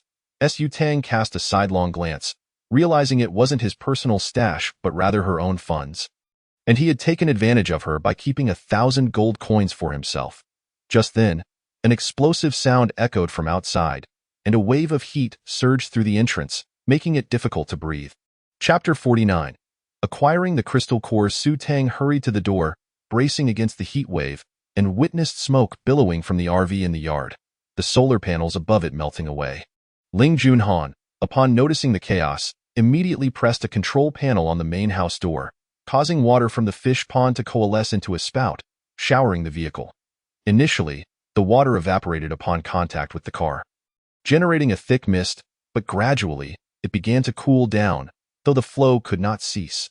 Ling Junhan glanced up at the sun, perplexed. How can it be so hot? Su Tang shot him a sidelong glance. "Your vehicle is far too flimsy." Ling Junhan offered an awkward smile, whispering, "I saw that the latest model was robust, but unfortunately, I didn't bring it along. Su Tang chuckled dryly.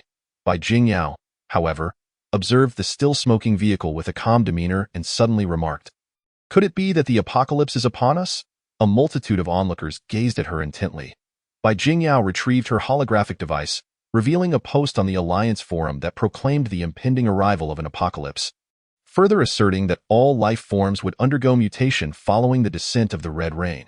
Su Tang discreetly glanced at Ling Junhan, who exhibited no discernible reaction. Was it not he who had posted this message? Did this imply that others, like herself, had been reborn?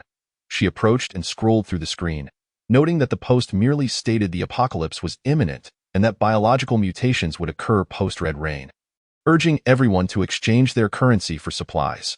Beneath that, an advertisement beckoned patrons to a certain mall, promising a discount of 10 coins on purchases exceeding 100. She provocatively remarked, "Is this merely an advertisement for his mall?" Bai Jingyao furrowed her brow and replied, "I share your sentiment, yet our experiences thus far are difficult to rationalize. I believe we ought to stockpile some essentials." Su Tang nodded in agreement, acknowledging the validity of her statement. She turned to Song Anan, saying, "I possess enough gold coins to acquire 2 greenhouses, each covering 500 square meters. Please relocate your items first. We shall store them once the greenhouses are set up." "Do we have a ranch? Perhaps we could raise some pigs," Song Anan inquired timidly. Su Tang's eyes sparkled with realization. "Indeed. How did I overlook that?" "I shall make the purchase. I'll accompany you," Ling Junhan said. Unwilling to let his little wife venture out alone, Su Tang did not refuse, and they set off together. She opened her sunshade, and Ling Junhan swiftly squeezed in beside her, taking the umbrella from her hands.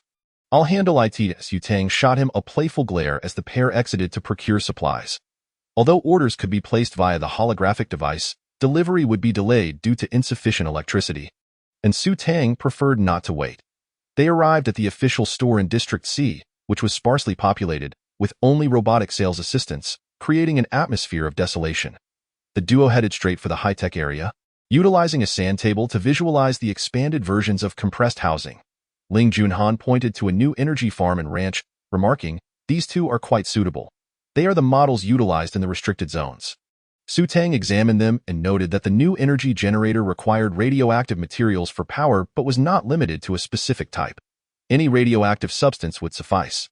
The area was 100 square meters smaller than the standard model, yet featured automatic watering, fertilizing, and harvesting systems. Most significantly, it could be linked to the ranch, allowing the waste from the ranch's animals to automatically feed into the farm's fermentation system. Secretly, Su Tang queried Xiaobai. "Xiaobai, our system's farms and ranches are no better than these, correct?" Xiaobai disdainfully replied, "What are you talking about? The system's products can actually accelerate crop growth and are linked to the storage facility, allowing harvested goods to be directly deposited there. However, you must purchase the Trilink at a minimum." "What is the Trilink?" Su Tang asked, perplexed. "It consists of a compressed storage unit, farm, and ranch. There are also options for fish ponds, forests, gardens, etc., but the TriLink is necessary to ensure all living needs are met. Well, I can't afford that. The timing of the red rain is uncertain, and the situation is too volatile, Su Tang lamented. Xiaobai fell silent. Understanding that without a crystal core, any discussion was futile, Su Tang proceeded to buy the farm and ranch, as there was only one of each available in District C. After checking her remaining funds, she purchased several vegetable preservation cabinets and a 30 cubic meter freezer.as for the 5-dimensional boxes. The new models were only 1 cubic meter and priced at a modest 10 gold coins, likely intended to allow citizens to carry some items with them. She bought 5, including one for Song and by Jo. Su Tang scrolled through her holographic device, pouting in frustration. I have so little money. It's hardly sufficient. Acquiring these items did not consume much time, and she contemplated purchasing additional supplies. Ling Junhan leaned close to her ear and whispered, "Let me take you somewhere." Su Tang raised an eyebrow, asking no further questions. Ling Junhan wrapped his arm around her waist, feeling content as the sunshade automatically opened. "Let us go." Upon exiting the store, Ling Junhan led her to the subway, taking them to an urban farm in H City. This farm occupied the southeast corner and cultivated retro grains while raising purely organic animals. Fed no fodder at all, resulting in both crops and animals appearing rather small and lean. Shui Ling frowned, observing him. The goods here are not sold to the public. They are reserved for select individuals. Ling Junhan chuckled lightly. I know. Who said I intended to buy anything? Huh. Su Tang was taken aback by his audacity to scavenge before the apocalypse had even arrived. Ling Junhan sighed. This is my mother's estate. I certainly won't need to spend any money. Su Tang gritted her teeth, recognizing that her storage and Song and space were quite different. Anything placed within would automatically organize itself, making it impossible to raise pigs or cattle. Ling Junhan grasped Su Tang's hand and led her inside, breezing through with a mere facial recognition scan. They arrived at an office that was vacant. He fiddled with the desk, and without pressing any visible buttons, a door emerged from the wall behind the desk. Come, Ling Junhan beckoned. Su Tang circled the desk, stepping through the small door, which resembled a treasure chamber, with shelves displaying various trophies, artifacts, and antiques. Ling Junhan approached a shelf, retrieving a silver box and handing it to Su Tang. This is for you. It will enhance your abilities and expand your space. Curious, Su Tang opened the box to find dozens of crystal cores, both level 0 and level 1. How did you know that crystal cores could enhance abilities? She asked, astonished. Ling Junhan smiled faintly. It was discovered by official research. I noticed this material from the moment I began my assignments, which is why I didn't submit them all. Su Tang calculated, realizing these could be exchanged for 350 purchase points. Aren't you keeping any for yourself? She inquired, glancing sideways. Look at Song and in space. It can expand. Yours might too, and besides, I currently possess no abilities, Ling Junhan expressed, feeling pleased that his little wife was considering his welfare. Su Tang bit her lip, reflecting on her year of survival in the apocalypse. She was uncertain of how things would evolve. Perhaps those who awakened their abilities first could eventually ascend to higher levels. If you give this to me, it will be mine, she said, a smirk gracing her lips. I shan't refuse such a generous offer, of course, Ling Junhan replied, his eyes filled with adoration. Chapter 50. The system lays an egg. Su Tang stored the box in her space, converting the crystal cores into purchase points. She searched for portable storage, greenhouses, and ranches in the shop, only to discover she could not afford the TriLink. The only items within her budget were a compressed storage unit and a portable storage unit. The compressed storage unit, as Xiaobai had described, resembled a small house model that, when placed on the ground, would transform into a 50-square-meter wooden cabin, featuring high-level defensive capabilities, suitable for habitation and preserving goods. A 50% discount required 50 purchase points. Meanwhile, the portable storage unit covered an area of 100 square meters, with a height of approximately 20 meters. Items could be stacked vertically without the risk of collapse, requiring 100 purchase points each. Currently, it was discounted to a tenth of the price, allowing for only one purchase. Later, it would require 1,000 purchase points for an additional unit, and an individual could possess only one. The portable farm spanned 1,000 square meters and stood 100 meters tall. Upon purchase, a button would appear on the holographic screen, allowing the user to operate it with a finger tap. But it was limited to the host's use. The ranch operated similarly. Yet even with the discount, Each item would still cost 500 purchase points. Su Tang felt despondent, realizing she could only afford one portable storage unit. She wished to return the weapons in her storage to Ling Junhan, thereby clarifying their cooperative relationship. Yet she also yearned to give the portable storage unit to her family, leaving her in a state of inner turmoil. If Ling Junhan had not protected her, she would have had no obligation to him, but now, with his new role as her boyfriend, she found herself questioning whether to grant him this favor. Staobai, sensing her conflict, remarked, "Your family does not currently require a portable storage unit. At most, a compressed storage unit for some daily necessities would suffice. What they truly need are abilities. Otherwise, a portable storage unit could become a burden." "Why? It should be fine as long as we keep it discreet," Su Tang countered. Xiaobai explained, "The technology here is more advanced than I anticipated. Any high-tech item will emit certain magnetic fields, making them detectable. Giving Ling Junhan a storage unit is safe. He has the capability to protect it, and his loyalty to you is absolute, whereas Songanen's loyalty is only 90%. Is it truly that high? What makes me deserving of such loyalty? Well, perhaps if you were to pursue a romantic relationship with her, her loyalty would reach 100%, Xiaobai teased. Get lost? Su Tang rolled her eyes. She preferred men. Given Xiaobai's advice, she decided to grant Ling Junhan a storage unit, as it would make it convenient for him to collect items. But how to justify this? Xiaobai suggested, "You could say your space is unique and can be divided upon upgrading." "All right, but what if he doesn't believe me?" "Then convince him until he does." Xiaobai proposed a dubious plan. Su Tang suppressed a smirk, first purchasing a portable storage unit. Observing the items appearing in her temporary storage made her feel somewhat frantic.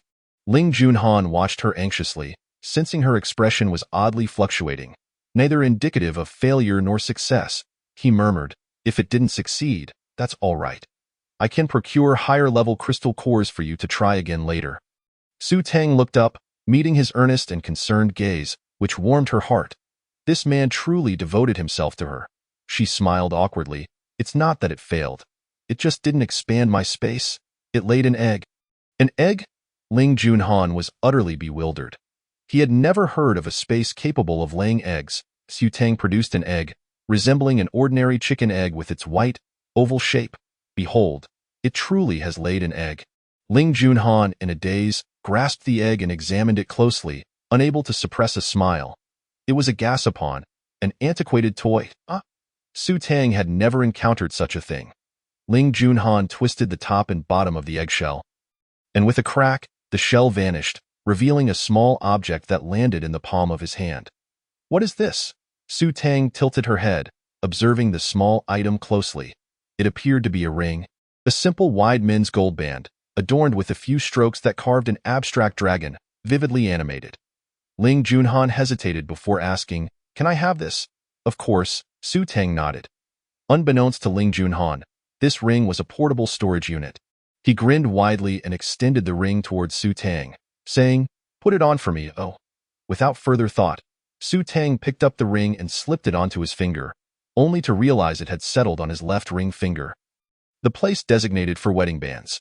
Ling Junhan's eyes sparkled, and he seized Su Tang's hand, removing the jade ring from her middle finger and placing it on her ring finger, proclaiming, "We have exchanged rings. Henceforth, you shall be my wife, my very life." Su Tang felt her mind go blank.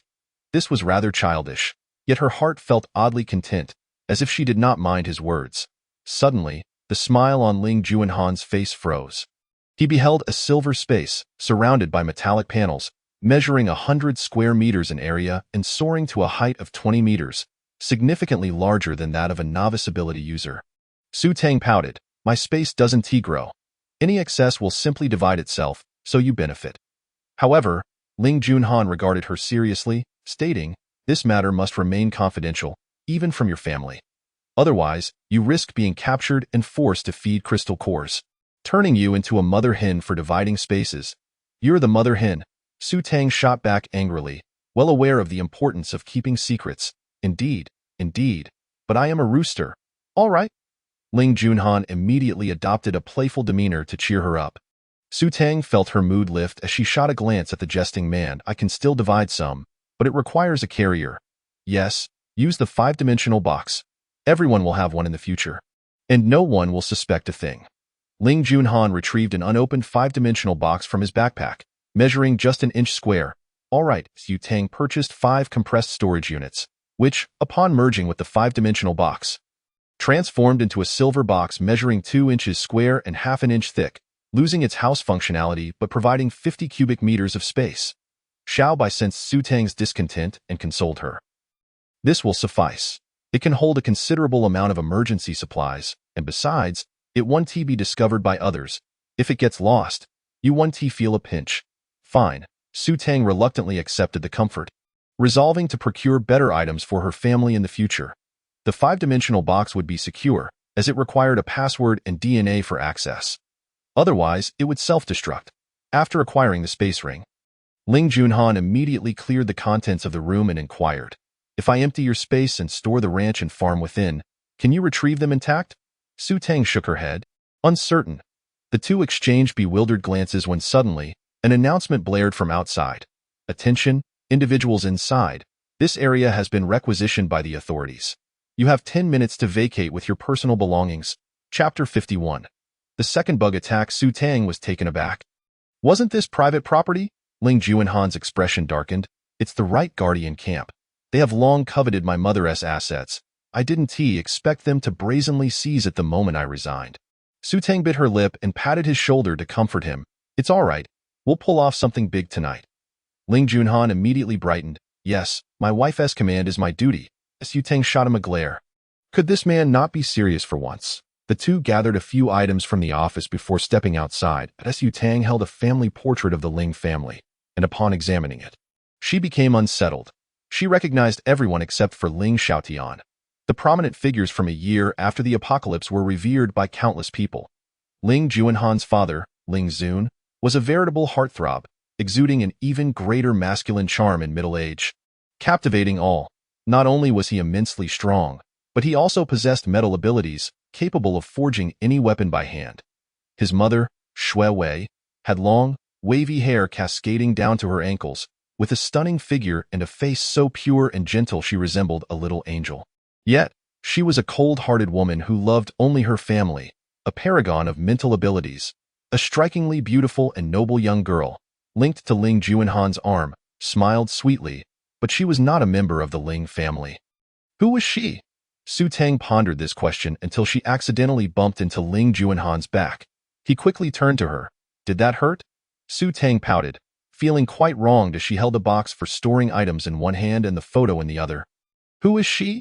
Ling Junhan froze, his pupils constricting upon seeing the girl, and his smile vanished. "I'll explain when we get back. You'd better convince me. Otherwise, there's no end to this," Su Tang retorted.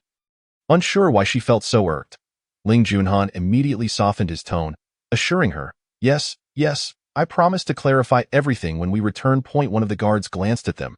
A silver-masked figure laughed. "Ling Xiao, please take out the items from the 5-dimensional box for inspection. Otherwise, don't blame us for confiscating them forcibly." Ling Junhan chuckled coldly. "I didn't realize you enjoyed being a lapdog so much. One day, you'll understand that betrayal has no favorable outcome." Saying this, he emptied the contents of the 5-dimensional box, scattering them across the ground. The man behind pointed at Su Tang. "Hers must be inspected as well." Su Tang pouted and tossed some items onto the ground, even revealing 2 packets of small wings hidden inside. The guards examined the items, feeling somewhat awkward but ultimately believing Su Tang had nothing to hide, given how personal these items were. "No problem. You may leave." Ling Junhan and Su Tang gathered their belongings in silence. Once outside, they hailed an autonomous taxi and returned to the villa. Ling Junhan followed Su Tang straight into her room, grabbing the photo and reaching for scissors to cut out the woman. "Wait," Su Tang stopped him. "First, tell me who she is." Ling Junhan nodded. "She is Xiao Lung's granddaughter, Xiao Jingxin. Her mother is Zheng Rui, and her father is Xiao Han." Su Tang understood. She was affiliated with the right guardian camp, their interests at odds. She remarked sarcastically, "So it's a matter of opposing interests that keeps you apart. Which is why you turn to me. Am I merely a band-aid for your wounds? Or do you think we share a similar hairstyle?" Ling Junhan abruptly grasped Su Tang's shoulders, flames of anger flickering in his eyes. "Su Tang, I, Ling Junhan, am no hypocrite. I never agreed to AP without the light brain. Mutual connection is impossible." A look of conflict surfaced on Su Feng's face. Su Tang smiled faintly, saying there was no need to rush. For now, This thing still holds value, and it can be destroyed later when it is no longer needed. All right, Su Feng nodded in agreement. Song Anin began to rummage through her belongings, instructing by Jingyao and the others to place them in a box for emergencies. As night fell, Su Tang noticed the terrifyingly crimson sunset outside. Could it be a bug attack? Sure enough, the alarm blared, warning that after sunset there would be a bug invasion, and everyone must remain indoors. Otherwise, they would face the consequences. Su Tang's heart tightened. Indeed, there was a second bug attack in her previous life, but this time the creatures were even more ferocious, gnawing at anything in their path, leaving no living animal on the farm unscathed.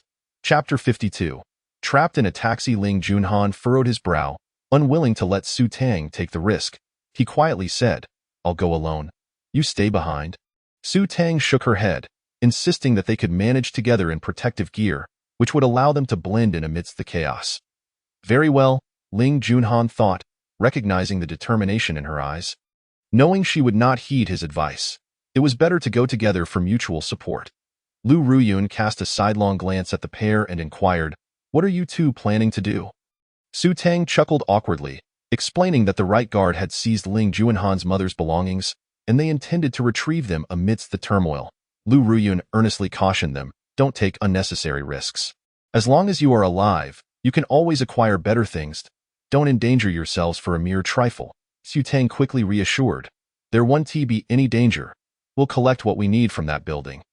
The bugs won't be able to reach us, but we might not return until nightfall." Lu Ruyun was reluctant to let them go, while Su Weiguo remarked, "Just be careful. The world has changed. A bit of exercise is good for you." Seeing her father's consent, Su Tang immediately took Ling Junhan's hand and dashed outside. Lu Ruyun scolded, "How can you act like this? It's so dangerous out there." Yet, Su Weiguo gazed at the doorway and mused, "Don't you think our Tang Tang has changed a lot?" Lu Ruyun sat down on the sofa, a frown etched on her face. "I know. But the child I raised with such care is now running off with that brat. Doesn't he sit well with me?"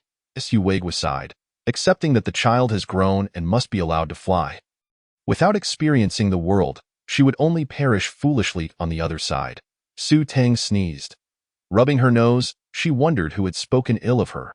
Ling Junhan promptly removed his jacket and draped it over her. Cautioning her not to get cold, Su Tang returned the jacket, saying she was fine and didn't know who had insulted her. Fortunately, it was a driverless car. Otherwise, the driver would have been fed a mouthful of dog food. Upon arriving at their destination, they found the entrance to the farm guarded by members of the escort team. Ling Junhan led Su Tang in a circuitous route to the back door. The back door was unguarded, but the electronic lock had lost power, preventing facial recognition entry. Ling Junhan skillfully pried open the lock's casing, fiddling with the door until it swung open. Su Tang glanced sideways. "Surprised, you possess such skills? This is my family's property. Of course I'm familiar with it." "Let us go," he replied, pulling her inside. Aside from the processing area and the office building guarded by escorts, the farm's greenhouse and pasture greenhouse were deserted. Due to the power outage, the surveillance systems were disabled. The two first redistributed their weapons. Ling Junhan took the larger arms, while leaving smaller ones for Su Tang's self-defense. Su Tang asked Xiao Bai what would happen if they brought live animals inside. Without a portable ranch, live animals can only be stored in a temporary warehouse, which has only 12 slots. And living creatures can only be preserved for 24 hours. If the time exceeds, they will be moved to the meat section and become dead items. "Understood," Su Tang nodded. She grasped Ling Junhan's sleeve earnestly, saying, "I can store live animals here, but only for a day. What should we do now?" Ling Junhan pondered for a moment. "There's a storage room beneath my house, approximately 2,000 square meters. I plan to collect the ranch and farm and store them inside. But if the farm and ranch suddenly disappear, won't they conduct a thorough search?" Su Tang expressed her concern. "Don't worry. My mother won't allow this place to be seized without taking action. The real headache will fall on the right guard. We just need to ensure our own survival," he reassured her. Su Tang felt a sudden fondness for this seemingly troublesome guy. The two stealthily entered the pasture, surrounded by livestock. To their right was the chicken coop, with nests against the wall, housing plump, white eggs. Further ahead lay the sheep pen, where 8 ewes and 1 ram leisurely grazed. Continuing on, they reached the cattle shed, where 3 dairy cows, 5 yellow cattle, and 2 horned water buffaloes were separated. Opposite the cattle shed was a rabbit enclosure. where the rabbits had a grayish coat and sizable bodies. Adjacent to the rabbit hutch was a large pool, home to palm-sized fish FRYAS. They exited the pasture to explore the farm. Su Tang was taken aback. The crops were on the verge of harvest, golden and ripe. To the left stood wheat, while rice lined the right, though the yield appeared modest. Ling Junhan remarked, "Let us only take these two. The rest are experimental crops, cultivated using ancient methods." "All right." Su Tang nodded in agreement as the sun dipped below the horizon.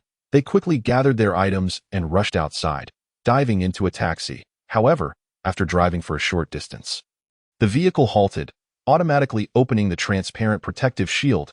The warning blared. "Bug invasion imminent." Su Tang gazed through the sunroof to see the sky darkened by swarming bugs, rapidly engulfing the city.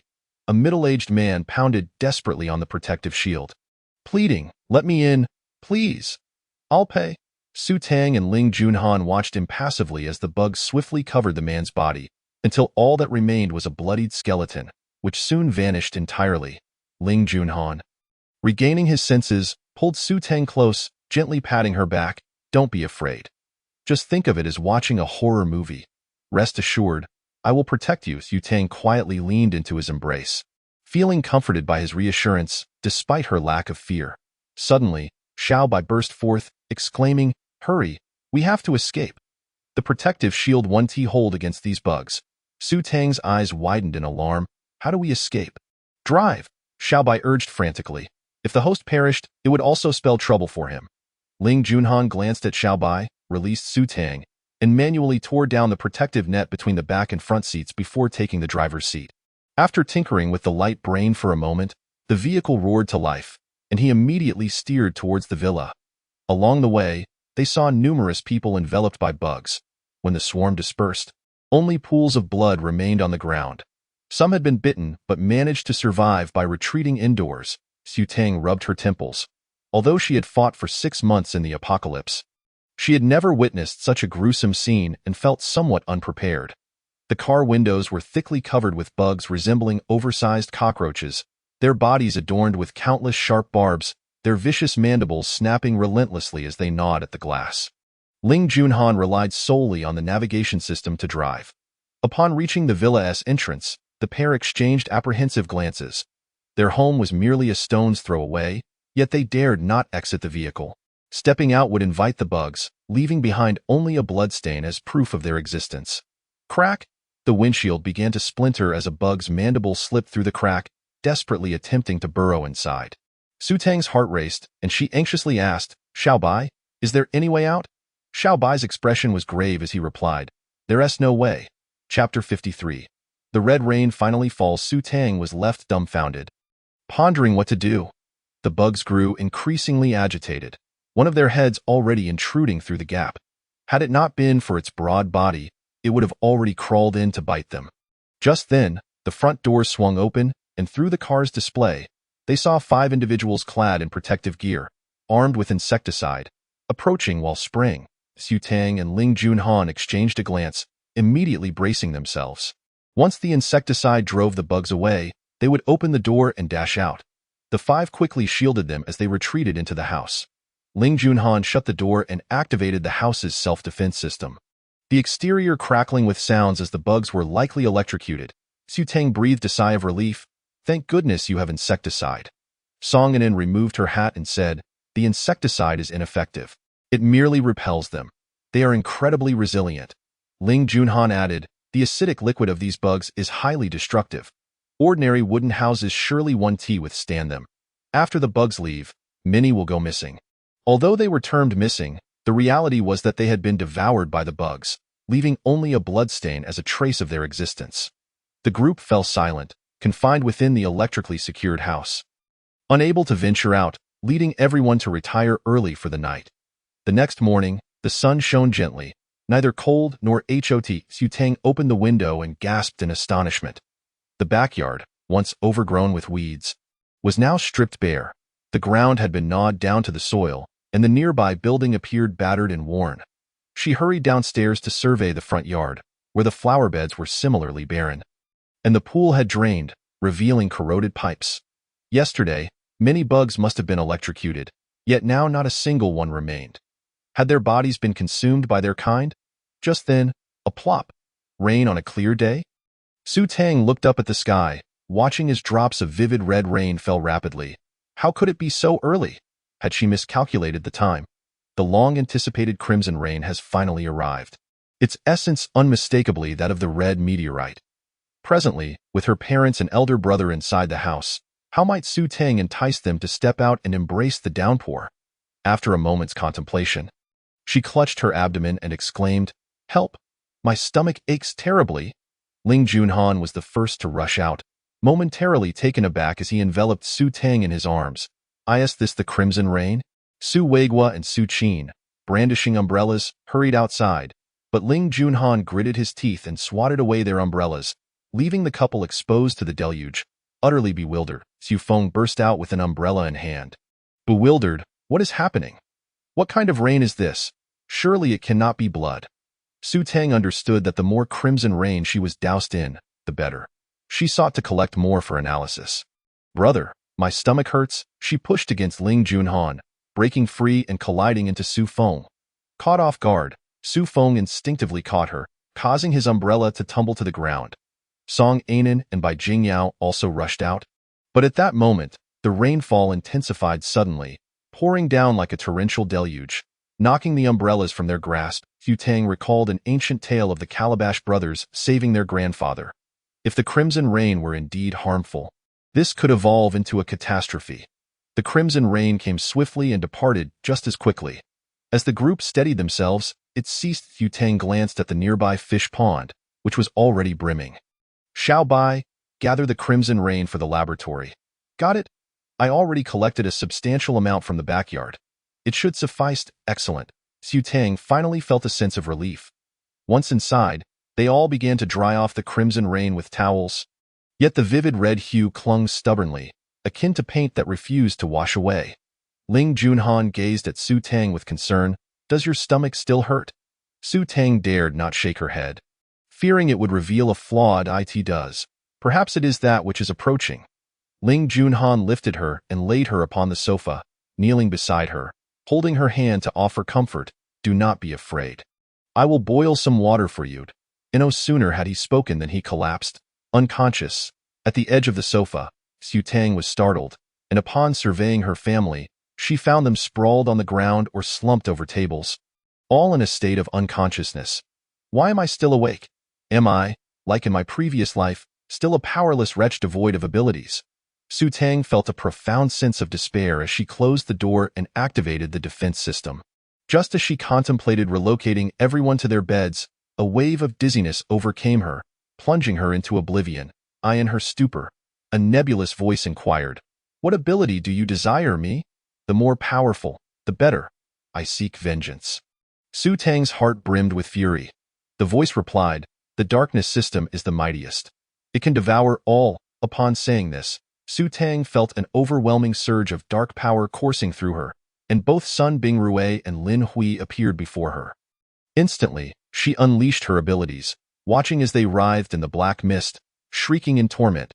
Su Tang felt a profound satisfaction.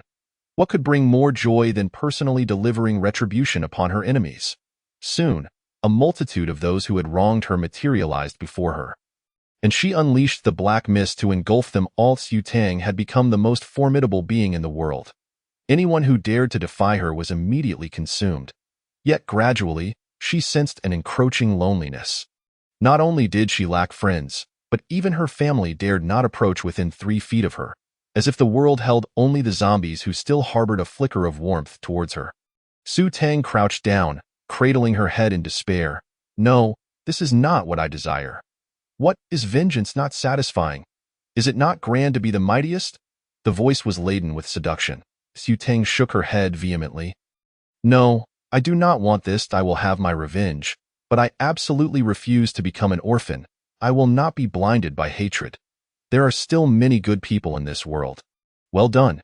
You have completed the trial." Su Tang suddenly opened her eyes, realizing it had all been a dream. Ling Junhan approached with an expression of joy.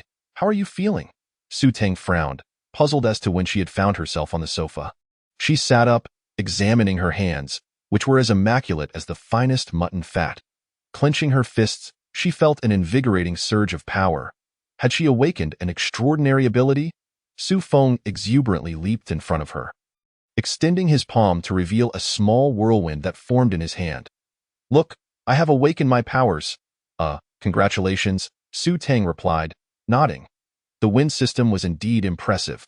Advanced wind manipulation allowed for the control of air currents, perfectly suiting her brother's spirited nature. Lu Ruyun chimed in excitedly, daughter, look at me. Su Tang turned to see her parents at the 8 Immortals table, her mother conjuring water from her palm, its surface shimmering with a white glow. Was this not the rare healing water type? Such water possessed antiviral properties, fulfilling her mother's desire for a disinfectant. Her father was even more dramatic, his hands glimmering silver as if adorned with silver gloves, the sheen coalescing in his palms to form a gleaming surgical knife. Well, her father being a doctor, his obsession with surgical instruments was unsurprising. Su Tang gazed at them in astonishment.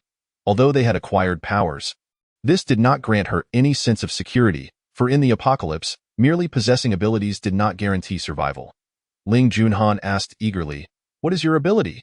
Chapter 54, Dimensional Trading Zone. Su Tang looked at him and countered. What about you? Ling Junhan's expression faltered, and he fell silent. Su Tang's heart tightened, but she maintained a light-hearted tone. It's all right if you don't have powers. I would never abandon you. Don't worry. I can take care of you. Ling Junhan felt warmth spread through him as he ruffled her hair. I do have powers. I was just afraid of scaring you. What are they? Su Tang's eyes sparkled with curiosity. Ling Junhan pressed his lips together and revealed, I possess the darkness system, capable of devouring crystal cores and rare treasures to enhance my abilities. Wow. Su Tang's eyes widened as she recalled her dream. She swallowed hard and cautioned, but you mustn't use it indiscriminately. Otherwise, people will fear you, and you will be isolated. Ling Junhan chuckled. As long as you are not afraid, it's fine. I would never turn against my family. That still won't do. There are many good people in this world. The apocalypse is not about everyone dying but rather about uniting to rebuild our home. Su Tang felt her words were somewhat overly idealistic. Yet they conveyed her sentiments. Ling Junhan remained silent for a moment, then smiled indulgently. All right, I will heed your words. Only then did Su Tang feel a sense of relief. It was not that she possessed a saintly heart. Those who deserve to be punished must be punished, but she was acutely aware of the significance of teamwork. Ling Junhan inquired again, what about your ability? Su Tang took a moment to sense her own powers, which left her astounded for quite some time. What is happening? 5 elemental abilities: metal, wood, water, fire, and earth. Abilities were not necessarily better in greater numbers, as they could restrict each other. If she were to utilize her fire ability, it would enhance the fire element, and if it diverged too greatly from her other abilities, it would hinder her progress. Essentially, she had acquired 4 additional liabilities. If mishandled, it could lead to an ability riot, resulting in her own demise. She despondently remarked, 5 elements. Well, it's somewhat comforting. It's better than having no powers at all. Su Feng confidently thumped his chest. Don't worry, I'll protect you in the future. You won't need to fight. He was brimming with excitement, eager to test his newfound abilities. Su Tang cast him a sidelong glance. Oh please? I am currently the weakest, but at least I have a space. Song Ainen squealed with delight. You have a space too? How large is it? I'll give you all my things. From now on, I'll focus solely on planting and raising animals. Su Tang smiled faintly, realizing she had never noticed that Song Ainen, who exuded a goddess-like aura, was actually a bit of a ditz. Yes, not very large right now. If your things can fit, you needn't give them to me. I suspect it will soon become chaotic, and we can just take advantage of the situation then. Song Ainen nodded. All right, I feel my space is small now. After putting in 2 greenhouses, there is hardly any room left for supplies. Su Tang reassured her, it will upgrade. Didn't Ling Junhan say that crystal cores can enhance abilities? Yes, but how can I gain offensive power? Song Ainen pouted. Bai Jingyao chimed in, what about me? I want to be lacking in your support. Song Ainen chuckled foolishly. Su Feng interjected. My crystal core is for my sister. I have none to spare for you. Get lost. Who wants yours? Song Ainen waved her fist. Su Tang teased. Brother. This way you'll be a lifelong single dog'd. Su Wagwa pulled out a holographic device and checked. Official news states that following yesterday's insect attack, all the plants have been destroyed. and the crops that were nearly ready for harvest are now ruined. Therefore, those in Zone C will be expelled. Su Tang frowned. Expelled? Yes, those without abilities will be forced out to fend for themselves. This is the order from the right guard camp. Su Weigwa sighed. I never expected that our fellow humans would be the first to abandon each other. Ling Junhan immediately activated his holographic device. Connecting to the news in front of everyone, Grandfather, what does the left guard camp intend to do? Ling Xiaotian sighed. I cannot control this situation, but I received a message from Zone S requesting my presence. I plan to leave H City and take people to S City. Ling Junhan pondered briefly before nodding. That S feasible. The right guard camp's actions will incite public outrage, prompting a mass exodus of citizens. In truth, while the apocalypse has arrived, the population remains our primary labor force. We should take them to S City. I believe as long as there are people, we can rebuild our beautiful home. Ling Xiaotian seemed to have reached an understanding, his tone light and teasing. Well, the sun has risen from the west. My usually cold and command-executing grandson has surprisingly uttered such sentimental words. Ling Junhan smiled faintly and said, This is what your granddaughter-in-law mentioned. You ought to express your gratitude to her. Very well, I shall present her with a grand gift when we meet. I must prepare, for leaving is not as simple as it seems. Ling Xiaotian spoke with a grave expression, and upon finishing, he severed the connection. Su Tang gazed at him, pondering, Who is your wife? You, aside from yourself, no one else is worthy. Ling Junhan spoke without a hint of embarrassment. Exhibiting a somewhat infuriating demeanor, Su Tang glanced at her family, only to find her parents seemingly delighted, and her brother displaying no signs of dissent. How ironic, she had merely shown them a picture of Sun Bingrue, and they nearly condemned her to her grandmother's house. It seems that finding a partner who pleases the family is indeed of great significance. However, she looked up at Ling Junhan and inquired, Are we moving again? Ling Junhan nodded, affirming, Indeed, H City will soon belong to the right guardian camp. We shall be coerced into servitude here. Very well. Su Tang felt no aversion to leaving this place. Thus, she would continue her escape. Suddenly, a tightness gripped her heart, and she inwardly lamented, Oh no, the farm and ranch we reclaimed haven't been taken out. Everything must have been stored in the warehouse, right? A voice from Xiao Bai interrupted her thoughts. Waiting for you?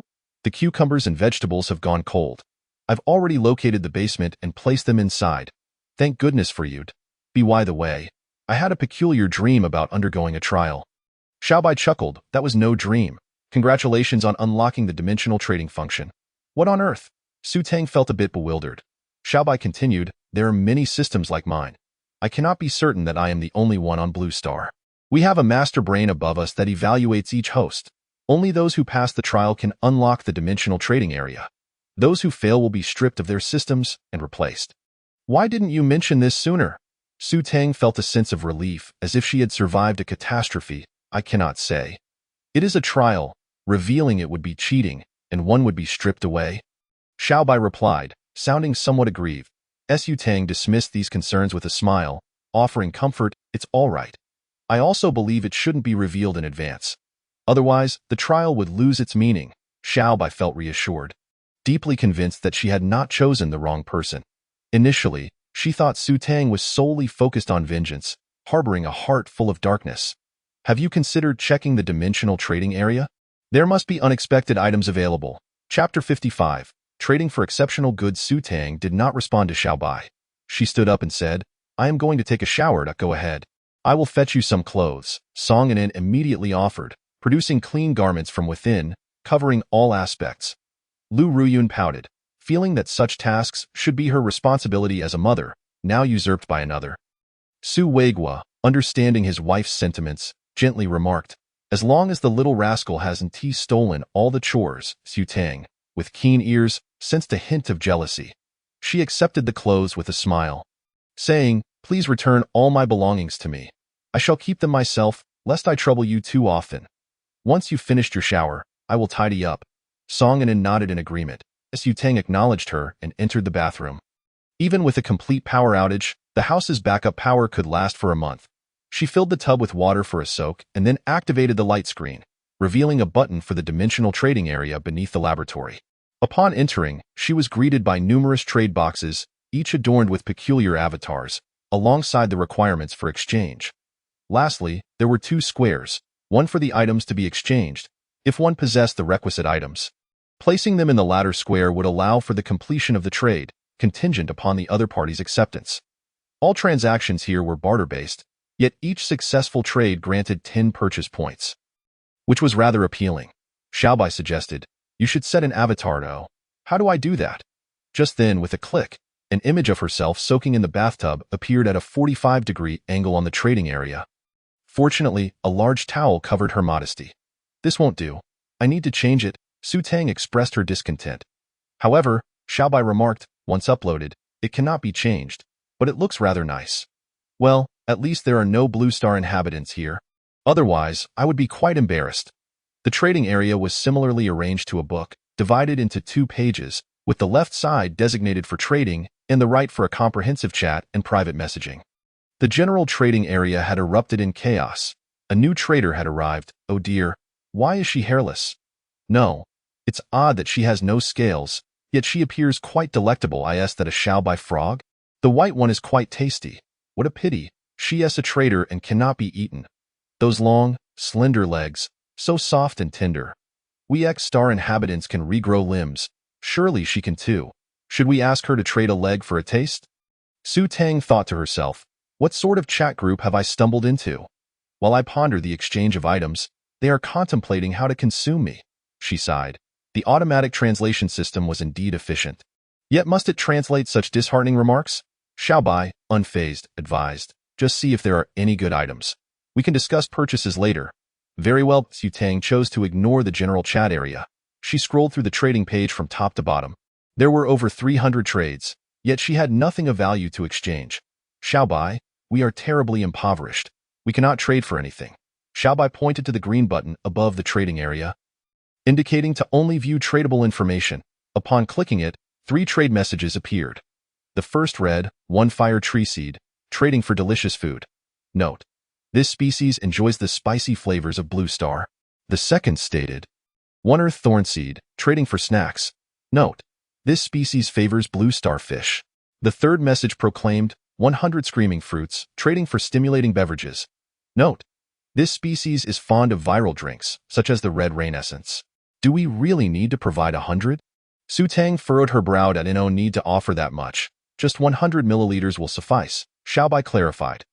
All right then, let us proceed with the trades, albeit I am uncertain of their utility. Su Tang placed a packet of extremely spicy snacks in the first message box, a blue knife fish in the second, and a test tube of red rain essence in the third. Soon, the trade prompt vanished, and 3 messages appeared in her mind.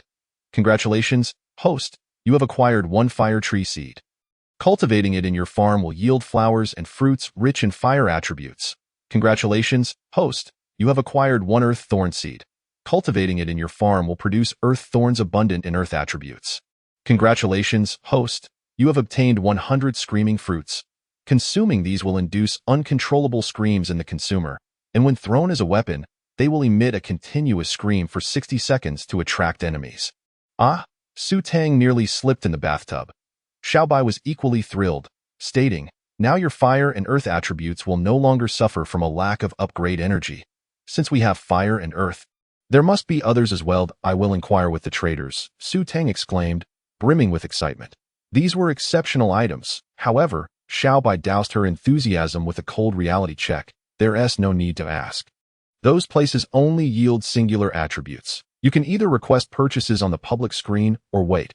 After all, you cannot afford to buy a farm. Su Tang felt a profound sense of despair. Her heart aching. After showering, she discarded her used clothes directly into the trash. Upon entering the living room, she found everyone engrossed in their own tasks. Ling Junhan seemed to have vanished, so Su Tang settled onto the sofa to experiment with the 5 attributes. Each attribute could be released, albeit feebly. Su Tang inquired, "Xiaobai, can I drink the red rain extraction?" "You may, but it is not recommended for use. It can serve as a nutrient solution for the attribute tree in the future." "Very well. For the sake of future planning," Su Tang persevered. Song En emerged from the space, stating, "I have organized everything. Let us head to the courtyard." The two proceeded to the yard, where the ground appeared pristine, as if washed with water. It must have been automatically cleaned by the courtyard steward. Song En produced 3 cubic meters of items, declaring, These are all I have selected, suitable only for you. Thank you. Su Tang replied as she accepted the items, then produced 20 screaming fruits. These are screaming fruits, high-tech products. When thrown, they can emit screams for a minute, thereby attracting the attention of zombies. What a marvelous item. How do I use it? Song Anen inquired, holding one that resembled a pink fist, round and flawless, squeezing it to test its elasticity. Su Tang also took one to examine. It was indeed very elastic. Unfortunately, she accidentally squeezed it too hard, causing it to burst, followed by an ear-piercing scream.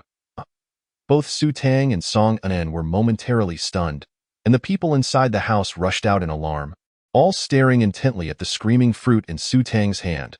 The fruit screamed for a full minute before falling silent, collapsing into a deflated balloon-like skin, which gradually transformed into a puddle of water. Before anyone had a chance to speak, the front door was suddenly slammed open with great force. Su Tang's expression changed. Could it be that they had attracted zombies? Song Anen swallowed hard. Let me check the surveillance. She had just reached the doorway when a figure outside forcefully slammed against the door, accompanied by muffled grunts, indicating that the door had activated its self-defense mechanism. Chapter 56. Zombies at the door. Song Anen swiftly pressed the button to display the surveillance footage at the entrance, revealing a blood-soaked individual battering the door. Su Tang raised an eyebrow. It was him. Do you know him? Song Anen inquired. Su Tang stepped forward to open the door, and upon seeing the bald man, he exhaled in relief. Are you all right? Su Tang nodded. I'm fine. What about you? Are you injured? I can help you bandage it. The bald man waved his hand dismissively. I heard screaming from your place and came to check. After all, I collect protection fees, so I'm glad you're okay. He paused before continuing. The people outside seem a bit strange. Stay indoors. If you're out of food, you can give me some money, and I'll buy it for you. Su Tang nodded. I have no food. I'll give you 500 gold coins. Can you buy it for me? Sure, but I'll need to charge 100 as a delivery fee, the bald man said without hesitation. Su Tang understood that having someone assist you during such times was a rare blessing. Thus, she didn't mind compensating him. However, she feigned reluctance. All right, I'll transfer it to you. After receiving the money, the bald man departed, his electric baton still dripping with blood. Su Tang observed his retreating figure. Su Tang was not one to fuss over trivial matters. Meanwhile, Su Feng found the bald man rather bothersome and dragged him onto a small sofa. When the bald man finally awakened, a full day had passed, and upon rising, he inadvertently shattered the sofa beneath him. Embarrassed, he stood up and exclaimed, I'm so sorry. I can compensate for that. Su Weiguo waved his hand dismissively, saying, It's fine that you're awake, and no need for compensation. Feeling it was time to act, Su Tang inquired, Shouldn't we head out to take on a mission? Otherwise, it would be unwise to sit idly by. The bald man immediately replied, I'll go take a look first. You all wait for my news. As he approached the door, he suddenly clenched his fist in surprise, muttering to himself, I've gained so much strength. Could it be that I too possess abilities? With that, he opened the door and stepped outside. Su Tang shook her head, hoping he could retain his original intentions before acquiring any powers. She had no intention of heeding the bald man's suggestion to go take a look. Su Feng promptly dashed out, declaring, I'll go with you. Very well, she conceded. Truth be told, Su Tang was reluctant to bring him along, but he needed to broaden his horizons. The duo made their way directly to the official building in Area C, which had indeed transformed into a mission hall. However, the tasks available were varied and offered meager rewards. After scanning the scrolling tasks on the screen, Su Tang realized none appealed to her, so she decided to explore the city instead. Just then, a sweet female voice echoed through the hall, announcing a newly listed S-rank task. Eliminate the mutated beasts in the farm. Upon completion, the reward will be 100 gene of A-grade rice, 10 liters of purified water, and 10,000 gold coins. Su Tang's eyes lit up. A farm task was available, and perhaps she could seize a few extra benefits along the way. She approached the task desk and stated, I would like to accept the S-rank task. The receptionist, a short-haired woman, scrutinized Su Tang and frowned, saying, Where is your guardian? Children cannot accept tasks. Suppressing a laugh, Su Feng stepped forward and said, I'll take it. She is my sister. Oh, in that case, please fill out the task form. Should a family member perish, compensation will be provided. Is it really appropriate to curse someone with the prospect of death before even beginning? Su Feng filled out the necessary information and received 2 universal access cards that would unlock the farm gate. The two then boarded an autonomous vehicle headed for the farm, although Su Tang had visited once before. This time lacked the warmth of her previous experience. The entrance was stained crimson and riddled with holes, likely made during the evacuation of the security team. Su Feng hesitated, pondering why the highly equipped security team had not come to cleanse the area. Su Tang smiled lightly. The security team's priority is not us. We are merely their advance party. The more of us that perish, the more supplies they save. Infuriating, Su Feng scoffed at the security team's approach. Su Tang narrowed her eyes, contemplating whether she could exploit the situation before their departure. The pair swiped their cards and entered through the gate. Su Tang surveyed the surroundings. The area was completely devoid of power and surveillance. She handed a laser crossbow to Su Feng for self-defense. "What about you?" he asked. Su Tang produced a bow and quiver, stating, "I have this." The ordinary arrows purchased from the market seemed far superior to her wooden ones. With significantly greater power, Xiaobai transmitted a message to her. "Acquire 70 purchase points first. Let us test our luck." Su Tang understood that not all mutated beasts and zombies possessed crystal cores. It was only after the next red rain that all zombies would evolve, ensuring a 100 yield. Xiaobai fell silent as they first made their way to the dormitory area. Su Feng asked, "How much can you carry?" It then struck Su Tang that she had previously claimed to possess spatial storage. After considering her personal warehouse, she replied, 100 square meters, with a height of 20 meters. "That's quite ample. The dormitory is stocked with food. Let us search it. Gold coins are secondary. Food is the true treasure," Su Feng asserted seriously. Surprised that her erratic brother could think so practically, Su Tang nodded in agreement. The two entered the dormitory, which had been requisitioned, meaning all staff had vacated the premises. During the outbreak of red rain, this place had been deserted. After a thorough search, they found plenty of food, though Su Tang was somewhat disdainful of the open packages, as she already had ample supplies. They first filled a 5-dimensional box to capacity before placing items into her spatial storage. After scavenging the building, Su Tang and Su Feng proceeded to the production area, where the outdoor grains had vanished, undoubtedly devoured during the insect invasion. The remaining greenhouses had also been pillaged, yet the ranch surprisingly still housed living animals, albeit mutated by the toxins in the air, each taking on bizarre forms. What had once been sheep now sported multiple horns, with blood-red eyes and mouths that twisted as though chewing on something unseen. Su Tang swiftly drew her bow and shot down the charging mutated sheep, but the noise attracted the attention of a mutated bull, muscular and barreling towards them. Chapter 58. Su Tang was injured in a flurry. Su Feng raised his laser crossbow, but his nerves got the better of him, causing him to miss and hit a nearby building instead. "Be careful," Su Tang warned.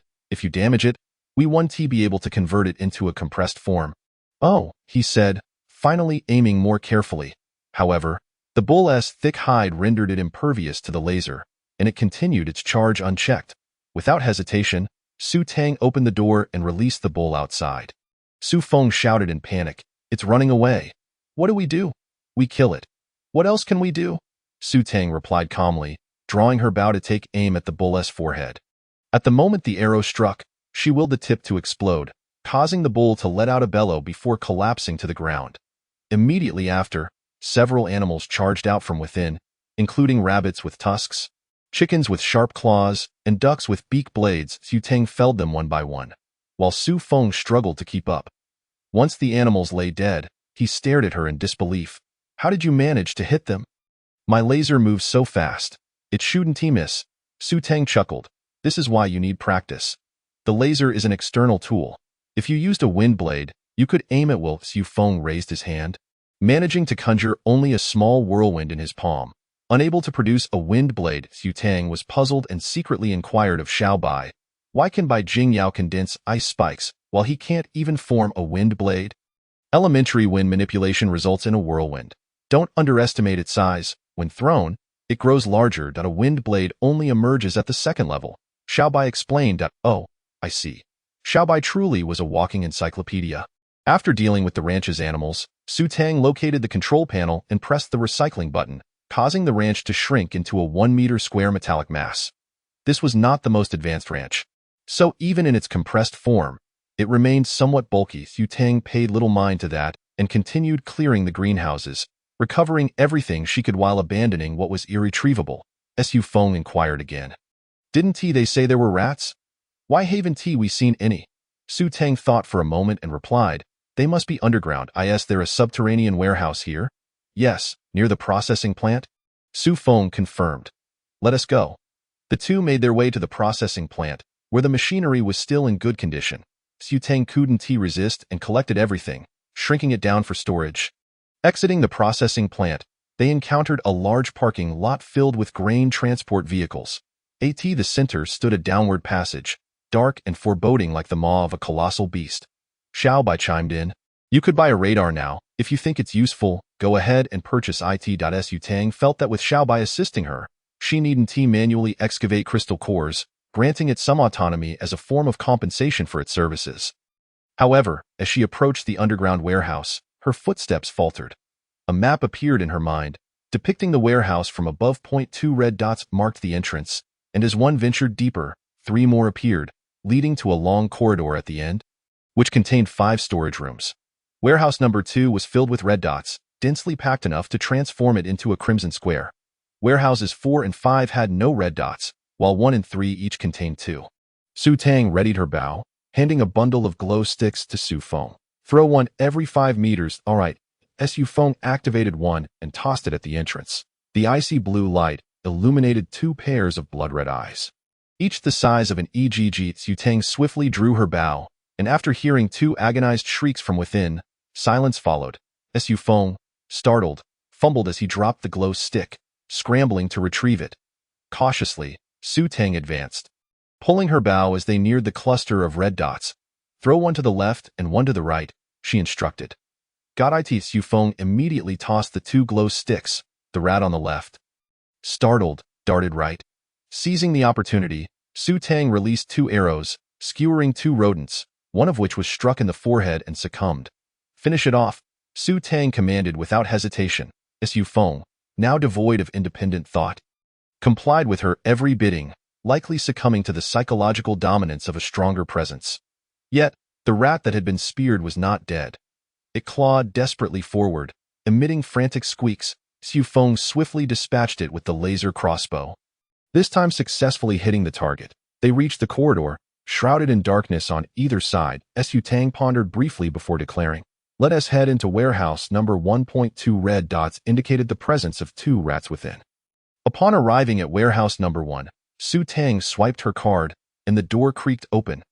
However, inside were not rats, but 2 zombies that lunged at Su Tang with a guttural roar, tackling her to the ground. Gripping one zombie by the throat, she shouted, kill them. Su Feng hesitated, for the zombies still retained their human appearance, save for their blood-red eyes. Thus, Su Feng found it difficult to overcome his mental barrier. Su Tang was aware that her bite wound was not life-threatening, yet she felt the need to provoke Su Feng. Like herself, he was bound to have reservations about taking a life for the first time. Hurry and kill them. They are zombies. If they bite me, I will become one of them. Su Feng held a laser crossbow, trembling all over, yet he hesitated to press the activation button. Frustrated, Su Tang relaxed her grip slightly, and one of the zombies seized the opportunity to bite into her shoulder.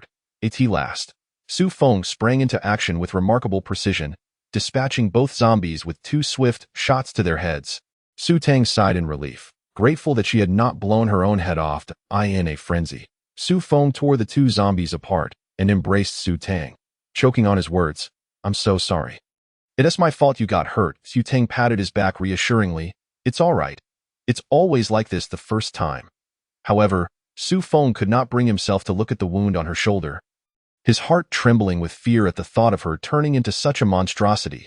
Su Tang took out some alcohol to cleanse the wound, wincing in pain yet gritting her teeth to endure it.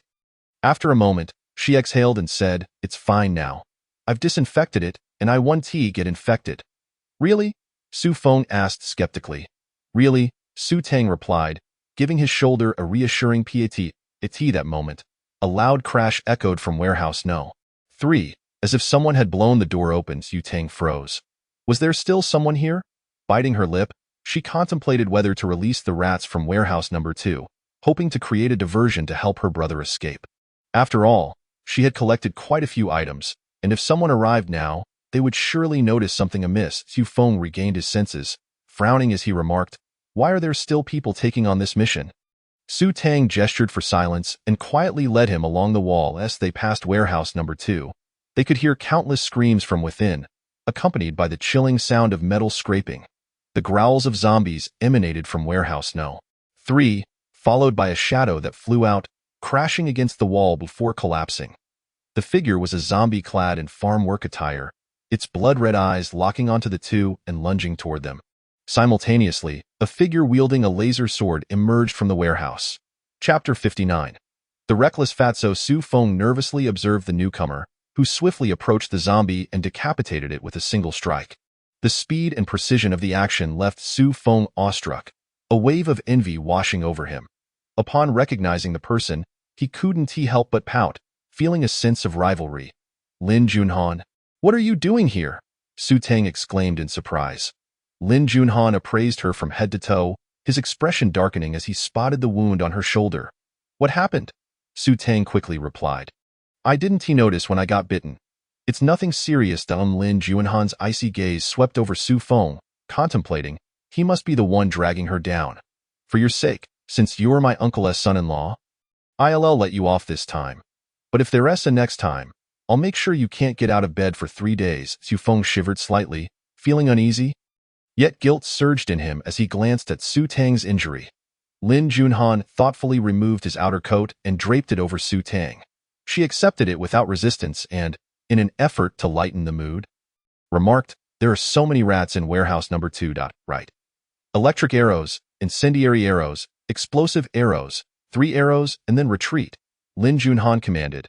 Slicing off another zombie's head and extracting its crystal core, Su Feng covered his mouth, forcing himself not to vomit, while Su Tang rolled her eyes, thinking, "This guy only knows how to give orders. I'm not a robot. I have my own thoughts." She snatched the laser sword from him and created a fist-sized opening in warehouse no. 2. Instantly, a long, tooth-filled maw reached out, revealing flesh caught between its teeth. Su Tang stuffed a small bomb inside and shouted, "Retreat." The 3 of them dashed to the corner of the corridor and the exit. With a resounding explosion, the small bomb detonated, and Su Tang noticed that the red markers on the map had diminished by 2/3. The remaining third of the unyielding rats surged forth, and she quickly poured a bucket of oil onto the ground. Retreating a bit further as the rats stepped onto the oil, she ignited it with a flame arrow, engulfing the mutated rats in flames, yet they did not falter and continued charging toward them. Su Tang frowned, noting the fierce resilience of these creatures. "Little Dai will be fine. I must acquire the ranch as soon as possible so that I can keep Little Dai there." Su Feng, invigorated by the situation, began shooting the mutated rats with the laser crossbow. At first, his aim was shaky, but gradually he began hitting them with precision. Su Tang pulled Lin Junhan back, leaving the battlefield to Su Feng. He needed to grow stronger. Just as Su Feng's laser crossbow ran out of power, dozens of mutated rats advanced toward them. He turned and ran, shouting, "Help! I'm out of energy." Su Tang chuckled, finally taking out the wooden arrows she had crafted earlier and shooting them one by one. The explosive power of the wooden arrows proving formidable. After eliminating all the mutated rats, Lin Junhan prepared to search for the crystal cores when suddenly an alarm blared overhead. "Warning! Warning!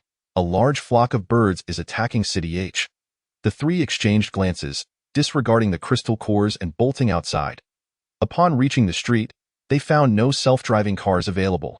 Even if they spotted one, it would be useless, as numerous vehicles had collided, billowing smoke and flames, creating a scene of utter chaos. Suddenly, the sky darkened as a massive flock of birds blotted out the sun, diving down toward them. Their sharp, elongated beaks could pierce a human skull, sucking out the brain matter with a sickening sound. Su Tang squinted. In her past life, there had been no avian attacks. What was happening? "Quick, over there," she exclaimed. Scanning her surroundings and spotting a 3-story supermarket nearby, the 3 hurried into the supermarket, leaving the door ajar to allow others a chance to escape. Inside, they encountered a plump young man waving his arms in the fruit section. "Come here. Those birds are afraid of lemons." The trio rushed over, each grabbing a lemon. Su Tang raised an eyebrow. "How do you know they're afraid of lemons?" The fat man chuckled. "I dreamt it. I even posted on the forum telling people to stockpile supplies and lowered prices, but no one believed me." Such a waste of my goods. Su Tang arched an eyebrow. So it was you who spread the message? What else did you dream about? Not much. First, there was red rain. Then animals mutated. Humans turned into zombies. And finally, this flock of birds. He paused, a look of sorrow crossing his face. If only I'd dreamt it sooner. I wouldn't have wasted so much food. I could have bought a house in Zone with that money. Su Tang laughed lightly. If you dreamed it, why are you still here? You should find a place to hide. As she spoke, more people entered, barricading the door with a chair to prevent others from getting in. Su Tang smirked coldly. There were many selfish individuals in this apocalypse. Lin Junhan turned to the chubby man. What else did you dream about? The fat man appeared shocked and bewildered by Lin Junhan's question. Did you see that man? He killed me. Su Tang glanced over. It was indeed the man who was closing the door, exuding an aura of darkness with his piercing hawk-like eyes and a small braid reminiscent of a rabbit tail. He looked nothing like a member of the guard team. Rather, he resembled a retired soldier, one who had undoubtedly shed blood in battle. Lin Junhan enunciated each word. A killer? Yin Wong, so he was an assassin. No wonder he was so ruthless. Su Tang nudged the fat man. Why did he kill you? I let him in, and when I pushed him, he kicked me out of impatience, and I fainted. When I woke up, I saw the birds eating my flesh. The fat man's face flushed with embarrassment. Su Tang was speechless. He had essentially brought this upon himself. Outside, someone pounded on the door, eyes wide with terror as they peered inside. The fat man opened his mouth but quickly glanced at Yin Wong, falling silent. Soon, the person outside had their eyes gouged out, and the bird's beak struck the glass door, creating a spiderweb of cracks. Everyone inside held their breath, frozen like puppets. The avian assault persisted for an hour before Yin Wong surveyed the area and opened the door. Departing with an air of indifference, the fat man collapsed onto the floor. You scared me to death. I thought I was done for. Su Tang laughed. If you keep your mouth shut and don't play the good Samaritan, you won't die. Did I get it now? After all, I'm an orphan, and if I die, no one will bury me. It doesn't matter. What a carefree fat man he was. Suddenly, Xiaobai spoke up. Invite him to our home. Why? Su Tang asked secretly. Don't ask. Just invite him, Xiaobai insisted. Su Tang was at a loss for words. She didn't dislike the man, so she said, the last house in the garden villa is mine. If you're willing, come find me. Are you leaving now? Can I come with you? The fat man's eyes lit up, reminiscent of a lost child finding a home. Su Tang nodded. Sure, but what about your things here? Lin Junhan replied coolly. I'll take them. Consider it his lodging. As he spoke, he began packing items into his personal storage. The fat man gasped, then gave a thumbs up. Impressive.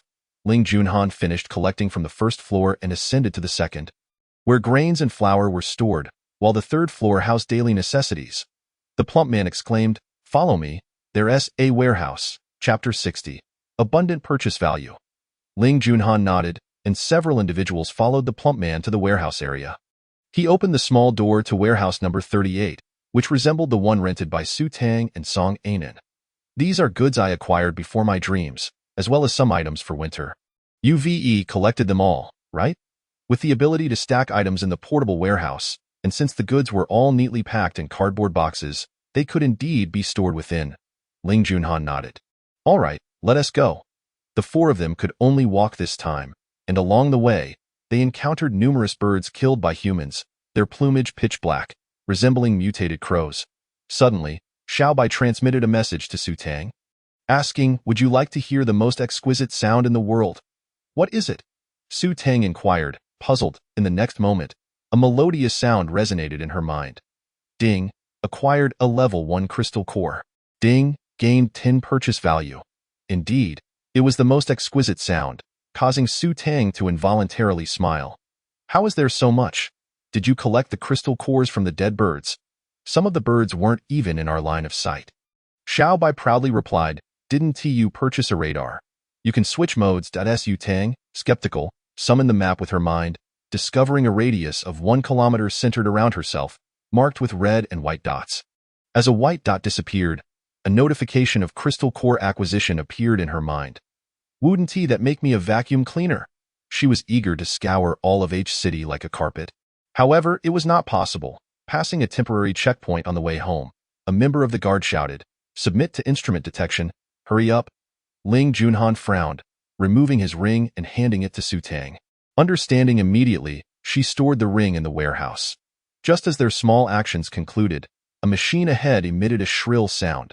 A guard seized a woman from within, stripping her bare and pushing her into the instrument. This time, the machine remained silent. "Let us go. I told you to hand over the spatial carrier, but you wouldn't listen." Bang! Another guard mercilessly shot the woman dead. "What's the point of talking?" The Xiaobai responded. Yu Tang promptly retrieved an item and, with a frosty expression, inquired, "Why collect this thing?" Xiaobai, cradling its ears, nonchalantly replied, "It was all rather rushed. I could only gather what was available in the clothing section. And there are likely many men's undergarments as well." Yu Tang couldn't fault it, as they had indeed been hurried when using the locator that day. She placed the garments up, but there was no response from the other end.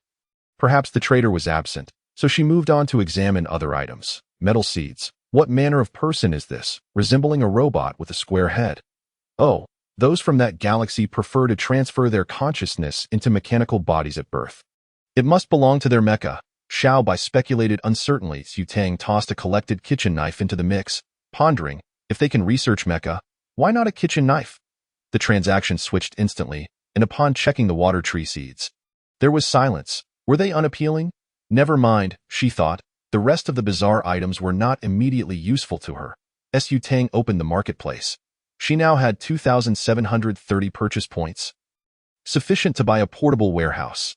After a moment's hesitation, she asked, "If I have a storage area, why must I buy a portable warehouse?" Xiaobai replied in a low tone, "The portable warehouse is essential for the triad. Otherwise, the items from your ranch and farm cannot be stored automatically." Very well, Yu Tang felt this was merely a coercive consumption ploy to deplete her purchase points. Regardless, she couldn't provide her family with a portable warehouse until she left H City, so she would make use of it for now. She grimaced as she watched 2,000 purchase points vanish, the screen displaying buttons for the farm and ranch. Clicking on the farm, she found merely a square patch of grass divided into a 9-grid layout. Lacking the sophistication of greenhouses from this era, feeling dejected, she asked, "Are you certain this is superior to a greenhouse?" "The area is far too small." Xiaobai, frustrated by her skepticism, stomped its foot, insisting, "If I say it's advanced, then it is. In time, purchasing a farm will expand its area, and you can grow anything within. Don't you see the seed warehouse on the page?" Su Tang refrained from provoking it further, noting the creature's eyes were reddened with ire. The farm page occupied the entire screen, with the word Seed Warehouse at the top. Upon clicking, she discovered numerous seeds stored there, all previously collected in her system warehouse. Why was there no mention of these items in the initial system explanation? "Now, I feel like a fool," Su Tang lamented. Xiaobai's expression stiffened with anger. It stealthily tapped the screen with its tiny paw. Realizing it could see this as well, Yu Tang soon found herself flooded with information. Though she remained oblivious to Xiaobai's actions, assuming the explanation had just emerged, Xiaobai patted its chest, exhaling in relief. Remaining silent, yet watchful, Yu Tang placed her finger on the fire tree seed, revealing two options, plant or discard. She selected to plant, then returned to the farm to check. The seed had already been sown, yet the square plot was engulfed in flames. This plant required fire to grow. She finally grasped the distinction between her farm and those outside. This was truly a divine farm, albeit rather unscientific. A red appeared in the trading area, and upon inspection, she found the water tree seeds had arrived. Accompanied by a heart emoji from the mermaid. Yu Tang smiled broadly, but chose not to respond. After planting all the special seeds, she noted 5 plots remained, selecting rice, wheat, cucumber, tomato, and cabbage for planting. With so many seeds, she didn't bother to check how many had been consumed before exiting. When she examined the ranch, her mood soured. It was the same 9-grid patch of grass, merely surrounded by fences, with the adjacent empty space covered in white pebbles. Looking quite tidy, the ranch warehouse was empty, devoid of any items. "Can I raise Xiao Dai here?" A chill ran through Su Tang's heart. "Indeed," Xiaobai replied, "you cannot, but you may purchase decorations for the ranch." Allowing Xiao Dai to reside within them, Yu Tang hastily browsed the store, discovering a doghouse, a simple red round cushion priced at 500 purchase points. "Are you sure this system marketplace isn't trying to swindle me?" Xiaobai chuckled. Expensive things have their reasons. Determined to enable Xiao Dai to fight alongside her, Su Tang made the purchase with a heavy heart. The red cushion appeared outside the fence, movable with a swipe of her finger. Checking her purchase points revealed only 230 remaining. Indeed, she rifled through the store, uncertain of what to buy. She decided not to sell anything for the time being and stretched her arm. Feeling the wound pull, frowning as she remarked, "Is there nothing for quick healing? It doesn't hurt anymore, but it's uncomfortable." The wood type ability has healing powers, while the water type focuses on toxin removal, Xiaobai responded. Su Tang tore her clothing open, only for the door to be forcefully flung open. Chapter 62. Someone is robbing the villa. Su Tang yelped in surprise, quickly pulling her clothing back. Bursting in were Lu Ruyun and Su Weigua. Lu Ruyun yanked Su Tang's collar, revealing the wound, her eyes reddening as she exclaimed, "Why didn't you say you were back? Let me clean that for you." Su Weigua glanced at the injury. It was deep. The flesh swollen from a bite, the imprints alarmingly profound. Had it not been on the collarbone, that piece of flesh might not have survived. He spoke gravely, "The flesh isn't blackened, and there's no bleeding. A thorough cleaning and applying medicine should suffice." Lu Ruyun raised her voice, "How can it be fine? That was a zombie bite. It could easily lead to infection." Su Tang quickly reassured her furious mother. "It's fine, truly. We all have abilities, and a normal zombie bite won't cause infection." "Really?" Lu Ruyun still appeared anxious. "Absolutely. I assure you I will be fine," Su Tang promised earnestly. Lu Ruyun visibly relaxed, placing her hand over the wound. A warm sensation emanating from her palm, a mist of white light enveloped the injury. When she removed her hand, the dirt was gone, revealing a layer of scab over the flesh. Su Tang exclaimed in delight. "It really works. It doesn't hurt at all.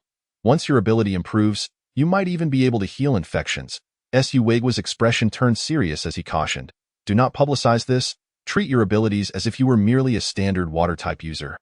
Lu Ruyun, not being foolish, nodded in understanding.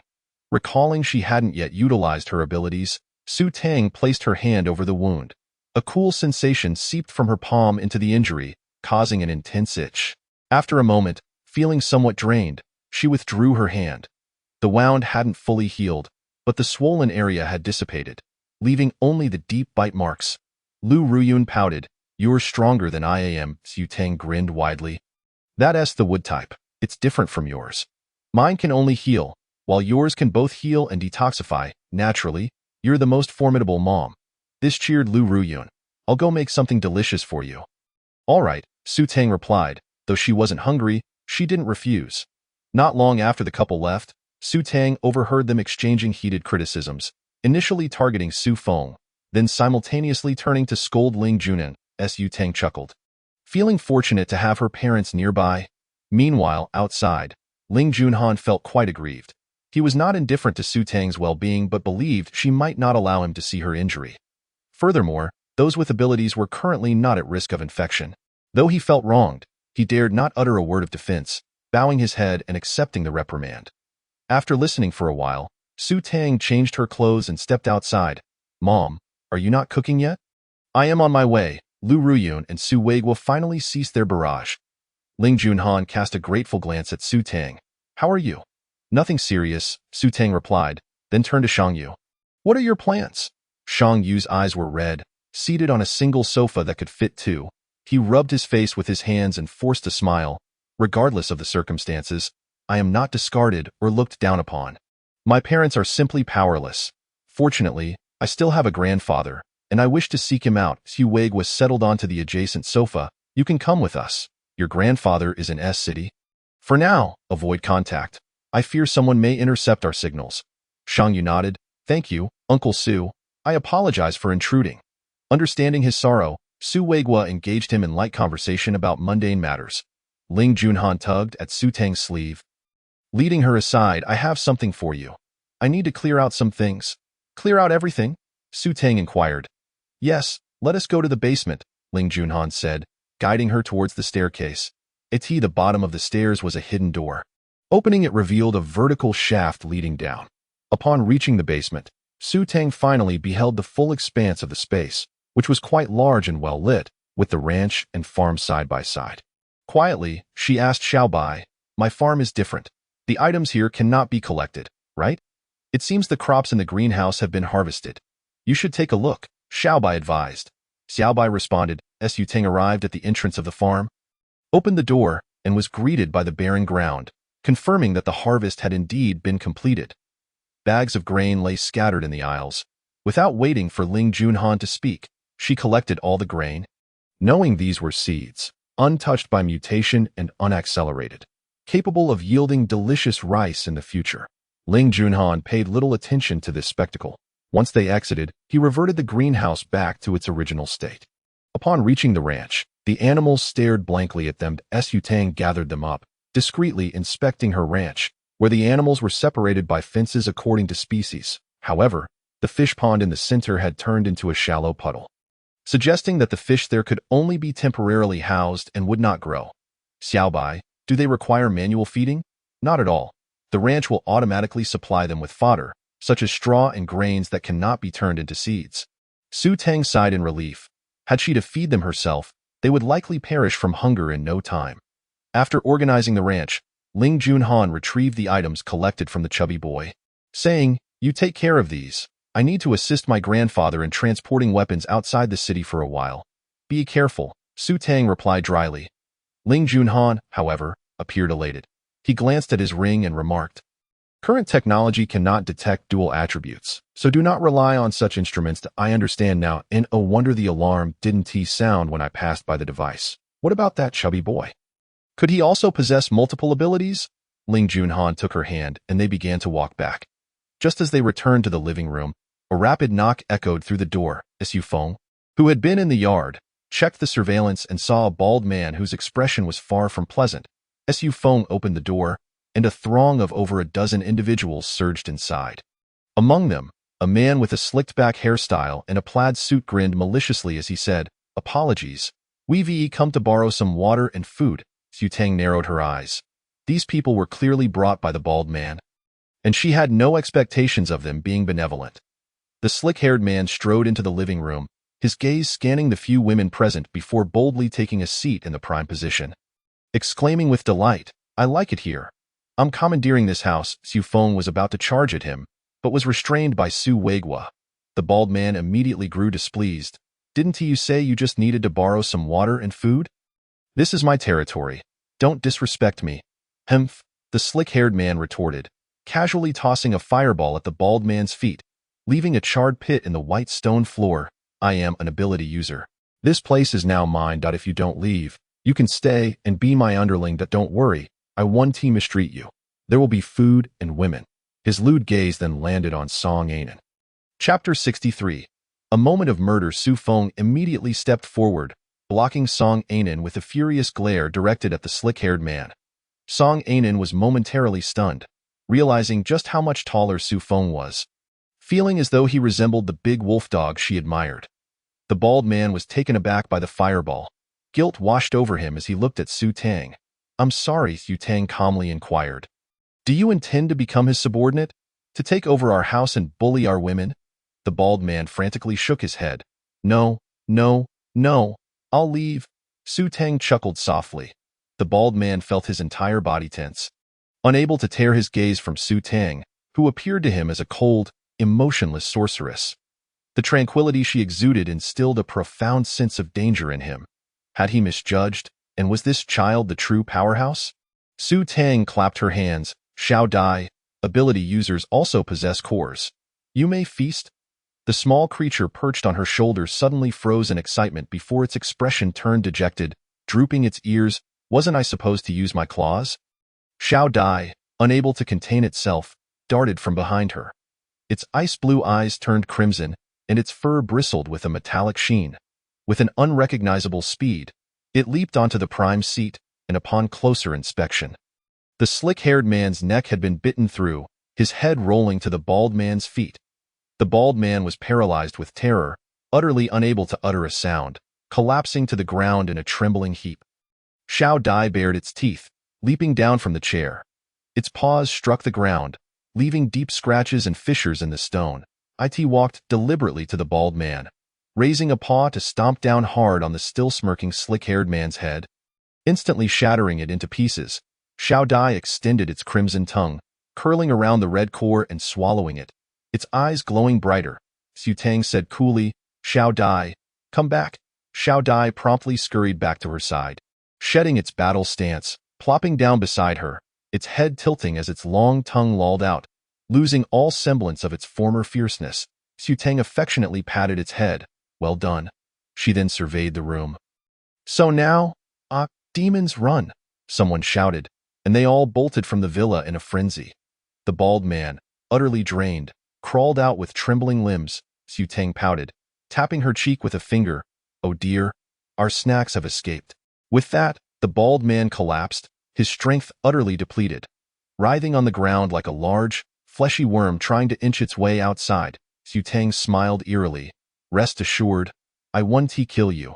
After all, you helped us in the beginning. Her tone shifted, turning frigid. But should we meet again as adversaries, Xiao Dai will not hesitate to crack your skull. The bald man nodded vigorously, tears streaming as he crawled away. Filled with regret, what kind of deity is this? Terrifying beyond measure. Xiao Dai tilted its head, sprinting beside the bald man, turning around, and with a powerful push of its hind legs, sent the bald man flying out the villa door like a cannonball. It then returned inside, gripping the corpse and dragging it to the entrance before flinging it onto the unconscious bald man, then elegantly using its tail to shut the door. Xu Tang looked at the scattered debris on the floor. Su Weigua offered words of comfort. Su Tang withdrew her gaze and turned towards Su Feng, the young master who had never known hunger nor hardship, too naive and in need of a lesson. Chapter 64. Let us make money. She clenched her fist and approached Su Feng. Su Weigua wrapped an arm around Lu Riyun's shoulders and said, Dear, let us step outside for a breath of fresh air. Lu Riyun cast a glance at her son. Her eyes filled with disdain. All right, let us go get some AI. Or Su Feng, feeling nervous, stood with his hair on end. What are you planning to do? I am your brother, so what? It's precisely because you are my brother that I am even angrier. Su Tang clenched her fist, her fingers cracking with tension. Ling Junhan grasped her hand, saying, Don't clench your fist. Your knuckles will thicken. Allow me to assist you. Su Feng immediately protested. I am your brother-in-law. If you dare touch me, I will. Upon meeting Su Tang's gaze, he faltered. Su Tang chuckled. All right, I'll let you off this time. But her expression darkened. There won't be a next time. Su Feng sighed in relief and hurriedly assured her. No, I absolutely believe my sister acts with perfect rationale. There will not be a next time. Well, that's good. Su Tang nodded in satisfaction. Suddenly, Ling Junhan let out a cold snort, pulling Su Tang into his embrace while defiantly staring at Song Anan. Su Tang, puzzled, looked over to find Song Anan gazing at her with heart-shaped eyes. Oh dear sister, I truly have no interest in girls. Xiao Bai grinned, whispering to Su Tang, Song Anan's loyalty towards you has reached 95%. What? Can we not have that? I don't want to engage in romantic relationships with women. Su Tang felt disheartened. Xiao Bai replied, This is mere admiration, blind admiration. Moreover, your brother's loyalty towards you has also reached 90%. Your parents had already reached 90 a while back. Why? How did that happen so quickly? Su Tang was practically astonished. Perhaps they have noticed your transformation, combined with the bonds of kinship. They were always inclined to believe in you. Xiao Bai remarked nonchalantly. All right then, what about Aunt Bai? Su Tang inquired. Her? She reached 90 just from the journey. No doubts about it, Xiao Bai boasted, though it was unclear what he was so proud of. Su Tang finally relaxed. Realizing she could act freely without hesitation, Xiao Bai curiously asked, Why not use the crystal cores for purchasing value? Su Tang's expression stiffened. After all, they were of the same kind. I will only exchange the zombie crystal cores. It would be wasteful for a human to consume the cores of our kind. Xiao Bai nodded, seemingly agreeing with her reasoning, noting that the little one was indeed a different species from humans. Humans eat dog meat.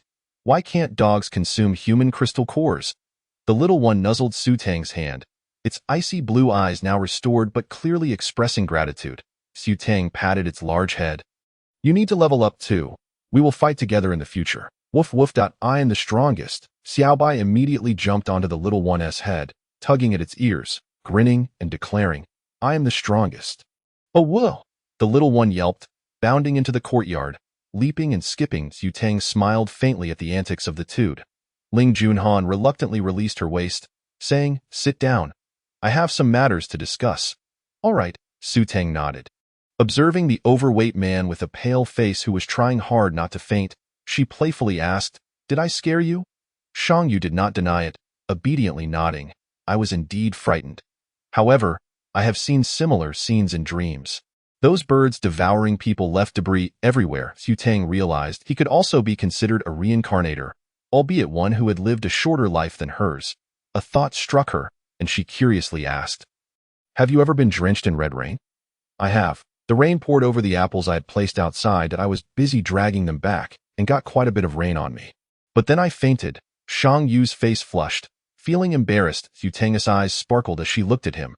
"Then you must have an ability, right? Those who were soaked in the rain all possess abilities." "Ah," Shang Yu grimaced. "What counts as having an ability?" Su Tang was at a loss for words. It was then that Ling Junhan stood up, walking over to Shang Yu and taking his hand. The scene was somewhat awkward. If it had been a handsome man, it would have had more aesthetic appeal. Ling Junhan stated, "He has no abilities, but he is immune to the zombie virus for life. This means he possesses something within his body that can create a vaccine." This was a guess based on experiences from his past life, not true understanding. "Wow." Su Tang stared at Shang Yu, uttering something terrifying. "I see that divine meat? Who wouldn't he want to bite, especially since it's so plump? Roasting it would be delightful." Shang Yu attempted to leap up, but too much fat got him stuck on the sofa, tumbling backward along with it, flailing his limbs in vain. Ling Junhan, clearly disgusted, ignored him. "I'm going to help my grandfather now. I can train in the city for a while, especially since my gaze has landed on Su Feng." Su Feng stood tall and defiant. "I'm going to take on a mission right now." Ling Junhan suddenly pecked her on the forehead. "Take care of yourself." Su Tang felt his lips were soft. The moment they touched her forehead, it sent an electric shock through her body, leaving her tingling and her heart racing. A wave of inexplicable warmth flushed over her cheeks. What was happening? "Am I running a fever?" Lu Ruyun returned to the living room after seeing Ling Junhan leave, and upon noticing Su Tang's flushed face, teasingly asked, "Did you two kiss? Your face is so art-y." Su Tang felt her face grow even hotter as she hastily covered it. Feeling utterly embarrassed, Su Weigua chuckled, "Our daughter is awakening. I've always said she doesn't truly love that Sun Bingrue. She's just a silly sweet girl." He then pointed disdainfully at Su Feng. "And that one is just a foolish brat." Su Feng, am aggrieved. "Can't you leave me some face?" Su Tang giggled and said, "I'm off to take on a mission. Are you coming?" Su Feng immediately nodded vigorously. "Yes, I'm going." Su Tang stood up and walked outside, and Bai Jingyao pondered for a moment before saying, "I'll go too." "Huh? Aunt Bai, you're going as well?" Su Tang hadn't expected her to accept reality so quickly. "Well, I can't just have abilities without training. Besides, I need to earn crystal cores for my family Sanen." Bai Jingyao appeared quite relaxed as Su Tang nodded, recognizing that getting into the swing of things early was a good thing. "Let us go earn some money." The three of them chatted and laughed as they left the villa. The streets were deserted, with trash left unattended, and in some areas, there were dark red stains, evidence of where people had once stood. Arriving at the mission hall, the atmosphere was quite serious. Su Tang glanced at the scrolling missions, and her eyes lit up, tugging at Bai Jingyao's sleeve. "Aunt Bai, look at that." Bai Jingyao's eyes brightened as she looked over, nodding, "That's a good deal." Su Feng felt frustrated. "Aren't you going to ask for my opinion? I think task number 89 is quite good." Chapter 65. Encountering Sun Bingrue. Task number 89 was to clear an office building in Zone C, where survivors were trapped. However, the entire building had lost its power, and there were zombies and mutated cockroaches, making it impossible for the survivors to come down. Yet Su Tang shook her head, stating, "Rescuing people is not our purpose.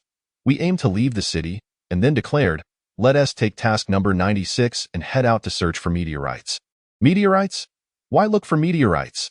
Su Feng asked, perplexed. Su Tang found it hard to explain, and with a sharp gaze, she retorted, "What? Do you not intend to follow my orders?" Bai Jingyao, fearing an argument would ensue, quickly intervened. "Finding meteorites requires a full vehicle. With more people, we can look out for one another. Right now, we can barely stand the sight of blood. It's better to start with something else to adapt. And besides, it's getting late." Su Feng recalled the zombies and the person the little one had killed, feeling queasy again. He nodded. "All right." Su Tang went to collect the rewards from their previous task and then accepted the new mission. The three of them waited on the task bus, which still had a few empty seats. They needed to fill them before departing. Feeling bored, Su Tang activated her light brain to contact her mother. Lu Ryun's face appeared on the screen, then pulled back. Why do we, as people of the 4000s, have to use the wristband-style light brain from the 2000s? I heard that high-ranking individuals have started implanting chips in their brains, allowing them to control various electronics with just a thought. That Su Tang's lips twitched. Mom, please don't complain.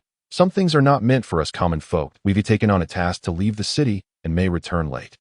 Ah, be careful. Don't be foolish and rush in recklessly. Lu Ruyun began to caution her. Su Tang patiently listened, smiling. I understand. What are you doing over there?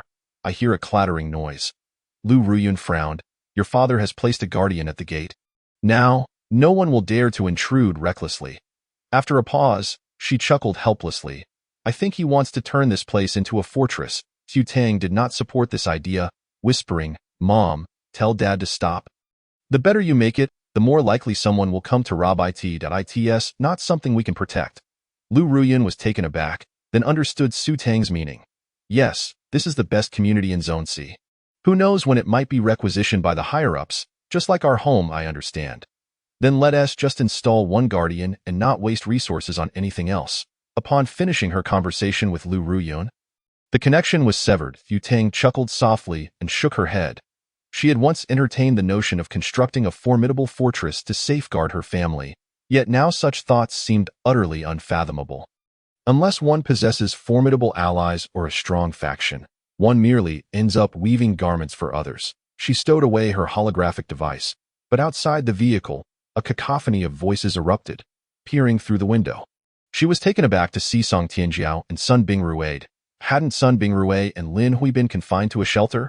How could they possibly be together with Song Tianjiao? At that moment, Song Tianjiao shook off Sun Bingrue's hand and, in a huff, declared, You must get rid of that woman. Otherwise, I shall reclaim the ransom and return you to captivity. Sun Bingrue appeared significantly thinner, his eyes seemingly lost. And he ingratiatingly replied, I understand. Once the mission is complete, I shall send her away. Song Tianjiao's expression softened slightly. This is what you said. I truly cannot fathom it. She has suffered a miscarriage and will never bear children again. What are you still infatuated with her for? Su Tang raised an eyebrow upon hearing this. Could it be that her kick had indeed harmed Lin Hui's womb? Was she truly that fragile? Sun Bingrue whispered something into Song Tianjiao's ear, inaudible to others, yet Su Tang heard it distinctly. She lowered her gaze. Such treachery was unparalleled. Sun Bingrue audaciously suggested that since Lin Hui could never conceive, she might as well become the plaything of Song Tianjiao's twisted cousin, thus serving as a temporary rent for staying at her cousin's home.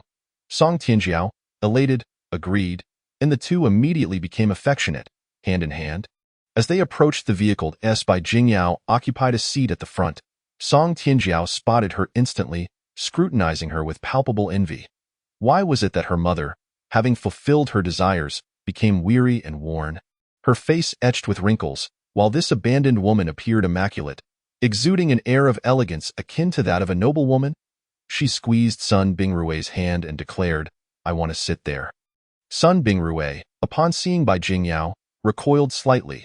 The disparity between a level 1 and a level 2 psychic was nothing trivial. He could feel the intense pressure emanating from Bai Jingyao. After a moment's hesitation, he said, Let's focus on the mission first. We can discuss it once we arrive. There are too many people here.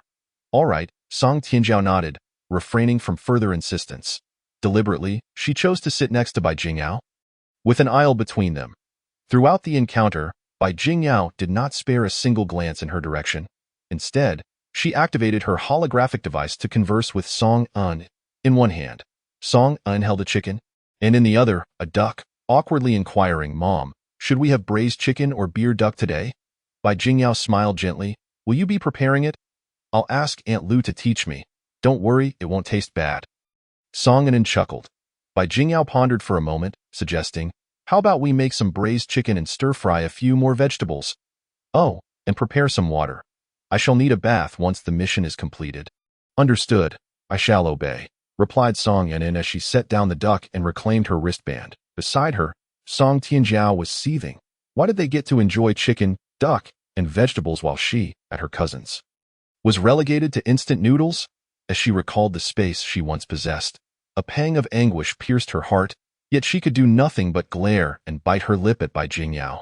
Bai Jingyao retrieved a bunch of cleaned grapes from a five-dimensional box and turned to inquire, "Would you like some?" Su Tang shook her head. "I overindulged yesterday and still feel unwell. Please give me some strawberries instead." "Certainly." Bai Jingyao handed a box of strawberries to Su Tang. Su Tang took one, deliberately smacking her lips as she proclaimed, "Ah, strawberries grown using vintage methods are simply delightful, tangy and sweet, unlike those artificially ripened ones that taste like chewing cotton." Bai Jingyao nodded in agreement. "Indeed, these grapes are exceptionally sweet, with a rich aroma and ample juice that quenches thirst." Seated next to Su Tang, Su Feng remained oblivious to the feud between them and Song Tianjiao. Yet he recognized Sun Bingrui. He produced an upscale lunchbox, activating its switch, from which steam began to rise. "I need to eat more. Otherwise, I won't have the strength for the mission," Su Tang chuckled. "Don't overindulge. We still have braised chicken to enjoy at home. The genetically retrogressive chicken is incredibly fragrant. This is mere junk food." Su Feng nodded, expressing regret, "But now that it's opened, it would be a waste to discard it." Sun Bingrui, catching the enticing aroma in the air, felt his stomach rumble.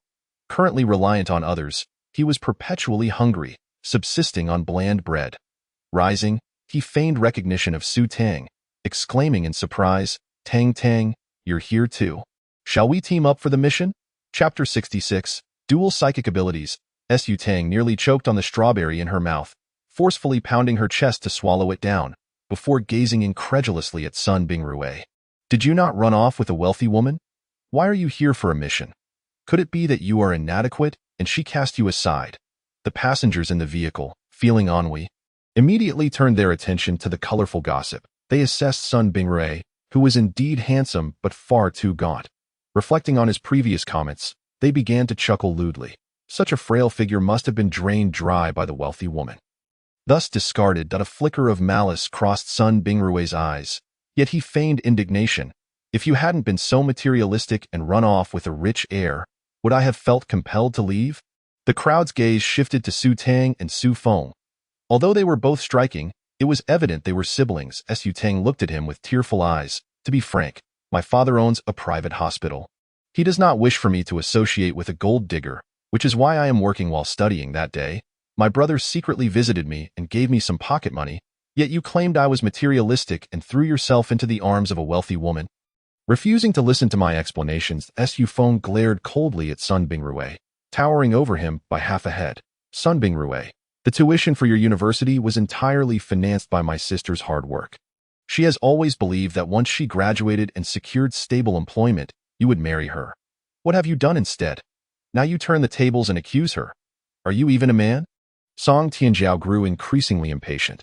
She sensed that Su Tang was speaking the truth, as she had a faint understanding of Sun Bingrui's character. She icily interjected, "Why don't you sit down? Is it not humiliating enough?" Sun Bingrui longed to retaliate, but recognizing his dependence on the Song family, he gritted his teeth and took a seat in front of Song Tianjiao. That moment, several more individuals boarded, filling the vehicle to capacity. The driver, clad in a silver protective suit, started the engine. As the vehicle ventured beyond the city limits, Su Tang observed the robust defensive structures in place. The singular constant was the multitude of individuals yearning to enter the city, only to be halted. The vehicle maneuvered past the queue and arrived at a serene grove, where lush trees flourished beside a crystalline stream, evoking a sense of tranquility and comfort. This hardly resembled a mission. It felt more akin to an excursion. Everyone disembarked, each receiving a black bag and a pair of white gloves. The driver explained, "Your task is to search the forest for red meteors. Despite their beauty, they emit radiation, so you must wear gloves while placing them in the isolation bags. Those who hoard them will be dealt with severely." Su Tang recalled the woman harboring a spatial vessel.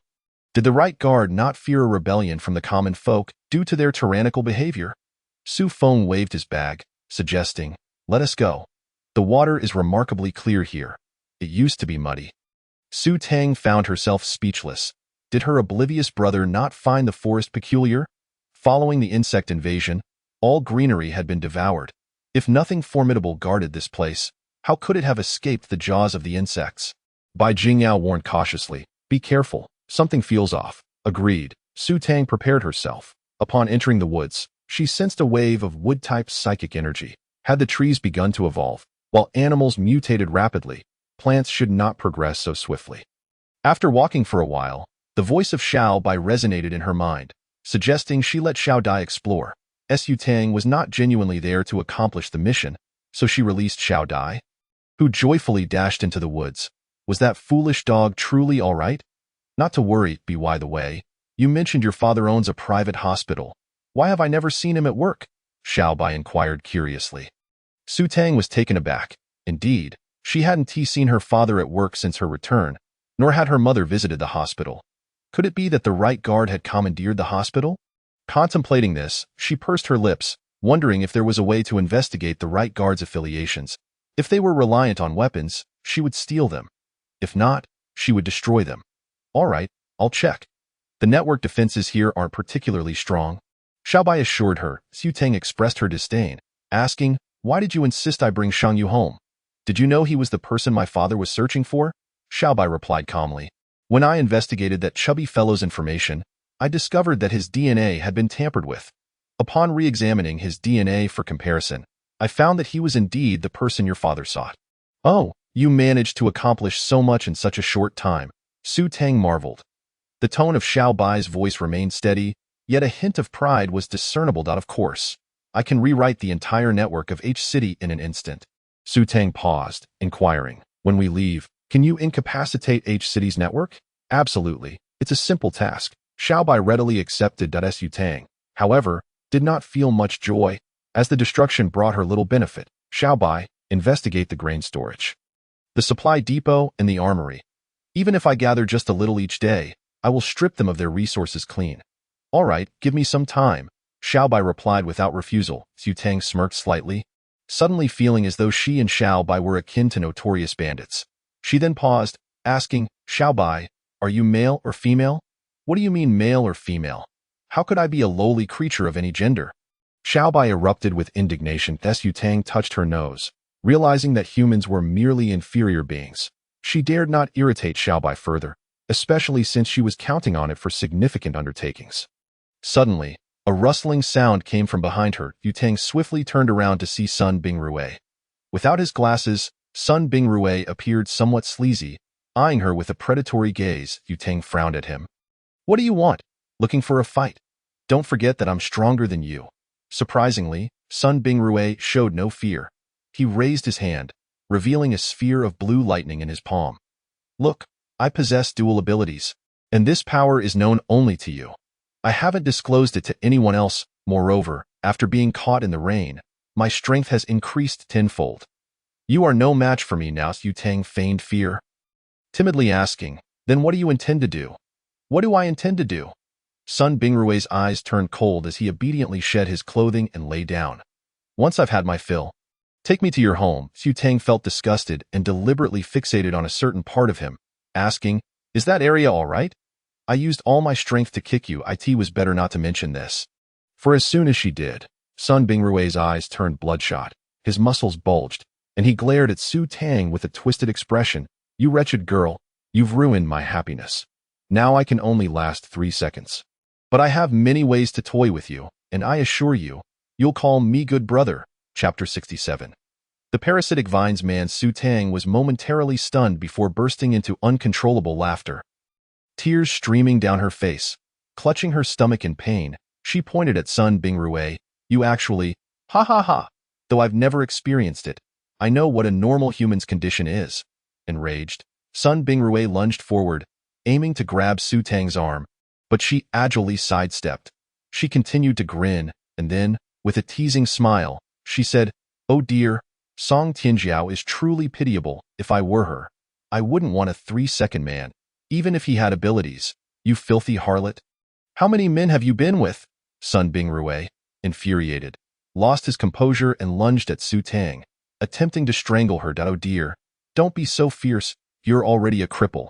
If you get too worked up and suffer a cerebral hemorrhage, you'll only end up as zombie fodder. Su Tang laughed while evading his grasp. After several failed attempts to catch her, Sun Bingrue regained a semblance of composure, his eyes flickering as he feigned a move before throwing something at her. A silver chain struck Su Tang, binding her arms and body tightly. Humph, wretched girl. Let's see where you can hide now. Sun Bingrue approached her ominously. Su Tang struggled, but could not break free, regarding him with a look of disbelief. If you wish to bind me, at least do it to my legs. This doesn't hinder my escape. You've reminded me. Sun Bingrue produced another silver chain and tossed it, which automatically elongated to ensnare Su Tang's legs. This was just developed, specifically designed to restrain zombies. If you behave, you might suffer less. Sun Bingrue gazed at Su Tang in terror, his words forgotten.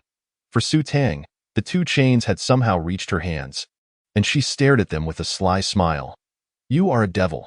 You are not human. Su Tang tested the strength of the chains, realizing they were more akin to steel cables than mere chains, possessing elasticity. Earlier, she had merely stored the chains in her dimensional space and taken them out again.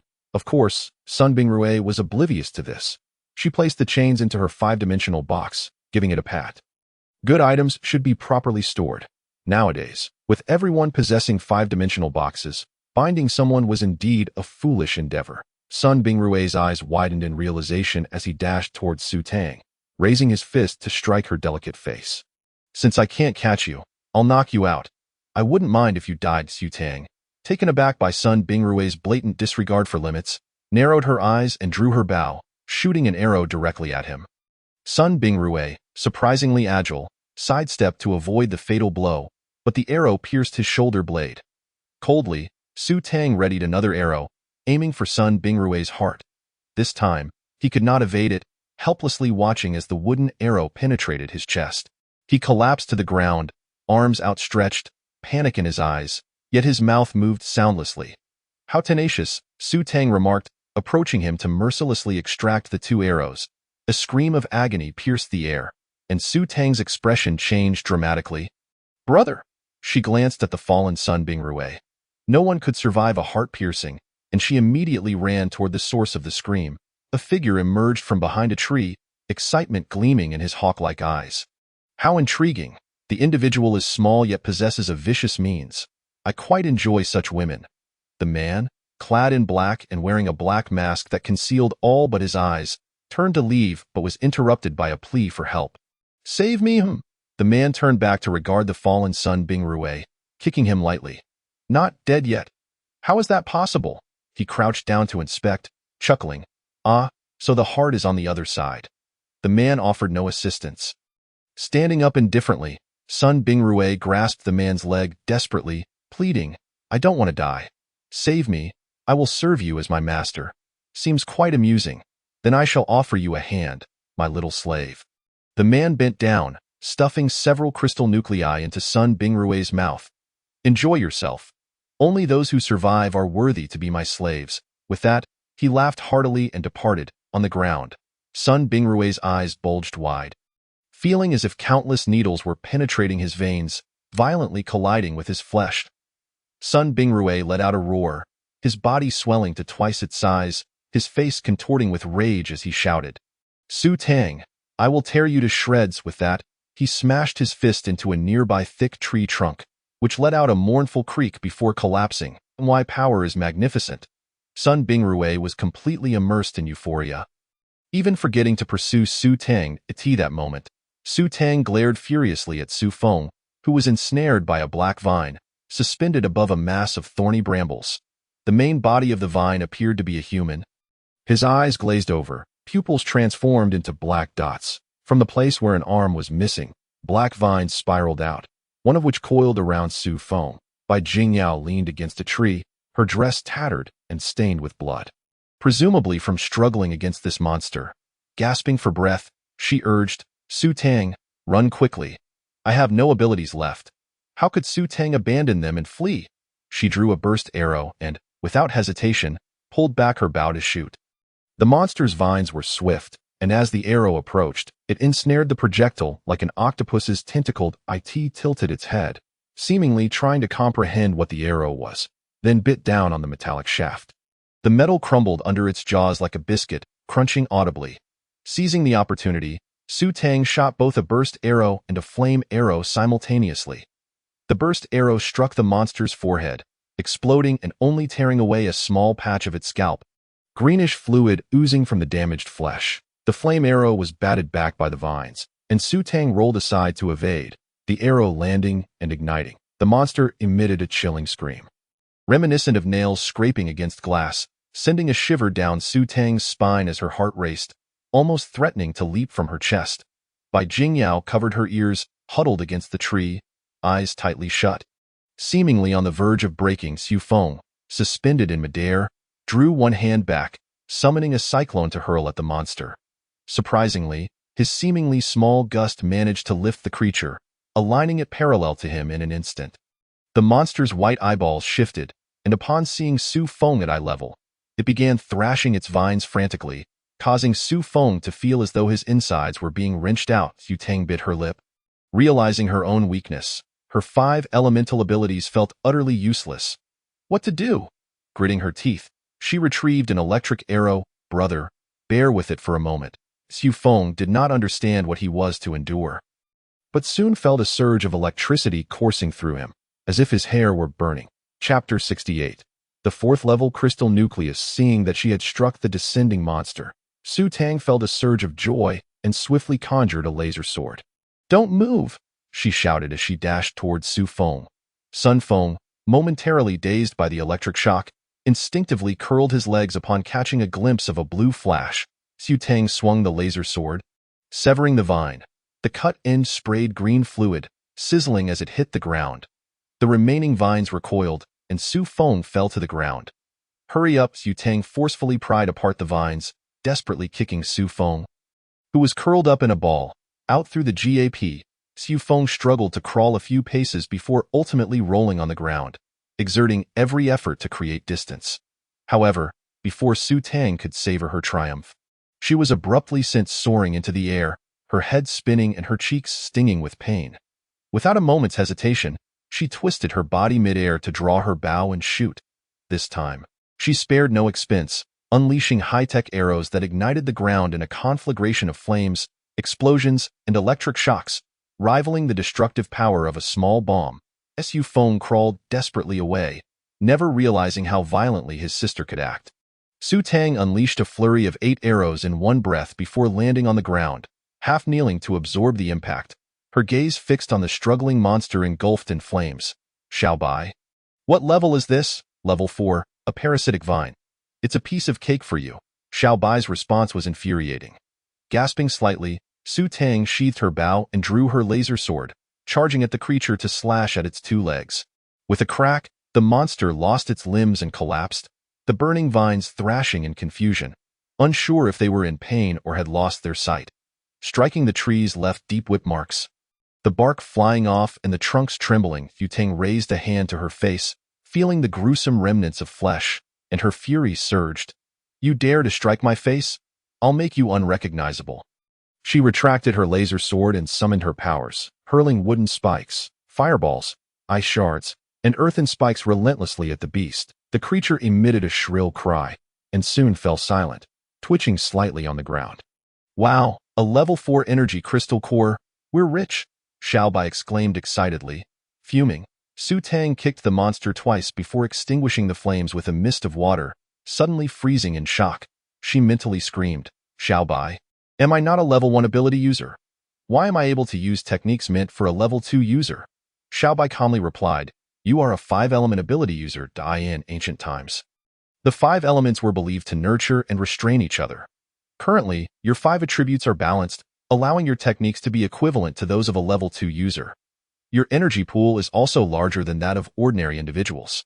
The benefit is an abundance of energy, but the drawback is that recovery takes several times longer. Is this a blessing or a curse? Su Tang was perplexed, pondering whether this was merely a useless ability. Xiao Bai advised, stop overthinking. This corpse can be exchanged for coins. Ordinary 0-level mutated beasts are quite valuable. This one will be even more so. Su Tang pursed her lips, glancing at the charred carcass. Can this thing be traded? What if someone asks how I killed a level 4 monster? Should I say a rookie, did it? You can say it was injured before you finished it off. Xiao Bai suggested. Su Tang laughed mockingly. If I say that, do you think hundreds will claim they killed the monster? Then you handle it yourself. Xiao Bai conceded defeat. Su Tang pondered, retrieving a garbage bag to stash the monster's torso, followed by the severed vines. The vines, singed by fire, resembled bamboo charcoal, and the forked branches bore sharp thorns, appearing quite lethal. She wondered if they could be fashioned into arrows. This moment, Bai Jingyao finally emerged from her shock, supporting herself against a tree. Upon seeing the dark streak across Su Tang's face, she approached with concern. "What happened to your face?" Su Tang shook her head. "No blood or toxins. It looks like a strip of flesh was scraped off." Like a crafted dough figure, Su Feng cowered beneath a tree, afraid to approach, not because of the monster, but out of shame for having endangered his sister twice. Bai Jingyao sighed helplessly. "I truly feel useless. I thought I was formidable, yet I couldn't defeat it that Su Tang secured the bag, smiling nonchalantly. "It's no big deal.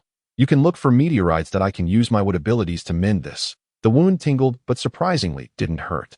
"All right, I'll keep an eye on you. The task is not urgent." Bai Jingyao was reluctant to leave her, fearing she might encounter trouble. She then cast a disdainful glance at Su Feng. "Aren't you going to look for meteorites?" Su Feng trembled, swiftly turning to flee in any direction. That Su Tang chuckled softly, walking a short distance away from the battle site before resting beneath a tree. She closed her eyes, accessing the light screen. The crystal core lay in the temporary warehouse, emanating a green glow, with 4 thin lines indicating its level. Yet, she hesitated to use it. Using a crystal core of a higher level would be tantamount to courting death. Better to save it for later, as it would still be useful for her wood abilities. Xiao Bai, noticing her reluctance to exchange, felt frustrated, lamenting that it would have been better if she had completed the exchange upon acquisition. Bored, Su Tang browsed the system shop, where everything was exorbitantly priced. She stumbled upon a tree nursery and clicked to read the description, only to find it was for producing timber, not for cultivating special trees. She then perused the dimensional trading area casually, when suddenly she spotted a mushroom house, red roof, white stem, featuring a small door to a fairy house, perfect as a pet dwelling. It can enhance the pet's physical attributes. "Xiao Bai, this is wonderful. Are you going to buy it for me?" Xiao Bai asked excitedly. "For Xiao Dai? Do you need a place to stay?" Su Tang realized she hadn't considered that, but a mushroom house would indeed suit a rabbit well. Xiao Bai huffed, crossing its arms. "No way. I want this." Su Tang opened her eyes, looking down at Xiao Bai, lightly tapping its forehead and giving it a gentle shove, sending it sprawling. "Let me see if I can exchange for it." "If I can, it's yours." Xiao Bai sprang up, brimming with excitement. "Really? It craves bitter things. Can I just give it a basket of bitter melons?" Su Tang inquired. Xiao Bai nodded. "Sure, I'll go exchange that." Su Tang quietly watched as Xiao Bai exchanged for the pet nest, only for both it and the nest to vanish. "Xiao Bai," Su Tang exclaimed, startled. "Where did you go?" Hastily rummaging through her bag, she found nothing. The warehouse was empty. Could it be? Su Tang opened the ranch. And indeed, she spotted the mushroom nest there, with Xiao Bai playing inside. "Really? You didn't even say goodbye." Continuing her exploration, she discovered a private chat message. "Little cutie, are you from Blue Star?" "So am I. Where are you?" "Can I come to pick you up?" Su Tang hesitated, then asked, "What is your name? Where are you?" The response came almost instantaneously. "I won't tell you my name just yet. I'm in City H. Where are you?" Su Tang felt a chill run down her spine, her body going rigid. After a long pause, she replied, "I'm in a mountain village in City A. I can't get out. There are zombies everywhere. What's there to fear? Just kill a few with crystal cores and buy some supplies. If that doesn't work, kill a few ability users. They have crystal cores too." Su Tang bit her lip, feeling uneasy about the person's character. How did they manage to pass the trials? After a moment's contemplation, she began typing, "How do I kill? I don't have any abilities. You're a woman. Your body is the best weapon. Don't waste it. Don't worry. I won't look down on you. Having a kindred spirit is great," Su Tang nearly retorted, taking a deep breath to steady herself before typing, "I'm scared. I don't dare. You need to come find me soon." "Damn it. Let's deceive him first. I can't leave right now. Add me as a friend. I'll give you something." Su Tang hesitated, but ultimately accepted the friend request, only to discover other requests from Fire Lion and that big-headed fish, which she casually accepted. After adding the friends, she still couldn't see their names, realizing she was using the alias 890 while the other was 790. Soon, a message arrived. A finely crafted laser crossbow was offered in a direct-to-trade, but the item required in exchange was her underwear. Su Tang retrieved a piece from her warehouse, scuffed it on the ground, and upon feeling it was no longer new, placed it in the trade slot. 790 messaged back. Not bad, not bad. I'll wear it when I come to find you. Su Tang froze. Is this person a pervert? Looking again, she saw that the individual had already logged off, prompting her to quickly stow away the light screen. Xiaobai, did you see that? I did. I think this person is a product of a loophole, Xiaobai speculated. What loophole?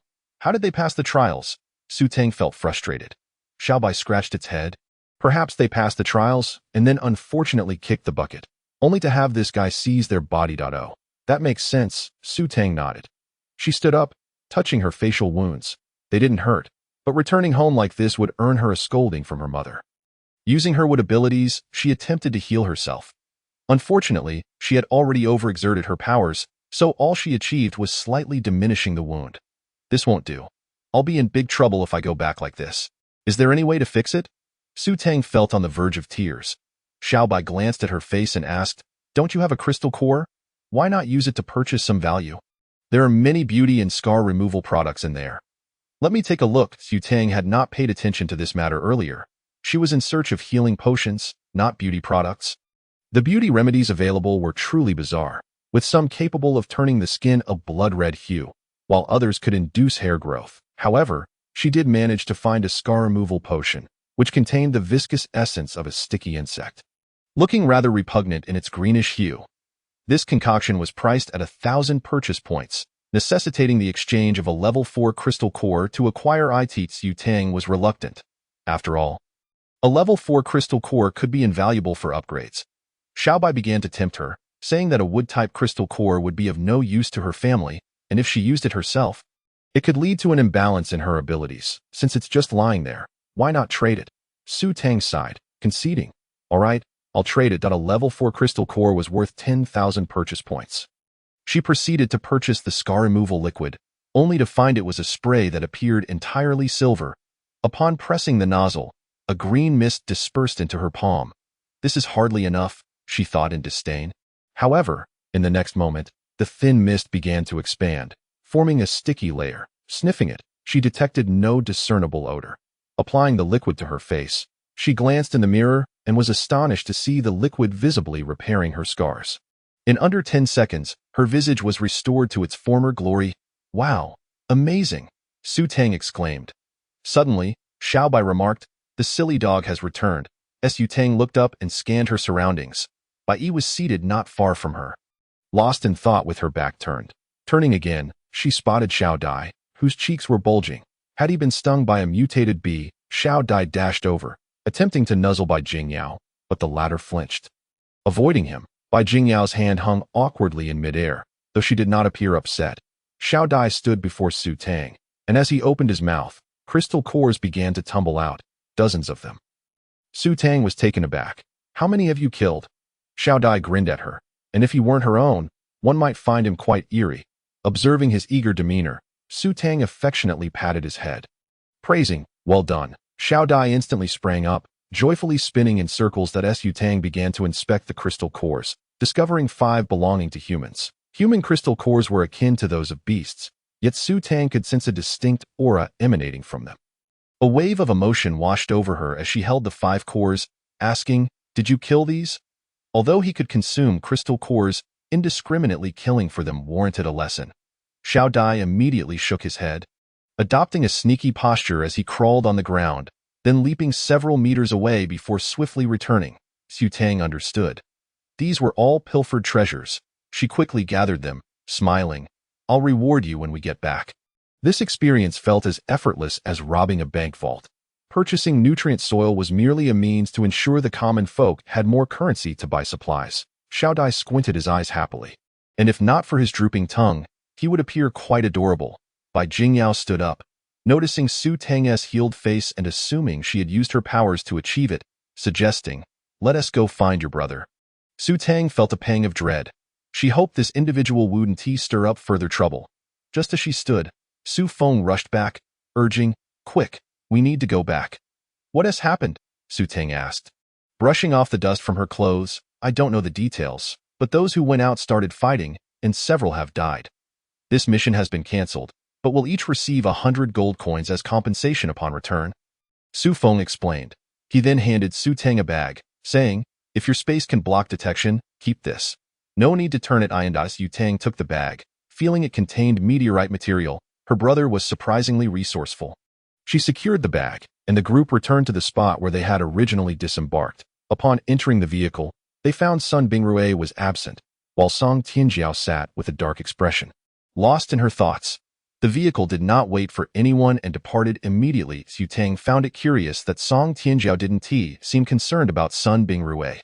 Inside the vehicle, silence prevailed, with only the sound of the engine breaking the stillness. Upon returning to the city, Su Tang and her companions first claimed their rewards as they were preparing to leave. An announcement echoed through the speakers.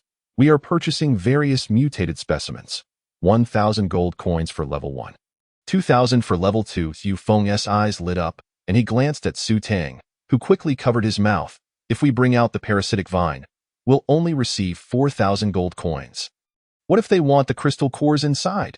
Upon receiving Su Tang's warning glare, Su Feng immediately shrank back like a quail, falling silent. That moment, someone submitted a mutated rat, and the staff demanded the crystal cores. Hurry and hand it over, or face a fine. A man in work attire threatened. The individual turning in the mutated rat was a scruffy-looking man in his 40s, who exclaimed, "What crystal cores? I found this rat and brought it here. Look, it's perfectly intact." The staff member scrutinized the rat, which was larger than an adult cat, its head whole, yet they could not detect any crystal cores. Without hesitation, he drew a laser sword and decapitated the rat. After a thorough search, nothing was found. It's fine. You can leave, he said dismissively. Observing this scene, Su Tang felt quite astute. Moreover, the gold coins here were not valid in other bases, rendering excessive earnings futile. She needed to spend them quickly. Checking her balance, she declared, "Let us head to the official store and buy some items, and spend all the gold coins." Yu Feng frowned, saying, "You're still the same as before." Disliking saving money, Yu Tang shot him a glare. "How can we compare this time to the past? Besides, the money I'm spending is from my labor. I haven't touched the funds from home." Bai Jingyao concurred, "Let us buy some essentials for the journey, like the portable stove you brought out last time, and perhaps more new energy gas canisters." "Agreed, let us go," the two women cheerfully decided. Su Feng resigned himself to the role of a mobile shelf. Following along, upon arriving at the official store, they found it bustling with customers. It seemed everyone was suddenly broke, as the rapid pace of life in this era discouraged stockpiling. Vegetables and fruits were exorbitantly priced, and meat was entirely absent. Yu Tang paid little mind to this, heading straight for the electronics section.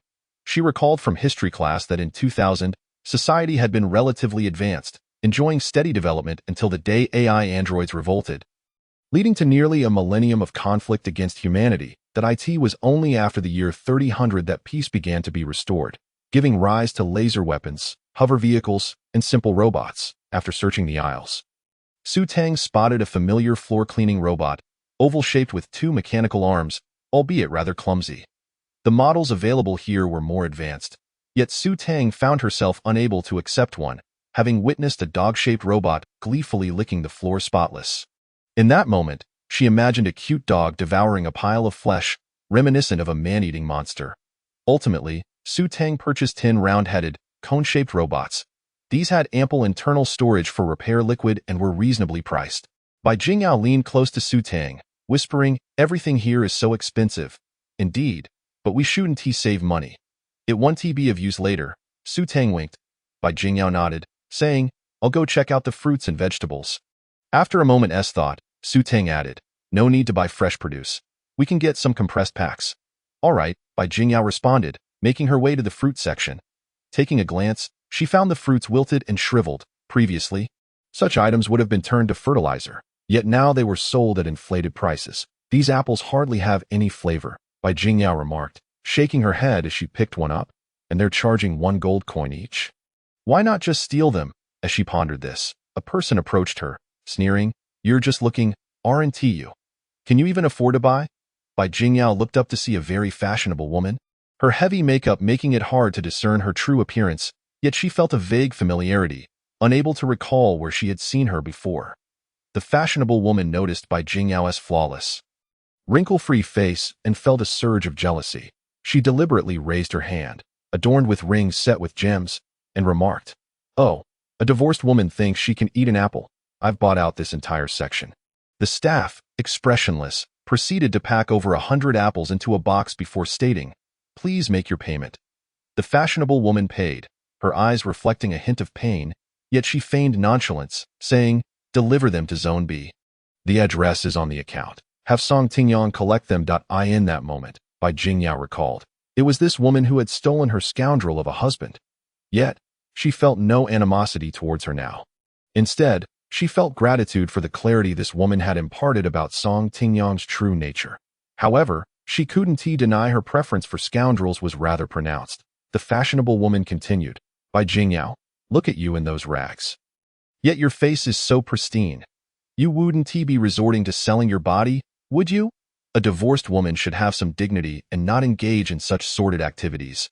Bai Jingyao let out a cold laugh, replying, "Ah, the mistress speaks. As the saying goes, sordid individuals tend to project their own filth onto others." A cluster of elderly women nearby, drawn in by the gossip, gathered to listen and point. The fashionable woman's expression darkened as she retorted, "Let me tell you, Song Tingyong is now my husband. We have a marriage certificate. Don't you dare set your sights on him." Bai Jingyao smiled elegantly. "He is just a scoundrel who abandoned his wife and child.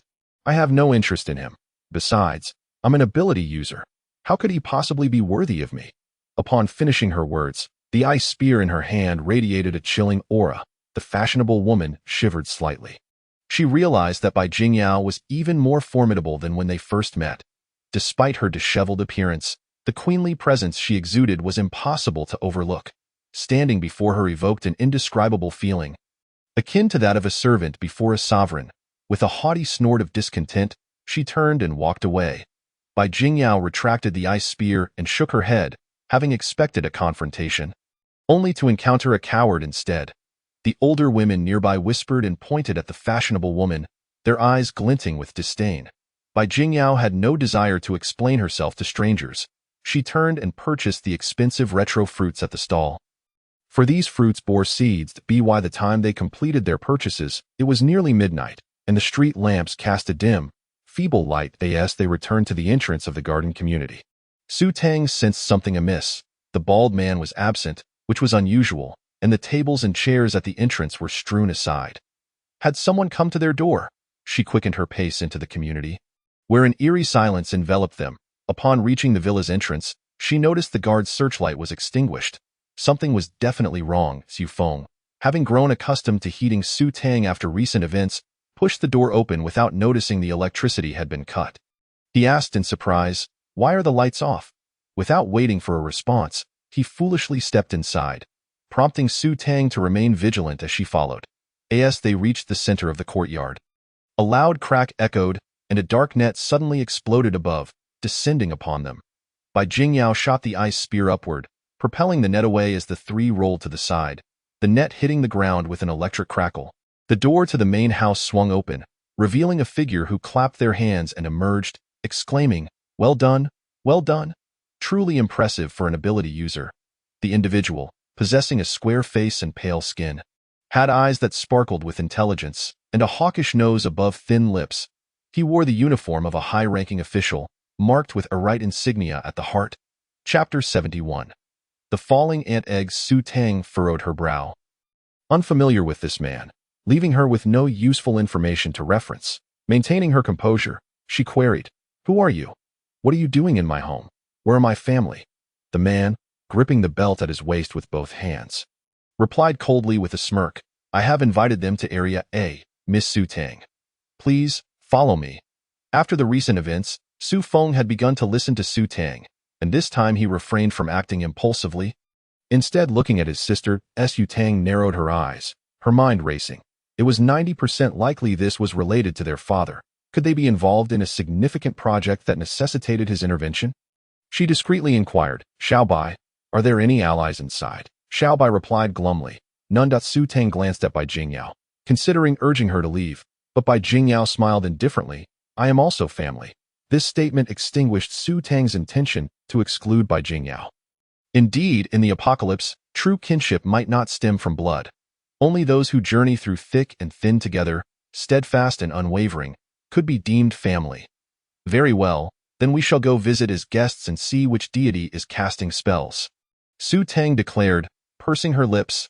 Initially, she had intended to procure some resources before leaving, but now, how could she leave without extracting a pound of flesh from the fright her heart endured? Noticing their lack of resistance, the man gestured for them to proceed. As Su Tang turned to exit, she covertly instructed Xiao Bai to ascertain whether they had accessed the basement. No, I checked the basement surveillance. They likely did not suspect it or didn't have time to search. There are a few lackeys rummaging through the house. All right, let's place some supplies in the basement, making it seem like our entire wealth is stored there. Understood. With that, Su Tang felt reassured as she stepped outside. At the entrance, a minibus had inexplicably parked, its windows reinforced with metal. Was it intended as a prison vehicle? Upon boarding, they found an elderly man seated inside, his hair grizzled yet his demeanor vigorous. Sitting upright in the front row with a golden Nanmu cane that bore the marks of age, Xiao Bai's exclamation echoed in her mind. Wow, golden Nanmu. Golden Nanmu. Su Tang rolled her eyes, fully aware that although this wood was extinct, it could still be found in ancient tombs. No, this is different. His cane still possesses vitality, it can be cultivated, Xiao Bai insisted anxiously. Upon boarding, the elderly man glanced over, prompting Su Tang to smile politely. Good day, sir. Good day. The elderly man hesitated but ultimately responded. Taking a seat behind him, Su Tang's thoughts drifted. Xiao Bai, why are you so excited? The book mentioned that golden Nanmu was used to craft coffins. Did you think we would end up in one on this trip? Xiao Bai, puffed. What coffin? The applications of golden Nanmu are vast.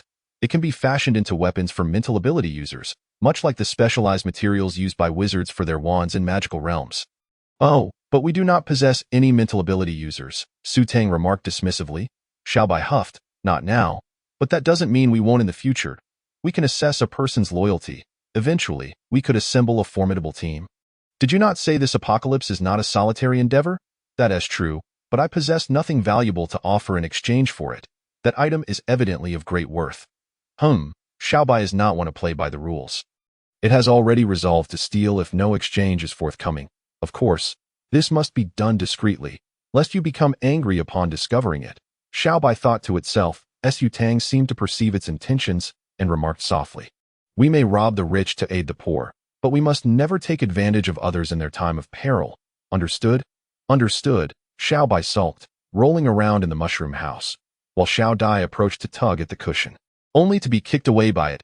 Xiao Dai, woe is me, that cushion was mine. The vehicle started, and silence fell among the passengers. The man in the passenger seat wore a grim expression, staring intently out the window. Su Tang glanced at the windshield. The route was direct to Area A, without veering into any peculiar locales. The journey from Area C to Area A would take over an hour, even with a clear road. Su Tang intended to rest her eyes. While the streets were nearly devoid of vehicles, the traffic lights remained operational, and the driver adhered to the rules, not daring to run a red light due to their special status. It was worth noting that the economy of H-City was not particularly strong. Only the driverless taxis were hover vehicles, while larger buses relied on antiquated wheels, occasionally leading to a bumpy ride.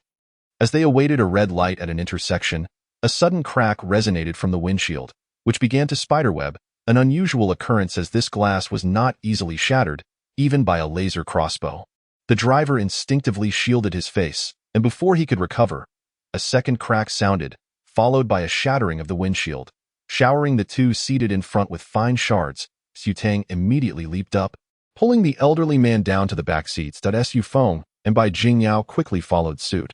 As the four sought refuge in the aisle, the two in front screamed in terror. The man attempted to call for help, but only managed to utter 4 words before falling silent. A rapid succession of sounds pounded against the vehicle, and they could see numerous small dents appear on the roof. The elderly man's eyes flickered. Had the girl not pulled him back, he might have been riddled with holes. Su Tang was equally bewildered. What was happening? A natural disaster? Or were they under attack? Suddenly, a snow-white sphere rolled toward them down the aisle. Su Feng reached out to grab it, but Bai Jingyao quickly seized his arm, warning, "Don't touch that. It's not hail indeed." After a brief pause, the white object began to stir, and from within emerged a completely red ant. Wriggling its body before sprouting a pair of translucent wings, Su Tang felt a chill run down her spine. her mouth opening in shock yet no sound escaping. Sensing her distress, Xiao Bai rushed to inquire. "What's wrong? Your heart rate is off." Coming back to her senses, Su Tang wasted no time in retrieving a slipper from her space, and with a swift motion, she struck the ant dead, leaving a pool of red liquid on the floor, which immediately hissed as it burned a hole in the carpet. "This is acid ant," she whispered. Stealthily, she peered out the window. The area before the vehicle was rife with these creatures. She promptly pressed the emergency button, and the door swung open. Outside, no more ant eggs were falling, but the ground was scattered with them. The drivers of the vehicles behind them had met grim fates, and the passengers in the rear had sustained injuries. Had the minibus not been longer than the others, and had they not been sheltered in the back, they would have likely been harmed. Su Tang's gaze hardened as she addressed the elderly man. "Sir, you need to escape now. I must go save my family." The elderly man pondered for a moment before responding. "I will accompany you. I know their whereabouts." Chapter 72.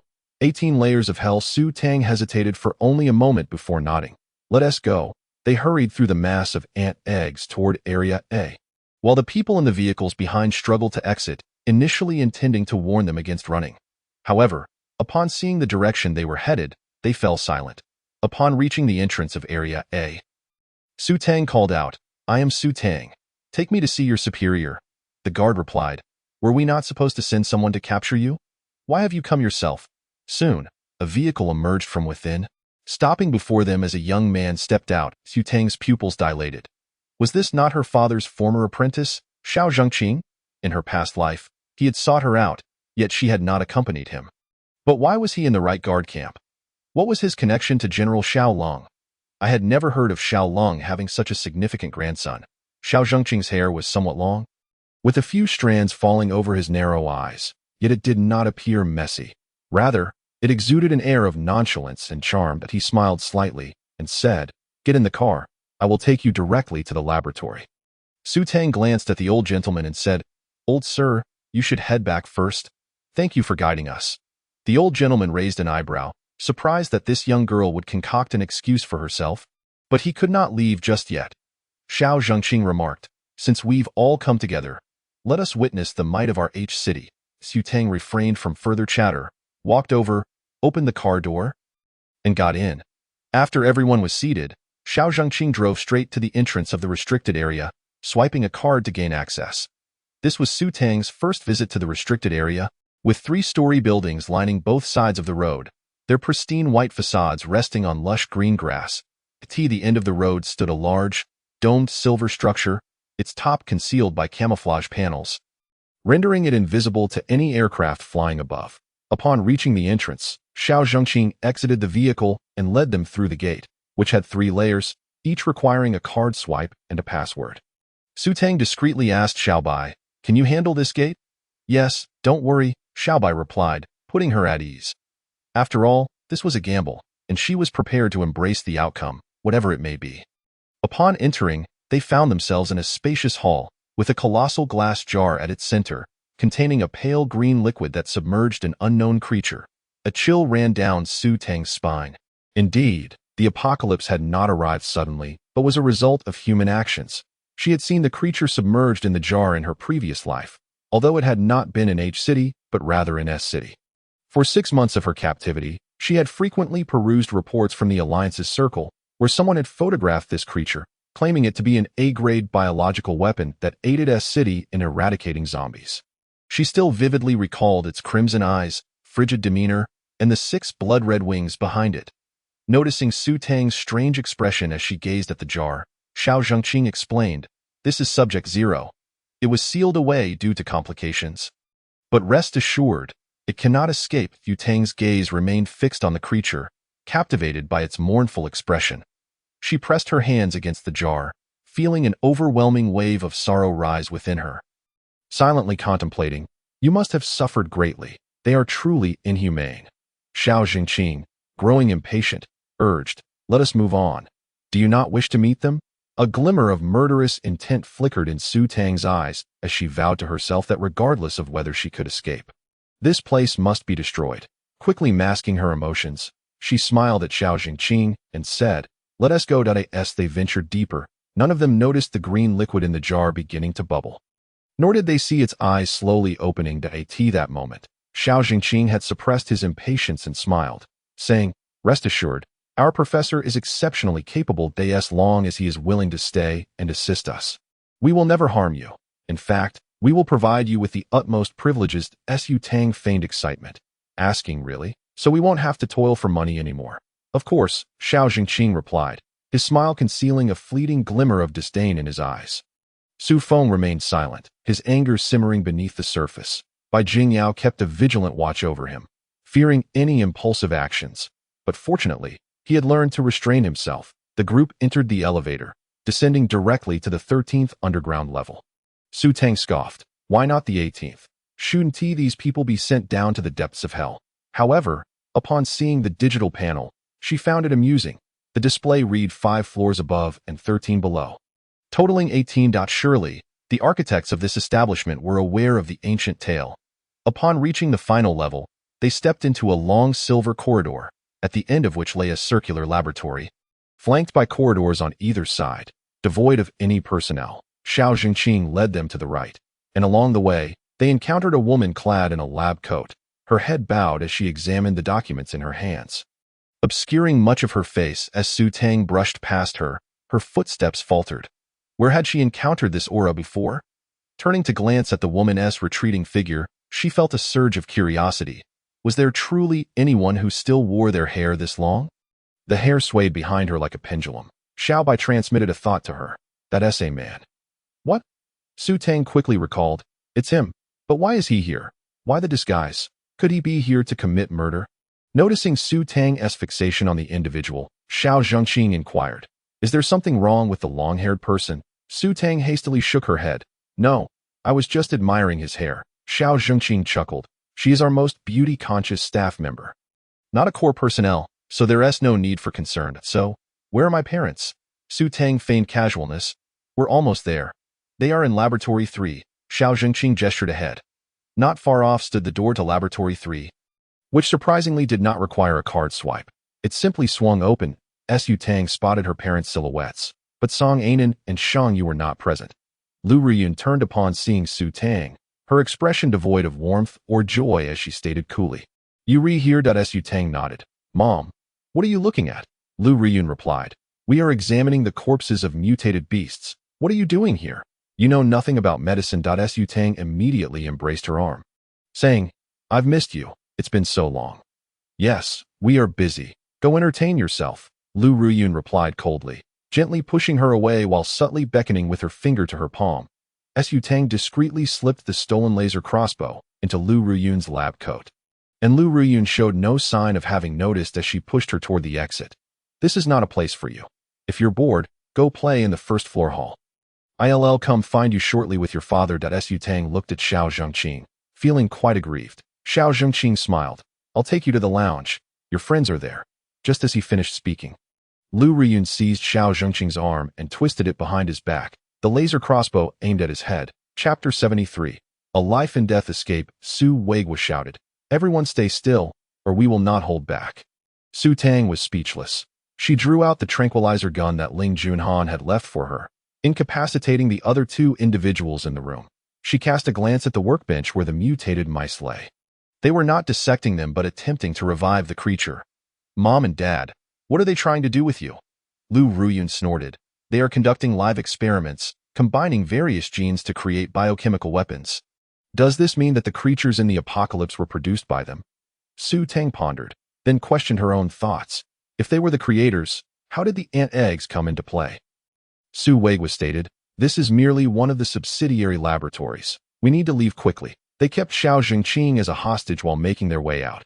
Whenever they encountered someone, Su Tang swiftly administered a dose of the tranquilizer, which could put them to sleep for a whole day and night.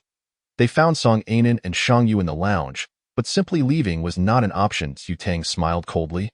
"Xiao Bai, destroy all the networks and equipment here." Xiao Bai replied in a somber tone. "It's too late." "What?" Su Tang's heart raced. Had they been discovered? Xiao Bai continued. "Someone has already begun demolishing the network and planted a timed bomb in the main control room, with an explosion set for 32 seconds. Damn it. Why didn't you say so earlier?" Su Tang shouted. Run, Xiao Bai felt wronged, explaining that she had only seen the destruction of the network when Su Tang had ordered it. They hurriedly dragged Xiao Zhengqing along, but their pace was hindered. Suddenly, a muffled explosion resonated from below. It turned out this was not the lowest level. Xiao Zhengqing seemed to sense the urgency. Unwilling to perish, he quickly asserted, "I'll lead you out. Without me to open the door, you won't be able to escape. Let me go," and move quickly. Su Tang turned back, witnessing flames surging towards them like a tidal wave. "Let him go. Run," she commanded. The four of them sprinted desperately towards the exit, successfully reaching the hall. Xiao Zhengqing leaned against the water jar, panting. "It's fine. The door over there will hold Su Tang," and the others breathed a sigh of relief as they began moving toward the main entrance. However, Xiao Zhengqing smirked, discreetly activating a panel beneath the glass jar with his fingerprint, revealing a red button and a green button. He pressed the green button and casually declared, "I'll open the door." Given his cooperation and the fact that this was the final barrier, they had all grown somewhat lax. Xiao Zhengqing swiftly opened the door, slipped through, and then punched the door's sensor. Suddenly, a barrier dropped from above, trapping Su Tang and the others inside. Su Tang drew her laser sword and struck the barrier fiercely, but it left not a single mark. Xiao Zhengqing laughed heartily. "This is our latest research. High-density metal. Not even a meteor could damage it, let alone your laser sword." Su Weigua, enraged, punched through the barrier, striking the glass as he demanded, "Why are you trying to harm us?" Xiao Zhengqing narrowed his eyes. "My father, Xiao, was your colleague. He was harmed by you. Do you remember?" Su Weigua froze, quickly responding, "You are Xiao's son. I had no idea he was married, but he was exposed to radioactive contamination. I did my best. No, you were simply envious of his talent. You did not save him. I despise you, which is why I ensured you would lose your job and never wield a scalpel again." Xiao Zhengqing's visage contorted, his eyes brimming with madness. Su Weigua comprehended the gravity of the situation and recalled another matter. The hypnotic suggestion embedded in Su Tang's mind was orchestrated by you? "I have no idea what you are talking about. Look behind you," Xiao Zhengqing cackled maniacally. They turned to see the flames contained by the door, yet the ground beneath continued to erupt, sending waves of heat crashing against the glass door, which would inevitably succumb. More alarmingly, the green liquid within the glass jar was vanishing. As the six-winged monster within began to awaken, it gradually opened its eyes, not the crimson hue Su Tang had witnessed in her past life, but a chilling azure, as beautiful as a millennia-old glacier. It fixated its gaze on Su Tang, who reciprocated, their eyes locking in a profound connection that bridged their minds. A sweet yet sorrowful voice resonated. "Am I not hideous?" "No, you are exquisite," Su Tang replied without hesitation. Indeed, she was strikingly beautiful. Though her humanoid form was adorned with delicate feathers, her figure was curvaceous, her face perfectly sculpted, complemented by those ice-blue eyes that captivated the beholder. Reminiscent of an angel from myth, Su Weigua shouted in panic. "The door cannot withstand much longer." Su Tang diverted her gaze to see the door bulging ominously, and at that moment, a surge of flames struck, finally causing the door to detach from its frame. A colossal wave of fire surged forth like a breaching dam, clamoring to seize the room. Lu Ruyun and Su Weigua flanked Su Tang on either side, while Song Enan unhesitatingly leaped onto Su Tang, with Bai Jingyao positioned ahead of them. Shan Yu rubbed his nose, ultimately extending his arms to shield them as the first line of defense. Stunned into silence by their actions, Su Tang quickly pushed the four aside and grasped the railing tightly. Xiao Zhengqing sneered, "You cannot bend this railing. Even those with abilities cannot." His eyes began to widen. For while the railing was indeed immovable, it inexplicably vanished from Su Tang's grasp. Then, with a mere push against the locked door, it swung open. "How is this possible?" Su Tang exclaimed, forcefully hurling the six individuals outside before extending her hand like a monster. "Come with me, I will protect you." The creature's icy gaze brightened as it rushed forward, grasping Su Tang's hand with its feathered appendage. With a surge of strength, they leaped together. However, as the heat flooded the room, surging toward the glass door, it was too late for Su Tang and her companions to escape. Madness flickered in Xiao Zhengqing's eyes as he cackled. "You all shall perish, perish." Bai Jingyao immediately conjured an ice shelter with her hands to protect everyone. Yet they all knew that the strength of a secondary ice-type ability user could not withstand the onslaught of fire. Su Tang, disregarding the surveillance, prepared to transport them to the ranch while activating the teleportation device recently acquired from Xiaobai. Unexpectedly, the creature unfurled its wings, enveloping them all. Su Tang's plan to transport her companions to safety faltered. What on earth was this overload? The wave of flames erupted violently, and Xiao Zhengqing watched in terror as the fire consumed his flesh and bone, reducing him to nothingness. The immense silver structure resembled a fiery beast, raging and roaring. The once pristine laboratory was scorched by the intense heat, igniting into flames, with explosions echoing one after another, ultimately leveling the entire forbidden zone to the ground. The urgent alarms wailed pitifully, causing the citizens of H City to gaze anxiously at the billowing smoke emanating from the forbidden zone, their hearts chilled with dread. The upper echelons had perished. Who would care for the common folk? Chapter 74. Meet the General. At this moment, Su Tang was filled with astonishment. This creature was actually protecting them, its strength effectively shielding them from the heat. Time seemed to stretch indefinitely until the creature collapsed with a soft thud, and the group opened their eyes. The silver structure now resembled a deflated balloon, sagging amidst billowing smoke. The creature on the ground had lost its beautiful feathers, its back now an inky black. Su Tang hurried over and cradled it in her arms. "Wake up, Xiaobai, Xiaobai. Is there any way to save her?" Su Tang had come to regard the creature as a companion, as a being rather than an entity to label. "Slime," Xiaobai responded. The creature slowly opened its eyes, meeting Su Tang's tear-filled gaze and curiously reaching out to touch her face, soft and warm. "Being human is wonderful. I too wish to be human." Su Tang sniffed back her tears. "Do not speak. Let me tend to your wounds." She produced the slime she had purchased earlier and began to spray it, enveloping the creature in a coat of green goo. Su Tang cradled it in her arms and instructed, "Xiaobai, find a secluded spot to the east. I will guide you." Xiaobai replied that Su Tang activated her radar, revealing a white arrow on the ground. And they immediately followed it. To their surprise, the arrow led them to an entrance of a hidden underground warehouse. Xiaobai emerged, lifting a patch of grass and forcefully prying open the keypad. Fiddling with it until the vast lawn opened up. "Go," Su Tang urged, leading them inside. Xiaobai swiftly covered the switch with grass, darting in just as the door closed behind them. Inside, darkness enveloped them, but with Su Tang's radar, it felt akin to wearing night vision goggles. The others resorted to using flashlights. "Xiaobai, where have you brought me?" Su Tang inquired. Xiaobai hopped onto her shoulder, brimming with excitement. "Did you not ask me to find their stronghold? It is right here. Come, let us make some money." "This is not making money. This is robbery," Su Tang retorted. Song Inan, having regained her composure, chimed in, "Xiaobai.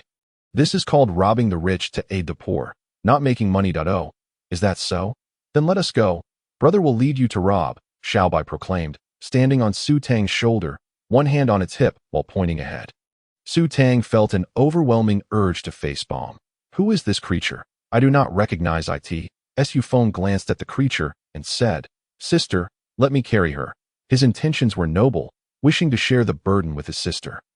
But Song Inan interjected, "No, she is not wearing clothes." Su Feng frowned. "Isn't it just a mutated beast? I am not a pervert." Song Inan suddenly realized she had no authority to interfere with his freedom.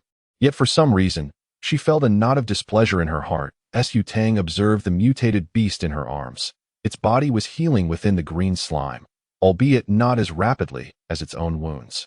"My house can be used for her recovery. She can take her time," Xiaobai suggested. "All right," Su Tang agreed, transferring the mutated beast into the mushroom house at the ranch. The little Dai, who initially intended to claim the mushroom house, was promptly ousted. Dai, mine, woo woo. Crawled back to the mushroom house, peeking inside, where the mutated beast slowly opened its eyes, confusion evident in its ice-blue gaze. "Dai, never mind. I will let you have it. As the elder sister, I must care for my younger siblings." Dai quietly lay beside the mushroom house, its claws resting on the red mat, absorbing the faint energy and dozing off. Meanwhile, Su Tang remained oblivious to Dai's plight. Venting to Xiaobai, "I'm collecting them into the ranch. Why am I still getting an overload prompt?" Xiaobai scratched its nose. "You can collect them in batches. Mutated beasts and humans cannot be together. And once a human enters the ranch, they will become your domesticated beasts," erasing any familial ties. That a chill ran down Su Tang's spine. Fortunately, there was that mutated beast. Otherwise, she would have unwittingly transformed her kin into mere livestock. How terrifying. Who did you exchange the teleportation device with? What did you trade? Xiaobai answered weakly. I exchanged it with Big Head Fish, but it requires jewelry. I am currently in debt. You must return 100 sparkling jewels. Su Tang felt utterly speechless. She had traded an entire warehouse of jewels for a device that could only teleport one person 1,000 meters, and now she was deep in debt. What a colossal loss. She glanced back to see the elderly man struggling, prompting her to say, Brother, carry the old man. We must hurry. Understood. Su Feng complied immediately, hoisting the elderly man onto his back and following Su Tang's lead. The elderly man remarked, You need not concern yourselves with me. That he reflected on the bond within this family, steadfast and supportive. How wonderful it was, Su Feng replied. Let us not dwell on that. If my sister has chosen to save you, then there is reason behind it. Rest assured, as long as she does not abandon you, I will not forsake you either. Though the statement sounded odd, the elderly man understood that in such a perilous moment, the young girl had not abandoned him. She certainly would not now. He remained silent, quietly acknowledging their camaraderie. The group swiftly reached the end of the basement, where two large doors stood, each secured with a keypad. Xiaobai leaped onto the keypad, smashing it to pieces without a second thought. Su Tang chuckled. Without Xiaobai, she would have been unable to dislodge that railing, let alone exit the laboratory. As the door swung open, the group gasped in astonishment at the sight within. Silver boxes, each measuring 1.5 meters long, wide, and high, filled the room. The elderly man stammered. So it was the right guard camp that plundered the family's compressed boxes. Those 8 boxes over there belong to my family. They must not have a code and dared not open them. As the box count remains untouched, Su Tang inquired of Xiaobai, How much can these boxes hold? Each box can contain approximately 1,000 five-dimensional boxes. Xiaobai replied, 1,000 cubic meters. Su Tang mused, That doesn't seem overly large. It's actually 10,000 cubic meters, 20 by 20 meters in area, 25 meters high. Xiaobai clarified, 1 cubic meter of rice weighs about 750 kilograms. How much does one box hold? Moreover, the room was filled with such boxes. Su Tang glanced at the old man and said, I'll keep your boxes for now. Once you are safe, I shall return them to you. With that, she proceeded to gather the items efficiently. Xiaobai watched the old man intently, ready to strike if he sensed any greed. However, as he observed, he absent-mindedly touched his nose, noticing that the old man's loyalty had inexplicably surged from 30 to 80, though it did not reach the threshold of unwavering fidelity. At least he would not betray Su Tang. After collecting the items, they proceeded to the adjacent warehouse, which housed weapons. Fortunately, Su Tang spotted many special arrows. Once they finished gathering from this warehouse, they prepared to leave, but suddenly, an armed squad appeared before them. Their weapons were pointed squarely at the group, and the leading captain sneered, Come with us to meet the general. You have quite audaciously dared to pilfer official supplies. Chapter 75. Encounter with the killer Yama. The group exchanged glances, realizing there was no escape and that they could only acquiesce for the time being. When they were taken to the most opulent hotel suite in Area A, they finally met General Xiao Long of the Right Guard Battalion. His Mediterranean hairstyle was particularly striking, and his ruddy face bore a fox-like smile as he sat in a grand chair made of golden silk nanmu, gazing at them with a cheerful demeanor. Su Tang's eyes remained fixated on the golden silk nanmu chair. It shimmered as if it were flowing gold, revealing the exquisite beauty of large pieces of golden silk nanmu furniture. Xiaobai promptly reminded her, Hey, you're drooling. That shabby item is worth your admiration. Su Tang was taken aback, exclaiming, How could it be shabby? It's so beautiful. That's merely an inanimate object, devoid of vitality. Only what the old man possesses is of use. Why not steal the furniture here and swap it for his cane when we leave? Let us not get ahead of ourselves. Can we even escape? Su Tang glanced anxiously at the old man, who had witnessed her gathering supplies. In her heart, she mused, if he betrayed her, then she would have no choice but to eliminate him. After all, he owed her a life. Yet, the old man noticed the worry in Su Tang's eyes and felt a warmth in his heart. This child was exceedingly kind, even worrying for a stranger. Being a solitary figure himself, he decided it would be better to join their team. Having a partner to support each other in the apocalypse was indeed beneficial. With this thought, he tightened his grip on the cane, straightened his back, and resolved that since he had decided to join them, they would share both fortune and adversity. Su Tang remained oblivious to the old man's intentions. Still contemplating how to dispose of him during their escape, Xiao Bai suddenly remarked, "What's up with that old guy? His loyalty just shot up to 90, are you certain?" Su Tang asked, astonished. "Indeed, it just increased." "What did you do?" Su Tang was bewildered. What had she done? She was merely contemplating how to kill him, and yet this had occurred. Well, since his loyalty had reached 90, he was now one of them, and thoughts of his demise must be abandoned. But why was that smiling fox silent? Seeing that they maintained their composure, Xiao Lung stood up and declared, "Excellent, excellent. I have great respect for you all and now sincerely invite you to join the Right Guard Battalion. In the future, this will become a base, and you shall be the high-ranking officials within it." This proposition held little allure for them, yet Su Weigua feigned contemplation. The officer who had escorted them chimed in. "General, they stole from the underground granary and the armory." Xiao Lung emanated a powerful aura of fire, his pupils glowing red as he fixed his gaze on Su Weigua, akin to staring at a dead man. However, his murderous intent soon dissipated, and he returned to a calm demeanor, saying, "Seal the city and search meticulously. The killer Yama detonated the laboratory to divert your attention before launching an attack on the granary and armory. But our subordinates found them," a soldier interjected defensively. Xiao Lung snorted. The investigation revealed that the Su family's basement harbors a wealth of supplies, if they had the capacity to carry away 2 warehouses worth. Why would they fill the basement to the brim? "Yes, I shall investigate immediately." The soldier promptly turned to leave. Su Tang secretly sighed in relief, while Su Weigua fumed. "You forcibly brought us to the laboratory. And when an explosion occurred, we panicked and sought refuge, only to be accused of being thieves. What kind of sincerity is this?" Xiao Lung's facade displayed a hint of embarrassment, yet he maintained a good-humored smile. "I apologize. It was a mistake on our part. We will not touch the supplies in your basement, and each of you will receive ample provisions and weapons." Su Tang immediately regarded him with disdain, saying, "Didn't you just say the food and weapons were lost? What do you plan to give me? We need to go to City A. Those people said they would appoint my father as deputy commander, and all medical experiments at the base will fall under his jurisdiction." Su Weigua stammered, "Shut up. I haven't agreed to go yet." Lu Riyun quickly interjected, "Don't be angry, don't be angry." "Su Tang, why are you so impatient? Revealing everything." Su Tang pouted, feeling quite wrong yet defiantly said, "Why can't I speak? He has nothing left here. Why should we stay?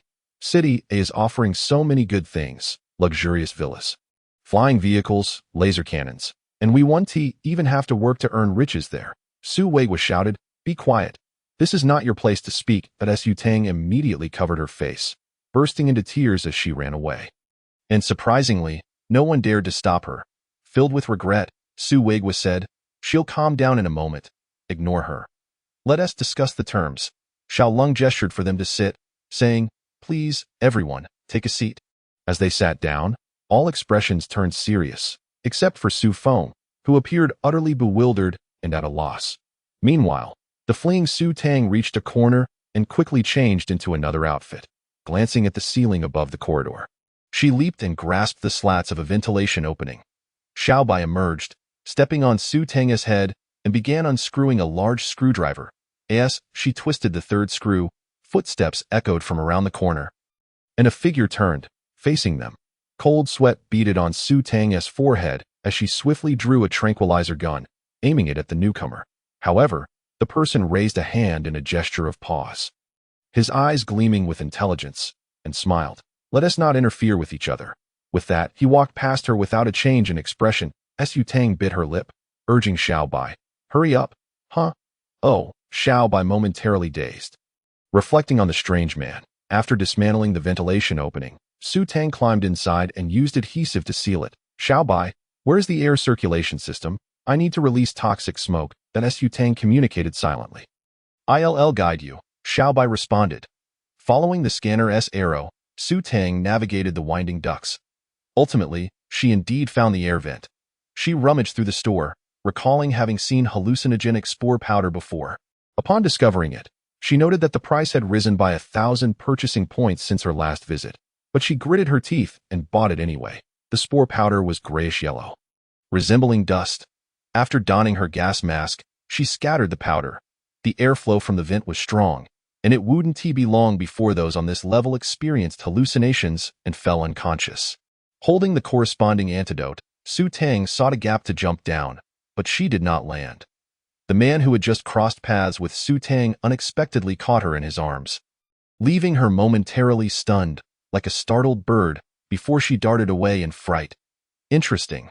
I'll come find you again, the man remarked before departing. Su Tang pressed her hand to her heart, feeling her limbs grow weak, and inwardly cursed, damn it, he truly lives up to his name as the killer Yama. His aura is overwhelmingly powerful. In that fleeting moment, he had considered killing her, yet for some unknown reason, he had refrained. Yama seemed to recall something, swiftly returning to say, "Do you want to know how Sun Bingrue is doing?" Chapter 76. Escaping City. Su Tang coldly regarded him, remaining silent. Yama chuckled lightly. I typically don't meddle in others' affairs. But if there's fun to be had, I certainly won't hesitate to take action. Is Sun Bingrue still alive? Su Tang finally grasped the reason behind his inquiry, realizing that perhaps her 2 arrows had not managed to slay him after all. Yama smiled with delight. Indeed, he is still alive. You cannot defeat him now. Do you wish to come with me? Su Tang remained silent, yet someone spoke on her behalf. A cold, male voice resonated from around the corner. You needn't concern yourself. I will protect my woman. Su Tang turned, momentarily dazed as she beheld Ling Junhan, clad in a blue-green uniform, draped in a black coat, and wearing a military cap, approaching like a divine being. In her past life, he had appeared just so, his handsome face always marked by cold detachment, yet when he fed her, he wore a smile. Back then, she could never decipher his true nature. Was he cold-hearted or warm-hearted? Upon seeing Ling Junhan, Yama whistled. Though I'm not fond of women, pointing at Su Tang, he declared, "This woman is mine." Su Tang was bewildered. Steal me? Are you planning to dismember me? Ling Junhan possessively wrapped his arms around Su Tang's waist, cheerfully stating, Is that so? Then I thank you for your interest. I just saw Sun Bingrue heading to your secret base. What? Yama finally changed his expression and hurriedly turned away. Su Tang raised her hand and pinched a piece of flesh at Ling Junhan's waist, twisting it fiercely, and said with evident displeasure, He said he wants to take me away. Why are you thanking him? Ling Junhan's face flushed crimson as he endured the pain and replied, Yama has a cleanliness obsession. He won't touch women. However, his interest indicates that you can only die by his hand. Anyone who dares to harm you will meet his wrath. Su Tang, not one to be overly sentimental, discerned the crux of the matter. I see. So it means he will protect me in his own way until he grows tired of me. All right, I want to ask why you're here. Since you are, let us hurry and rescue the others. Then we'll leave H City directly. Ling Junhan nodded. I heard about your predicament and rushed back immediately. We truly cannot linger. Some things must be sacrificed. Let us go. As Su Tang caught the scent of blood, she frowned and inquired, Are you hurt? Let me help you with the medicine. Ling Junhan turned, leaned down, and playfully lifted his shirt. Please tend to my injuries. Su Tang's face flushed crimson. She had never seen a man's body before and was unsure how to apply the medicine.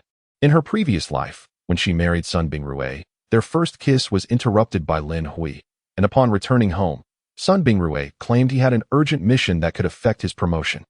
In hindsight, it seemed Lin Hui had prevented Sun Bingrue from touching her, which she felt grateful for now.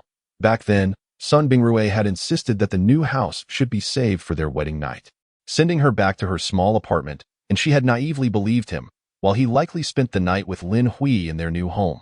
Seeing her silent and unmoving, Ling Junhan smirked mischievously. My back, where are your thoughts wandering? Su Tang retorted, Are you doing this on purpose? Next time, I'll strip you bare, and if I'm left with even a single piece of clothing, it counts as your victory. She produced the ointment and lifted Ling Junhan's shirt, revealing large, terrifying claw marks on his back, the flesh torn asunder. The wound had only hastily been treated with a coagulant and not properly cared for. Ling Junhan calmly stated, I heard you were captured, and I was caught off guard for a moment. It's nothing. We're short on time. Su Tang bit her lip and sprayed the ointment over his back. Let us go. Ling Junhan felt a pang of disappointment. His little wife seemed unconcerned for his well-being, but when he glanced back, he saw concern shining in Su Tang's eyes, and his heart soared. It doesn't hurt. Let us move. Su Tang nodded. There was no need to ask if it hurt. Such a significant wound would undoubtedly be painful. There was also no need for false pretenses, insisting he should return while she managed alone. Suppressing her own discomfort, she returned with Ling Junhan to the luxurious suite, where the others lay in various states of slumber. Su Tang administered the antidote to 6 individuals. And as for the general, she approached with a knife. But Ling Junhan stopped her. We cannot kill him yet. Why not? His laboratory is utterly abhorrent. Su Tang angrily shook off Ling Junhan's grip. He quickly clarified. The laboratory wasn't his doing. I've investigated and was injured in the process. You saved me. Su Tang recalled retrieving him from a dumpster but remained skeptical. Do you have evidence? Yes, I'll show you when we return. And he truly cannot die. If he dies now, we're all trapped. Ling Junhan looked at her earnestly. I hope you can trust me this once. After a moment's hesitation, Su Tang decided to believe him, especially since he hadn't uttered a word against her actions in her previous 2 killings. Observing the general's eagerness to align with her parents, she reasoned that their deaths in her past life were likely not his doing. It had been Xiao Zhengqing's machinations, and thankfully, he was already dead. Lu Ruyun and the others had awakened, and the elder rubbed his nose, asking, should we leave this place now? Upon seeing the unconscious general and Ling Junhan, he assumed it was Ling Junhan's handiwork. Su Tang nodded. Let us go. As the group exited the hotel, the efficacy of the spore antidote was evident, as every person in the restaurant had succumbed to slumber. However, they still had to pass through a checkpoint to exit zone. Ling Junhan straightened his posture and commanded, follow me, stay calm. Watching him stride confidently ahead, Su Tang couldn't help but smile. She linked arms with Lu Ruyun, and they approached the checkpoint. The captain at the gate eyed them with suspicion. Please present your passes. Ling Junhan replied earnestly. I am Ling Junhan, here to discuss military cooperation with the general. The negotiations have been successfully concluded. The captain immediately stood at attention and saluted. Please present your pass. Ling Junhan produced a card given by the general.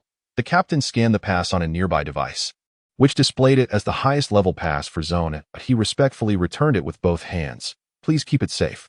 Ling Junhan nodded, nonchalantly accepting the pass, and the group chatted amiably as they exited Zone A. However, once they rounded a corner, Ling Junhan urgently exclaimed, run. Su Feng swiftly scooped up the elder and dashed off, with the others closely following. They needed to exit the city in haste. If they were discovered, a kill order would likely be issued. After running for a while, Su Tang slapped her forehead, realizing she had the RV they had obtained when collecting weapons. Get in the vehicle. Ling Junhan, my wife. You hiding something from me? Su Tang felt a bit awkward at his suspicious gaze. I'll explain later. Just drive. Ling Junhan asked no further questions and quickly climbed into the driver's seat. But as soon as he got in, the alarm blared. S-Class kill order, citywide search for fugitives. He smirked coldly. Everyone buckle up. It's time for a high-speed escape. Chapter 77. A zombie blockade inside the vehicle. Everyone hastily secured their seatbelts, gripping the edges of their seats. Ling Junhan placed his hand firmly on the steering wheel, and the lights on the dashboard flickered briefly. An electronic voice announced, Energy box normal. Power supply stable. Please select driving mode. Ling Junhan coldly stated, high-speed escape. Please drive cautiously. The vehicle has activated automatic defense and double speed. We wish you a pleasant drive. Su Tang couldn't help but retort. You risking your life, and they wish you well? Ling Junhan smiled slightly, because you know I only have eyes for you. You're not pleased, are you? With that, he pressed hard on the energy pedal, and the vehicle surged forward like an arrow released from a bow, pinning everyone tightly against their seats. Unable to move, Su Tang anxiously watched the road ahead. Although there were few cars, Ling Junhan drove recklessly, and at times it seemed as if 2 vehicles were on the verge of colliding. He would execute dramatic drifts to maneuver the car away from danger. As they approached an overpass, an array of barricades lay ahead, stacked high. Any vehicle attempting to break through would have its windshield shattered by the long spikes, killing the driver instantly. Yet Ling Junhan didn't slow down. Instead, he accelerated. Su Tang tightened her grip on the overhead handle, thinking, is he out of his mind?